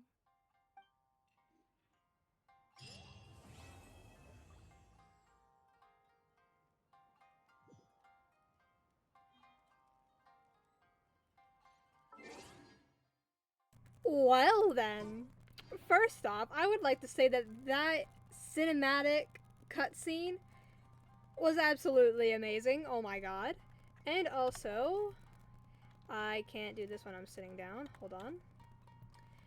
I'm going to... Actually, hold on. Let's... Test. Okay.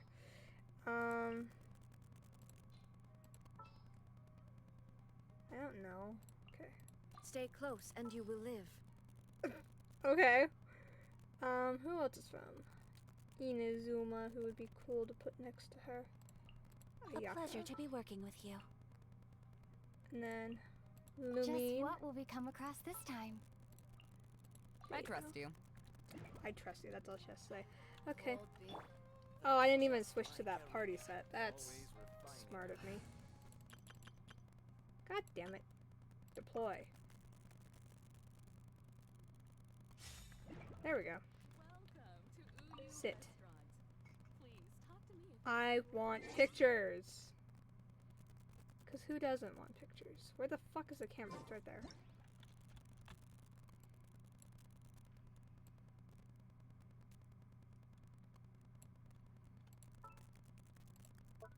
Happy. Okay, never mind. Get back on the chair. Thank you.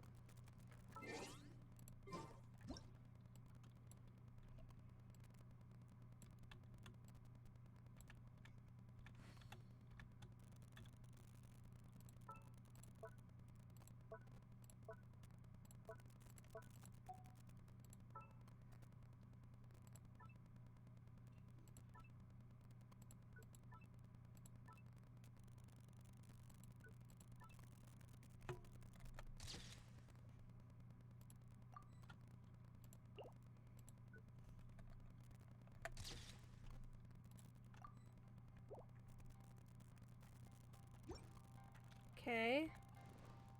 Now we switch to Raiden, because we love Raiden and I ship them so hard.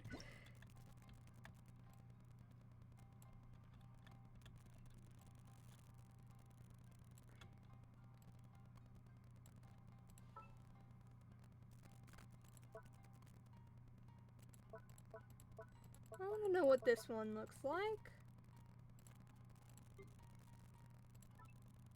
Oops. I meant to push that one.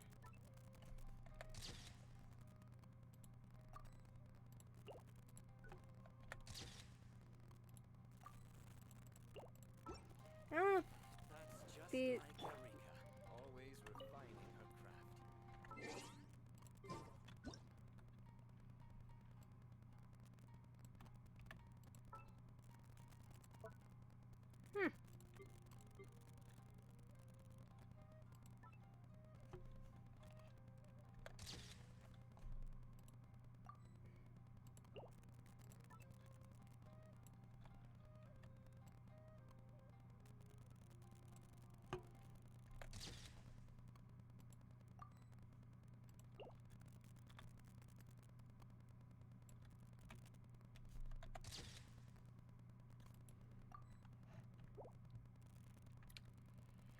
Okay. Thank you for the meal. I thoroughly enjoyed myself today. Oh, did I mention? A saw that convocation ritual we performed over the Grand Narukami Shrine. I know she can be pig-headed, but it still took me by surprise when she wrote me a long and sternly worded letter about it, chastising me for taking this whole thing much too far. Ugh, I hardly see what all the fuss is about. Everyone seemed perfectly happy to me.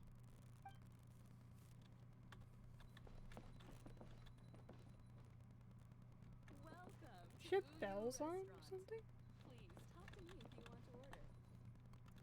Okay.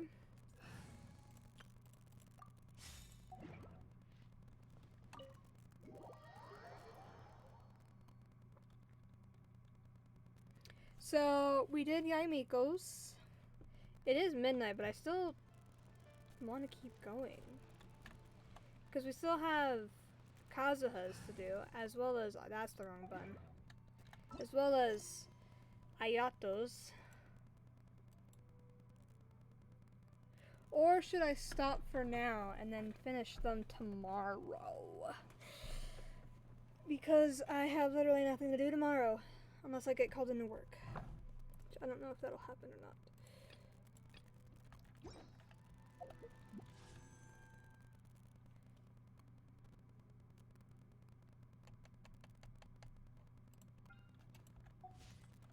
Osmantha.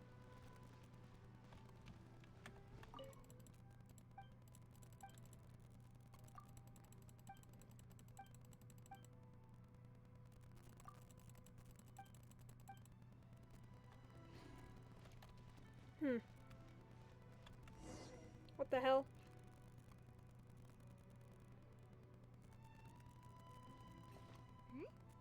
Those two look familiar. Ah, it's Ippei and Shinojo! So, I don't know who they are, but okay. Guess they must be good friends, huh? Oh wait, I do remember Anyway, them. let's go say hi.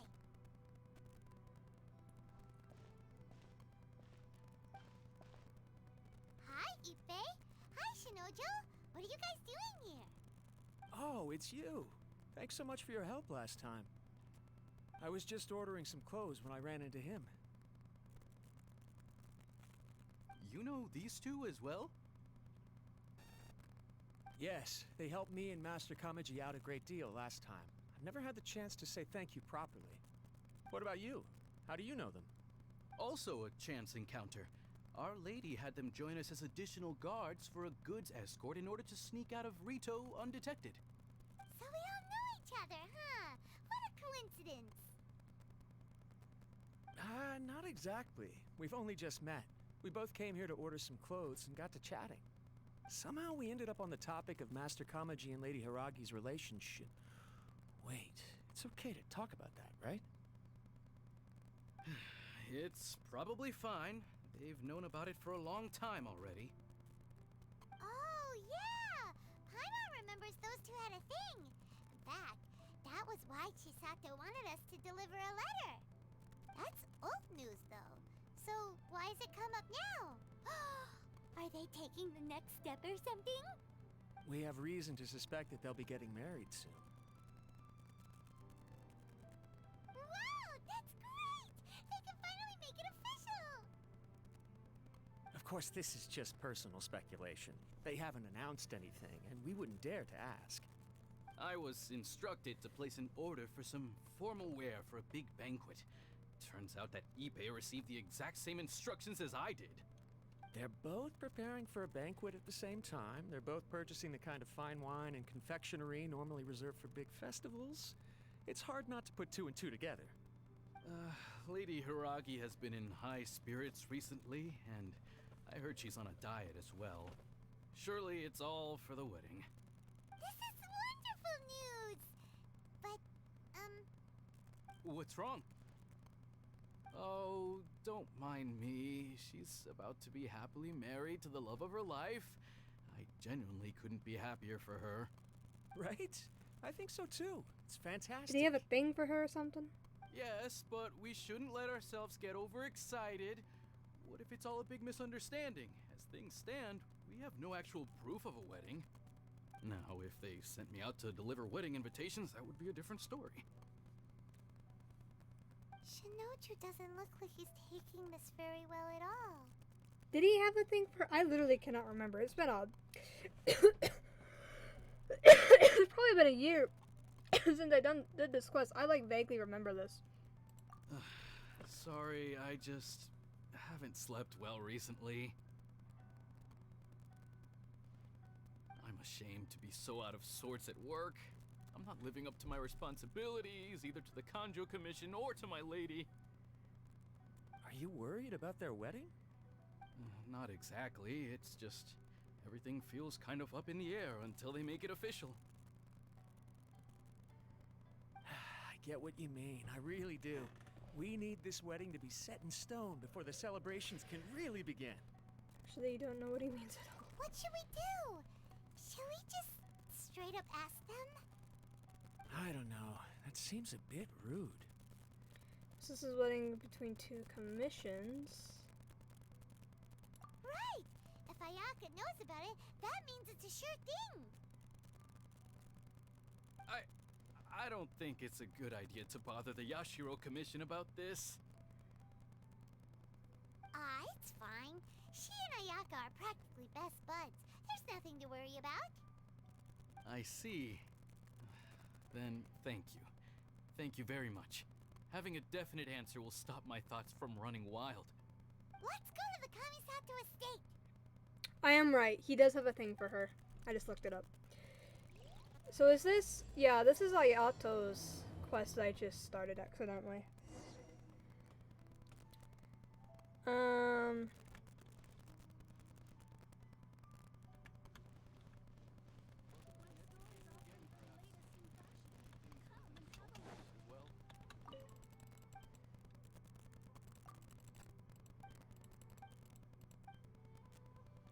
I'm sorry, what? I didn't actually read any of that.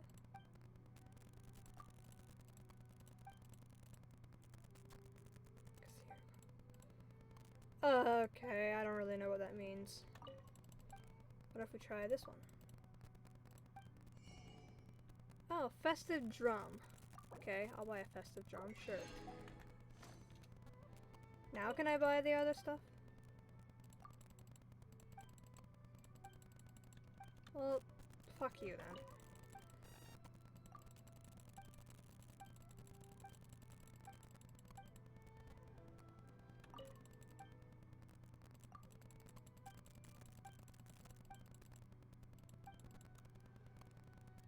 Okay, that's lame. I do have a drum though. Oh wait, can I play the drum? Oh my god, I can.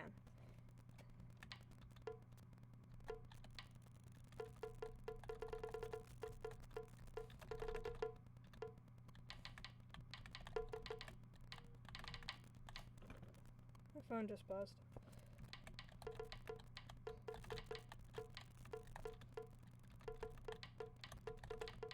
I'm pretty sure I could learn, like, how to play certain songs on these instruments. Let's see. What do we got here? Oh dear god. Hold on. Oh god, how do I just play again? Hold on.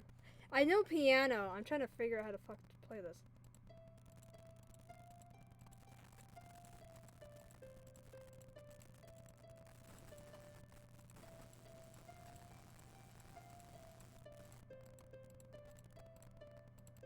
I don't remember the other part. I had to experiment with it. Hold on.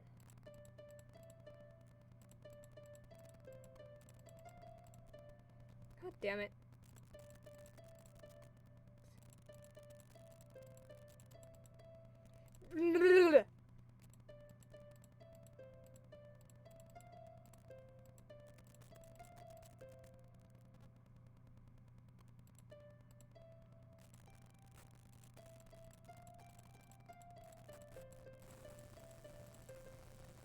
Okay, wait, can I play this whole thing in a single go? Oh, wait.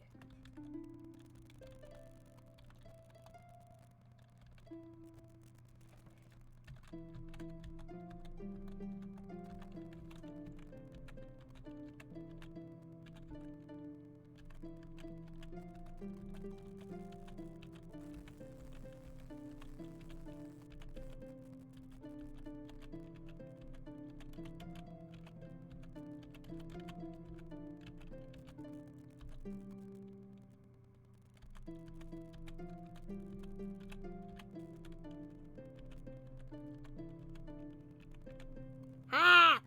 My piano knowledge.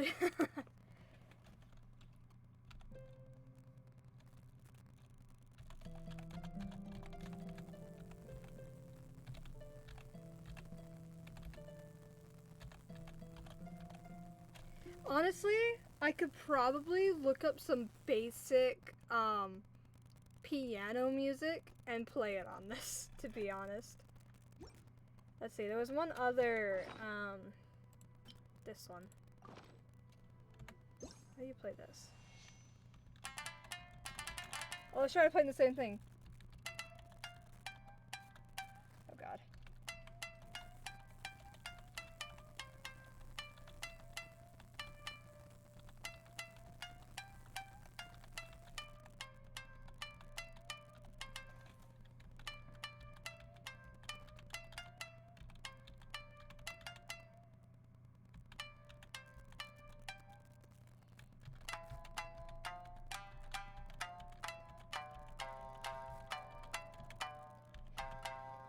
Ha! Okay. Anyway. Is there any other musical instruments? Wilderness rod. Oh, it's a fishing rod. And then there's these omniubiquity nets. I don't even know how to get these, to be honest. Oh my god. Animals. Holy. And then there's this. Repair tool. Memento lens. Launch tube. Huh.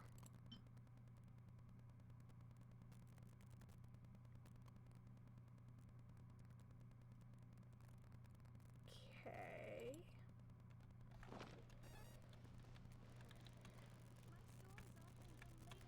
Will you sell me things now that I played music for you?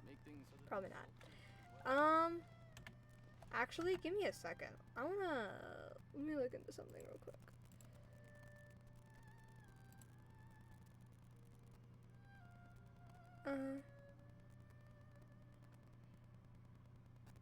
Boats are made for transferring commodities back and forth, and those that come across Liyue tend to stay a while. So it is where many things come to settle. Let's see. What am I looking for? Where's the thing I'm looking for?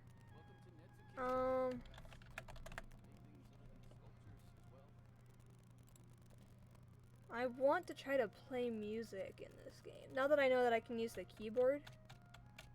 Oh goddamn. That I don't think is the thing I'm looking for. That is, well, maybe it is. Why is there two? That's weird. Okay.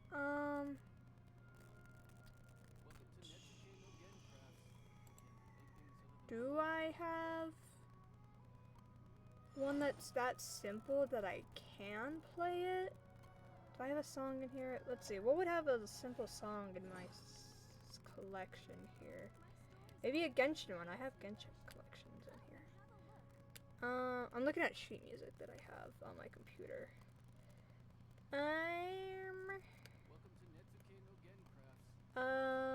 I don't really know what these songs are.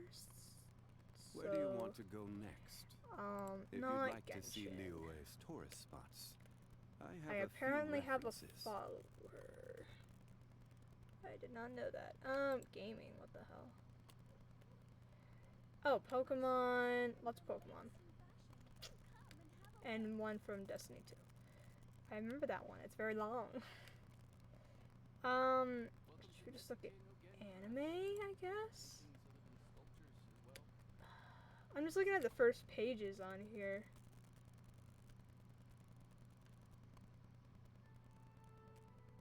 Okay, I can try this. I actually know how to play this on an actual piano. But let's see if I can play it. Osmanthus wine tastes the same as I Here. remember. We need the harp one, because that's the one that'll sound the most like Those who share the a memory. piano out of all of these. Okay, excuse me, I need my... Fuck you. Okay, thank you. I don't... Wait. I don't know. Do would be C, wouldn't it? So it'd be like...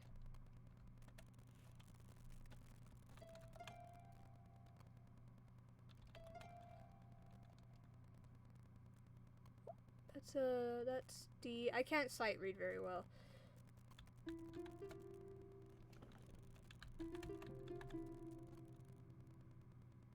What? D is...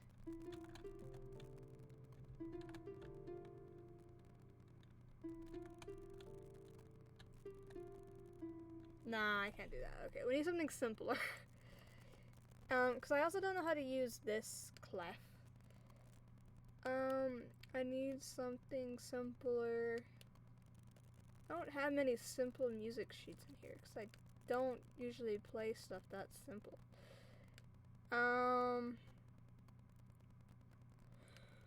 What the hell?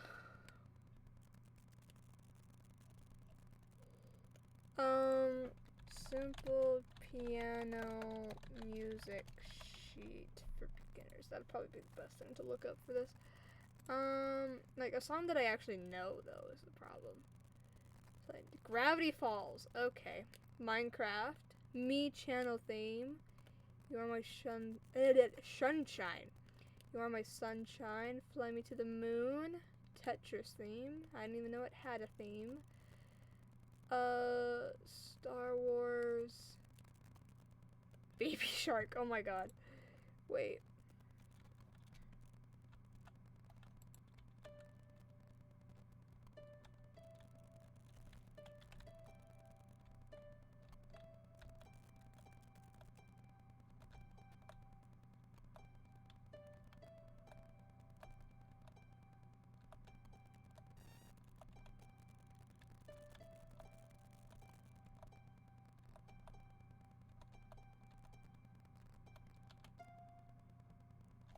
That is the entire sheet of music.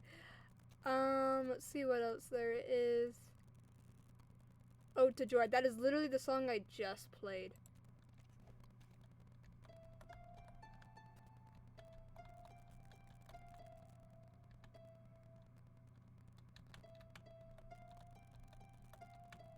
Oh wait, it has other things too. God damn it. I don't know that number. G. G would be... God. G. C. C, D, E, F, G. That one.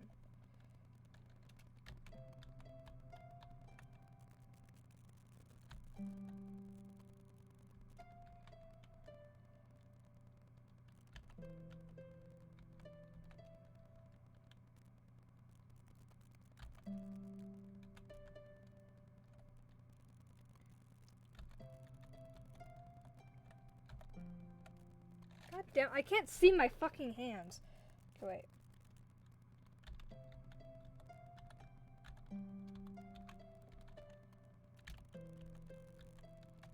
wait. Struggling so hard with. Wait, what are they the same fucking? Oh wait, that has more keys. Oh my god, I can't sight read either, and I don't know like the normal letters of music to do, re, mi, fa, blah, blah, blah, blah. I know do is C. That's about it. God damn it. Okay, let's try this. I'm determined now.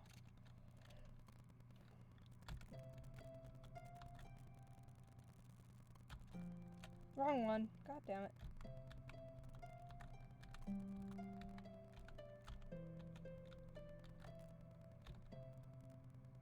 No! Fuck. Okay, wait. Wait, is that even right? No.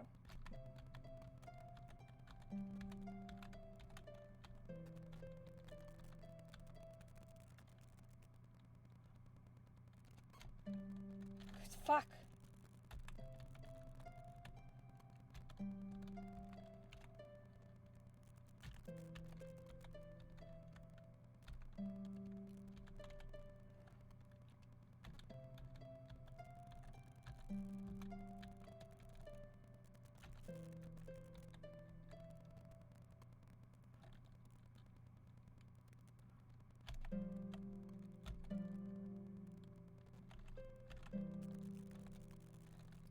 Okay.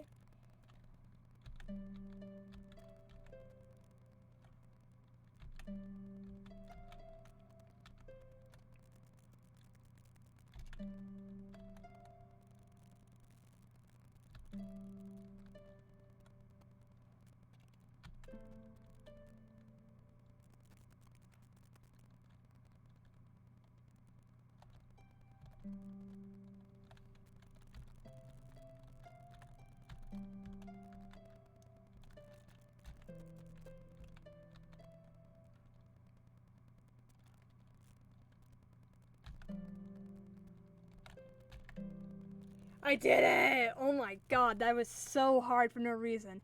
Been playing piano for how many years now? Since 3rd grade. I am in my 1st year of college now. How many years is that? 8, 9? 9 years? That was so difficult for no reason. Probably because of the way it's being played.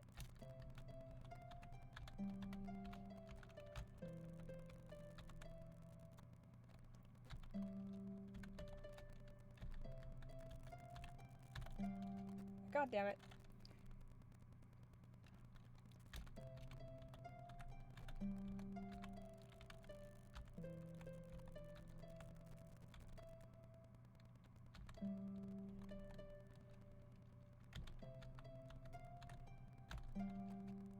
What the fuck?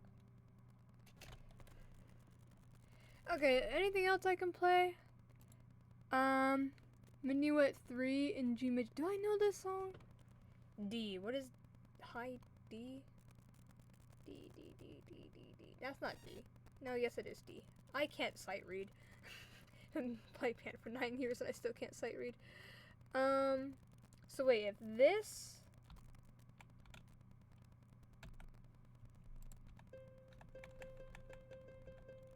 No, that's not even in my thing. Okay, not that. Unless I do it a whole octave low. No, I can't do it a whole octave lower. Happy birthday. I can barely read that.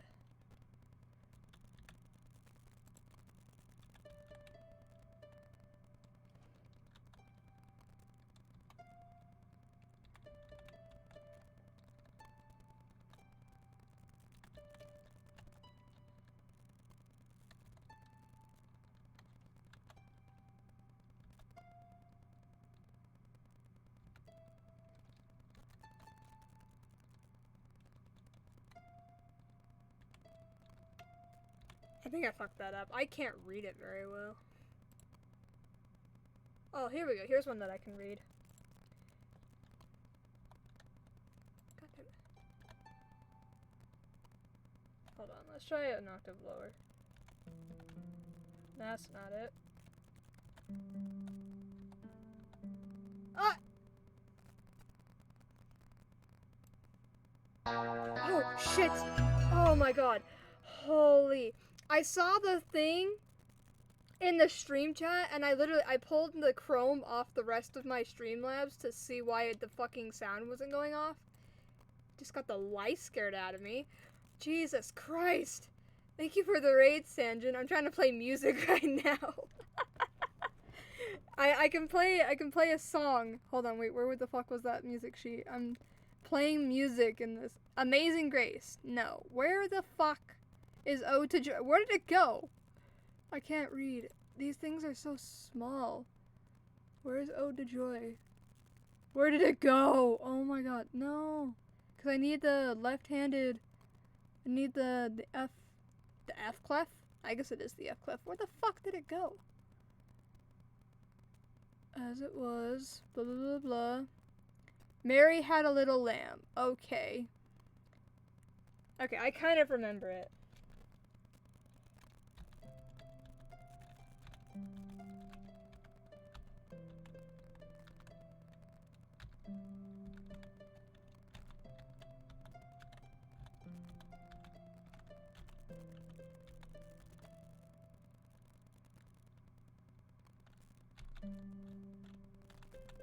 I don't remember the other parts. But 9 years of playing piano, and I struggled so hard to do just that part. Where the hell's the rest of the music sheet, though? I'm too far down. Where the fuck did it go? It's called Ode to Joy. Not many of these things start with an O. What the hell? How do I lose it? Easy piano pieces. No. Let it be. No. What the fuck does that even say? Old MacDonald had a farm. No. This was part of Genshin. I forget. It's a part of Genshin. You can play different instruments. And I just bought a drum. What does that say? Over the rainbow. No, that's not what I'm looking for. Oh, wait. I found it. I found it. Okay. Can I remember how to do it? Probably not.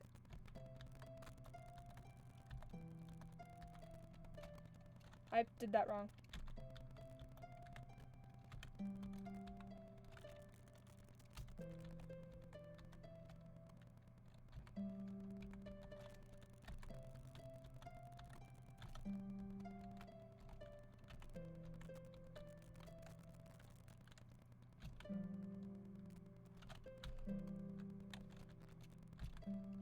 Oops.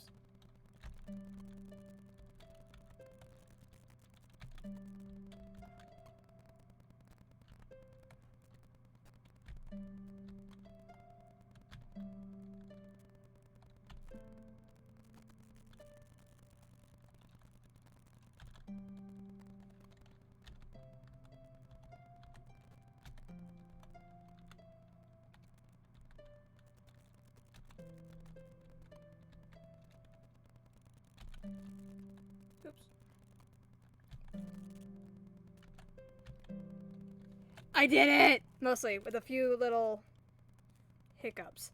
I promise you, I can play this a lot better on actual piano and not some liar in a video game when I'm using my keyboard buttons to play this. I can play this much better on a piano. So this is me struggling a little bit right now. 9 years of piano. This is not showing my experience very well. But I can play music. Just not very well in this game. It's kind of funny that it's Zhongli that's doing this, because he's an old man. Like, actually, he's like, what, 9,000 years old or something? Actually, how old is Zhongli? Is it 3,000? How old is Zhongli from Genshin Impact? What the hell? Zhongli. I said it didn't say John. Like, what the fuck? How old is... I can't spell apparently on my phone. Zhongli Genshin Impact. Around 6,000 years old. This is very different than a piano. Yes it is. Because, like, I'm using... Osmanthus wine. Don't, no. Cause like, you know, like on the keyboard you have like the row with that starts with Q, the row that starts with A, and the row that starts with Z.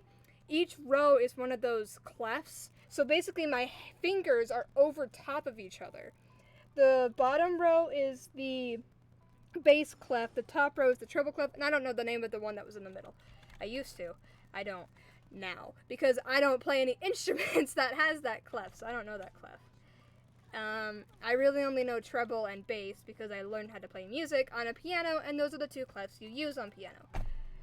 And I've only recently started trying to play guitar, but I don't really know what clef you use for a guitar.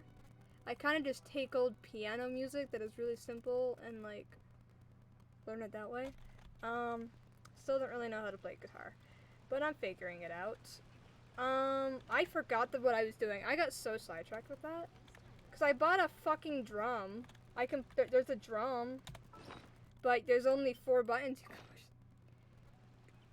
When I learned how to play, I could do a musical stream.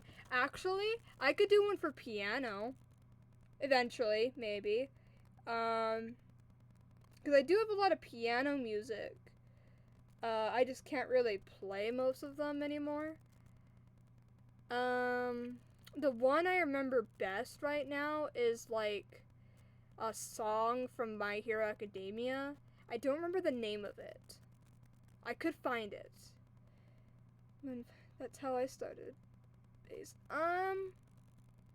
That is true. I learned piano, because I'm trying to self-teach myself how to play guitar. I didn't self-teach piano to myself, so I'm on a whole different, like, field right now than what I'm used to, because my first, maybe, like, how many years? First, like, 3-4 years of my piano experience, I was taking classes in school, because I went to a performing arts school, and piano was one of the classes you could take, so I took piano because that was something I was really into. But after a while, I stopped taking piano classes because they got boring, because the stuff that the teacher would make me do got really boring, and I was in classes with kids who were annoying as fuck, because I was one of the older, more mature, quiet kids, and then I'd be in classes with, like, 5th graders or something, and it was like, fucking hell, like, get me out of here kind of thing. But then in high school, around the end of high school, I started taking piano classes again, so I'm like, oh, this would be an easy A. I'd be forced to practice piano again, since I don't play much at home, even though I have a piano. It's sitting right there, leaning up against my box tower. But I took a couple of classes in high school, at the end of my, like, junior and senior year of high school, and then but I've mostly self-taught myself stuff in between high school and middle school. Like, oops. I took it because I was forced to. by my ex-stepfather. Now I'm still teaching bass. Ah! Yeah, after all the knowledge that I gained from the classes I took of piano, I learned how to... Because, like, one of my teachers actually was useful for once. Because after the first piano teacher at my school left, I had, like, 3 different teachers after him. And only one of them was actually, like, useful to me because I was struggling with this one part in this song. I can't remember what the song was. Oh, wait, no, it was Never Forget You. I can't remember the artist, but the song Never Forget You. I was struggling with that song. Like, how to, because I couldn't do 2 hands very easily. Like, I couldn't, the only way I could use both my hands was if the left hand only had to, like, hold down keys and it had to, like, do its own thing. And I struggled really hard with that. And then my teacher actually helped me figure out how to do that to the point that now I'll actually show y'all. Hold on, give me a second. I have it up here. I don't know the name of the song. I can figure that out actually, like, right now. Where is my... It's a song from My Hero Academia, so if no one knows My Hero Academia, you would not recognize this music. But it's a good song. And it's to the point that I play this song so often that I can recognize it during the show. Okay, it's called My Hero is Our Hero by Yuki Hayashi. I don't know if I said that name right. But, let me see. This is where I get my music, by the way. If I can get it to load properly. Is it in the background? There we go. Yes, it is. I just need to turn Genshin off for a second. Okay, this is I can't actually turn the audio down. It's gonna be loud. Good warning.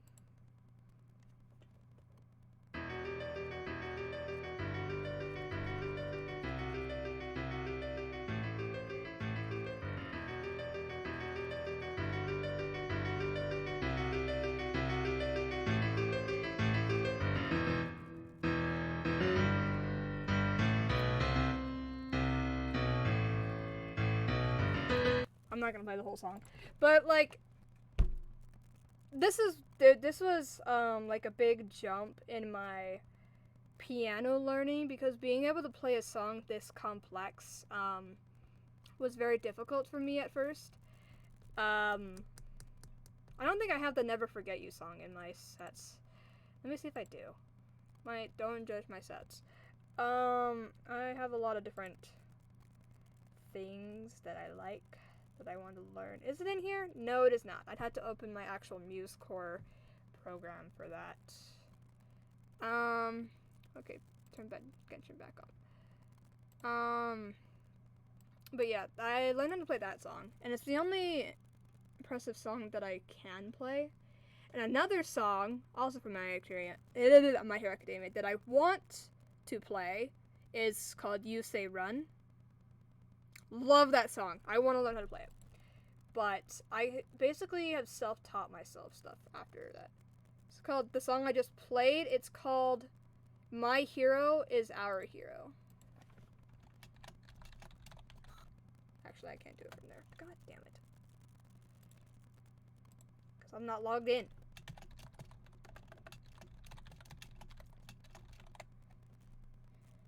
That's the name of the song. It has like no lyrics or anything. It's like one of those songs that play in the background during the anime. And it's kind of like a battle song, kind of. Like, it starts playing kind of when they're about to go into battle or something, or when something's about to start happening. It's not one of the actual, like, battle songs, I guess. I don't know, there's a lot of music in My Hero, and I don't know the names of everyone. I just know those two. I don't know if I could learn any. Actually, let's look up drum solos. I don't fucking know. Drum solos. Sheet music. I can't spell. Sheet music. Is there anything on here that I could play on these drums? Probably not. What the hell? I don't even know if what any of these songs are is the problem. I don't play drums. For snare drum.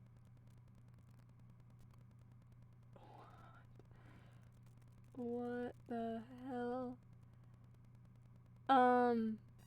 Game of Thrones I've never seen, so that won't work. Never mind. We won't worry about playing drums. But I do have a drum now.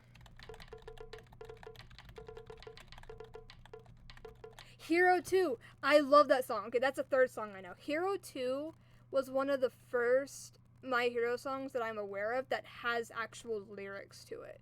And the interesting thing about that song in particular is in Season 4, during the second arc, during Season 4, because there's 2 arcs pretty much per season in My Hero. I don't know if that's normal for other animes, I haven't watched enough. But in the second arc, no, it wasn't the second arc. No, wait, was it? I think it was, technically. But it was in the second arc, and they were throwing, like, they were part of a festival, and they had to, like, do something cool, and so they put on a music festival.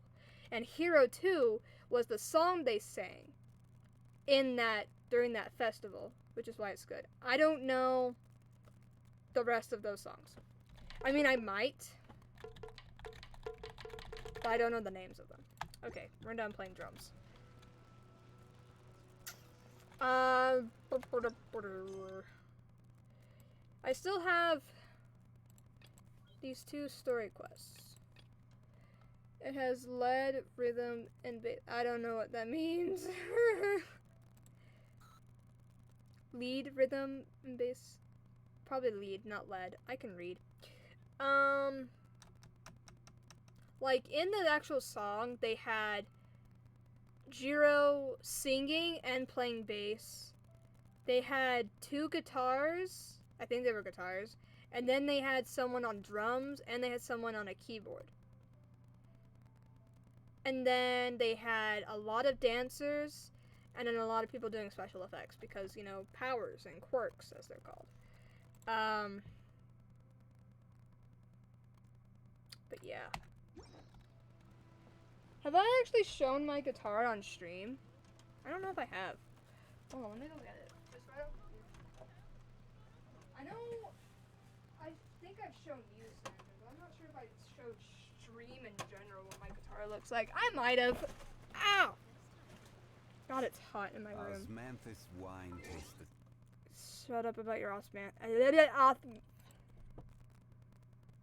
Why is my...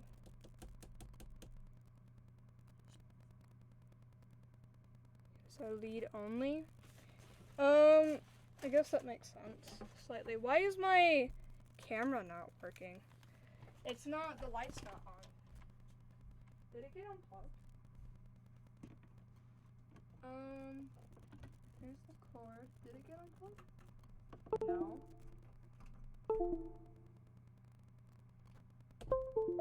You bitch. Why aren't you on? You bitch. Okay, well I guess I can't show my guitar on stream. Because my camera's not working. For some reason. Like, the light's not on. Like, I'm on the face cam thing. And the cap's open, but the light's not on, so it's not on. Which sucks. But my guitar's blue. It's a Lagrima guitar, and it's blue. And it originally came with... What were they called? Steel strings? It originally came with steel strings, but my mom did the research when she bought it for me, and we found out that steel strings are harder for beginners, and so she bought nylon strings. So I put those in, but then we found out that I can't twist my left hand all the way, so I have to play left-handed because my left hand has to press the strings down on the, is it called a fretboard? Fretboard? Is that what that long piece is called? I don't remember the anatomy, and the only anatomy I know of string instruments is from violin. Nylons sound better and are easier to play. That's what my mom told me. And that steel strings also go out of tune a lot easier. Osmanthus wine. Honestly, I think my guitar is probably very out of tune. Where the fuck is the zipper to open this? Okay. It's in its case right now. But it's like a fabric case. It's not like a hard case. But it's the case that it came with. I don't really remember. I knew how to pluck Perfect by Ed Sheeran, but I don't remember it now. Yep, that's out of tune. Never mind. We're not strumming that. I don't want to listen to an out of tune guitar. I need to learn how to play that eventually. Like a backpack, kinda. It's like, what's the best way to explain what this is? It's kind of like a thin fabric that just kind of like wraps around the case. It's not like a hard case that you mostly see guitars put into. I was really weirded out when it came with this case. I'm like, that's not what I'm used to seeing. A jig bag?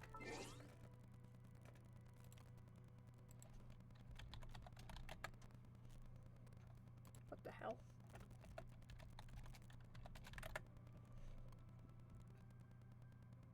Yeah, it's kind of what it looks like, yeah. Although it has a single pocket on the front, and then it has the Lagrima logo on it as well. Inside, is there anything inside? No, no pockets on the inside.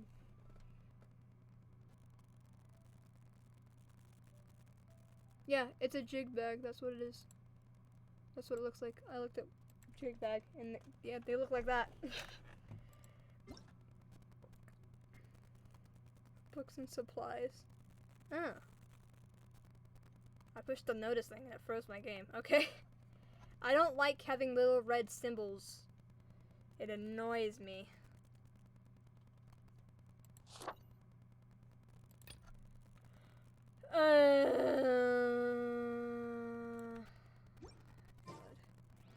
Wanted to. Maybe one day I'll invest in like a harder case one. To protect, more just to protect it better, because also I have cats, and even if it's in that fabric case, there is the chance that they could still break the strings, I feel. I've broken my E string, I think twice. No, I think just once. I hate putting strings in this thing. I've had to restring it twice. Absolutely horrible. Because I had to restring it from steel to nylon, and then I had to restring it to left-handed instead of right-handed. Oh my god, I hate restringing this thing. It is a nightmare. That's the wrong button. I meant to push the journal button. I don't know if it's the journal button. It's just opened by J. That one. This is in fact the quest I was looking for. So we can finally do the Kazuha quest. Now that we did Ei Miko. Okay, sir. Now I can finally talk to you.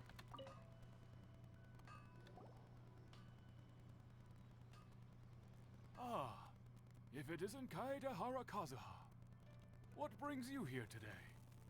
We got attacked. You two know each other? Obviously. Yes. The Kaedehara and Amenoma clans were both members of the Raiden Gokaden. Historically, there have always been deep links between the two clans. After I returned to Inazuma, I visited Mr. Amenoma to pay my respects. Raiden Gokaden. Let me quickly explain. The Raiden Gokaden was the collective term for the 5 most acclaimed bladesmithing arts in Inazuma. The techniques of blade making were personally bequeathed to the Raiden Gokaden by the almighty Shogun, and over time, further honed and enhanced by the most talented craftsmen. Unfortunately, a series of events led to the gradual decline of many clans in the bladesmithing trade. Today, only the Amenoma clan has kept its art alive. So sad. It is a great pity indeed. In the old days, we each had our specialties, and just as iron sharpens iron, so too did we learn much from each other. As an example, the Amenoma art strives to emulate the abiding I believe so. and determination of water, as it turns stone to sand. I think you showed me your collection. Pretty sure. Or at least you've told me about it. I honestly, I don't remember half the things that go on. All my memories kind of get like fused together. So sometimes and it doesn't help that I sometimes have weird dreams about things. There is nothing mystical to our work.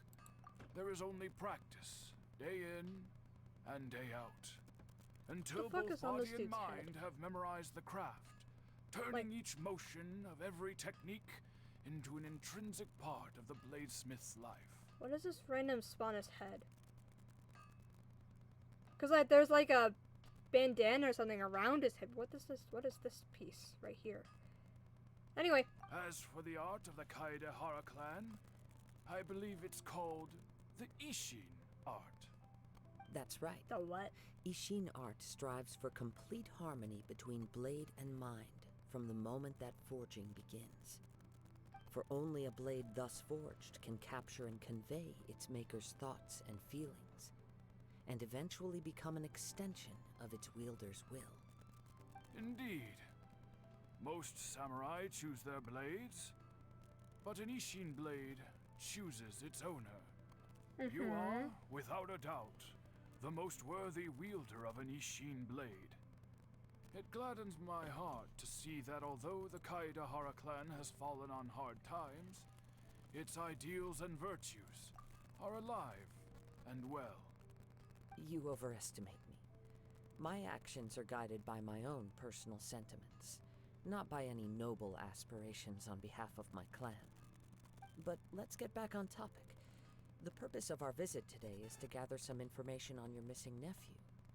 We hope to assist with the investigation.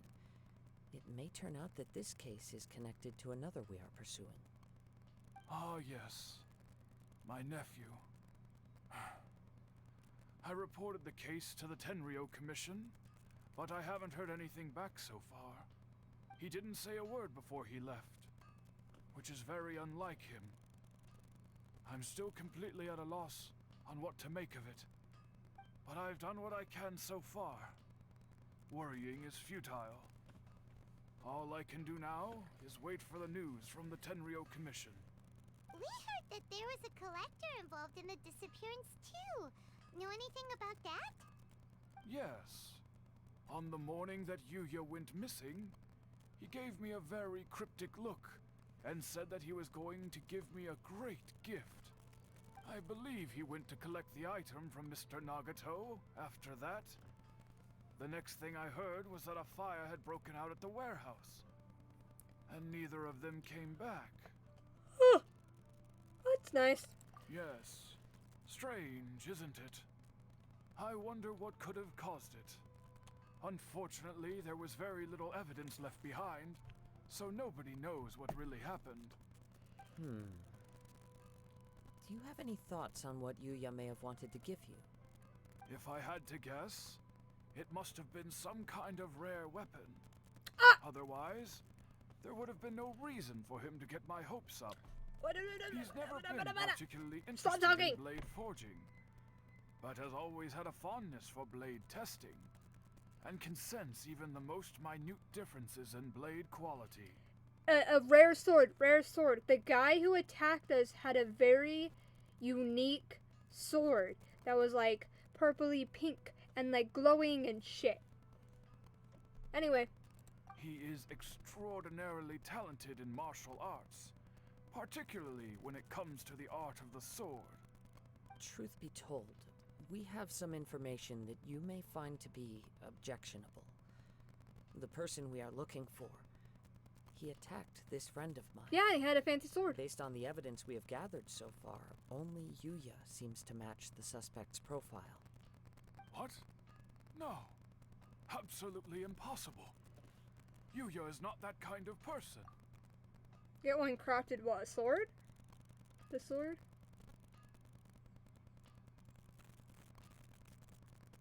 Like... Or are you talking about guitars? Or the sword in the game? I might get a sword. He is humble. Actually, and kind. it's a story quest, so maybe not. Even his training is done with the goal of calming his mind. He has never gotten into a fight before. Huh. Is that so?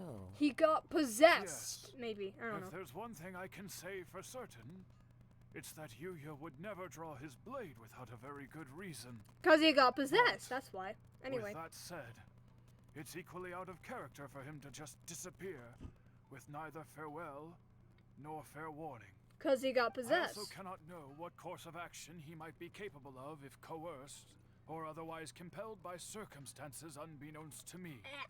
Anyway, my monster's should you flat. find him, please let me know as soon as possible. Ow. Don't worry. You have our word. From the sound of that, Paimon doesn't think Yuya was the one who attacked us as well. He might have been. My guess is he might have been. Like, cause you know, he had a unique fighting style, very similar to Kazuha, and Kazuha's family is very well, like, very close to this family, to the guy that we suspect that attacked us, if he is in fact that dude. So then it would make sense why their fighting styles are similar, because Kazuha's fighting style is based off of sword testing. So that's why it's so unique, I guess, because Kazuha's family were blade makers. And the guy we just talked to, his family are also blade makers, and they're close families, you know. So it would make sense why their fighting styles would be similar, because they're both from blade makers. Because Lumi specifically says that Kazuha and this mysterious attacker fight similarly. So I'm thinking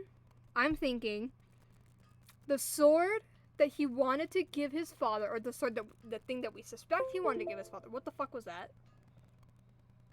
It was a connecting sound, just barely. I don't know if that picked up in stream, but that was a connecting sound, just barely. But what was I just saying? Oh, the sword. If he was gonna give his uncle a sword, it was probably the fancy sword that we saw our attacker have, because it was a fancy sword. Anyway, my theory. Theories. I like theorizing. So then you get the info from the I can read from the Nagato family. Yes. It sounds as if something happened when the two men met each other. Obviously, there was a fire. Let's pay a visit to the Nagato household. Yay! More dialogue! Oh my god. These story quests can get... This is why I was drawing earlier and doing these story quests. What, can I just, like... Where is this? Oh, it's up there. Oh shit, I'm going the wrong way.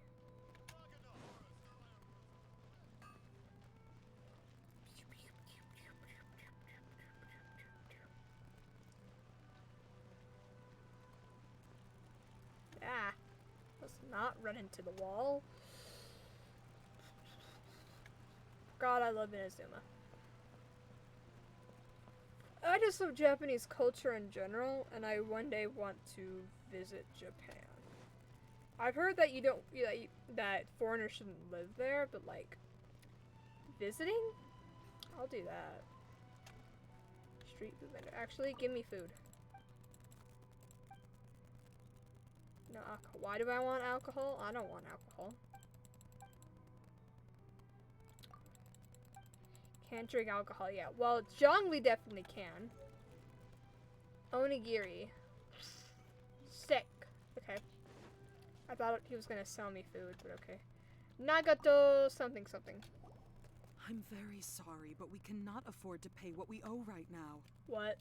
My husband has gone missing, and I'm still trying to find him. That's what we're investigating. No, you misunderstand us. We are here to help with the investigation. We'd like to ask you some questions about Mr. Nagato's disappearance, if we may. Ah, I see. I thought the debt collectors had come to visit again. God. I'm sorry you have to see me in this dreadful state. Has some new information come out? Do you know where he's gone? No. I'm afraid we don't have any new information at the moment. We're still trying to find out as much as we can to inform our search. With this in mind, can we perhaps ask some questions about your family's current situation? For example, Paimon's struggling to understand why a collector would be strapped for Mora. That's a long story. Ever since I've known him, he's been an avid collector of all sorts of things. He'd always get so animated when he was showing them to me. I knew nothing about the items myself, but seeing how enthusiastic and excited they made him, I was happy to believe that they were just extremely important to him. Everything was fine when we first got married, but as time went by, things changed for the worse. Uh-oh, what happened? He lost his sense of restraint. He started buying more and more things, and even resorted to borrowing money just so he could pay for them. Our expenses really spiraled out of control when he started getting interested in weapons. It was awful. There were days when he'd spend hours down at the warehouse, admiring his weapons even as debt collectors were descending upon our house. He wouldn't sell them, wouldn't even touch them. Just sat there staring at them like he was in a trance. I'm happy he has a hobby, and I'm willing to support him, but making ends meet has to come first. I've tried talking to him about it so many times, but he never listens. On the last day that I saw him, I gave him an ultimatum. I said, if he refused to sell his collectibles and pay off his debts, I would divorce him and take the children with me. Damn. Whoa! And that led to an argument. Actually, it didn't. Generally, he's a quiet man who likes to go with the flow. On most things, he leaves the decision-making to me. You must understand, I never would have dreamed of threatening him with divorce if the debts hadn't pushed our family to the brink. After I said those words, he froze and was silent for a long time. When he finally spoke, he awkwardly mumbled that he would pick out a few items to sell. His voice was so meek and pitiful that I felt an urge to take everything back. But then what? If I didn't draw the line, what would happen to our family? It's important to set boundaries. Had I not indulged his bad habits, we wouldn't have found ourselves in such a predicament. And I also don't know if he had actually come to his senses, or if he was simply angry with me. The next thing I heard was that our warehouse had caught fire, and both he and the buyer had gone missing. I see. I understand. Amin Omayuya came to purchase a weapon from Mr. Nagato. During the sale, a fire broke out at the warehouse, and both men disappeared. At first, Cursed I assumed sword! they must have gotten into an argument over the price. But my husband has never been one to negotiate. He never even haggles when he's out buying groceries, so it's hard to imagine him getting into a fierce argument. Maybe he was feeling the pressure from the debts? I don't know. He just disappeared after the warehouse burned down. Perhaps he's too afraid to come home now that all his collectibles have been lost in the fire, and he's got no way to pay off our debts. Even though I'm still a little mad at him, we're a family, and I want us to face our family's crisis together. As long as he's willing to turn over a new leaf, I know we can work things out. Please don't get upset. There could be more to this situation than meets the eye. If collecting things is a habit that Mr. Nagato had his whole life, it is quite unusual for this habit to change so drastically over a short period. But the information we gathered from the other side suggests Amenoma Yuya is also a mild-mannered man who would not be likely to start an argument. This situation is getting a little confusing. A little confusing? More like completely mystifying. Let's try a change of scenery and see if we can piece together what we've learned. Rest assured, we'll notify you if we find anything. Thank you so much. I just want him to come home.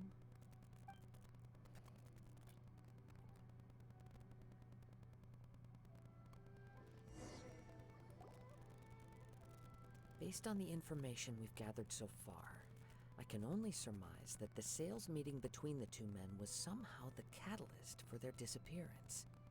The fire at the warehouse likely played a part in how the situation unfolded, though its exact role is a mystery. Do you have any thoughts?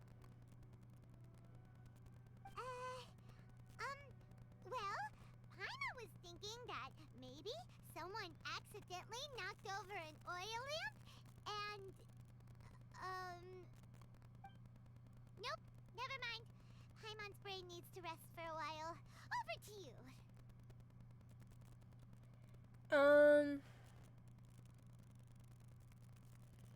Some missing crucial information. Right. I very much agree with you. It seems highly likely that we're missing a piece of the puzzle. Working off what we know so far, there are too many things that don't add up. The chances are that there are still some clues left for us to discover. One fact that I keep coming back to is that Amenoma Yuya is polite and well-mannered, while Mr. Nagato is introverted and passive. Neither seems like the type of person who is inclined towards initiating conflict. Mr. Nagato, being heavily in debt, is also the only one of them with the potential motive to disappear after the fire.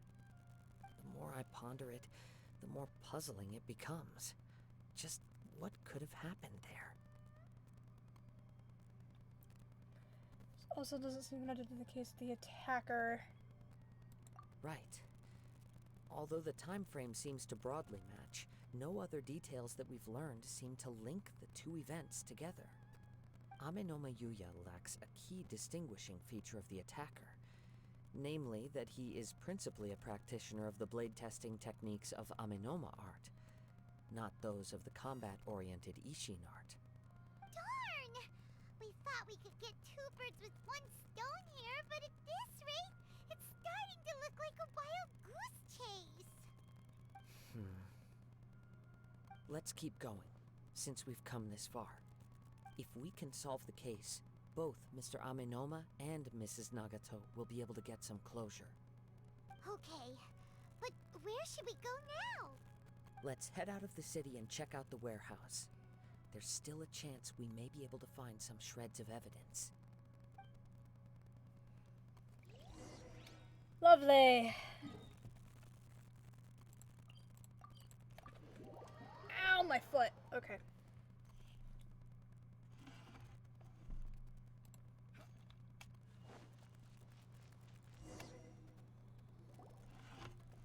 Wait. What? Why? I hear something ominous in the wind. Oh! This must be another one of those sounds that only you can hear. As sketchy as that whole thing seems, you did put it to good use when we were chasing down that vision thief at Beto's tournament, so... Yeah, we can count on you. Now I'm picking up a strong scent in addition to the sound. It's right around here somewhere. Oh, what? Where? Person. Over here. But there's nothing here. Exactly. Except for a single person. It's gone now, but I can still sense the direction it left in. It felt very much like that ancient presence in Inazuma. The remnants of the Tatarigami. I don't remember what that is. Oh no. Indeed. But this unexpected spring of inauspicious energy may prove to be of benefit to our investigation. We should remain vigilant and approach slowly. Okay. Huh. So it's an underground warehouse. The force is definitely coming from down below. Fun. The source of the Tatarigami energy has long since left this place, but the residue it left behind still hasn't dissipated completely. Didn't I fight Tatarigami? Judging from the concentration, I would have to conclude that the Tatarigami source resided here for a very long time. Fun. Mrs. Nagato said her husband used to hang around the warehouse by himself a lot. It could well be that he was already under the influence of Tatarigami energy at that time. Did it on, like, one of the islands, like, one of the quests I did has something to do with the Tatarigami? Like, was it the one with the snake? The snake island? I can't remember. There was an island or a quest or something in Inazuma related to Tatarigami, and I had to like destroy the influence it had. I think it was like, was it the quest that allowed me to get rid of the lightning on the island with the snake on it? I don't remember these fucking names of these islands. But the big snake skeleton had a huge like thunderstorm over it for a while. It's why one of my clips, I think it's called Beto Go Boom. When I'm talking to the NPC and Beto gets struck by lightning while I'm talking to him, and I get blasted out of the scene because I was on that island and the lightning just strikes wherever the fuck it wants. And then I did something, I think it was that quest, but I did a quest that allowed me to get rid of the lightning storm so I wouldn't get struck by lightning every 5 seconds. But I think it has something to do with the Tatarigami, which I think was like an evil force of some kind, like a paranormal force of sorts that I dispersed to get rid of this thunderstorm, something like that. Would have noticed. From what I've been told, Tatarigami does not turn all upon whom it preys into violent monsters, but most will develop a stubborn streak upon being exposed to the Tatarigami's unfulfilled will. Their interests become fanatical obsessions. Fun. Mr. Nagato had an interest in collecting to begin with. The influence of Tatarigami could explain why he became an obsessive hoarder, amassing more and more possessions even as he put himself in grave debt. So what should we do now? Go down and take a look? Step back. I'll open the door and take a look inside. That's dangerous. If we don't open this door, we can move no closer to the truth. You needn't worry. Both of us have faced far greater dangers than this. Relatively speaking, the risk here is trivial. Okay.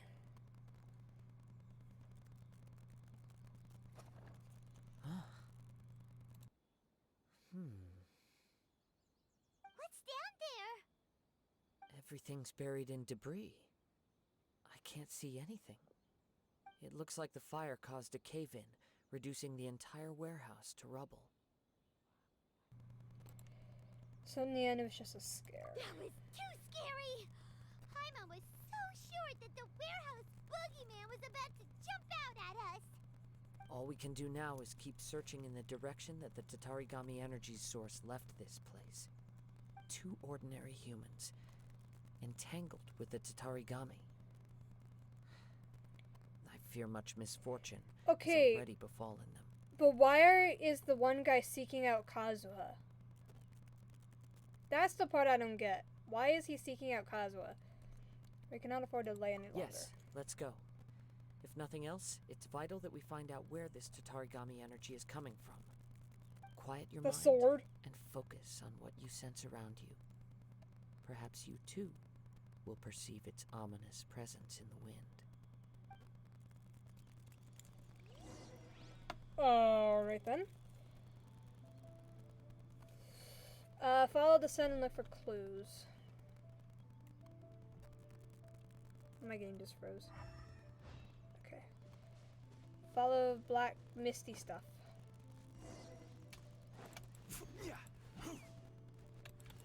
Can I attack the fox? Okay, the fox is too fast for me. Shiny.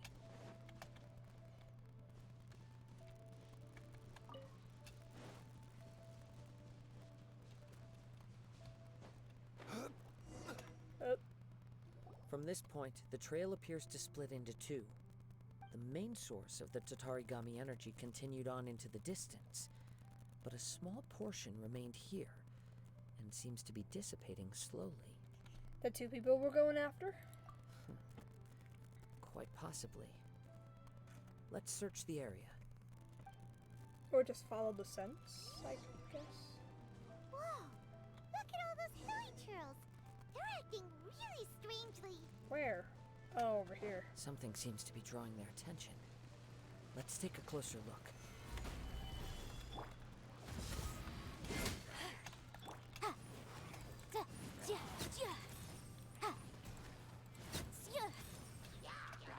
Oh dear God, there's more. I will have order. Gather.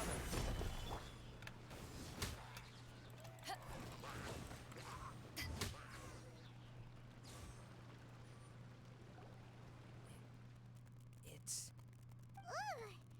Look at this red stuff. What is it? Blood? By the looks of it, a letter written on a piece of torn clothing.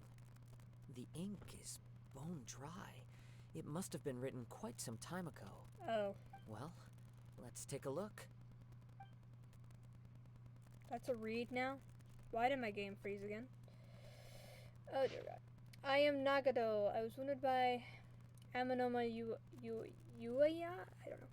Strawberry jam. God, that's making me hungry. He took my most precious blade. I chased him, but could not catch him. I lay down here to rest on account of my exhaustion. I thought that I might croak right here. My stomach kept on bleeding, but it seems that some strange power has sustained me. Why did he steal that blade? I was going to sell it to him. He even burned my warehouse down. Ah, it hurts. But for some reason I can't fall unconscious. All I can do to distract from the pain is right. What will happen to Sachiko? Yuichi and Yuji? I'm sorry to them, I really am. Only now do I realize how stuck in my ways I was, and how blind to my obsession. I must have been cursed. I collected all those strange, bizarre things, but they won me not one iota of happiness or warmth. Put all of it together, and it still wouldn't have been worth a single word from her mouth. Thank you, and sorry for letting you down, Psychico. I don't know if I pronounced any of that right. According to this letter, a conflict arose because Aminoma Yuya wanted to seize a blade belonging to Mr. Nagato. Because Yuya he was started the fire possessed. that destroyed the warehouse and wounded Mr. Nagato in the fight. Mr. Nagato kept chase as long as he could, eventually stopping here to write this letter when his strength gave out. So, where is he? He was not only mortally wounded, but also under the heavy influence of Tatarigami. Add to that the fact that its aura seems to have attracted a horde of monsters, and I'm afraid he may no longer be with us. Oh dear God. Whatever traces there may have been of his fate beyond after this point, they've since been disturbed by the hilly churls. There's nothing more for us to find here. He's dead? Please don't tell me he's dead. The more important things right now? Yes. Right now, we need to uncover some more important truths. If Aminoma Yuya is attacking other people indiscriminately, then the longer we take to find him, the more people risk meeting the same tragic end. Right. So let's get moving. It's not in his nature. I wouldn't be surprised if he, too, fell prey to the influence of the Tatarigami. For a practitioner of the martial arts, the easiest desire to inflame would be their pursuit of further power and skill. All the clues that at first seemed disparate and disconnected, it seems that now we know the thread that runs between them.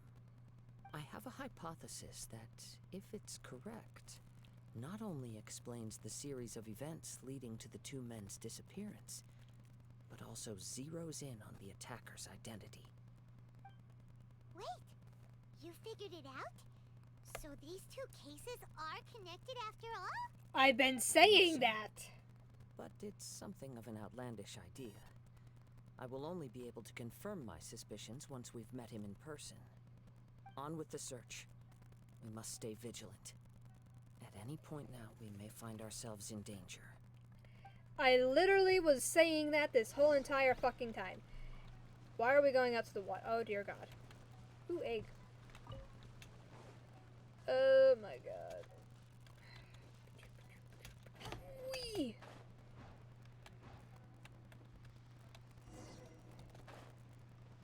Wee. Where am I going now? Oh.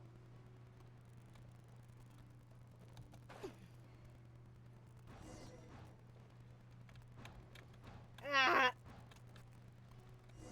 Okay.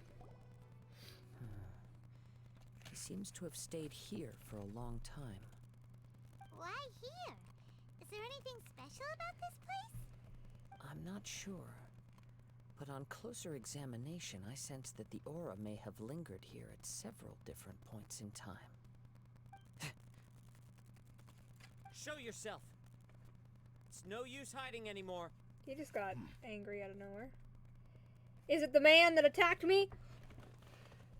I think it is. Kaedehara Kazuha. It's you, at last. That is him! So it is the same guy from before. I called it! Problem, huh? What could you possibly have against Kazuha? Fine, fancy Indeed, sword. there should be no enmity between us. If it is Amenome Yuya that stands before us. But what if instead of facing Amenome Yuya, we are in fact facing the blade in his hand? It's all fancy. I want that. The blade? It's possessing him. That's what I've been saying.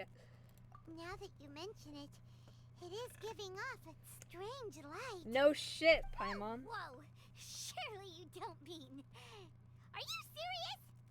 Tatarigami energy often lodges itself within physical objects, then works to subtly affect any living organisms in its vicinity. The blade has resided in Mr. Nagato's warehouse for many years, affecting his state of mind, and more recently using the sale as a means to affect, or rather, as a means to occupy Amenome Yuya's body. You're sharper than I thought. You've already deduced the truth of the matter. Many, many years ago, I was forged by a famed bladesmith of the Ishin tradition. I was his pride and joy. In me, he placed all his hopes and dreams. As a descendant of the Kaedehara clan, you should be able to guess our greatest regret. I presume it has something to do with the Raiden Gokaden. Indeed. At that point in time, he failed to live up to the Raiden Shogun's expectations. In the end, all he could do was to flee the nation by sea on a ship bound for Snezhnaya. He was a bladesmith of great renown, a master of his craft. There was nothing that he could not accomplish. All he needed was more time and a little faith. And sure enough, in the end, he achieved what he had set out to do. All of his life's work, his wisdom, his skill, it culminated in his creation of me. He not only bestowed upon me the greatest of strength, but also endowed me with a consciousness of my own. In her conceit, the Raiden Shogun lost not only the single most perfect blade in the entire world, but also an irreplaceable achievement in the art of blade forging. So, swords can become conscious and control people? The people of the time in which I was born never believed I had that kind of power. They saw me as a mere blade, a sharp and well-crafted one, but in all other respects an ordinary weapon. But that gave me the opportunity to take action. After the death of my creator, I decided to leave Snezhnaya and began my long quest to return to the distant land of Inazuma. Moving from one person to the next, I controlled the minds of countless hosts along the way, each bringing me one step closer to my ancestral home. I seek but one thing: to face the full force of the Raiden Shogun's blade and prove my power, the might of Ishin art. Ah, so Amenome Yuya was not your first victim. Tell me, what happens to those you've possessed when you've finished using them? My hosts? Who cares what happens to them? They are but tools that serve my mission. When they got tired, or injured, or unusable, I hopped to the next one in line. All I needed them for was to take me back to Inazuma. You're awful! After I returned to Inazuma, I decided to bide my time in Nagato's warehouse until Amenome Yuya handed himself over to me on a silver platter. At long last, I'm approaching my journey's destination. By Amenome Yuya's body, I have found you, and by your hand, I shall defeat the Raiden Shogun. Kaede Harakazuha, you stood against the Raiden Shogun's Muso no Hitotachi. There can be no other to serve as my host for what is to come. Now, give your body over to me! No thanks. Ah! Let's not drop my pencil. Kazuha, I love you. Okay. Submit to me! No thanks. Solidify! Life goes on.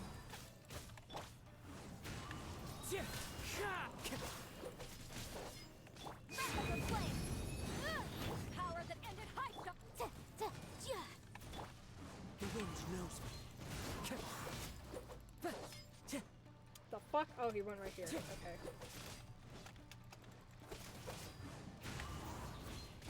Join me and sever that divine light! Nah. One with nature.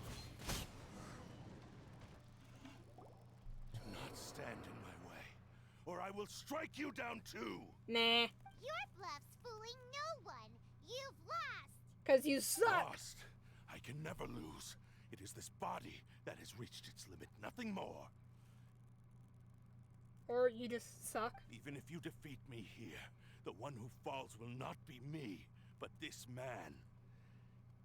He is but a puppet that can be replaced.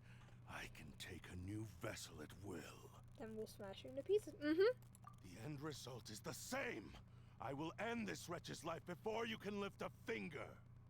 And even if I were to lose my physical form, it is but a small setback. My consciousness shall endure.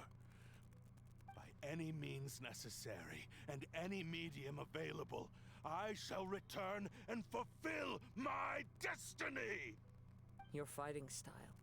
It is indeed the forms of Ishin art. But from your movements, I sense only hatred and arrogance, as well as a thinly veiled mania and despair. Really? You can tell all that just from his moves? As I've mentioned before, the forms of Ishin art convey the user's thoughts and feelings. Since the blade is currently possessing Aminome Yuya's body, its movements express the innermost thoughts of the blade. If you ask me, the mania is probably due to your desperate, single-minded ambition. You believe I am your only hope. Are you trying to claim that I am helpless without you? Yes. On his deathbed, he passed to me all of Ishin Art's secrets. The little that you know barely scratches the surface.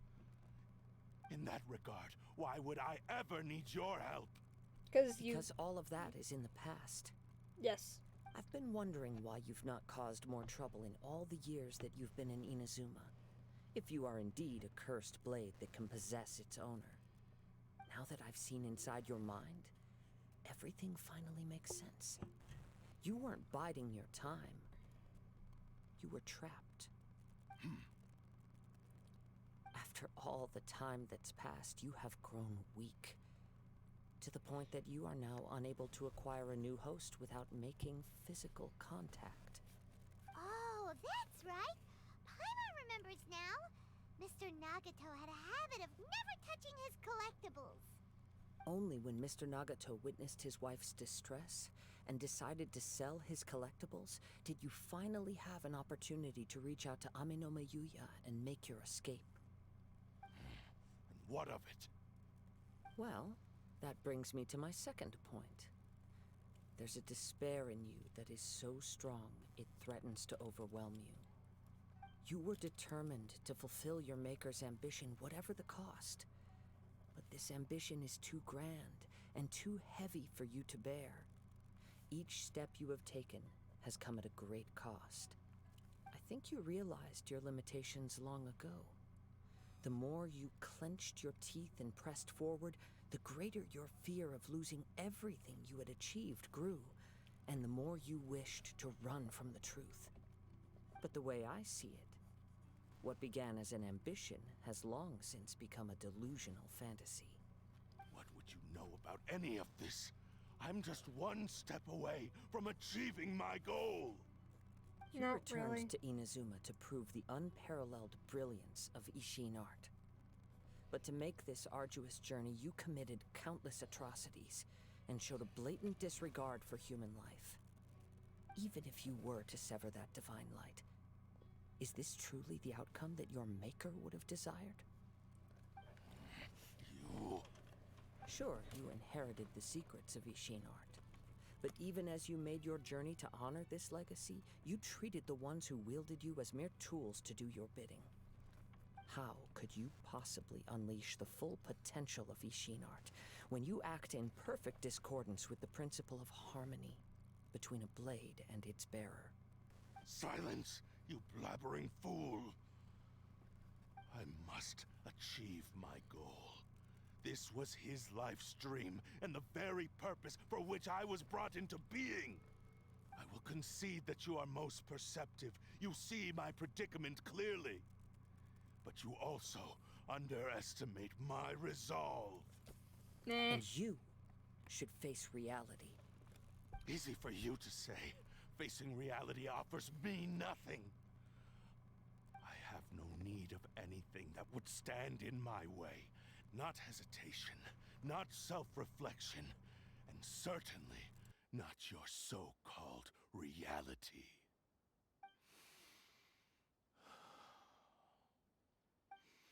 It is pointless to argue further, descendant of the Kaedahara clan. If you wish to save this man, then offer me your body in exchange. How stubbornly you stick to your wayward path. I do not believe for a second that you can challenge the almighty Shogun in your current state. So let us make a bet, and I will put your strength to the test. What? Surely you're not planning to agree to his demands. Very well. Then find yourself some enemies with whom you wish to cross blades. A taste of my power will more than convince you. Once we have dealt with them, we shall proceed to Tenshukaku. And as for your end of the bargain, if you lose, you must release Amenoma Yuya from your control. I accept. Don't do this, Kazuha! This is the only way to save Amenoma Yuya. If we don't do this, he'll forever be the Blade's puppet. The Cursed Blade's strength is currently very weak, and I sense he's hesitating. This suggests his heart is still not completely devoid of honor. The power of the Tatarigami lies in intensifying existing obsessions. This is the reason Mr. Nagato and Amenoma Yuya fell prey to it. Since I don't have any similar kinds of obsessions, I should be able to put up some resistance for a while.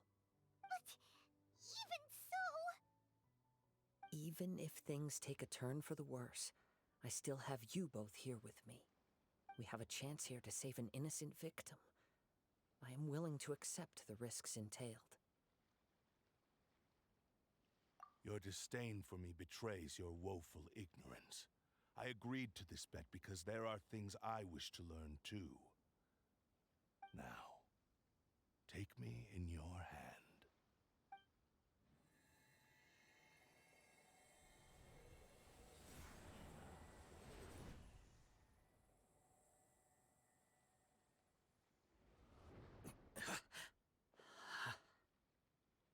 Kazuha?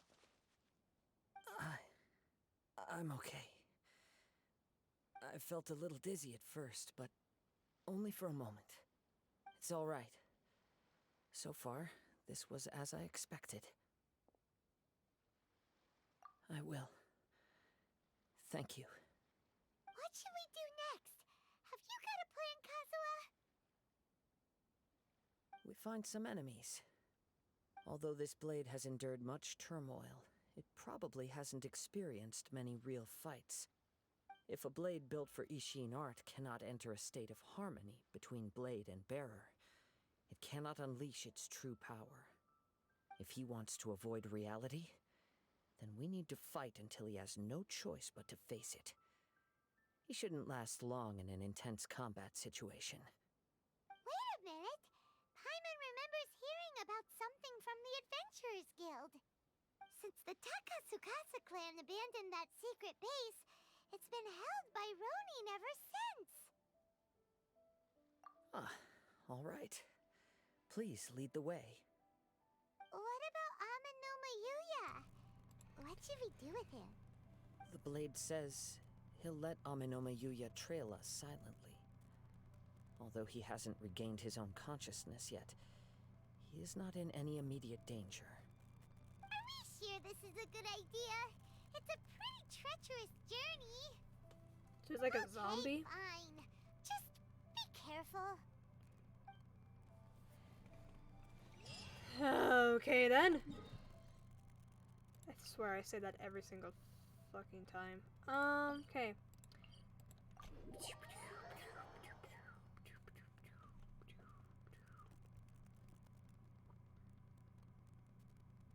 I've been streaming for almost 9 hours. I'm streaming longer than I planned on it.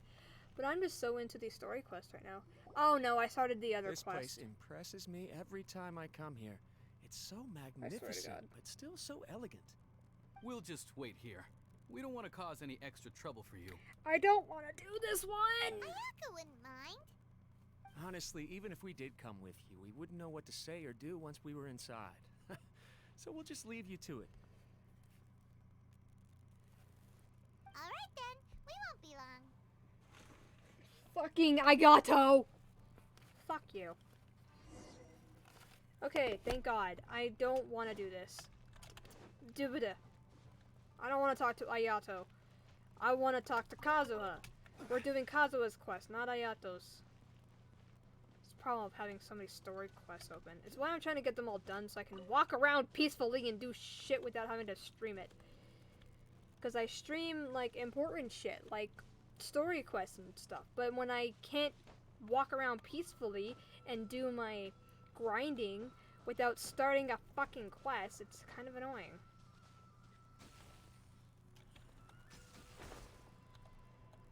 The hell?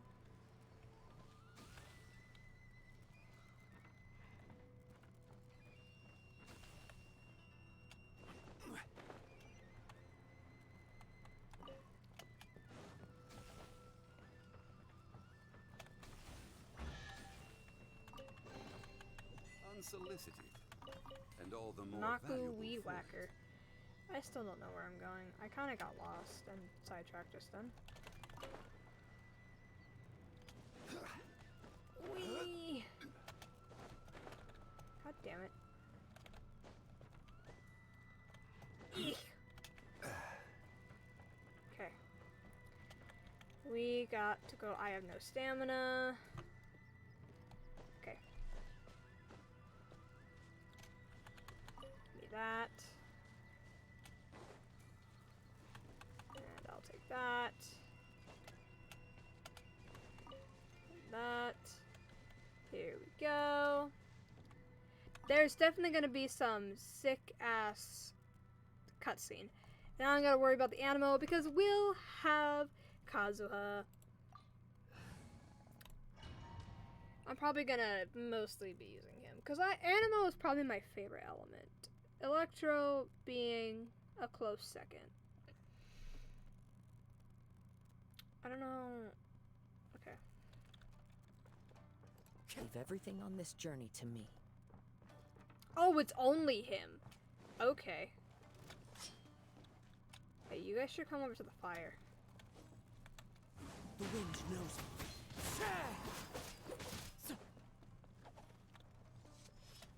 Feel my blade. Nah. One with nature.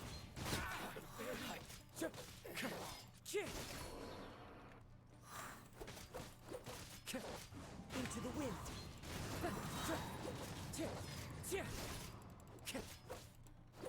Finally, let's get down to business. Oh my god, there's 6 of them. Fallen leaves. Adorn my knight. One with nature. How are you feeling? You okay? I'm all right. The blade is performing largely as I expected. Having gone so long without proper use and maintenance, it's become very difficult to use. Though he's making every effort to persevere, I do not think he can last much longer. on your mind? How strange. Rather than trying to control me, he is instead trying to match my fighting rhythm. Let's keep going. Y'all, the floating orbs. Bro, that ending was so cool. Oh my god, I really want this fucking character. He was in the last poll, but I didn't have the wishes to try to get him. Sup, bitches? It's my lucky day. Come to the fire. Yes. Boom. Into the wind.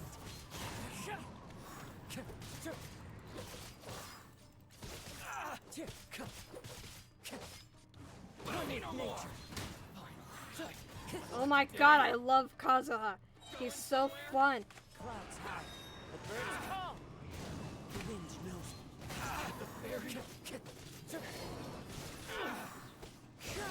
Oh. My god.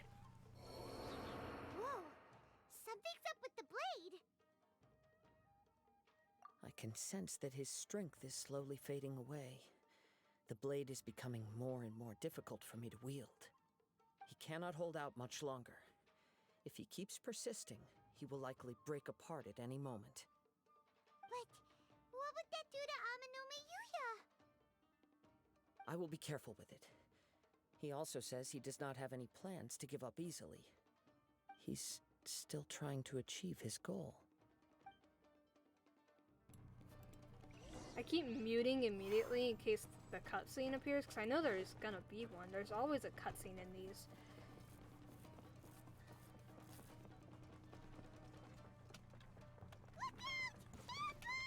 Oh dear god. Oh, just one dude? Okay, you're dead. One with nature. Ow. Give me one sec.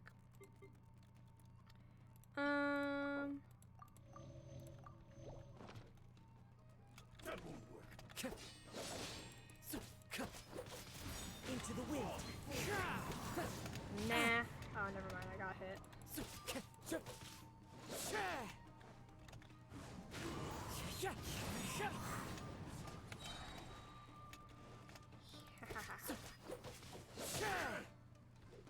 One with nature. Ah. Fall before me. How did he just heal himself? Ow. I don't know how he's healing himself, but I need to give him something so he stops dying. Are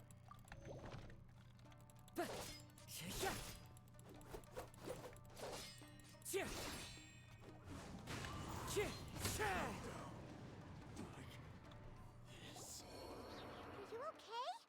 It looked like you were really struggling the entire fight. Yes.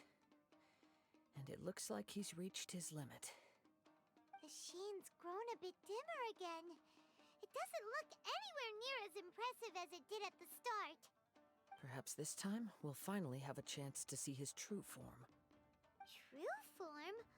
What are you talking about? Huh? What the? Is this the same blade as before? It looks like a piece of junk! If you choose to continue in the state you're in, you wouldn't even be able to beat Samurai and Kairagi, much less the almighty Shogun. Maybe you did truly wield power to rival the Shogun's light when first forged.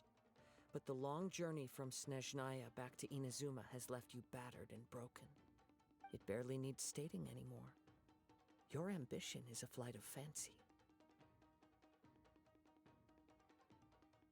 I've finally figured out why it was that you agreed to my bet. You wanted to reach a state of harmony with me. For perhaps then you would still be able to wield commendable power. But regrettably, we are nothing alike. I will never understand your obstinacy and cruelty, nor can I empathize with the one who made you. The only one who truly understood you had already passed away by the time you were born. Huh? What's that supposed to mean? Here they are! Take them down!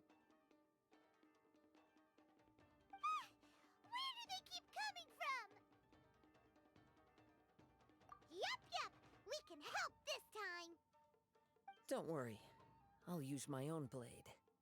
It's just more of the same.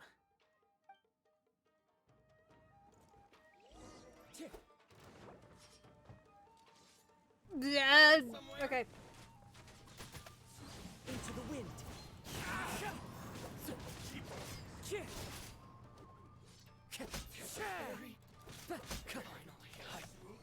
One with nature. It's over. That won't work. Fall before me. The wind knows me.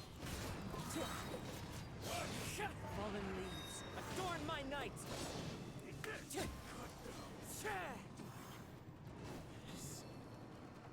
You fought way better with your own sword. You are a true Kaedehara in flesh and in spirit. Though we fought briefly together, you have seen me for who I really am. No one knew anything of my story throughout my travels, nor did I tell it to anyone. You are the first person to know the truth. I thought that if I could achieve Ishin harmony with you, perhaps there would still be a ray of hope for me. But in this too, you have failed. Indeed. No matter how hard I tried, I could not attain that perfect harmony that your personal blade does with you. Too much time has passed. My physical state is poor, and without proper maintenance, I can only disguise my true appearance behind an outer sheen. Yours is the blade that took on the Muso no Hitotachi. And what a magnificent blade it is. Perhaps I shall never reach that level of glory. Actually, this is just a generic blade that I picked up during my travels in Liyue. What? Forging and maintenance are both important for a blade, but they are not everything. This blade has traveled the land with me for many years, and we have formed a close bond during that time. Plus, in the moment that I most needed it, I received aid from another power. Skill, blade, determination, and desire. All these must be aligned in the practice of Ishin art. There is something else I must tell you. Though your maker may not have been aware, your ability to possess your own consciousness derived from the power of the Tatarigami. Tatarigami is a malevolence from the ancient past. It is the source of your mania and savagery. Though you tried to cooperate with me while I was wielding you, the part of you driven by Tatarigami was constantly trying to seize control of my body. I sensed it, but I couldn't change it. It is an integral part of my consciousness. I resisted its temptations because I wanted to save Amenome Yuya. But I do not know whether you yourself have any intention of trying to fight it. I feel a great sense of regret for you. Since you embarked on a journey bound for a destination you were destined never to reach. The moment you embarked on this journey, you lost the only person who could have ever unleashed your true potential. And yet there was no way for you to turn your back on his ambition.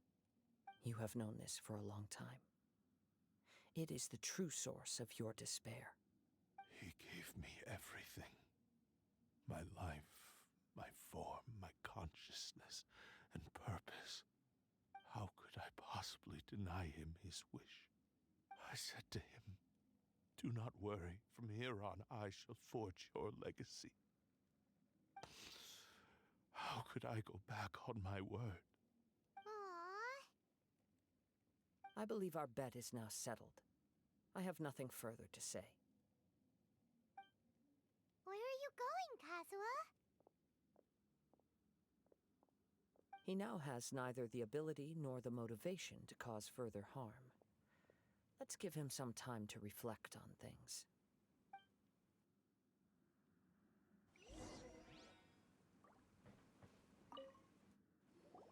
When I touched the hilt for the first time, it's as if I was transported to a strange dimension.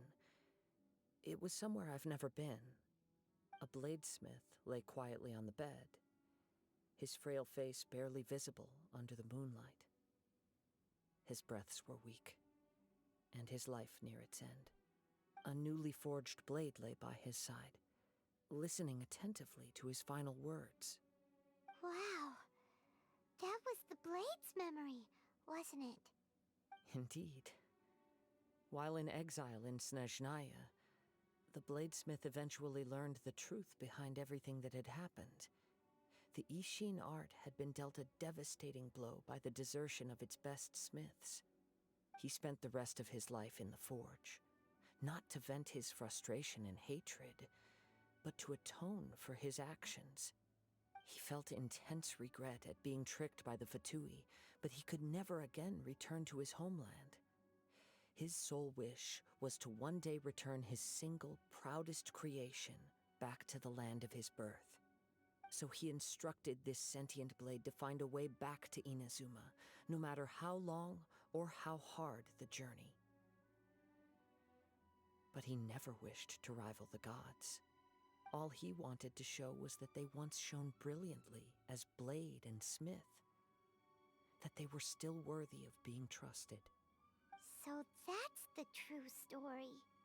But after that, the blacksmith's intentions were warped by the Tatarigami, slowly turning his proud creation into the cursed blade of today. Right. I believe the bladesmith might never have known that the power he worked with was that of the Tatarigami. The hatred within that power is what sent the blade down its ill-fated path. This blade has committed unforgivable atrocities, but only because it lost its original master. No one was there to correct its errors when it was losing its way. Shame it's too late now. Yes, it is too late. Time would not wait or stop because of his determination. While the world moved on, his ambition remained stubbornly stuck at that fleeting moment at the dawn of his journey. He seems to have calmed down, though. Let's go and check in.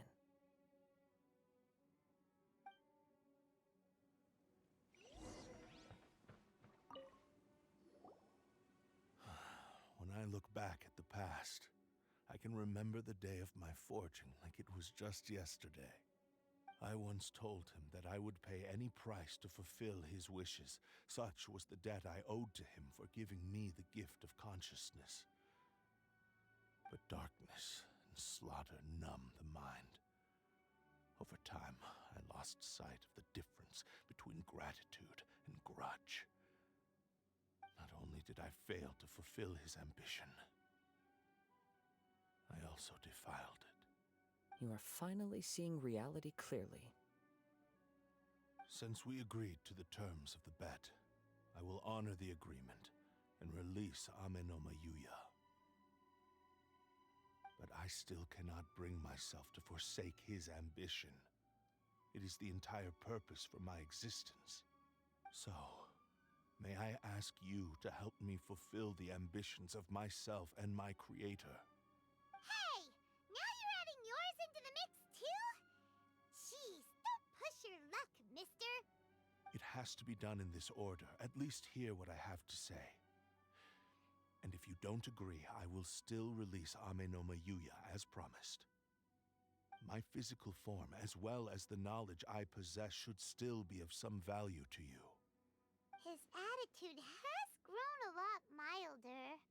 What do you think, Kazuha? Should we give him a chance? Let's hear it. Thank you all. When I was first forged, my maker was already terminally ill. He told me that he had wanted me to have the grandest opening battle. Alas, after that, he never rose from his sickbed again. Nor have I ever had the chance to prove myself in battle since. My fights were devoid of any noble meaning. They were merely the next step in my never-ending journey. The next in a long line of transgressions. You fine warrior. I would like to request your hand in battle and experience a true duel between samurai. Oh? And who would be the opponent? I will release Amenoma Yuya and restore his consciousness. Perhaps after that, you can convince him to commit to a fight with you. You must have plenty of reasons to both hate me and desire a good fight. Understood. Then let's start by waking him up and seeing if he has the stamina and will to fight. I see. He used my body to inflict harm on others. I utterly despise him and his actions. But since he stayed true to your agreement by releasing me, he must still have some remaining semblance of honor. If a duel can help to set this state of affairs in order, I am willing to put myself forward. I do not wish to be a mere victim in this story. There's no need to worry. We'll vouch for your innocence to the Terrio Commission. Thanks for your help. Who knows how this would have ended without your intervention. All right, then let's move on. More Ronin could appear at any moment. We can't stay here. In any case, for a final duel, I think we should aim for a greater sense of ceremony.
I didn't realize that it was that far away.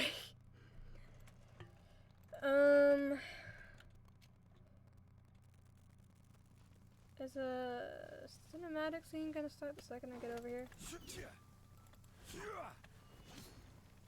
Maybe. Perhaps.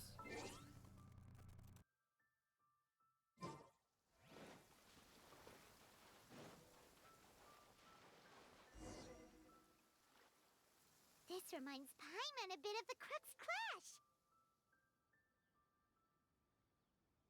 Yep, we still can't let our guard down.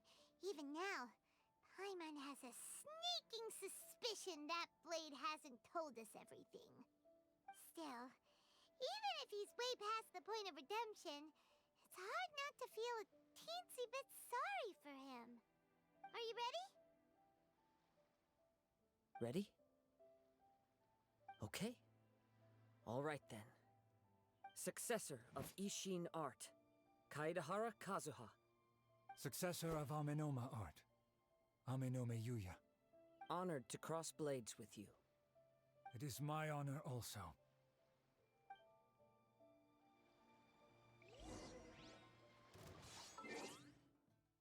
Shit, I didn't think it was gonna be a actual fucking fight.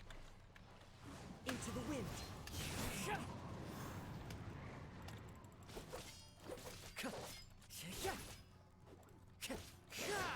The wind knows me.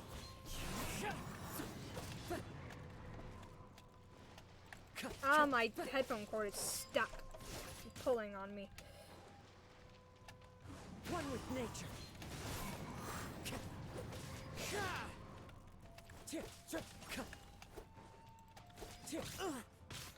Ow.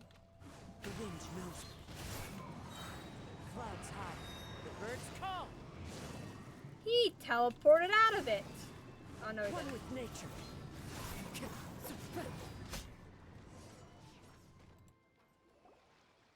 Thank you for the experience.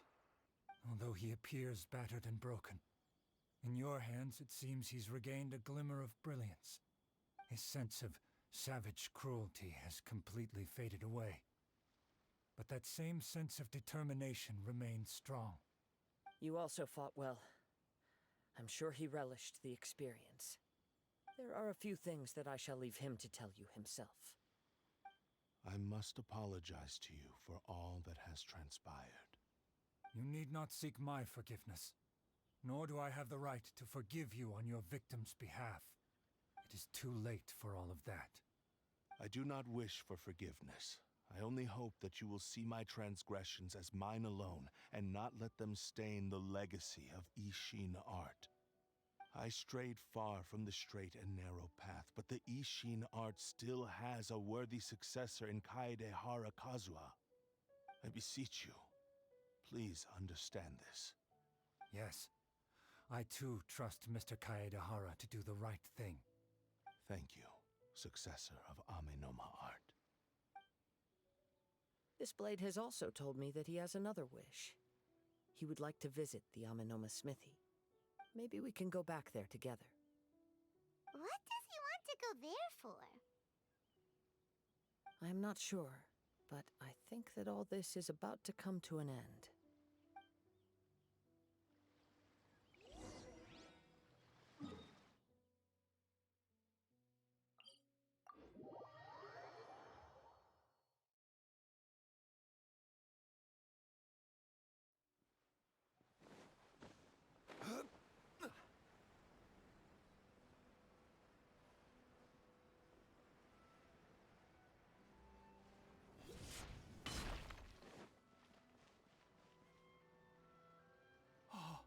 It's Yuya!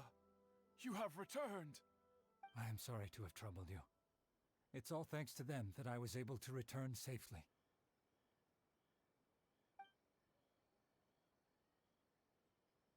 A prized Ishin blade, turned weapon that controls the human mind.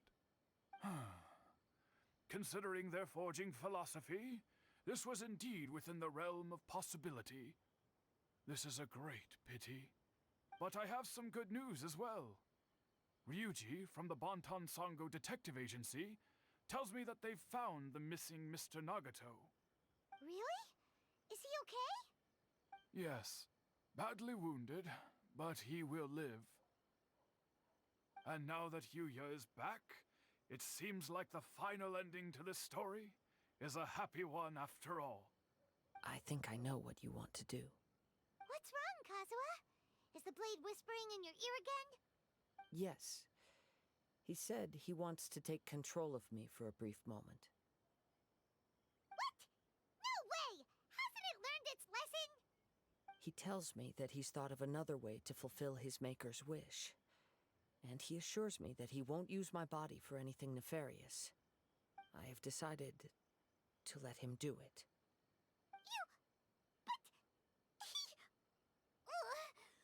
Guess there's nothing we can say to change your mind, huh? Thank you. I will explain my reasons later. Okay. I am ready. Let us begin. Please, stay true to your promise.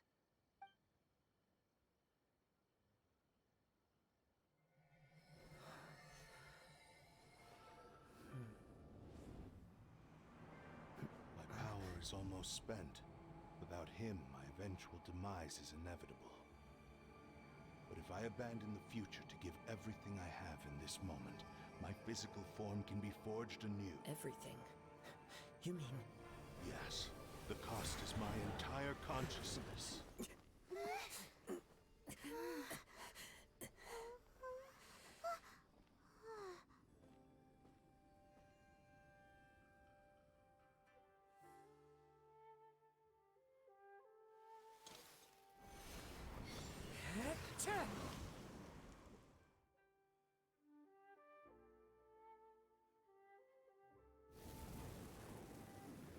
You were right.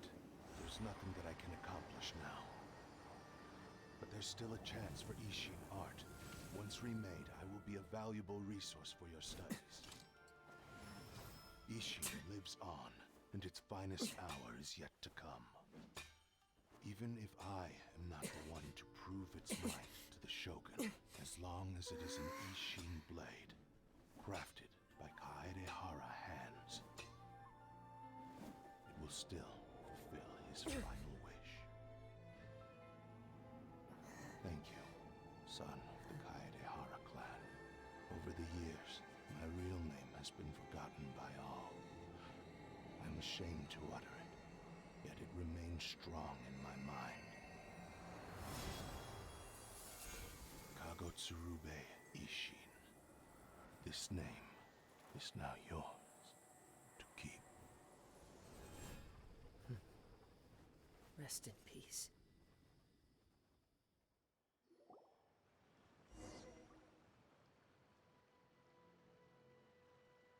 So, that's why he said it had to be done in that order.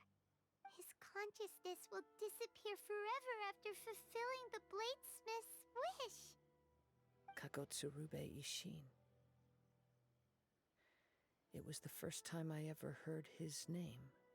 It seems like deep down he disapproved of his own actions, and thus chose to bury this name deep within his heart.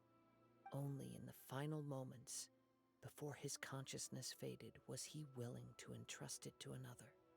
Seems like he really, really wanted to fulfill his maker's wish. The same fervent ambition that gave him the motivation to keep going forward also fueled the stubborn determination that blinded him to the path ahead. Speaking for myself, I'd rather see him recognize and atone for his mistakes than see him punished for them. I understand.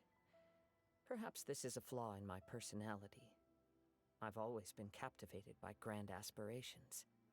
Hearing his wish to rival the divine light touched something inside of me, just as the sight of those who fought to repeal the Vision Hunt decree did. Your quest to face the gods and trace your sibling inspires me in the same way. After everything I've seen, perhaps these pursuits fascinate me a little more than they should. Oh, Kazuha. I will continue to support you from this point on. Know that you will have my assistance whenever you need it. Wait! Shouldn't we also go update Kujo Kamaji? Oh, you're right. We need to tell him about the findings of our investigation. And it's also time to give him a response to the offer he made me.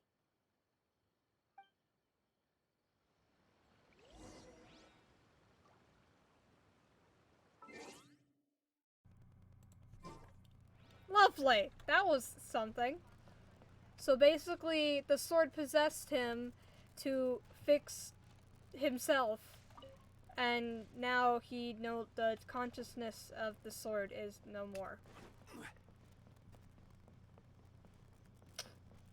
Lovely. I love how this entire quest was just, like, talking to a talking sword. Also, disc. 49! How many of these things are there?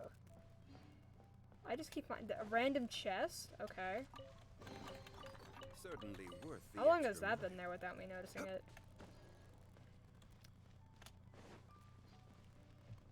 Would it have been easier to teleport up here? Maybe.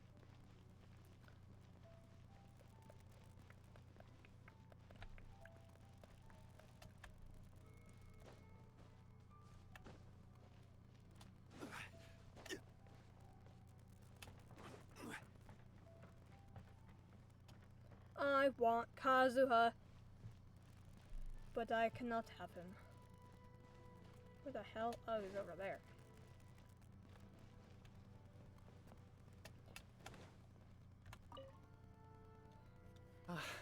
You've returned.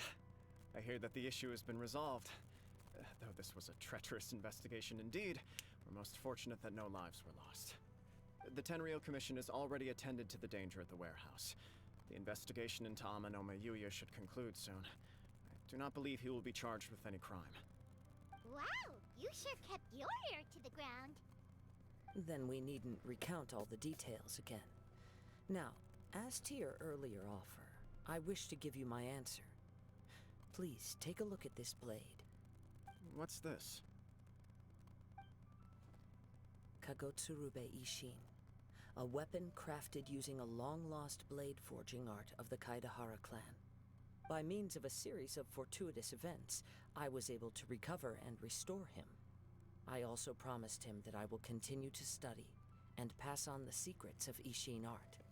And so, it looks like I will likely continue with my journey across the nations, learning more about this blade as I go. I see. I understand. The Kaidahara clan has always been a family of bladesmiths, so it is only proper for me to continue on this path.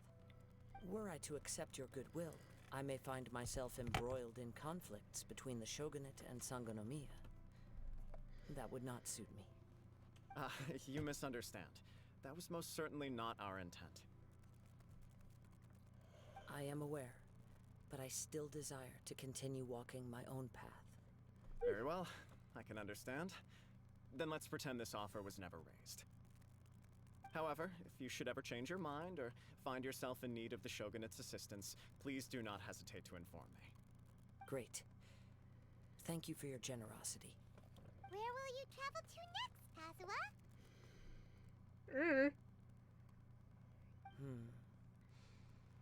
I'll probably take to the seas with Captain Beto again for now. As for my next destination, let's see where the wind takes me.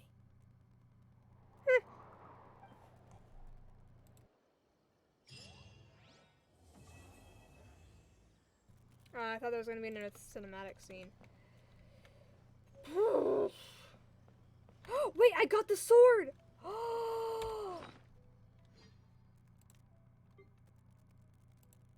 got the sword.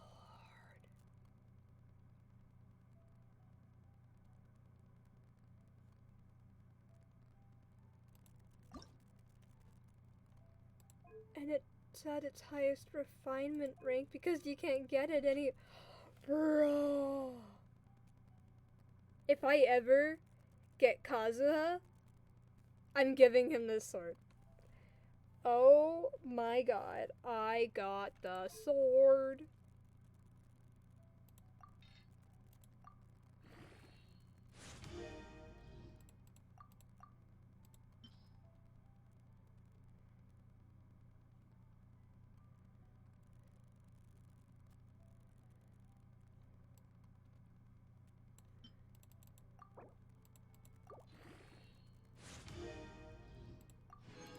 The hell is this?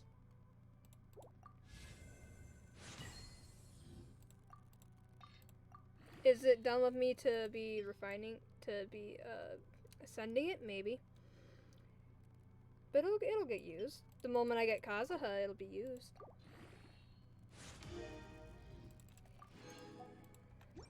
It's a fancy looking sword, that's for sure. The fuck is this? When the fuck did I get this? It's at level 50. When the hell? Okay.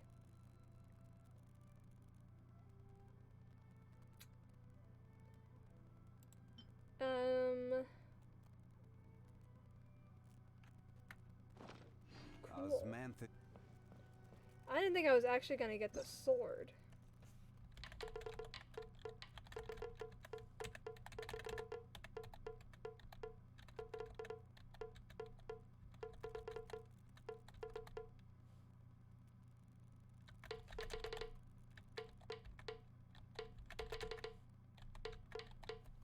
Anyway, I don't know, I got distracted. There's only one more story quest to do. I just don't know how long it's gonna take me, and it's already 2:30 in the morning. But there's just one more! And then I just have to unlock the rest of these! Ugh. Baiju's the only other one that I can unlock. If I finish it tonight and destroy my sleep schedule, then I can spend tomorrow, doing other things. Whether I stream Genshin or not, I'll have these story quests finally done. I don't have to worry about accidentally starting a quest.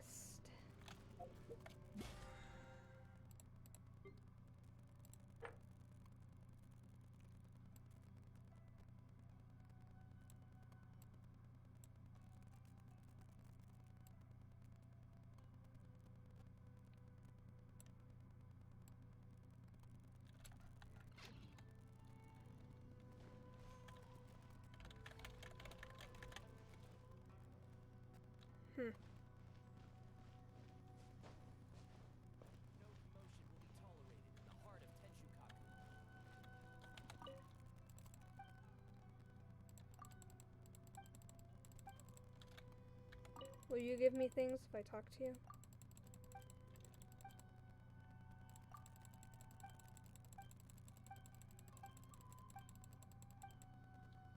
No. Okay.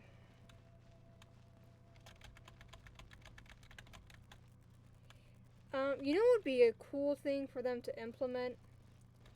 Some sort of like menu where you can review cinematic scenes you've seen.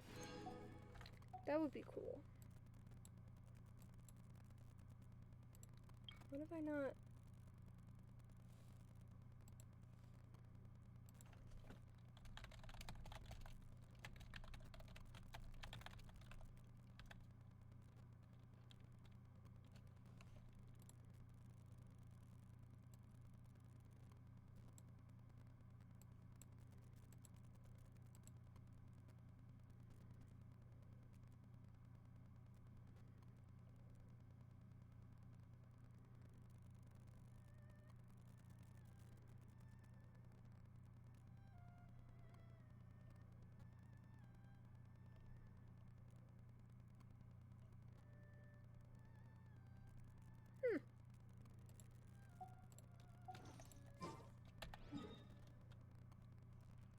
What the hell was that?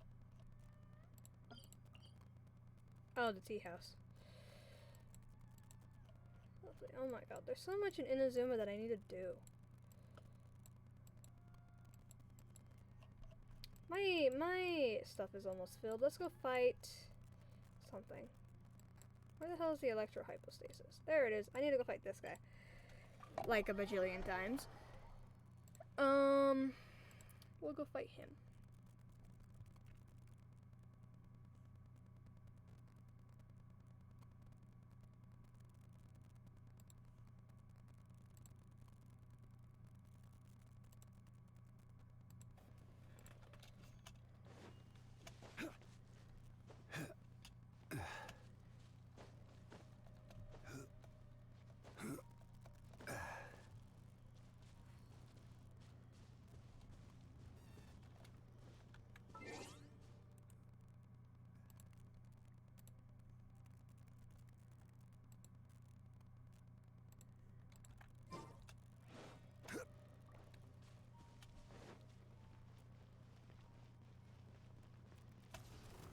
Solidify!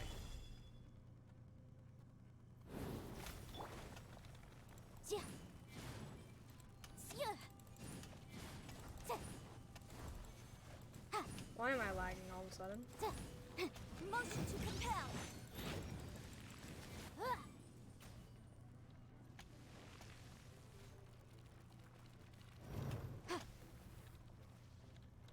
Incinerate.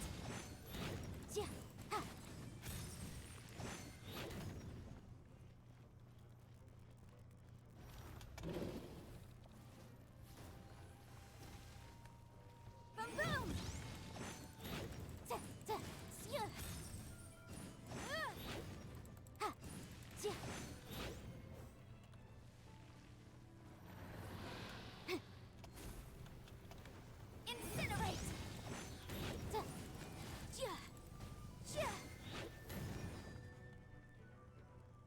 Lag. Hello?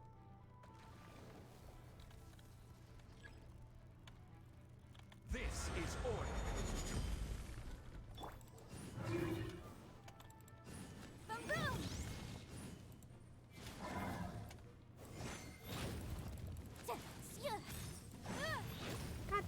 wasn't fast enough.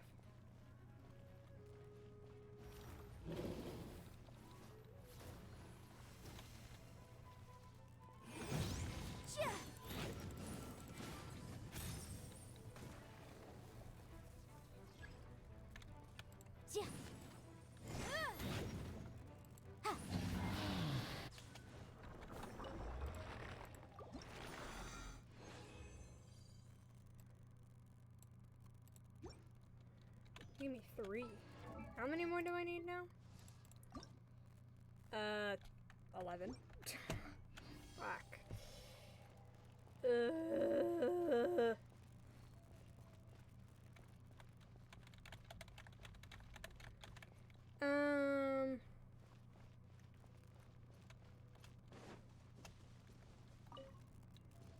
don't know what else to do, cause I don't really feel like sitting through more dialogue.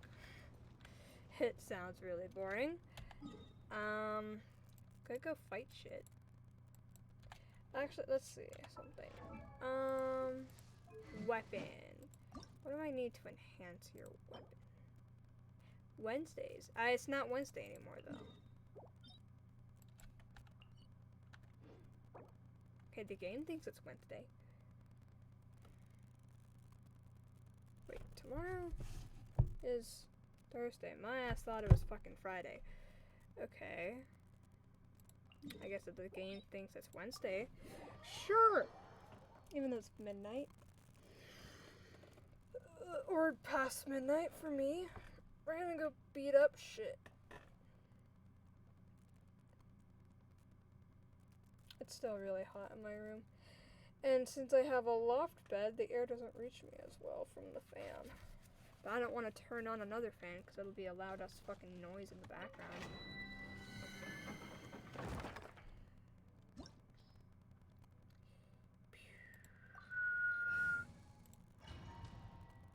It says Electro and Fire. I've got that. Electro and Pyro.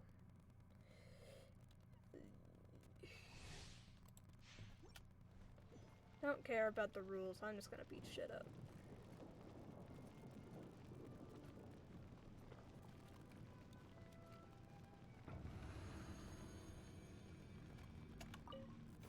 Are you? Ah.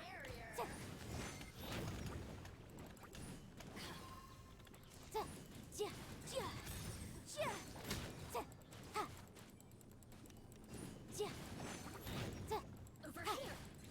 Blink. Over here. Stabilize.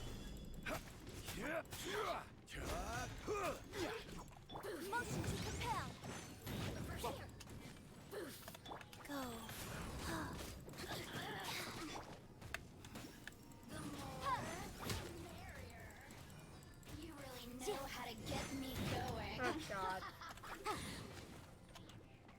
Incinerate. No, fuck off. Solidify. Boom.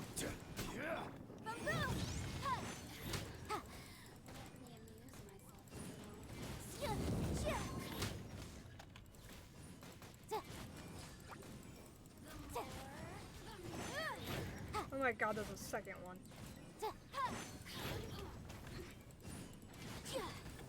Over here. Blink. Motion to compel. Gather.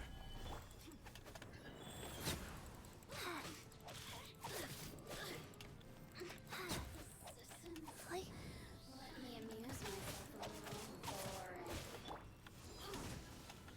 Incinerate. The more, the merrier. Back at ya. Boom. Oh, now you've got me worked up. Oh my god.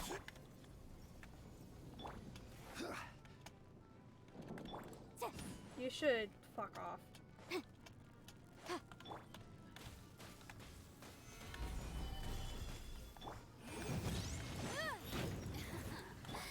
Let me amuse myself a little. Who can I? The more, the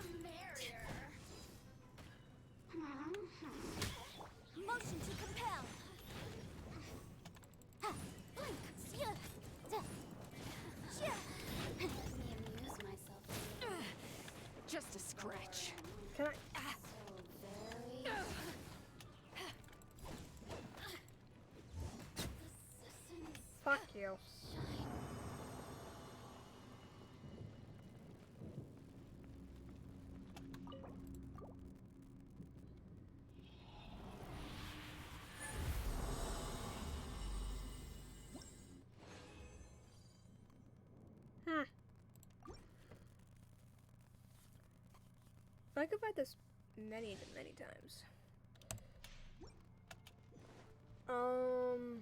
It just takes really long. Well, too long for my liking. There you are, eavesdropper. Solidify!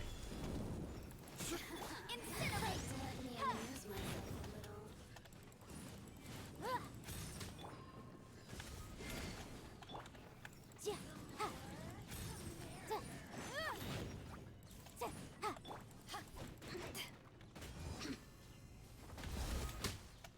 Motion to compel. Stabilize!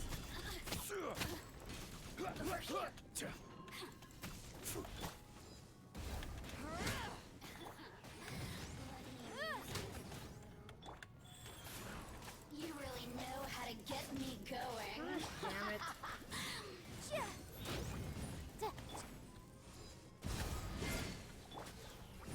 Incinerate!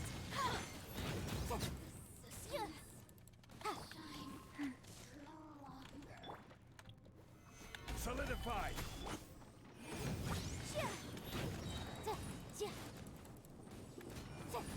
Your arraignment!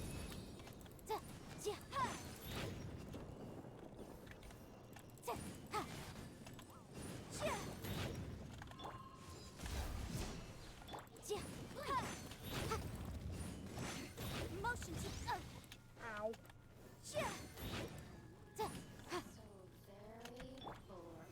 Stabilize!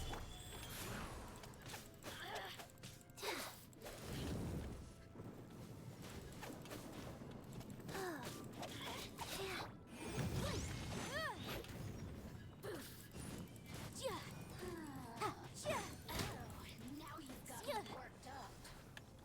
Fuck you. Solidify!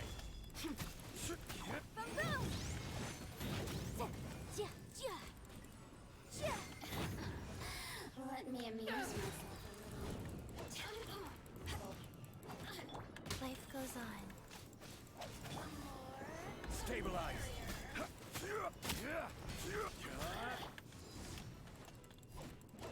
Incinerate!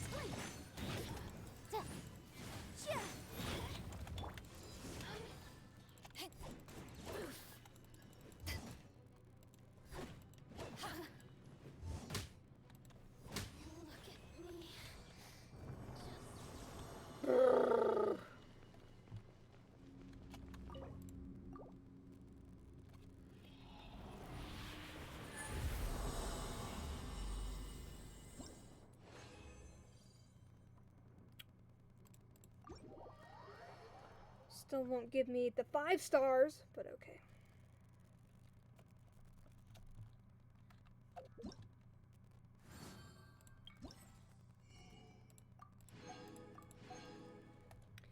I just need to do one more and then I can have this thing. 3 stars in the Spiral Abyss? Okay. I can do that. I got very distracted, but I can do that.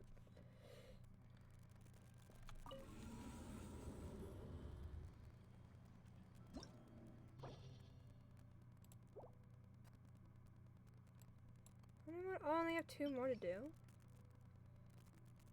Sick.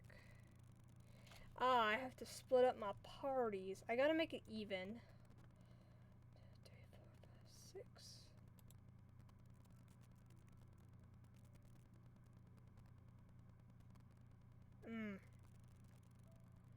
Okay.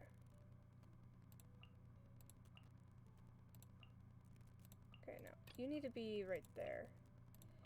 Okay, never mind. So, we'll have Lumine.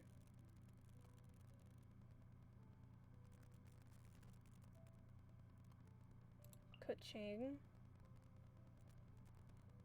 No.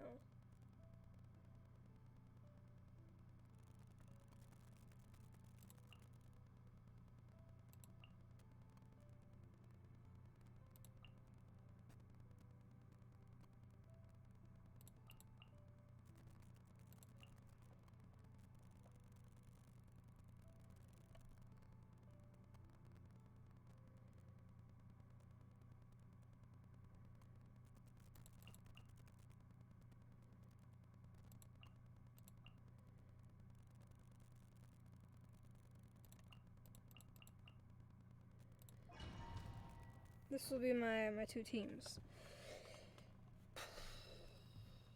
Oof. This is why I need to level up characters. Oh god. That one.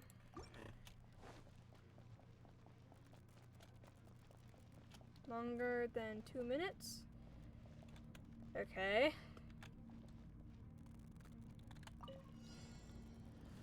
You'll get frostbite. God. Nowhere to hide. Boom boom! Rise. I should need to get rid of this guy first.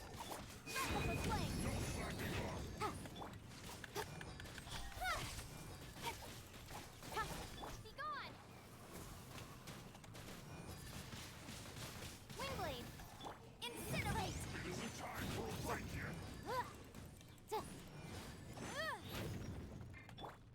Speed of light!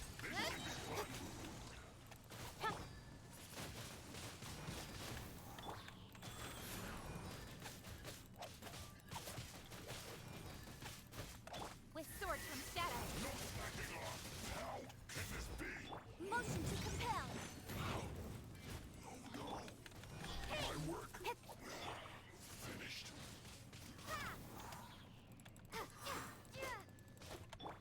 Opening box of Adeptitrix. Incinerate!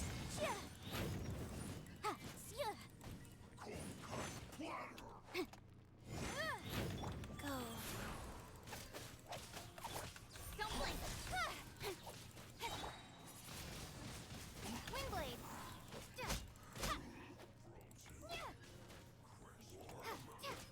No excuse for Boom! slacking. Send this quickly. Prepare to be blown away! Give me a gun. Flash frost breaking a Cut to the sweat. chase! It's time for a flash freeze. Your arraignment!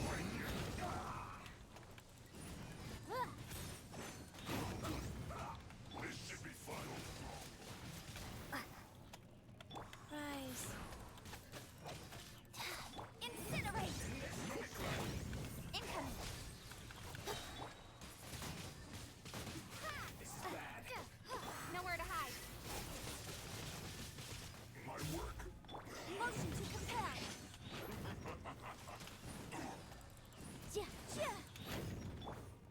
Cold cut. Blast. Don't blink. Wheel of life.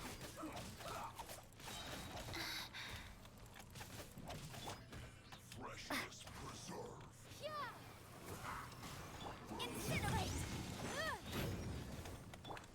Hey, cut to the chase. Send this quickly. Motion to compel.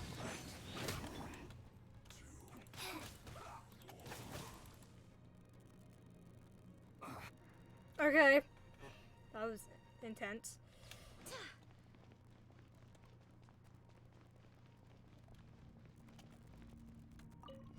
Frozen. Crisp.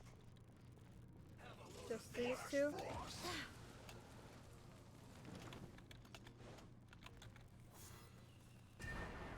Go as one. Eyes on me. Shiver. Flash freeze. Now you shall perish. Wind, hear me.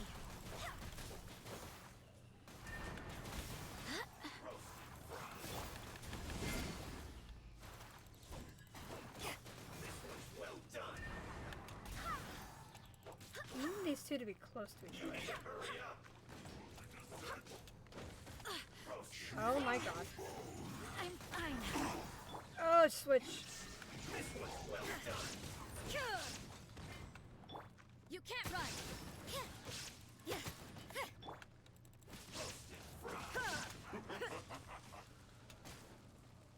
Shit. This was well done. You need to hurry up. You're not going anywhere. Flash frost. Barbados, guide us. There we go. Oh, fuck. You need to hurry up. It's time for a Shit.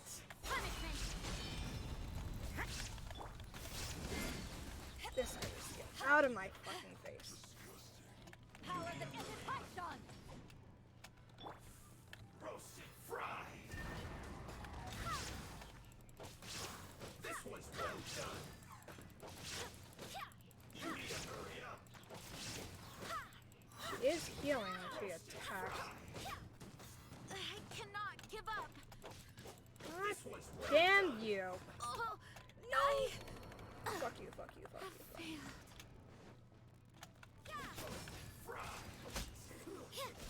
I don't have... Okay. I don't have my healer. Don't be a killjoy! No, my god.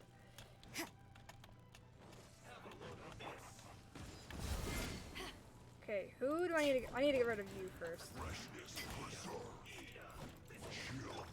Inazuma shines eternal! Oh my god. Switch. Get, oh no. The mortal plane. A fleeting dream. Shiver! You can't run! You can't run! Frozen food. This one's well done.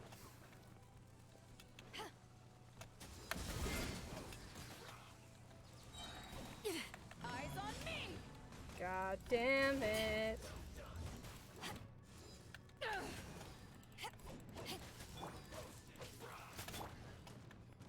Chill to the bone. Shit.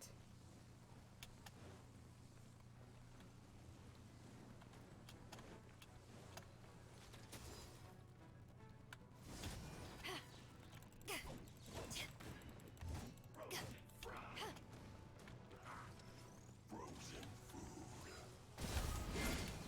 And run out. It's not over. Shit. I'm down 2 characters. Okay, we're gonna leave. We're gonna try this again. I need a better strategy. Okay, I don't have... My characters aren't that... Some of my other characters aren't that strong is the issue.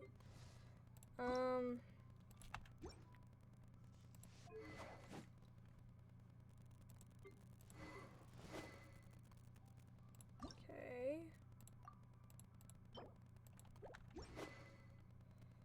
How do I switch your weapon?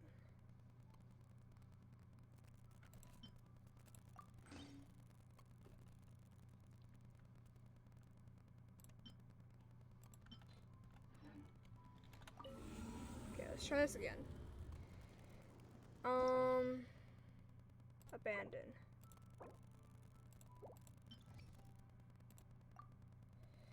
Okay.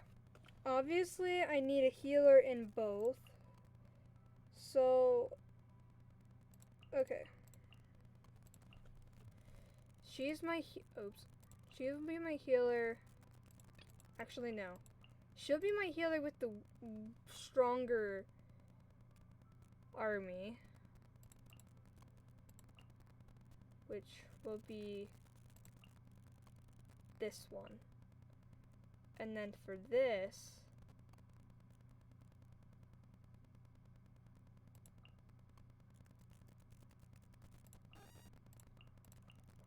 okay, new team. I have to get through 3 floors with this. Try elemental mastery.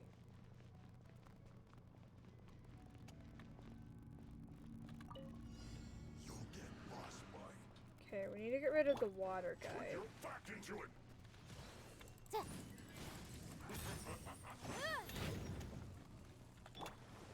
This should be fun. Nowhere to hide. Incinerate! No slacking now. Force flash! Eesh. Motion to compel! Not breaking a sweat. Punishment! Invisible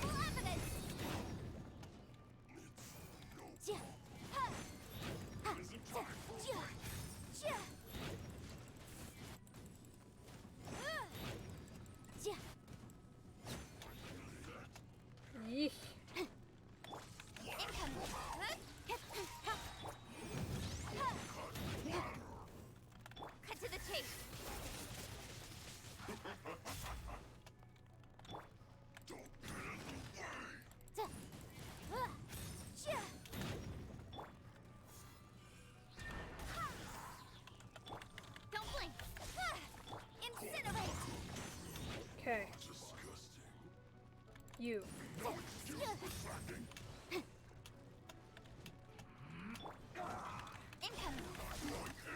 Shit.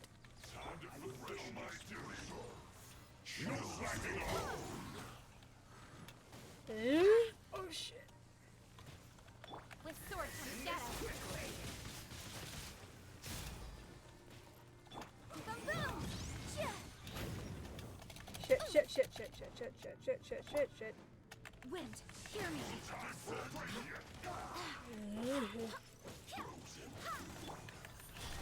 I slipped up. Judgment. Incinerate. Not breaking a sweat. Fuck, fuck, fuck, fuck, fuck, fuck, fuck, fuck, fuck. Merciful flame. No slacking off.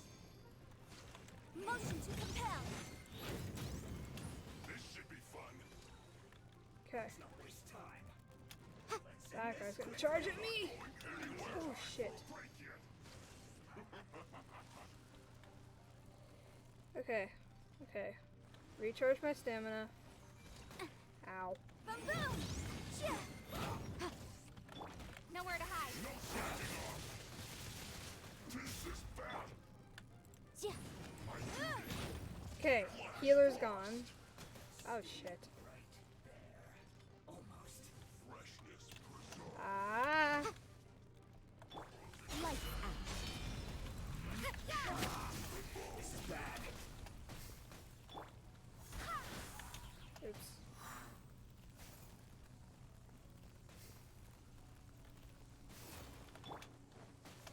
Don't blink. Motion to compel. Let's end this quickly. I haven't completed the challenge. Cut to the chase. Let's not waste time. Because I need stronger. Boom boom! I need stronger.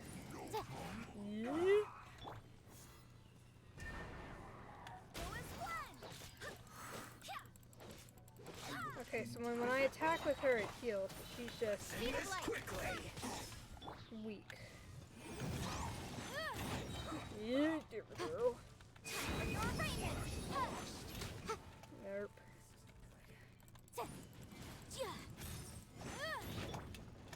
Incoming. Hey.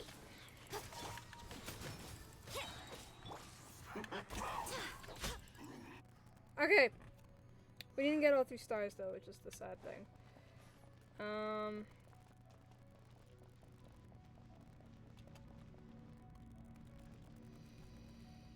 Okay. Okay, no healers. Have a load of this. God damn it. Order guide you. Power that ended high shine. Blade. No thanks. Guys.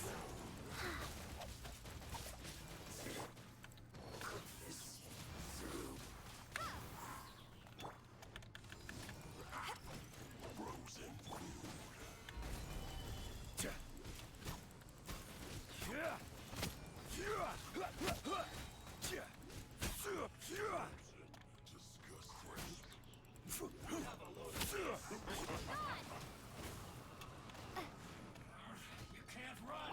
This is order.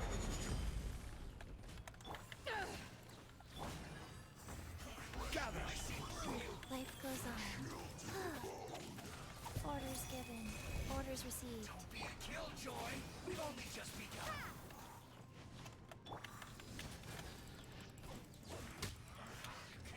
You're gone.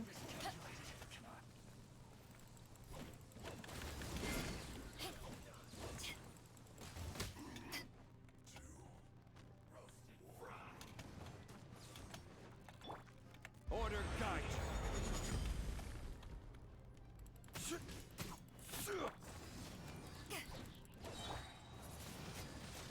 Windblade. This is well done. Eyes on me.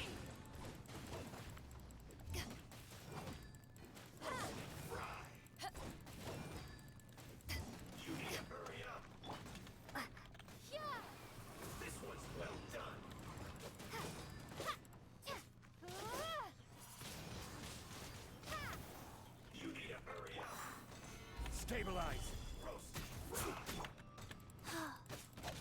Wheel of life. This one's well done.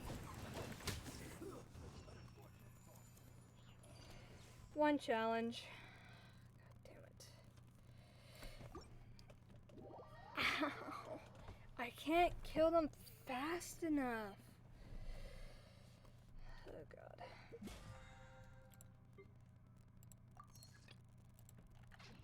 And it's the next day.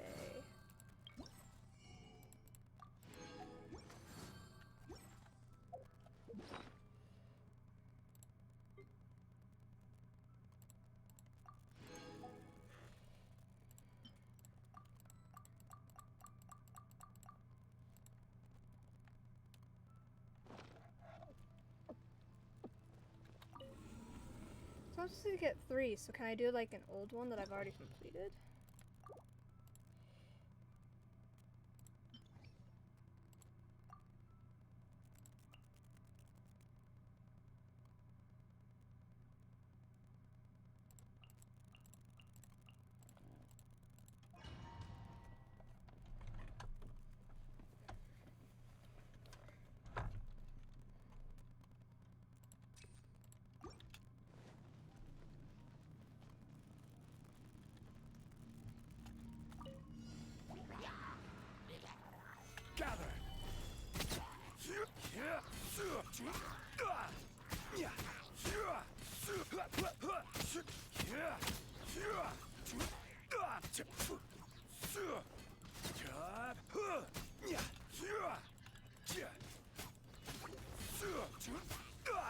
Solidify! To ashes!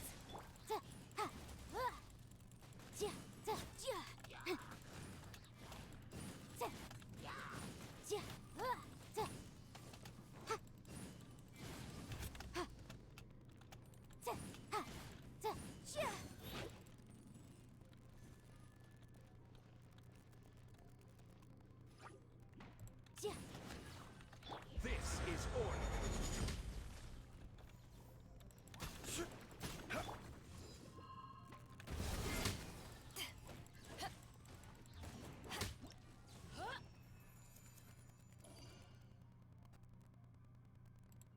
Alright.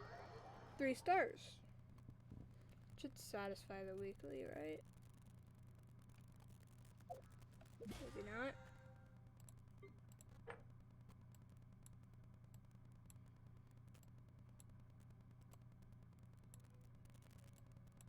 Or was it... Wait, was it in this?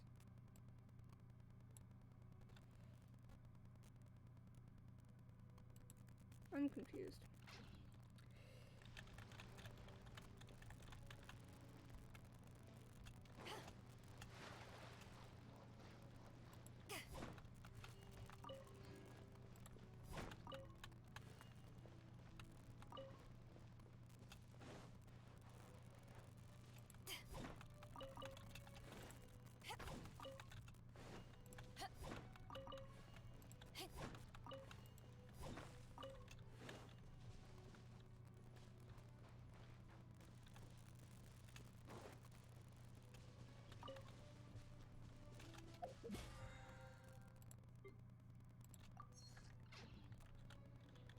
Hold on.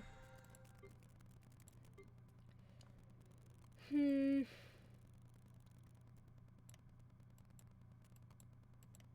many total is there? 50? What is this? It's hard to remain on dry land for so long. Never quite seem to get my land legs back.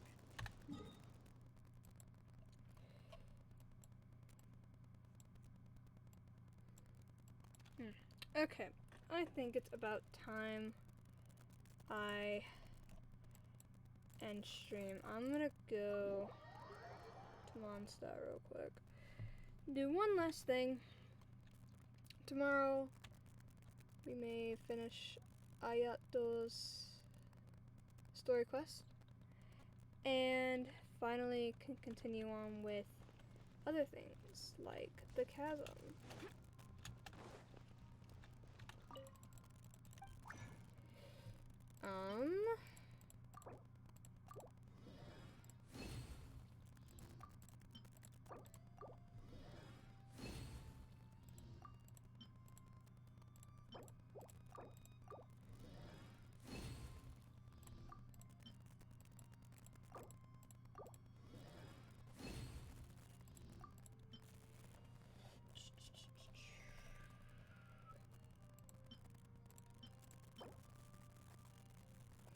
Character talent material.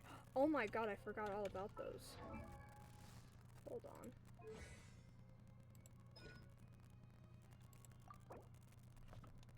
Oh, I forgot all about their talents.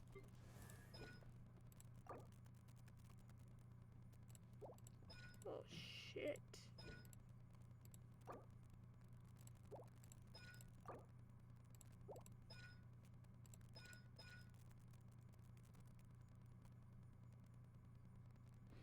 Oh, is it Chi-Chi that does it? Not. Oh no, they both do. Oh wait, maybe Chi-Chi is something else. Hers is you lose less stamina when you're swimming. Refunds 50% of ore used when crafting pole arm weapons. She doesn't have one. Let's do a party. Oh, she's the expedition one. She's a cooking one. She's a sending arms thing. Stuff.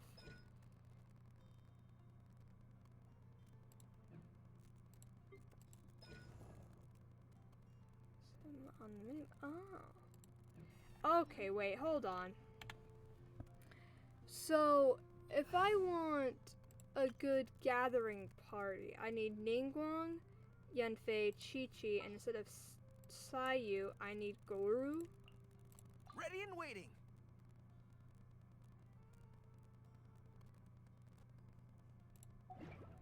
Oh god.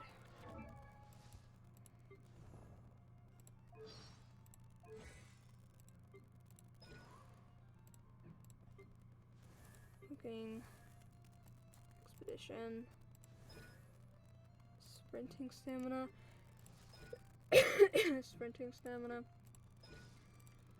Crafting. Character talent materials. Cooking. Expedition. Cooking. Gliding stamina. She has 2. Weapon ascension materials.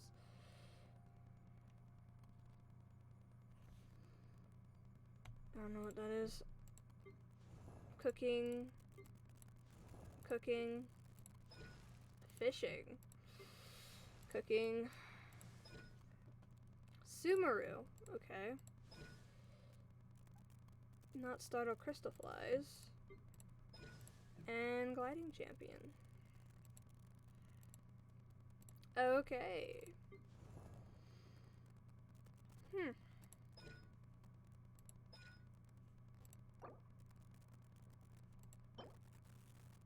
Child. Oh god.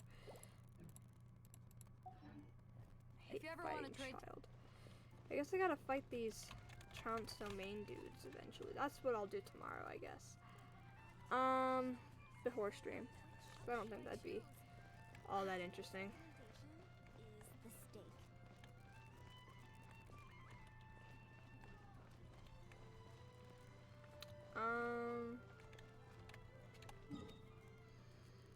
I don't think there's much else for me to do. Okay, here's the plan for tomorrow. Tomorrow we will do Ayato's story quest, and then I will look into the Geo Oculus stuff. So I can finally get them off my fucking map. And look into, I guess, all of these things.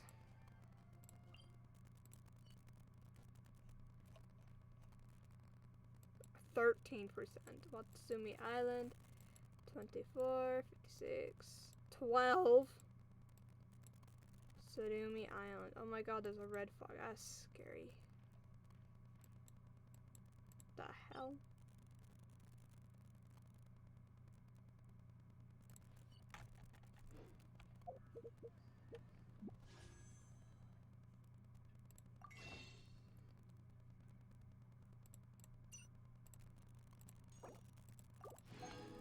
have 8 now. Yes. So, hopefully, tomorrow I can finally get 2 more so I can do a 10 pull.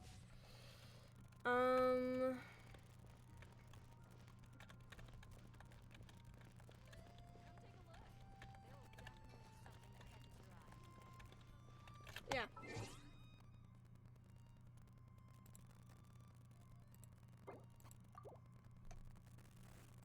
Alright, since there's nothing else for me to do,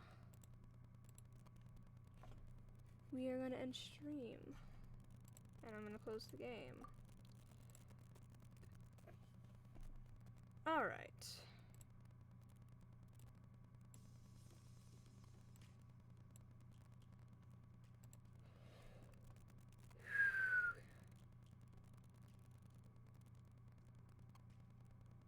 Everything hurts. 10 hours. I did not mean to stream for this long.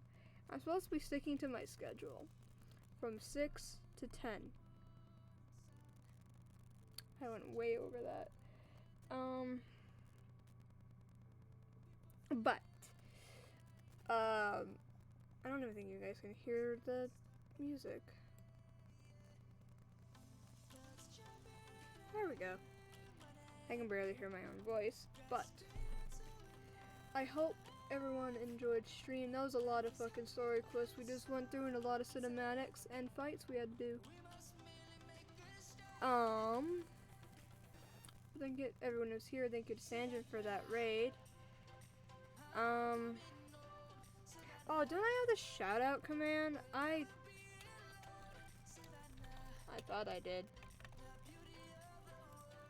I should have done this when he first raided. I don't even know if this works. I can't do it from here. Oh god. Fucking hate this.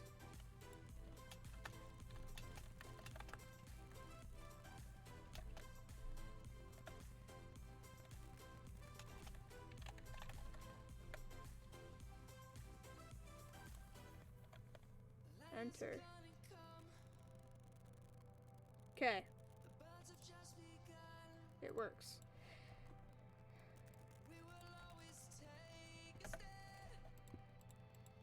Okay.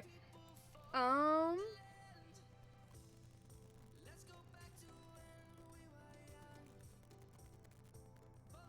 lost my train of thought.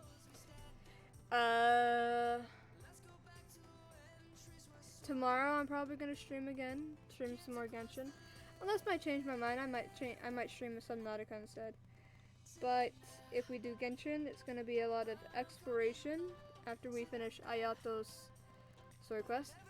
If we do Subnautica, I have no idea what I'm planning for that. I think I need to mentally prepare myself to play that game, because it is so terrifying for me, especially with the knowledge of Leviathans and my very limited research I've done on them.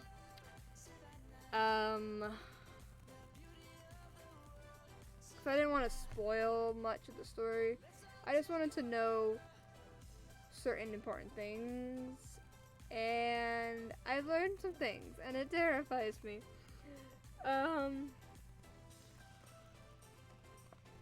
So we might have to wait a bit before I play Subnautica again, because I need that mental preparation. But I will play it again. I've been wanting this game for years, and I finally have it. So, but I'm probably gonna stream Genshin tomorrow. And since I have no homework, it might come early. Or not, unless something comes up where I can't stream, because I don't think Thursdays are in my schedule, are they? I don't actually remember. I should know my schedule. No, Thursdays aren't. Fridays are, though. I plan to stream Monday, Tuesday, Wednesday, and Fridays.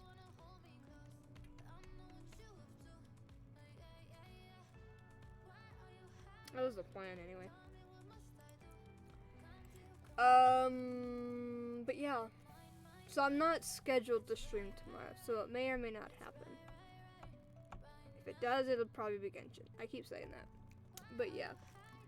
I hope to see everyone in my next stream, whether that be tomorrow or Friday. Thank you to everyone who is here, everyone who is chatting, everyone who is lurking, and everyone who's watching this back as a VOD. I love you all. Bye.